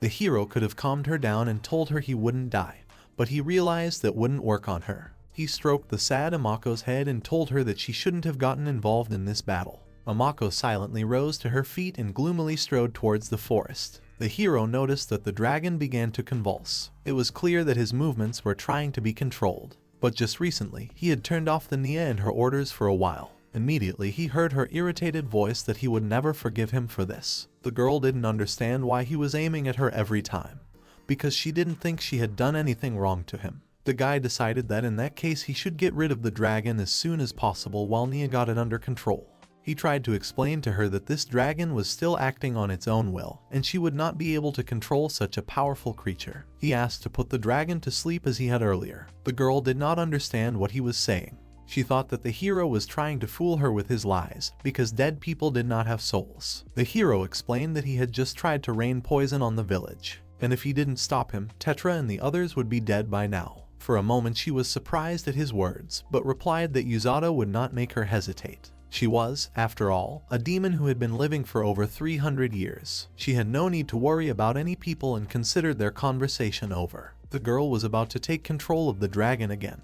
but the hero asked the vampire to leave now. The dragon opened its maw and turned its head towards Nai. Judging from its breathing, it tried to devour its savior. The guy cursed, noticing that this time the dragon had created a poisonous mist. It would have been nice to use a healing bullet, but something might have happened to the Nia. The dragon might well have gotten rid of the chains that were restraining its movements, and the hero needed to save her somehow. As he pondered his next actions, a devastating blast wave caught up with him, pushing Yuzato backwards with wild force. The boy fell to the ground, but no sooner had he landed than the dragon swung its huge tail at him. Overcoming the hellish pain, Yuzato tried to block the dragon's subsequent tail strike. The creature didn't even let him get to his feet, after which it crushed Yuzato with a huge clawed paw and laughed. The dragon was glad that it had caught the hero and licked bloodily. Yuzato didn't even know that dragons could talk. The dragon threatened to kill him so that it wouldn't leave a drop of blood from him. Yuzato objected and clarified that he was not a hero. The dragon agreed and replied that he was a scum hero. Yuzato didn't quite understand his words. The guy didn't understand what this creature was saying, because he was a simple man who was just in the wrong place at the wrong time. and judging by the dragon's logic, every other person here was a hero to him. The dragon silently lifted the guy off the ground. Yato couldn't get out of his death grip and thought he was going to die after all. His business was very bad. The dragon threw the guy into a building, followed by an explosion. Amako, who was hiding behind the trees, desperately called out Yato. Amako was devoured by horror, for the man obviously couldn't take such a strong blow. She fell to her knees and thought Yato was dead. She refused to believe it, for there was nothing like that in her predictions. There was no way Yato could have died here and now. Besides, she had never once predicted his death. So far, everything was fine, and the guy didn't even have a hint of a place of death. Amako needed to check things out, but barely moved as she was stopped by the Bluey. The bear grabbed her by her robe and looked into Amako's eyes. He was probably trying to tell her not to worry. Amako understood everything, for the Bluey also thought that Yato was not the kind of person who would just die like that. The Bluey let out a low bear growl approvingly. Amako decided that the Bluey was right, and she shouldn't have given into excitement. She convinced herself that Yato was fine and could not have been killed by such a throw. He was clearly superior to the average human in strength. He had a tendency to change his temper abruptly and become harsher. Sometimes he was even reckless. Wiping her tears, Amako said that Yato had never betrayed her. She clenched her fist and decided to just believe in him and do whatever was required of her. She thanked her fellow Bluey for her help. A faint smile appeared on the bear's muzzle. All they had to do was defend the arch along with the Bluey. Suddenly, the Amako heard a human groan and looked back towards the destroyed building. The dragon roared and Amako realized that it was trying to attack again. The girl realized that if Yato took his blow again, he would definitely be in trouble. Nia flew out behind the dragon and ordered the dragon to stop it. She was terrified that the dragon dared to attack her, but thanks to Yato she somehow survived. She didn't understand why this man had saved her. In any case, he was forbidden to attack without her permission. To begin with, the girl decided to help Yato. After all, he had saved her. Besides, she wasn't happy about the mayhem the dragon had caused. She had already realized that this dragon was indeed different from a zombie, but she didn't consider it a problem. To her, this dragon is no more than an ordinary puppet on strings as long as it is under her control. If she bans its magical power, the dragon will turn into a regular zombie. It seemed to Amako that the dragon's power was now returning to Nia. The essence of her power is to infuse her own magic into dead bodies, so she could control them. It appeared that she was now sucking out the magic she had previously infused into the dragon.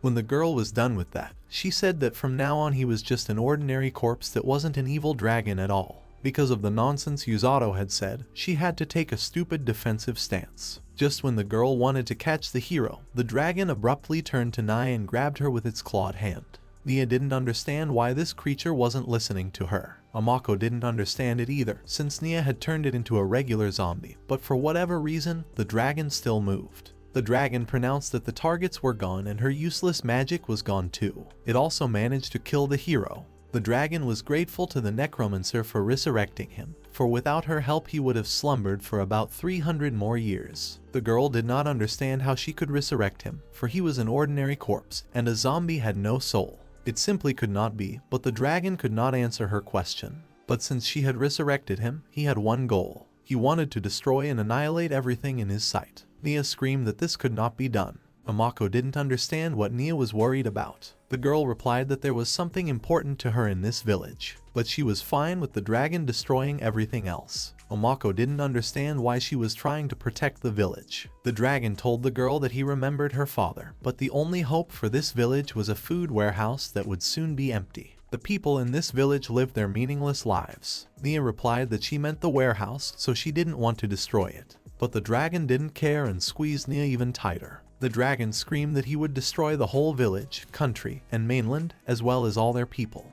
Nia ordered him not to destroy the village, for she had resurrected him. In response, the dragon only laughed. He didn't care at all about a small mouse like her. Amako looked at the dragon in horror and realized that he had to be stopped. After all, if they didn't, they would all die, according to her predictions. Amako grabbed her head and didn't know what they should do. There was a rumbling sound behind the dragon and the creature turned its head back. The hero got an axe somewhere, thanks to which he broke through the wall and wanted to return the dragon his debt. Yato struck the dragon with such force that the creature fell to the ground. Amako was overjoyed when she saw Yato. The boy wanted to make sure Amako was okay, but upon seeing it, the girl exclaimed that it was a horror. The guy didn't understand what she meant. After all, he had come to save them.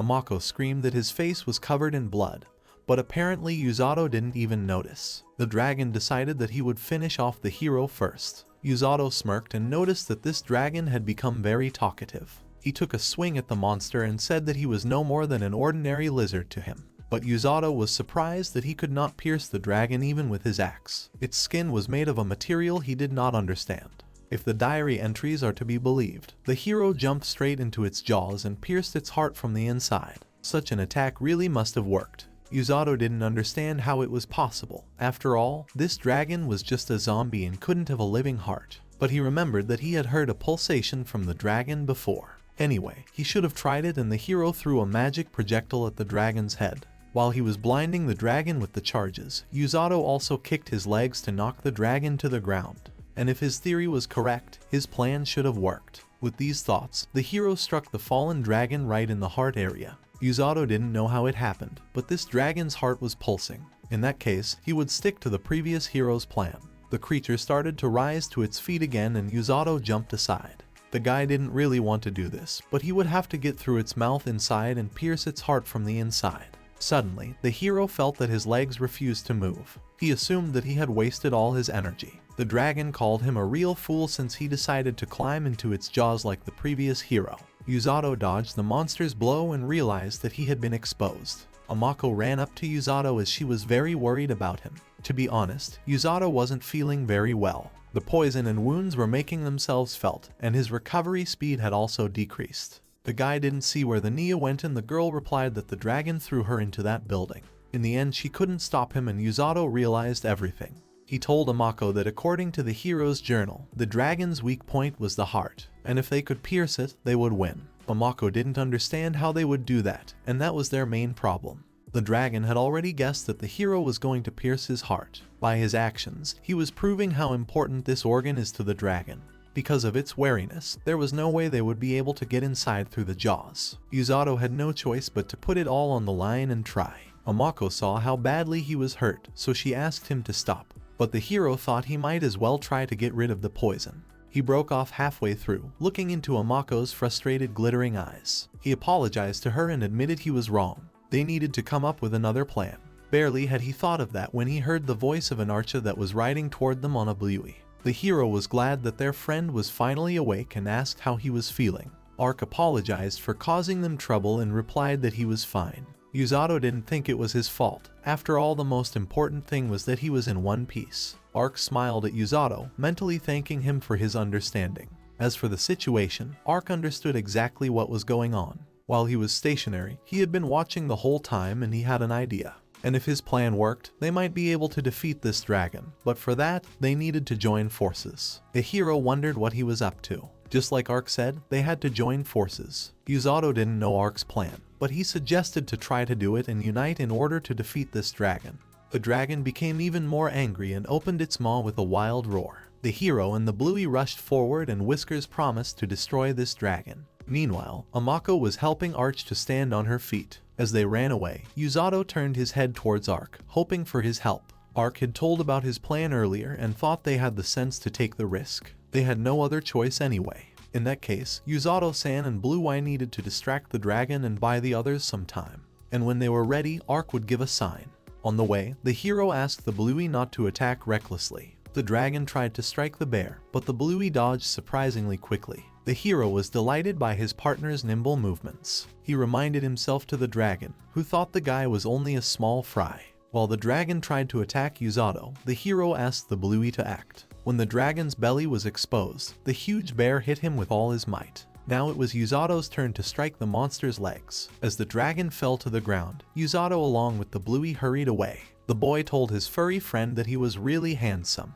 The thing is, this dragon only saw with one eye. When one of them diverted its attention, the other would attack on the weak point. The hero smiled and told his partner that they had a good combination. The dragon didn't think they could overpower him with such pathetic attacks and regurgitated a venomous breath. Yuzato may have been a hero, but he was far from a past hero. The guy said that the dragon of evil was talking too much. Apparently, after sleeping for 100 years, his tongue was loose. The dragon got even angrier and screamed that his attacks didn't work on him. Even the hero himself could not destroy its flesh. He believed that true heroes couldn't even scratch him. The boy smiled and decided to agree with what he said, but judging from how much he yelled, perhaps the dragon was scared. The dragon swung his huge tail and replied that he had nothing to fear from a weakling like Yato. The hero agreed that in his past life he was very powerful, and even now after awakening he was still strong. With those words, he jumped straight to the dragon's head and swung his fist. The boy told the enemy that he knew all the secrets of the hero and to him he was only a pathetic lizard. He struck the creature in the jaw, which bowed its head with hatred and looked at the hero. The guy remembered about Suzuki, who would have scorched the dragon with her powerful lightning if it were him. And if it was Kazuki, he would use his divine and sparkling magic attack with which he would defeat the dragon.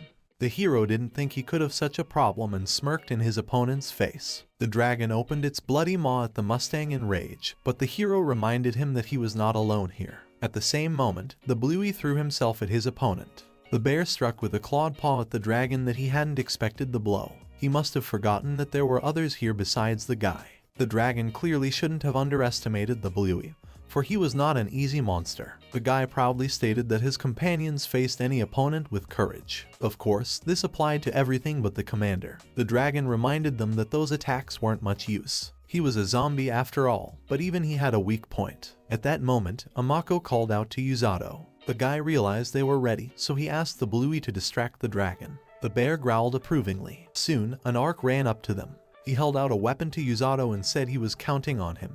The boy took the enchanted fire axe and promised to finish off the dragon. Earlier, Ark had told the boys that they could destroy the dragon's scales with a plasma weapon.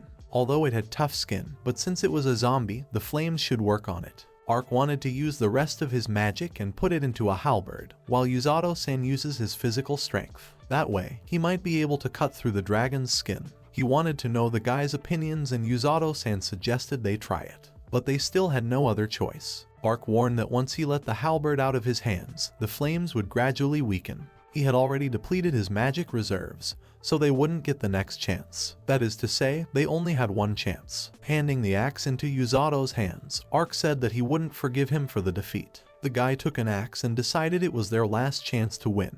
He ran at the dragon, who apparently had already spotted him. The dragon began to draw in air to use its breath. The hero could barely stand on his feet. Gritting his teeth in anger, he thought he was being played a joke on. The dragon used the poison from the smoke again, and in this case, he will not be able to see which side the dragon will attack from. Yato thought that if he didn't jump into that smoke, he wouldn't be able to attack. He didn't know what he should do and he knew very well that they wouldn't get the next chance. But there was nothing left for him to do but try. Suddenly, he felt a weight on his back. Amako grabbed Yato by the neck and said she would be his eyes. She asked him to hurry up. The guy understood and asked her to hold on tight, then he tore straight into the poisonous smoke. Amako told the hero at what point he should dodge and Yato passed all the dragon's blows. She told him to jump back and also to stay on his left side. The hero was glad for her support. As he thought, he and her were the strongest combo. Gradually, the smoke began to clear and they could see the dragon in front of them. As the dragon swung its tail, Yato tensed up, but Amako reminded him that he wasn't alone and smiled. A Bluey jumped out right in front of them, which stopped the blow from the dragon's tail. Blue Eye gave the boy a stern look and the hero understood him. Blue Eye was right, for they were also the strongest combo with him. The hero remembered that there was also an Ark with them, and that he wasn't fighting alone at the moment. His friends were rescuing and supporting him, and because of that he was able to make it this far. Yato pushed himself off the ground and high jumped forward. He was fully confident that with the strength of his friends, he would defeat this dragon. With these thoughts, he swung his axe at his opponent with fury. The hero unleashed all their strength on the dragon and struck it right in the heart area. He was confident that they would succeed. After the blow, the monster was thrown backwards. The hero cursed as his axe flew out of his hands and stabbed into the ground. Yato thought in horror that nothing had worked for them. The dragon was still able to stand on its feet, but it had a deep cut from the axe. The cut grew more extensive and the dragon began to lose his balance. He refused to believe it and thought it was impossible. The boys rejoiced that in all likelihood they had succeeded. When the dragon's wound opened, the hero saw a katana in its heart. Surely this katana must have bound his heart and kept him in this world. The hero thought he could bear his heart, but froze in place. The dragon let out its terrifying roar, but Amako didn't understand why Yato didn't move. The boy gritted his teeth with anger and decided they had no other choice. He grabbed the hilt of the katana that was sticking out of the dragon's heart. He pulled it out sharply and jumped away from the noisy dragon with his Amako. The dragon was not going to believe such a thing. He couldn't die. After all, he hadn't managed to destroy anything yet. He couldn't even kill anyone. The monster didn't believe that he could be defeated again by that hero who only took advantage of him.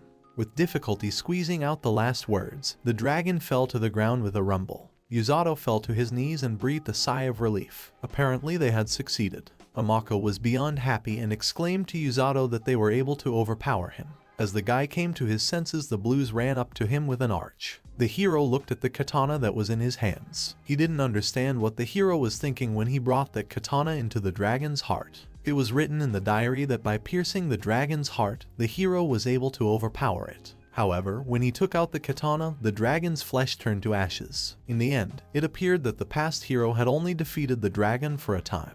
Even though the opponent was an evil dragon, it didn't change the fact that Yato had committed murder. Amako did not agree with his assumption. She believed that in this case it was a bit different. If it was more correct to say, Yato was able to free them. The boy laughed and stroked Amako's head in gratitude. Her smile quickly faded, for she admitted to Yato that this wasn't the end. The guy rose to his feet and said that she was right, for they should have prevented her vision and saved the future. Her father once told her that all living people were their food, and her mother thought dead people were their playthings. She was born into a family of a great vampire father and necromancer mother. It just so happened that Nia was able to adopt all the strengths of her parents. They were very happy and they all lived happy lives. Their happiness lasted until her parents were killed when she was 10 years old. If you think soberly now, it was the obvious outcome. Father and mother made people very angry. As an inheritance, her mother left her a personal library, and her father a village where he held sway, and finally the mansion they once lived in.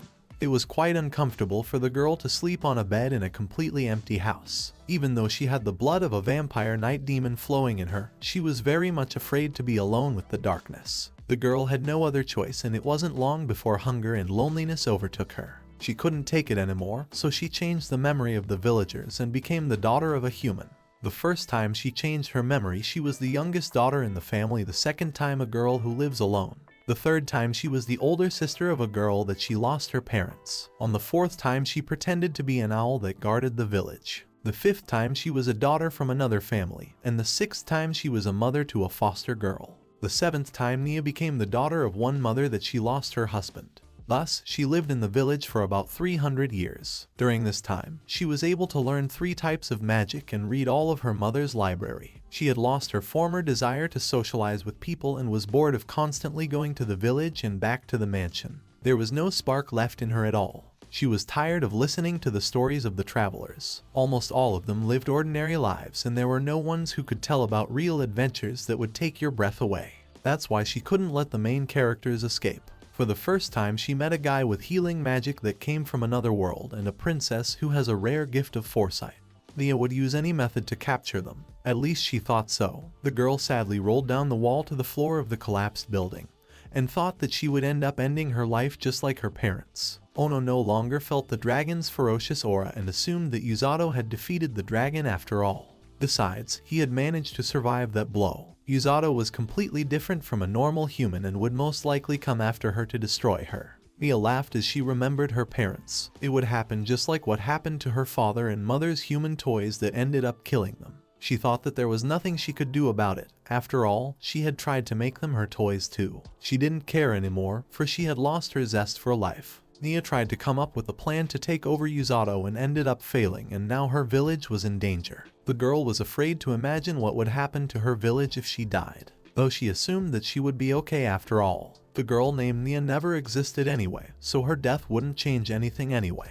The only one who really needed the village was this girl who was shivering with loneliness. With a cold, indifferent look, Nia looked up into the sky and decided that no one else needed her. As the boys climbed the stairs, Yato wanted to make sure the archway was alright. Ark replied that he was fine, he was just magically drained. Despite that, there was nothing wrong with his body. Besides, Yato and Amako were fighting a dragon, so Ark was more worried about them.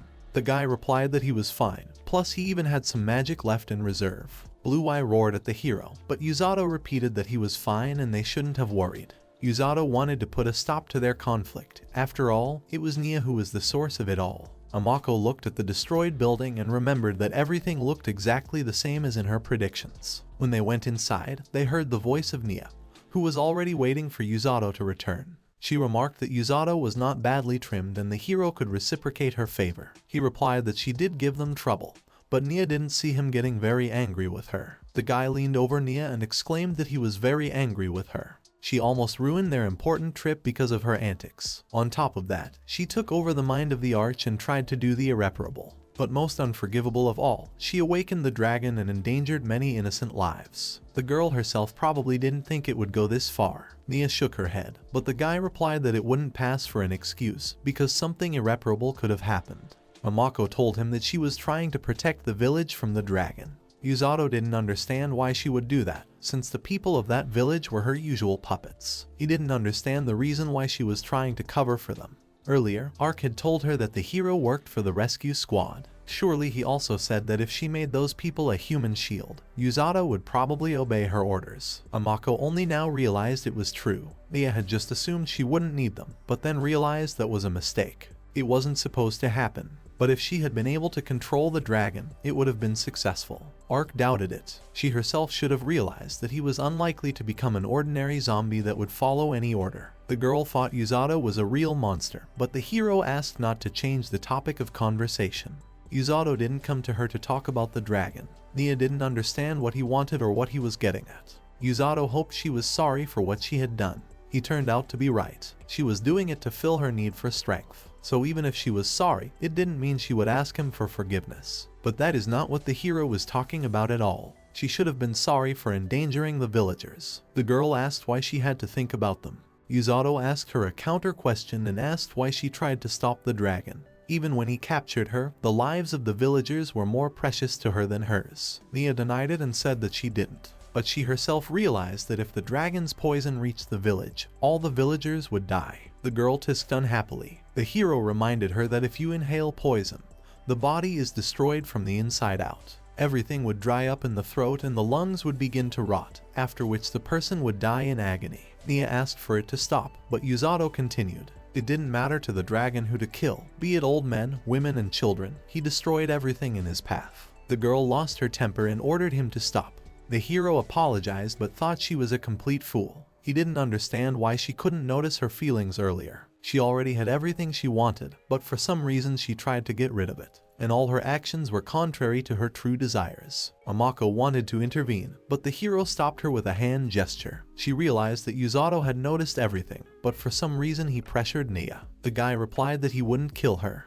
Judging from her reaction, Nia expected the exact opposite. The hero wanted her to swear that she would never rule over humans again. In that case, Nia would return to the village alive and well. Amako could not believe that the future could have changed. The prediction had to be accurate, but perhaps there were exceptions. Perhaps this girl was it. Amako noticed something was wrong. Nia laughed when she heard Yuzato's request. Judging from his words, he would like her to become a girl from the village again.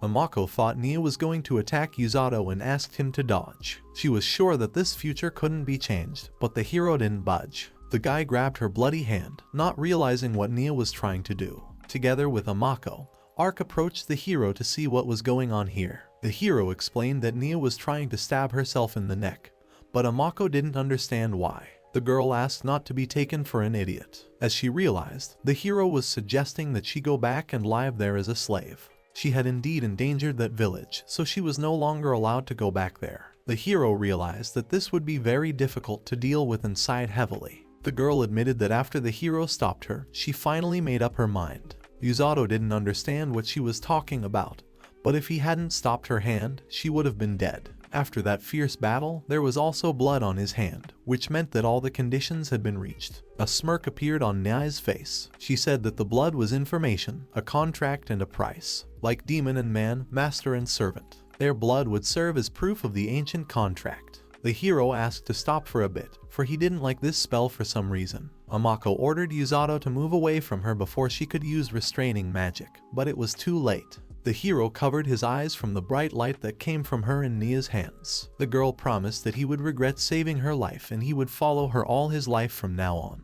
Yuzato did not like this sentence at all. The seal of the pact began to show on their hands. The guy realized it was a magical sign, and with all the swear words he could think of, he ordered her to let him go. But Nia wasn't going to let go of his hand. Yusato screamed and begged her not to scratch so painfully. Amako and Ark covered their eyes from the blinding light. In an instant, Nia and Yusato disappeared. Knack thought it had been a long time since he had written a letter to his family, but this would be his last letter to write as their son. He told them how he had met a healer mage in Lucis, and that meeting had changed him and helped him find purpose in life. From now on, he no longer belonged to the Arger's family name and he was now an ordinary Knack. Therefore, he wished his parents would forget about him. He said goodbye to his parents and thanked them for raising him all these 12 years. If possible, he would like to convey his farewell to his younger sister. Sending the envelope with the letter, the boy thought for some reason that the letter would be burned, because someone in the family was very proud. When he had sent the letter, Knack went to the principal's office. He knocked on the door and Gladys allowed him to enter. Knack didn't even realize that Gladys would already know he was coming and was a little confused. He looked around in different directions and the girl motioned for him to pass. Gladys smiled and suggested that he should not be shy and take a seat on the chair.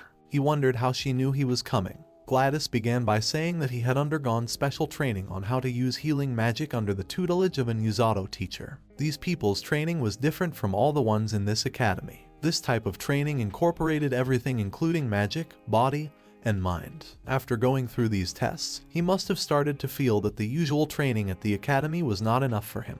But Knack replied that he had been planning to leave this place for a long time since he realized that the academy classes weren't really helping him develop. Gladys smiled and admitted that the guy had become very strong.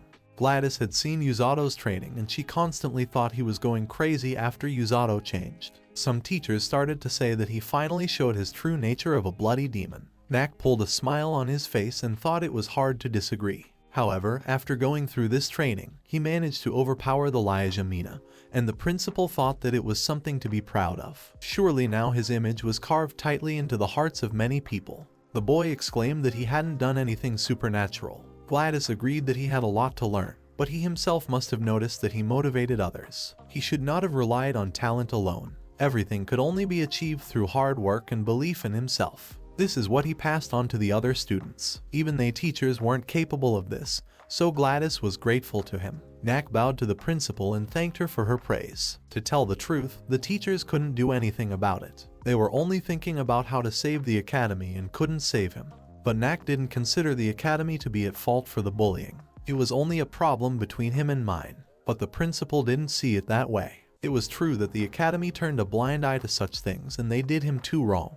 The guy clenched his fist with anger because all this time he was only thinking about himself. He was only thinking about why Mina and the others were treating him like this. However, if he had looked around even a little bit, perhaps these 2 years would have been lived completely differently. Knack promised the headmaster that he would only go forward from now on. His past could no longer be changed by being bullied, but now was different. From now on, he was going to look everyone straight in the eye and start living life to the fullest. The principal smiled and said that he had really grown strong and exceeded her expectations. She had already guessed that Knack was leaving the academy to join the entrance squad, and the boy confirmed it. Gladys promised to arrange a place for him to stay and transportation to the Lingle. But Knack wasn't sure he deserved it. Gladys reminded him that he was about to leave the academy, and now they weren't principal and student. Now they had become friends, so there was no problem with that. The guy felt embarrassed. He didn't even know it was possible to do that. Gladys also said that there was that girl in the rescue squad and wished the guy good luck. Knack thought she was referring to Yusato-san's mentor. Gladys was referring to her, the head of the rescue squad, Rose. She was the one who trained Yusato and was also the strongest female mage healer. Hearing this, Knack was horrified. He had heard that she possessed an aura like that of a predatory beast. It was true, and this woman always looked intimidating. The principal was sure that Rose would exceed his expectations after meeting her. He would probably go through various trials. Or rather, Gladys was sure of it. But she believed that their meeting would be for the greater good. Knack already realized that his agony was foregone and turned pale. Gladys asked him to accept everything as it was, for this woman was a walking injustice. But in spite of this, Knack was still going to meet her. Surely after that he would not be able to forget everything he had been through. The principal grinned and agreed with his words. In that case, he had no reason to hesitate and decided to set off. He didn't want to run away no matter how difficult the ordeal awaited him. In that case, Gladys had nothing more to say and asked when he was going to leave. Knack was going to set off within 7 days. The girl understood and said that she would try to get everything ready as soon as possible. In that second, she thought that things happened pretty fast with young guys. Knack thanked the principal for his help and Gladys reciprocated. She also learned a lot from him. She wanted Knack to do his best. The principal was already looking forward to their next meeting when he was older. As he left, Knack thought it was the first time he had interacted with the principal, but he got the impression that she cared a lot about her students. He was sorry that he only found out about it now and looked at the academy building with a sad smile. Only now did Knack notice that all the students had started to circle around him. A halfling came up behind him and greeted Knack. Knack told him that he would be leaving the Liquis soon. Half realized that Knack wanted to work for the rescue squad, but first he had to get permission to join. Half grinned and at first thought he had mislabeled himself. Knack was embarrassed and the halfling said that this was true, for he had become much stronger than he was before. Knack was very grateful to him for saying that and blushed with happiness. He wondered what Half was like when he entered the academy. The halfling replied that he had only learned how to fight while being here, which surprised Knack. Even since he was a child, Half could see streams of magical energy. Ever since then, he had been fixated on fighting with magic. He could start flames, roll lightning, and create ice flows. Therefore, the moment the magic eye awakened in him, his fate was sealed. Knack understood him perfectly well, because the talent that people receive from birth could not be corrected. His fate was also predetermined when he learned healing magic, but he had to realize that it was impossible to curse his fate, so the halfling accepted everything as it was. Knack was shocked that the halfling was taking it so easily, but the halfling didn't like to worry. From then on, all he could think about was how he could fight with his magic eye. Knack had already realized that Half had a rather entertaining childhood, which was why he decided to come to Liquis. Half thought that he could find himself in this academy, but as a result, he never found what he came for, and even after that, his views didn't change. The guy had never been an obedient child to listen to the ramblings of strangers, so he stopped thinking about the people around him. Looking at Half's smirk, Naku became scared. Half stopped thinking of the academy as a place to gain knowledge. For him, it became a place where he tempered his body. Since he couldn't fight, he only needed to teach himself how to do so. Since he could only see streams of magic, he should take advantage of it. Eventually, the halfling was able to anticipate the movements of mages ahead of time and came up with his own style of combat. For the same reason, no one was willing to fight him. However, this was not surprising, as everyone realized that they were heading for certain death. That was why the Hafu became so interested in fighting against Yuzato-san, even though the result was disappointing. After this defeat, he realized that he had reached his limit, but that was why his thirst for power was greater than ever. He had to train his eye so that he wouldn't get caught in feints anymore, though he should have tempered his body first. If he got too cocky, he would become complacent. Knack was afraid of the creepy face of the halfling who had already managed to forget their conversation. The halfling decided that the next time he met with Mr. Yuzato, he would ask to fight him again, and then he could discover all the things he needed to improve. He later apologized to Naka for forgetting himself and going into his own thoughts. Knack noticed the Kalf's strange look on his face and asked what was wrong. In fact, the half-half was already thinking about Knack and Mr. Yuzato. He thought it would be a good idea to go to the kingdom of Lingle, which shocked Naka, but he wasn't going to do it right now. He was only contemplating it as a possible path after graduating from the academy. Half didn't see it as convincing, but Knack already thought that he wanted to go along with him. Knack wondered what he wanted to do there. Half thought about becoming a knight and wanted to apply to be a Sumerial knight, but after getting to know Yuzato-san, he concluded that it would be a good idea to go to Lingle.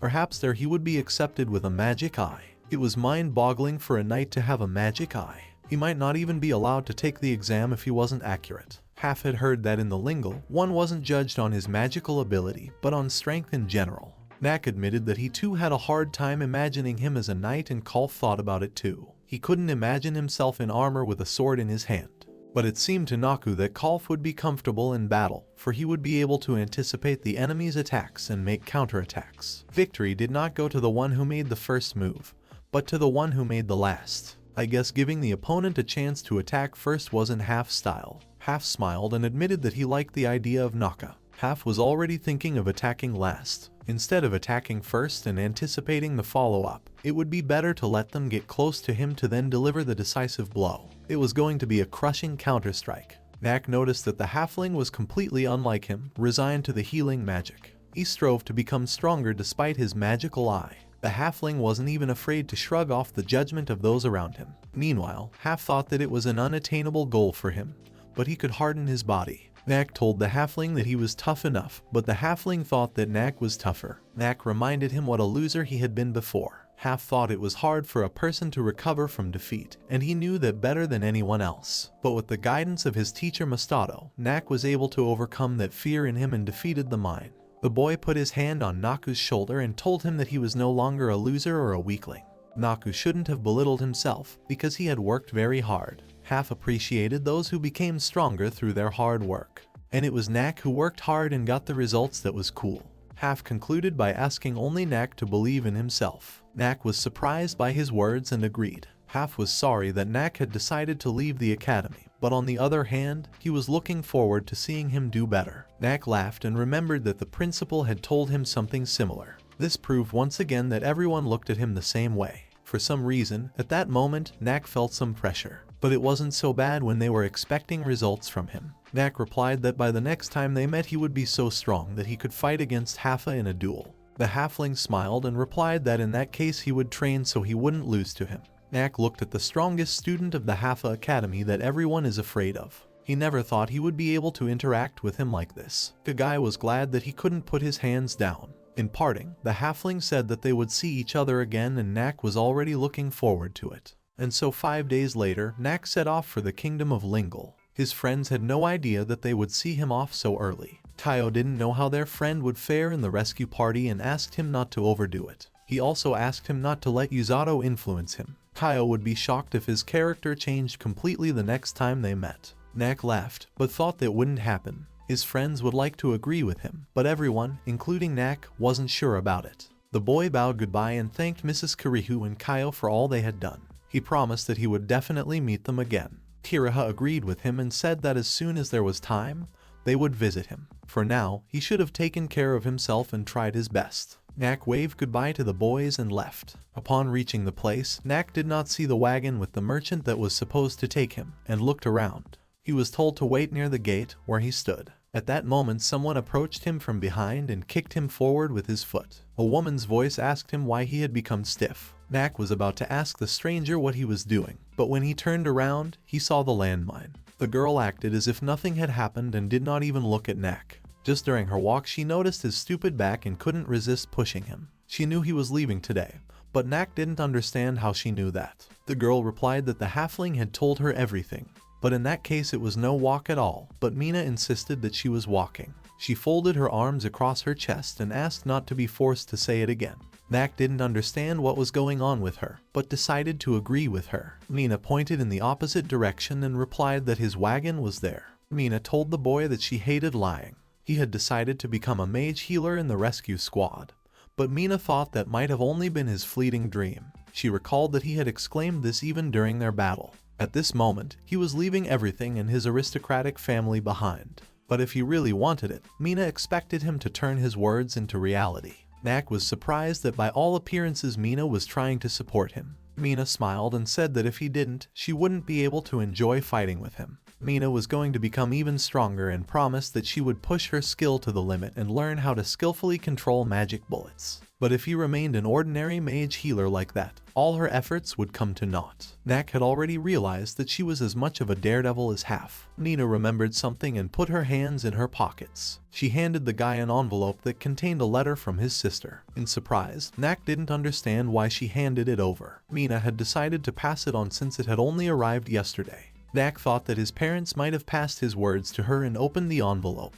In the letter, his sister only wished him good luck and said she was fine. Knack was partly hurt to read this letter, but he thanked Mina for her help. Nina made a nonchalant face and asked her not to thank her. Still, Knack wanted to thank her sincerely and smiled at the girl. Mina couldn't answer him with a smile, so she just turned her back. It was his childhood friend who liked to bully him and also his opponent in battles. They had a rather strange relationship. However, it wasn't that bad. But he said he had to go and Mina pretended not to care. Knack thought with a smile about how their relationship might change in the future. However, he knew for sure that it couldn't get any worse. Walking away, the guy felt his inner voice telling him to go. He suggested that maybe after a few years they would find out for sure. His freedom and his life was just beginning. Knack looked up at the clear sky with a smile. Even if difficulties await him, he will keep going forward no matter what, for this is the path he has chosen for himself. The chapter begins with Yuzato's teacher telling one of the squad members that she would tell him a story about one of her subordinates. She told him that it had all happened 5 years ago. They were only 3 years away from the brutal invasion of the demon army. The boy was surprised that he would now be listening to a story from 5 years ago.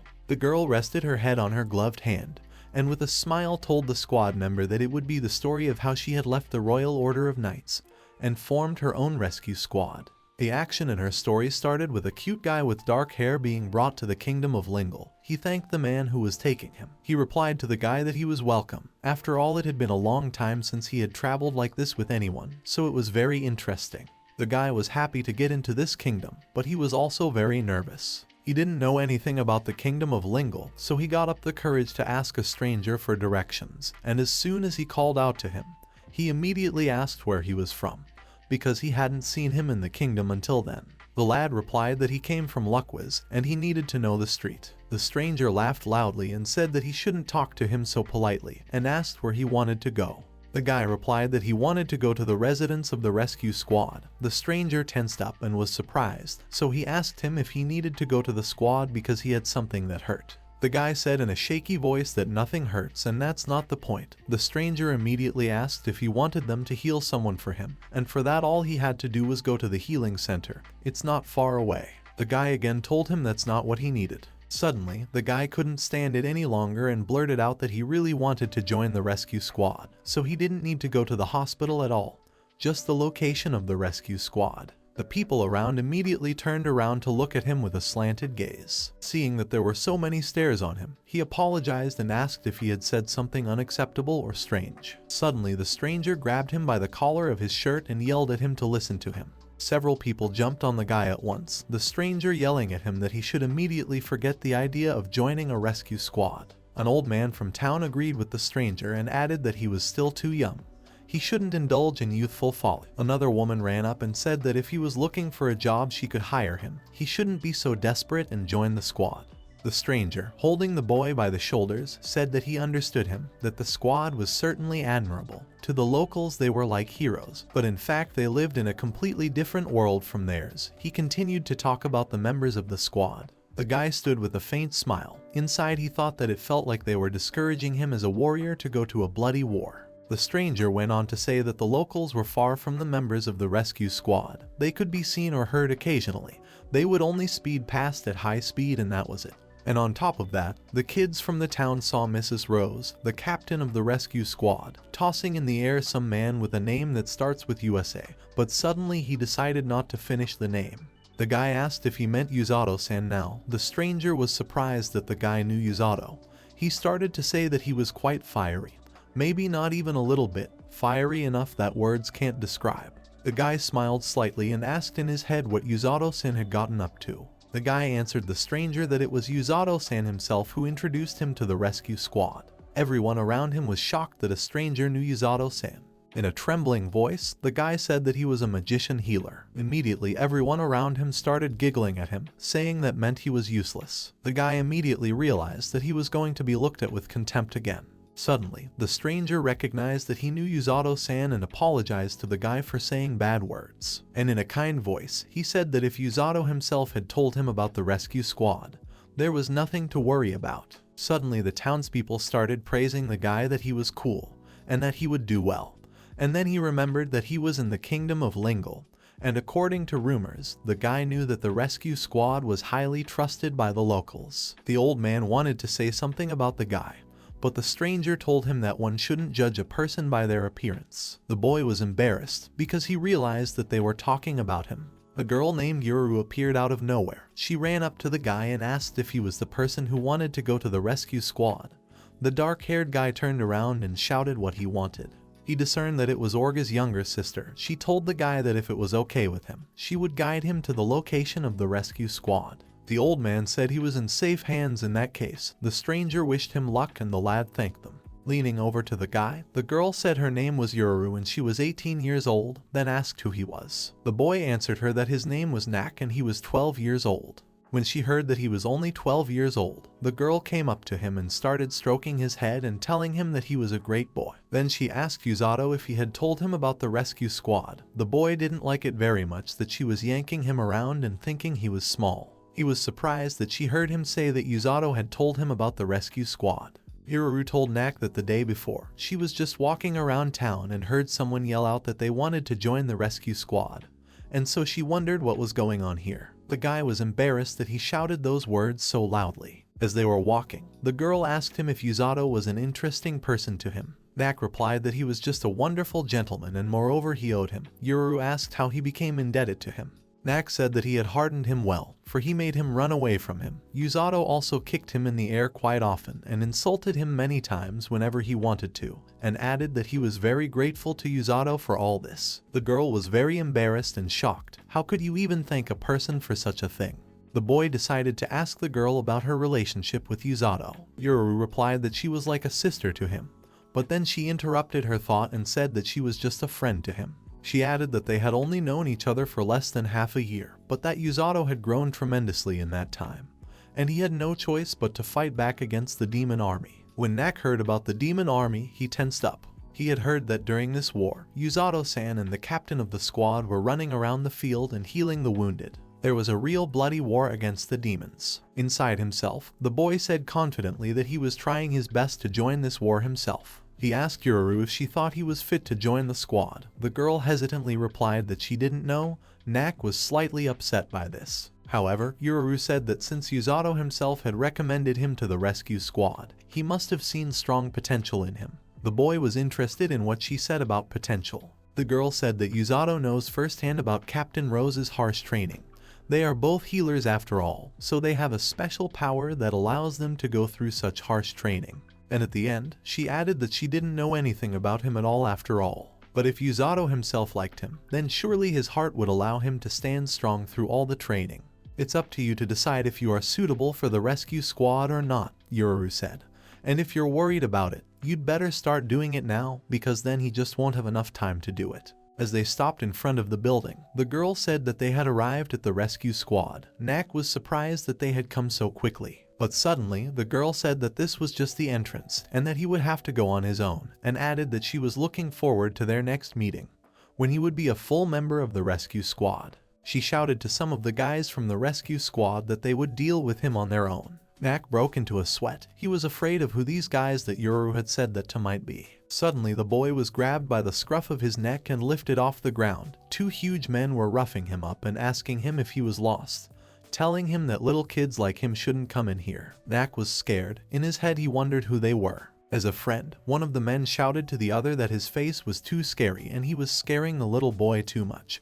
The latter replied that his face was not scary at all, but that he should look in the mirror at his own. All this time they continued to hold Knack above the ground. That man answered him that he knew everything without him. The guy inside himself was just screaming about how he was scared of both of them, to be honest. He said in a shaky voice, "Sorry," and started pulling a letter out of his shirt. The man asked if he had come here to just hand the letter over. The man grabbed the letter, forgetting about the guy he was holding above the ground. Knack fell to the ground with his whole body. The man in the bandana said he would call the captain, but he should wait outside the dormitory for now. The man named Muru said he wondered if he was okay there. Leaning over to Knack, the first man said that he saw him being led to the student squad by Yoru, so he began to suspect him of something, and asked him if he had decided to join the rescue squad. Knack replied in a cheerful voice that he was right.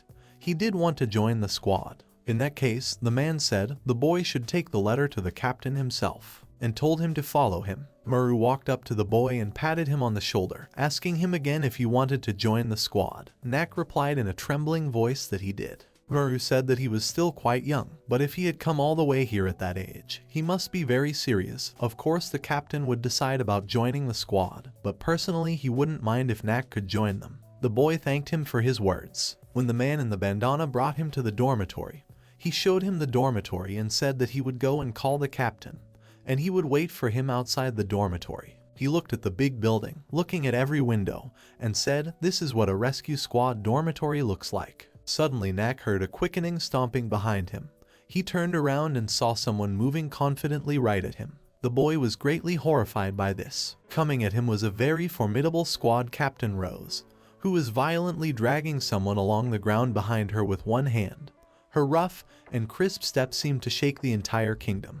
Dropping the girl she was mercilessly dragging, Rose asked the guy if he was the one who decided to join the rescue squad. Thrown to the ground, the girl groaned in pain from her body. Taking his eyes off the woman, the guy saw that there was a demon lying on the ground. She was in pain and discomfort from everything the squad captain had done to her. Rose ordered her to rest and she immediately obeyed and replied that she would rest with all her might. Knack was very afraid of the woman who was coming closer and closer to him. He, shaking voice, stammering, handed her a letter and said that he was a mage healer who came here on the recommendation of Mr. Yato. The woman looked at him silently. Leaning even more, the guy furrowed his brows and wondered if he had said something rude, and that was why she was so angry and cruel to him. Suddenly, at that very second, the guy got a huge blow from the captain of the rescue squad right on his head. At that moment, he didn't even realize what had happened to him. As soon as Knack woke up, he realized that she had only given him a flick. The woman stood smiling at him, looking down at him. Inside, he thought that her blow was incredibly strong and he thought that his head would fly off. The woman grinned her teeth and said she was very interested in looking at him. The woman remarked that he had learned the basics well. Apparently, Yato himself had trained him. The boy started to get up from his knees, touching the spot where the flick had landed. Rose guessed what kind of letter he had brought. She raised her hand that had his letter in it and asked him if it was a letter of recommendation from Yato. The guy was shocked that she had the letter. It wasn't like he had given it to her. The demon jumped up to the squad captain and started screaming hysterically, asking if Yato was coming back. The woman ordered her to be quiet and hit her on the head and threw her a couple of meters away. Captain Rose began to slowly lean over to Knack. The guy was in great anxiety. The woman held him in fear. When her head stopped at his level, she said she was only going to ask him one question. She looked deep into his eyes with burning eyes and told him that she was nowhere near as kind as Yato, and even if he went down and started sobbing hysterically, begging for mercy, it wouldn't work on her one bit. Rose went on to say that a rescue squad entrusted with people's lives never forgives indulgence or compromise, and if he understands that and doesn't refuse, from this day forward, he is one of the members of the rescue squad. He is one of them, she said. The boy realized that there was not a single exaggeration in all her words about the squad. He was silent, but gripping his shirt tightly. He thought that so what? He is ready for anything. He is ready to overcome any pain and bitterness no matter what it costs him, ready even to sacrifice his life. The captain of the rescue squad said she was counting on him. The boy only thought that this was the path he had chosen for himself, so he would endure anything. One of the people present asked Knack if he was the little guy Yato brought in. He added that Knack was too small. Another agreed, saying that the boy was smaller than firm. This one asked Knack if he was eating normally. A third said that surely Knack would grow up some more. The third went on to say that in honor of Knack joining the squad, they would have a party tonight, so the boy should not have been shy. Knack was puzzled. Knack's joining the squad was successfully accepted by everyone. After that, Milu-san gave him a briefing. The boy was given his own room and uniform for training. He was glad that he was finally able to join the squad. Naku wanted to jump for joy. His happiness was tempered by one thing. He quietly agreed with the squad mates. The cook of the squad appeared and said that they were scaring the boy with their fierce faces. Those began to object. The low one asked who was the one with the fierce face, and the bald one ordered the cook to look at himself. The cook replied that compared to them, he didn't have such a dangerous face, and added that it was written on their faces that they fed on humans. Odin asked the cook who he was calling an orc. The cook replied that he didn't call anyone that. The other told Naku that he would get used to it in time. The boy quietly agreed. Knack realized that they weren't bad people, but he was too scared. He mumbled to himself that whether he could get used to them. The girl with horns walked by. She, paying no attention to the boy, continued on her way. The girl thought that at last there was a man in the squad who would tremble at the mere sight of her. Knack remembered that she had been kicked away by Rose and ordered to sit down. Farum stumbled and fell over in surprise. Knack said that Yato had told him about her. An angry Farum replied that she was actually a demon. The boy continued that Yato said that the girl was nice and could be spoken to kindly. The girl was embarrassed by the surprise. She said that she would show Yato. Meanwhile, the table was set. Knack sat down at the table. The cook had prepared many different dishes. No one would definitely not go hungry. Everyone gathered around the table. Baldy told Alec that he was going out again. The cook replied that tonight was a party in honor of the newcomer. One of the people present explained that Alec was a former cook, but his face looked like he'd been cutting people up. Knack said quietly that he did. The cook replied menacingly that he was watching his mouth. Two men joined the party. A girl greeted Knack. He recognized her as Yoru. The girl said that Naka was successfully accepted into the rescue squad. She was happy about the news. Knack hesitated but replied that somehow it happened. He added that his mistress Rose had flicked him off with a flick. Yoru was more than a little freaked out. She asked if Knack was okay and if he had broken any bones. The boy thought, wasn't that something to laugh about? The young boy said that the head always holds back, so it was okay. He continued, saying he hadn't introduced himself yet.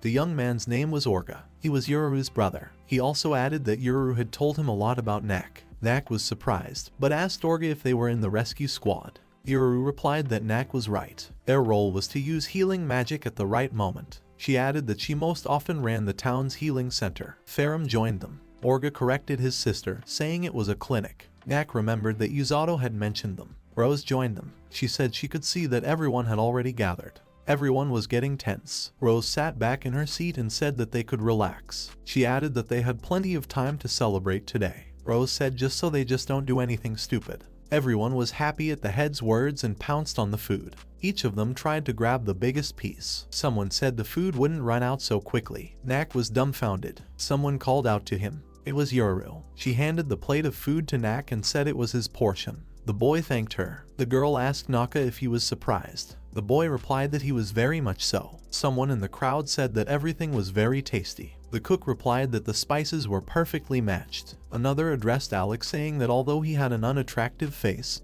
he cooked perfectly. The cook shut that one up. Yoru explained that they weren't always this noisy. Today was a special day because Knack had become their partner. The boy interjected to her. He explained that he was a little embarrassed because he wasn't used to this kind of thing. Yoru reassured him, telling him that it was okay and he would get used to it soon. She added that this place was Naka's home from now on. The boy was surprised. He hadn't expected to hear such a thing. The boy muttered quietly under his breath that this was his home now. He had become a member of the rescue squad. Their conversation was interrupted by the cook. He said it was time to meet the newcomer. The cook said his name was Alec. The reason he joined the squad was because he had beaten up the head of the mess hall and was fired. When Alec could no longer make ends meet, the squad leader took him in. The second one introduced himself as Tong. He came to the Lingual Kingdom to test his strength and challenge the head. In the end, he lost to the chapter in splinters. Now Tong was in the squad and was trying to form his identity. Gommel introduced himself next. He explained that he had been doing hooliganism until he was captured by the chapter. After that, he was accepted into the squad. Grodd introduced himself next. He used to work as a merchant guard. One day he was mistaken for a monster and was captured by the squad. Since then, he was in the squad in the care of the head. Mill introduced himself afterward. He was a knight in the past, but his behavior was bad. Mill was fired and out of anger he defied the head. As a result, he ended up here. Knack thought they had too dark a past. He didn't believe that the members of the squad could be like that. Yoru asked Ferrum the thrall how she got here. Ferrum replied that she shouldn't be called as a tie-in. She introduced herself as Ferrum and she was a demon. During the hostilities, she was captured by Yuzato. Knack thought that Yuzato was imitating Rose Sama's behavior. He realized that they were apple and apple. Alex said that she was trying to catch up to Yuzato herself. Grodd asked her that she was more comfortable with Yuzato than with them. An angry Ferrum said that she just wanted to get rid of him. She wanted to continue her thought, but a look from Mrs. Rose stopped her. The now startled Ferrum simply waved it away, saying she hadn't said anything. Yoru said it was her turn now. Her name was Yoru. She was 18 years old. She also introduced her brother. Her brother's name was Orga, who was 23 years old. The young man did not understand why she mentioned his age. The girl continued that she was a mage healer and ran the town's healing center. Yoru added that they got here by accident. She and her brother were looking for work and came across Rose. Knack was surprised. Yoru explained that their family had been attacked by monsters 4 years ago. Orga added that thank God they had gotten off with minor injuries, but the parents' tools for sale had been completely destroyed, so they were trying to look for a job. Yoru interrupted her brother, saying that as those around her could tell, her brother was rather frail. For that reason, he didn't last long in any job. Orga was indignant, saying that you can't say that about your own brother, even if she was right. The girl said that Rose had invited them to her place then. Knack asked that they were now in charge of the healing center. Yoru said that the boy was right and that they had opened the healing center some time after joining the squad, but they had to rely on the power and influence of Mrs. Rose to do so. Yoru said that it was Naka's turn now. The boy was surprised. Tong said he was the main figure today. Mill asked him that he was so eager to join the squad. Knack thought it would be wrong for him to tell about his childhood. The boy said he could tell about their introduction to Yuzato. Yoru said she wouldn't mind listening. Knack began by saying that Yuzato had saved him from being bullied. In just a week, his life had been turned 180 degrees. After that, he wanted to join the squad for no other reason than to fight shoulder to shoulder with Yuzato. He added that it was because of their acquaintance that he was here now. Iroru remarked that Yuzato looked a lot like Rose. Tong said that his sudden mood swings were a pain. Gamal agreed with him, saying that if you make him angry, he will kick everything around him mercilessly. Tong said that now he's pulling his weight with them, too. The other added that Yuzato was such a boy at first. Tong replied that he only became a tough guy because of them. Knack was confused. Iroru asked Knack to talk about how Yuzato trained him. Knack replied that Yuzato made him carry blue eye on his back all day. Iroru didn't expect that answer. Knack continued that he would make him run around in circles and release magic while covering the boy in armor from head to toe. Yuzato would then launch magic blocks at him and the boy had to dodge them. Orga replied that it was overkill because Naku was only 12 years old. Iroru remembered that Liquis had also dragged blue eye on his back. Knack said it had been a living hell. Mill said that Yuzato was really acting with the methods of the chapter. Gamal agreed with him. Grodd added that they were one and the same. Alec quipped that Yuzato was the devil in the flesh as the head. Tong said that it turns out that Yuzato was so intimidating. Ferrum, on the other hand, said that the monster's apprentice ended up being such a monster. Rose replied to everyone that they were at the holiday table right now, so she wouldn't do anything to them, but added that they needed to be ready for tomorrow. Everyone was stunned at that statement. She placed the cracked glass on the table. Rose said that she assumed Yuzato had already gotten stronger to some degree. She added that it turns out that Yuzato was now hardened by her own methods. Rose turned to Knack. She said he had strong legs, but the rest of him was no good. Rose said it was pretty good for such a short-term hardening. However, there was a need for a change in training. She announced that she would be training him for a while. Knack was puzzled. Rose explained that if he kept training like this, he wouldn't get far. Knack thought he was honored that Mistress Rose herself would be training him, but the boy was scared. Ferrum rejoiced. She asked that in that case she would be free and train alone. Rose disappointed the girl. She said that Ferrum would train in pairs with Knack. Iroru told them to try their best and added that she was holding her fists for them. Knack was still puzzled. She added that if Knack suddenly got difficult, he could always consult her. Knack thought that he would naturally find it difficult. Iroru turned to Mrs. Rose. She said that she had been interested in this before. The girl asked Rose how she came up with such training for healers. Rose recalled that she had never talked about it. Everyone was at attention. She added that she had nothing to hide anyway. She began her story. Rose had developed this method of training for healing magic when she was only 12. Knack was surprised because he was the same age now. Rose said she had been shallow, despite her age. Back then there were those who, upon learning that she was a healer mage, would challenge her. They'd end up getting beaten up. That's how strong she was. Everyone thought Rose had been ahead since she was a child. She continued that she lived in a small village where she was the head of the children. The village was quiet and peaceful until they were attacked by them. Someone interrogated her about them. She explained that it was about the Grand Horn, a huge white-haired elk. This type of monster was very dangerous. Someone asked about it attacking the village. Rose said that this moose was attacking them, but it was very smart. The moose attacked the village, but he didn't kill anyone. He just ate what he needed and left. And those who tried to resist the moose were injured but not killed. Iroru had already realized what was going on. Rose said that these animals turned people into livestock. If people didn't resist these moose, no one was injured. The whole village was in fear then, people could only watch it. Rose added that at one point it became the norm. Tong asked what she did then. Rose was angry then at the moose that were invading the village uninvited. But she was even more angry at the people who sat idly by. Because of this anger, she couldn't find a place to be. Then young Rose decided to toughen her body. Knack thought the story had taken an unexpected turn. Rose went on to say that looking back, she could tell that it had been the best way. She had no choice but to harden her body and smear those monsters against the wall. Alec asked what exactly she was doing. Rose replied that she was running around, punching and kicking. She did that every day, from morning to night. Then she suddenly learned how to use healing magic. But that was an entirely different story. Iroru asked if her parents were worried about her. Rose replied that if she had listened to her parents, she would never have been able to become the person she was now. Knack asked what eventually became of that moose. Rose replied that she had cut the hide off of it and made clothes out of it. She added that the uniform was still to her liking.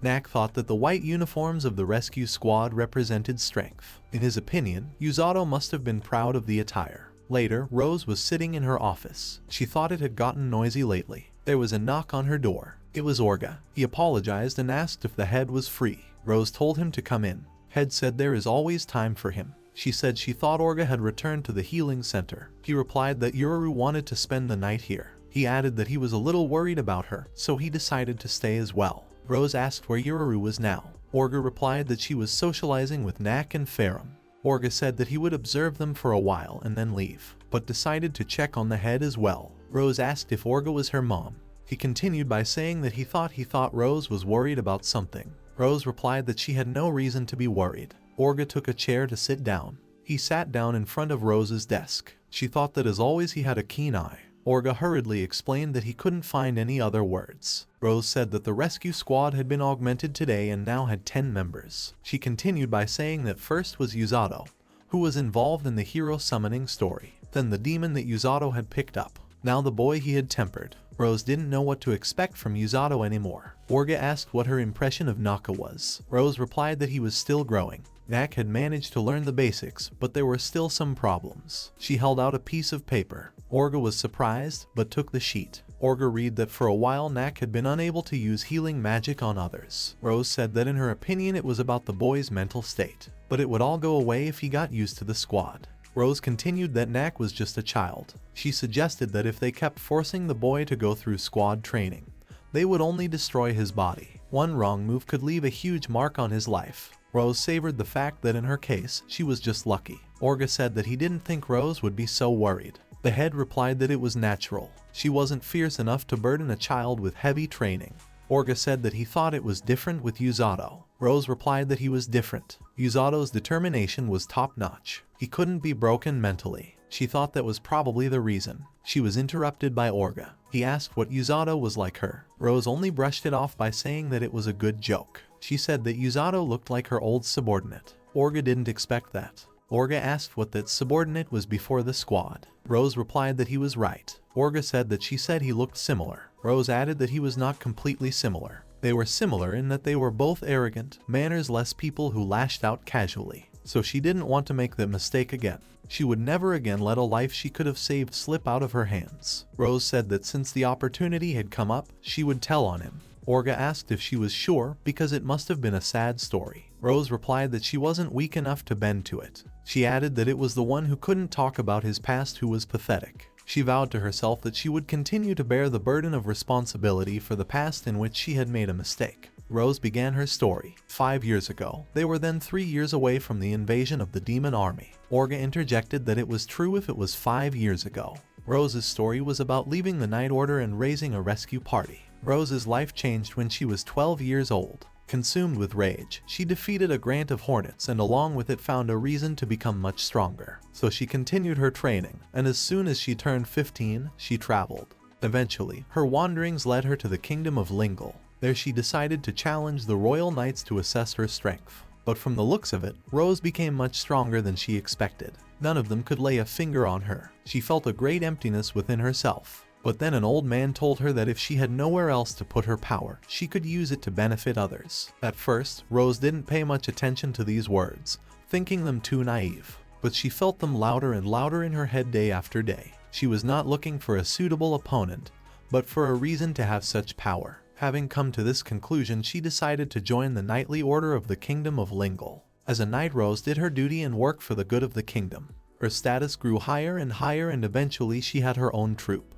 Together with the troop, they held off monsters and delivered supplies to villages suffering from starvation. In time, Rose's services were recognized and she was promoted to battalion commander at the age of 20. The king apologized for having assembled them without prior warning. The fact was that demon-like creatures had recently been seen near the plains. It was not the first time, but they had been appearing there more often recently. No reports of casualties have been reported to them yet. But they couldn't sit around and wait for something to happen. The king asked the knights to conduct a thorough investigation into the matter. Also, the entire operation will be under the command of the generals. They were also to be warned that the demons possess strength superior to that of humans, so if they met one of them, they should avoid direct confrontations if possible. A man named Sigris wanted to know Rose's opinion on the matter. She had already fought demons in the past, so he wanted to hear her opinion on the matter. The girl assumed they were planning an invasion, but that was ruled out. Sigris reminded her that the Demon King was long gone. Rose explained that it was entirely possible, since no one knew what was going on in their heads. Still, just in case, they needed to make sure that their troops would be ready when they shipped out. Rose replied that it made no sense, but even so, they couldn't let their guard down. Rose smiled and told the man that he was pretty hard-headed. Sergis heard her perfectly well, but that was exactly what Rose was counting on.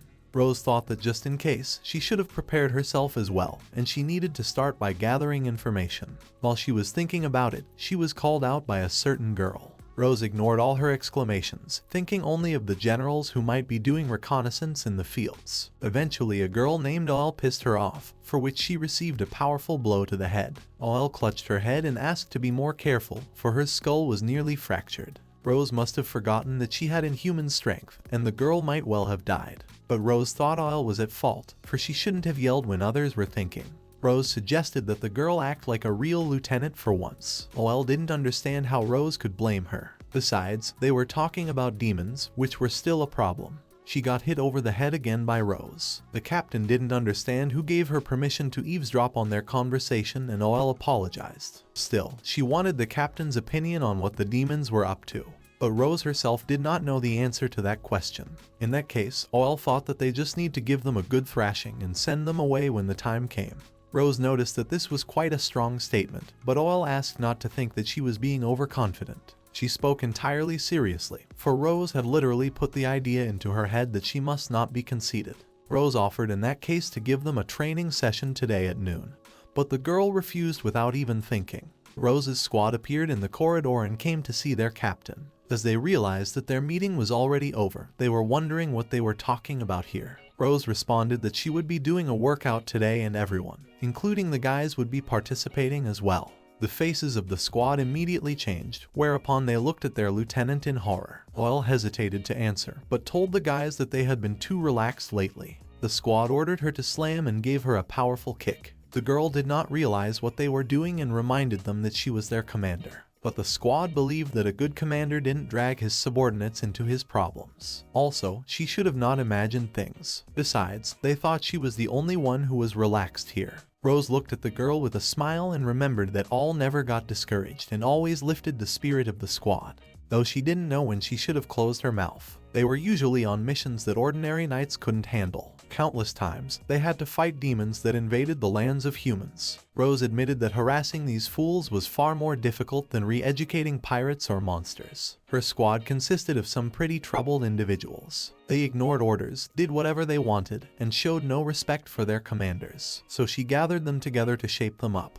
They were all pretty capable, and their skills were at a pretty high level. And before Rose noticed, people started calling them the strongest squad in the kingdom. They trusted her and she trusted them. However, she had no idea at the time that this very trust would become their main weakness. Rose was glad that the whole troop was together and everyone could listen to her. In the so-called dark forest of Lingle, about 30 demon-killing monsters were seen. Their purpose is not clear to them, but by their actions, they forced the trading company to cancel all their business trips to Lingle. In light of this, Lord Lloyd ordered them to go there and find out what the demons were up to. Rose will lead them this time. If it suddenly comes to a battle, she will be counting on them, so the whole troop must be ready. The man exclaimed that if they have their captain with them, they will be invincible. If anything goes wrong, she will cure them with her healing magic. The second man supported him and said that they would be able to give their best without worrying about injuries. They didn't care about the number of demons, because they would destroy them all. Their squad moved out early the next day. They set up camp near the dark Lingle forests. When everything was ready, Rose said that all they had to do was find the demons. She noticed that their troop looked rather carefree, and there was not an ounce of excitement in them.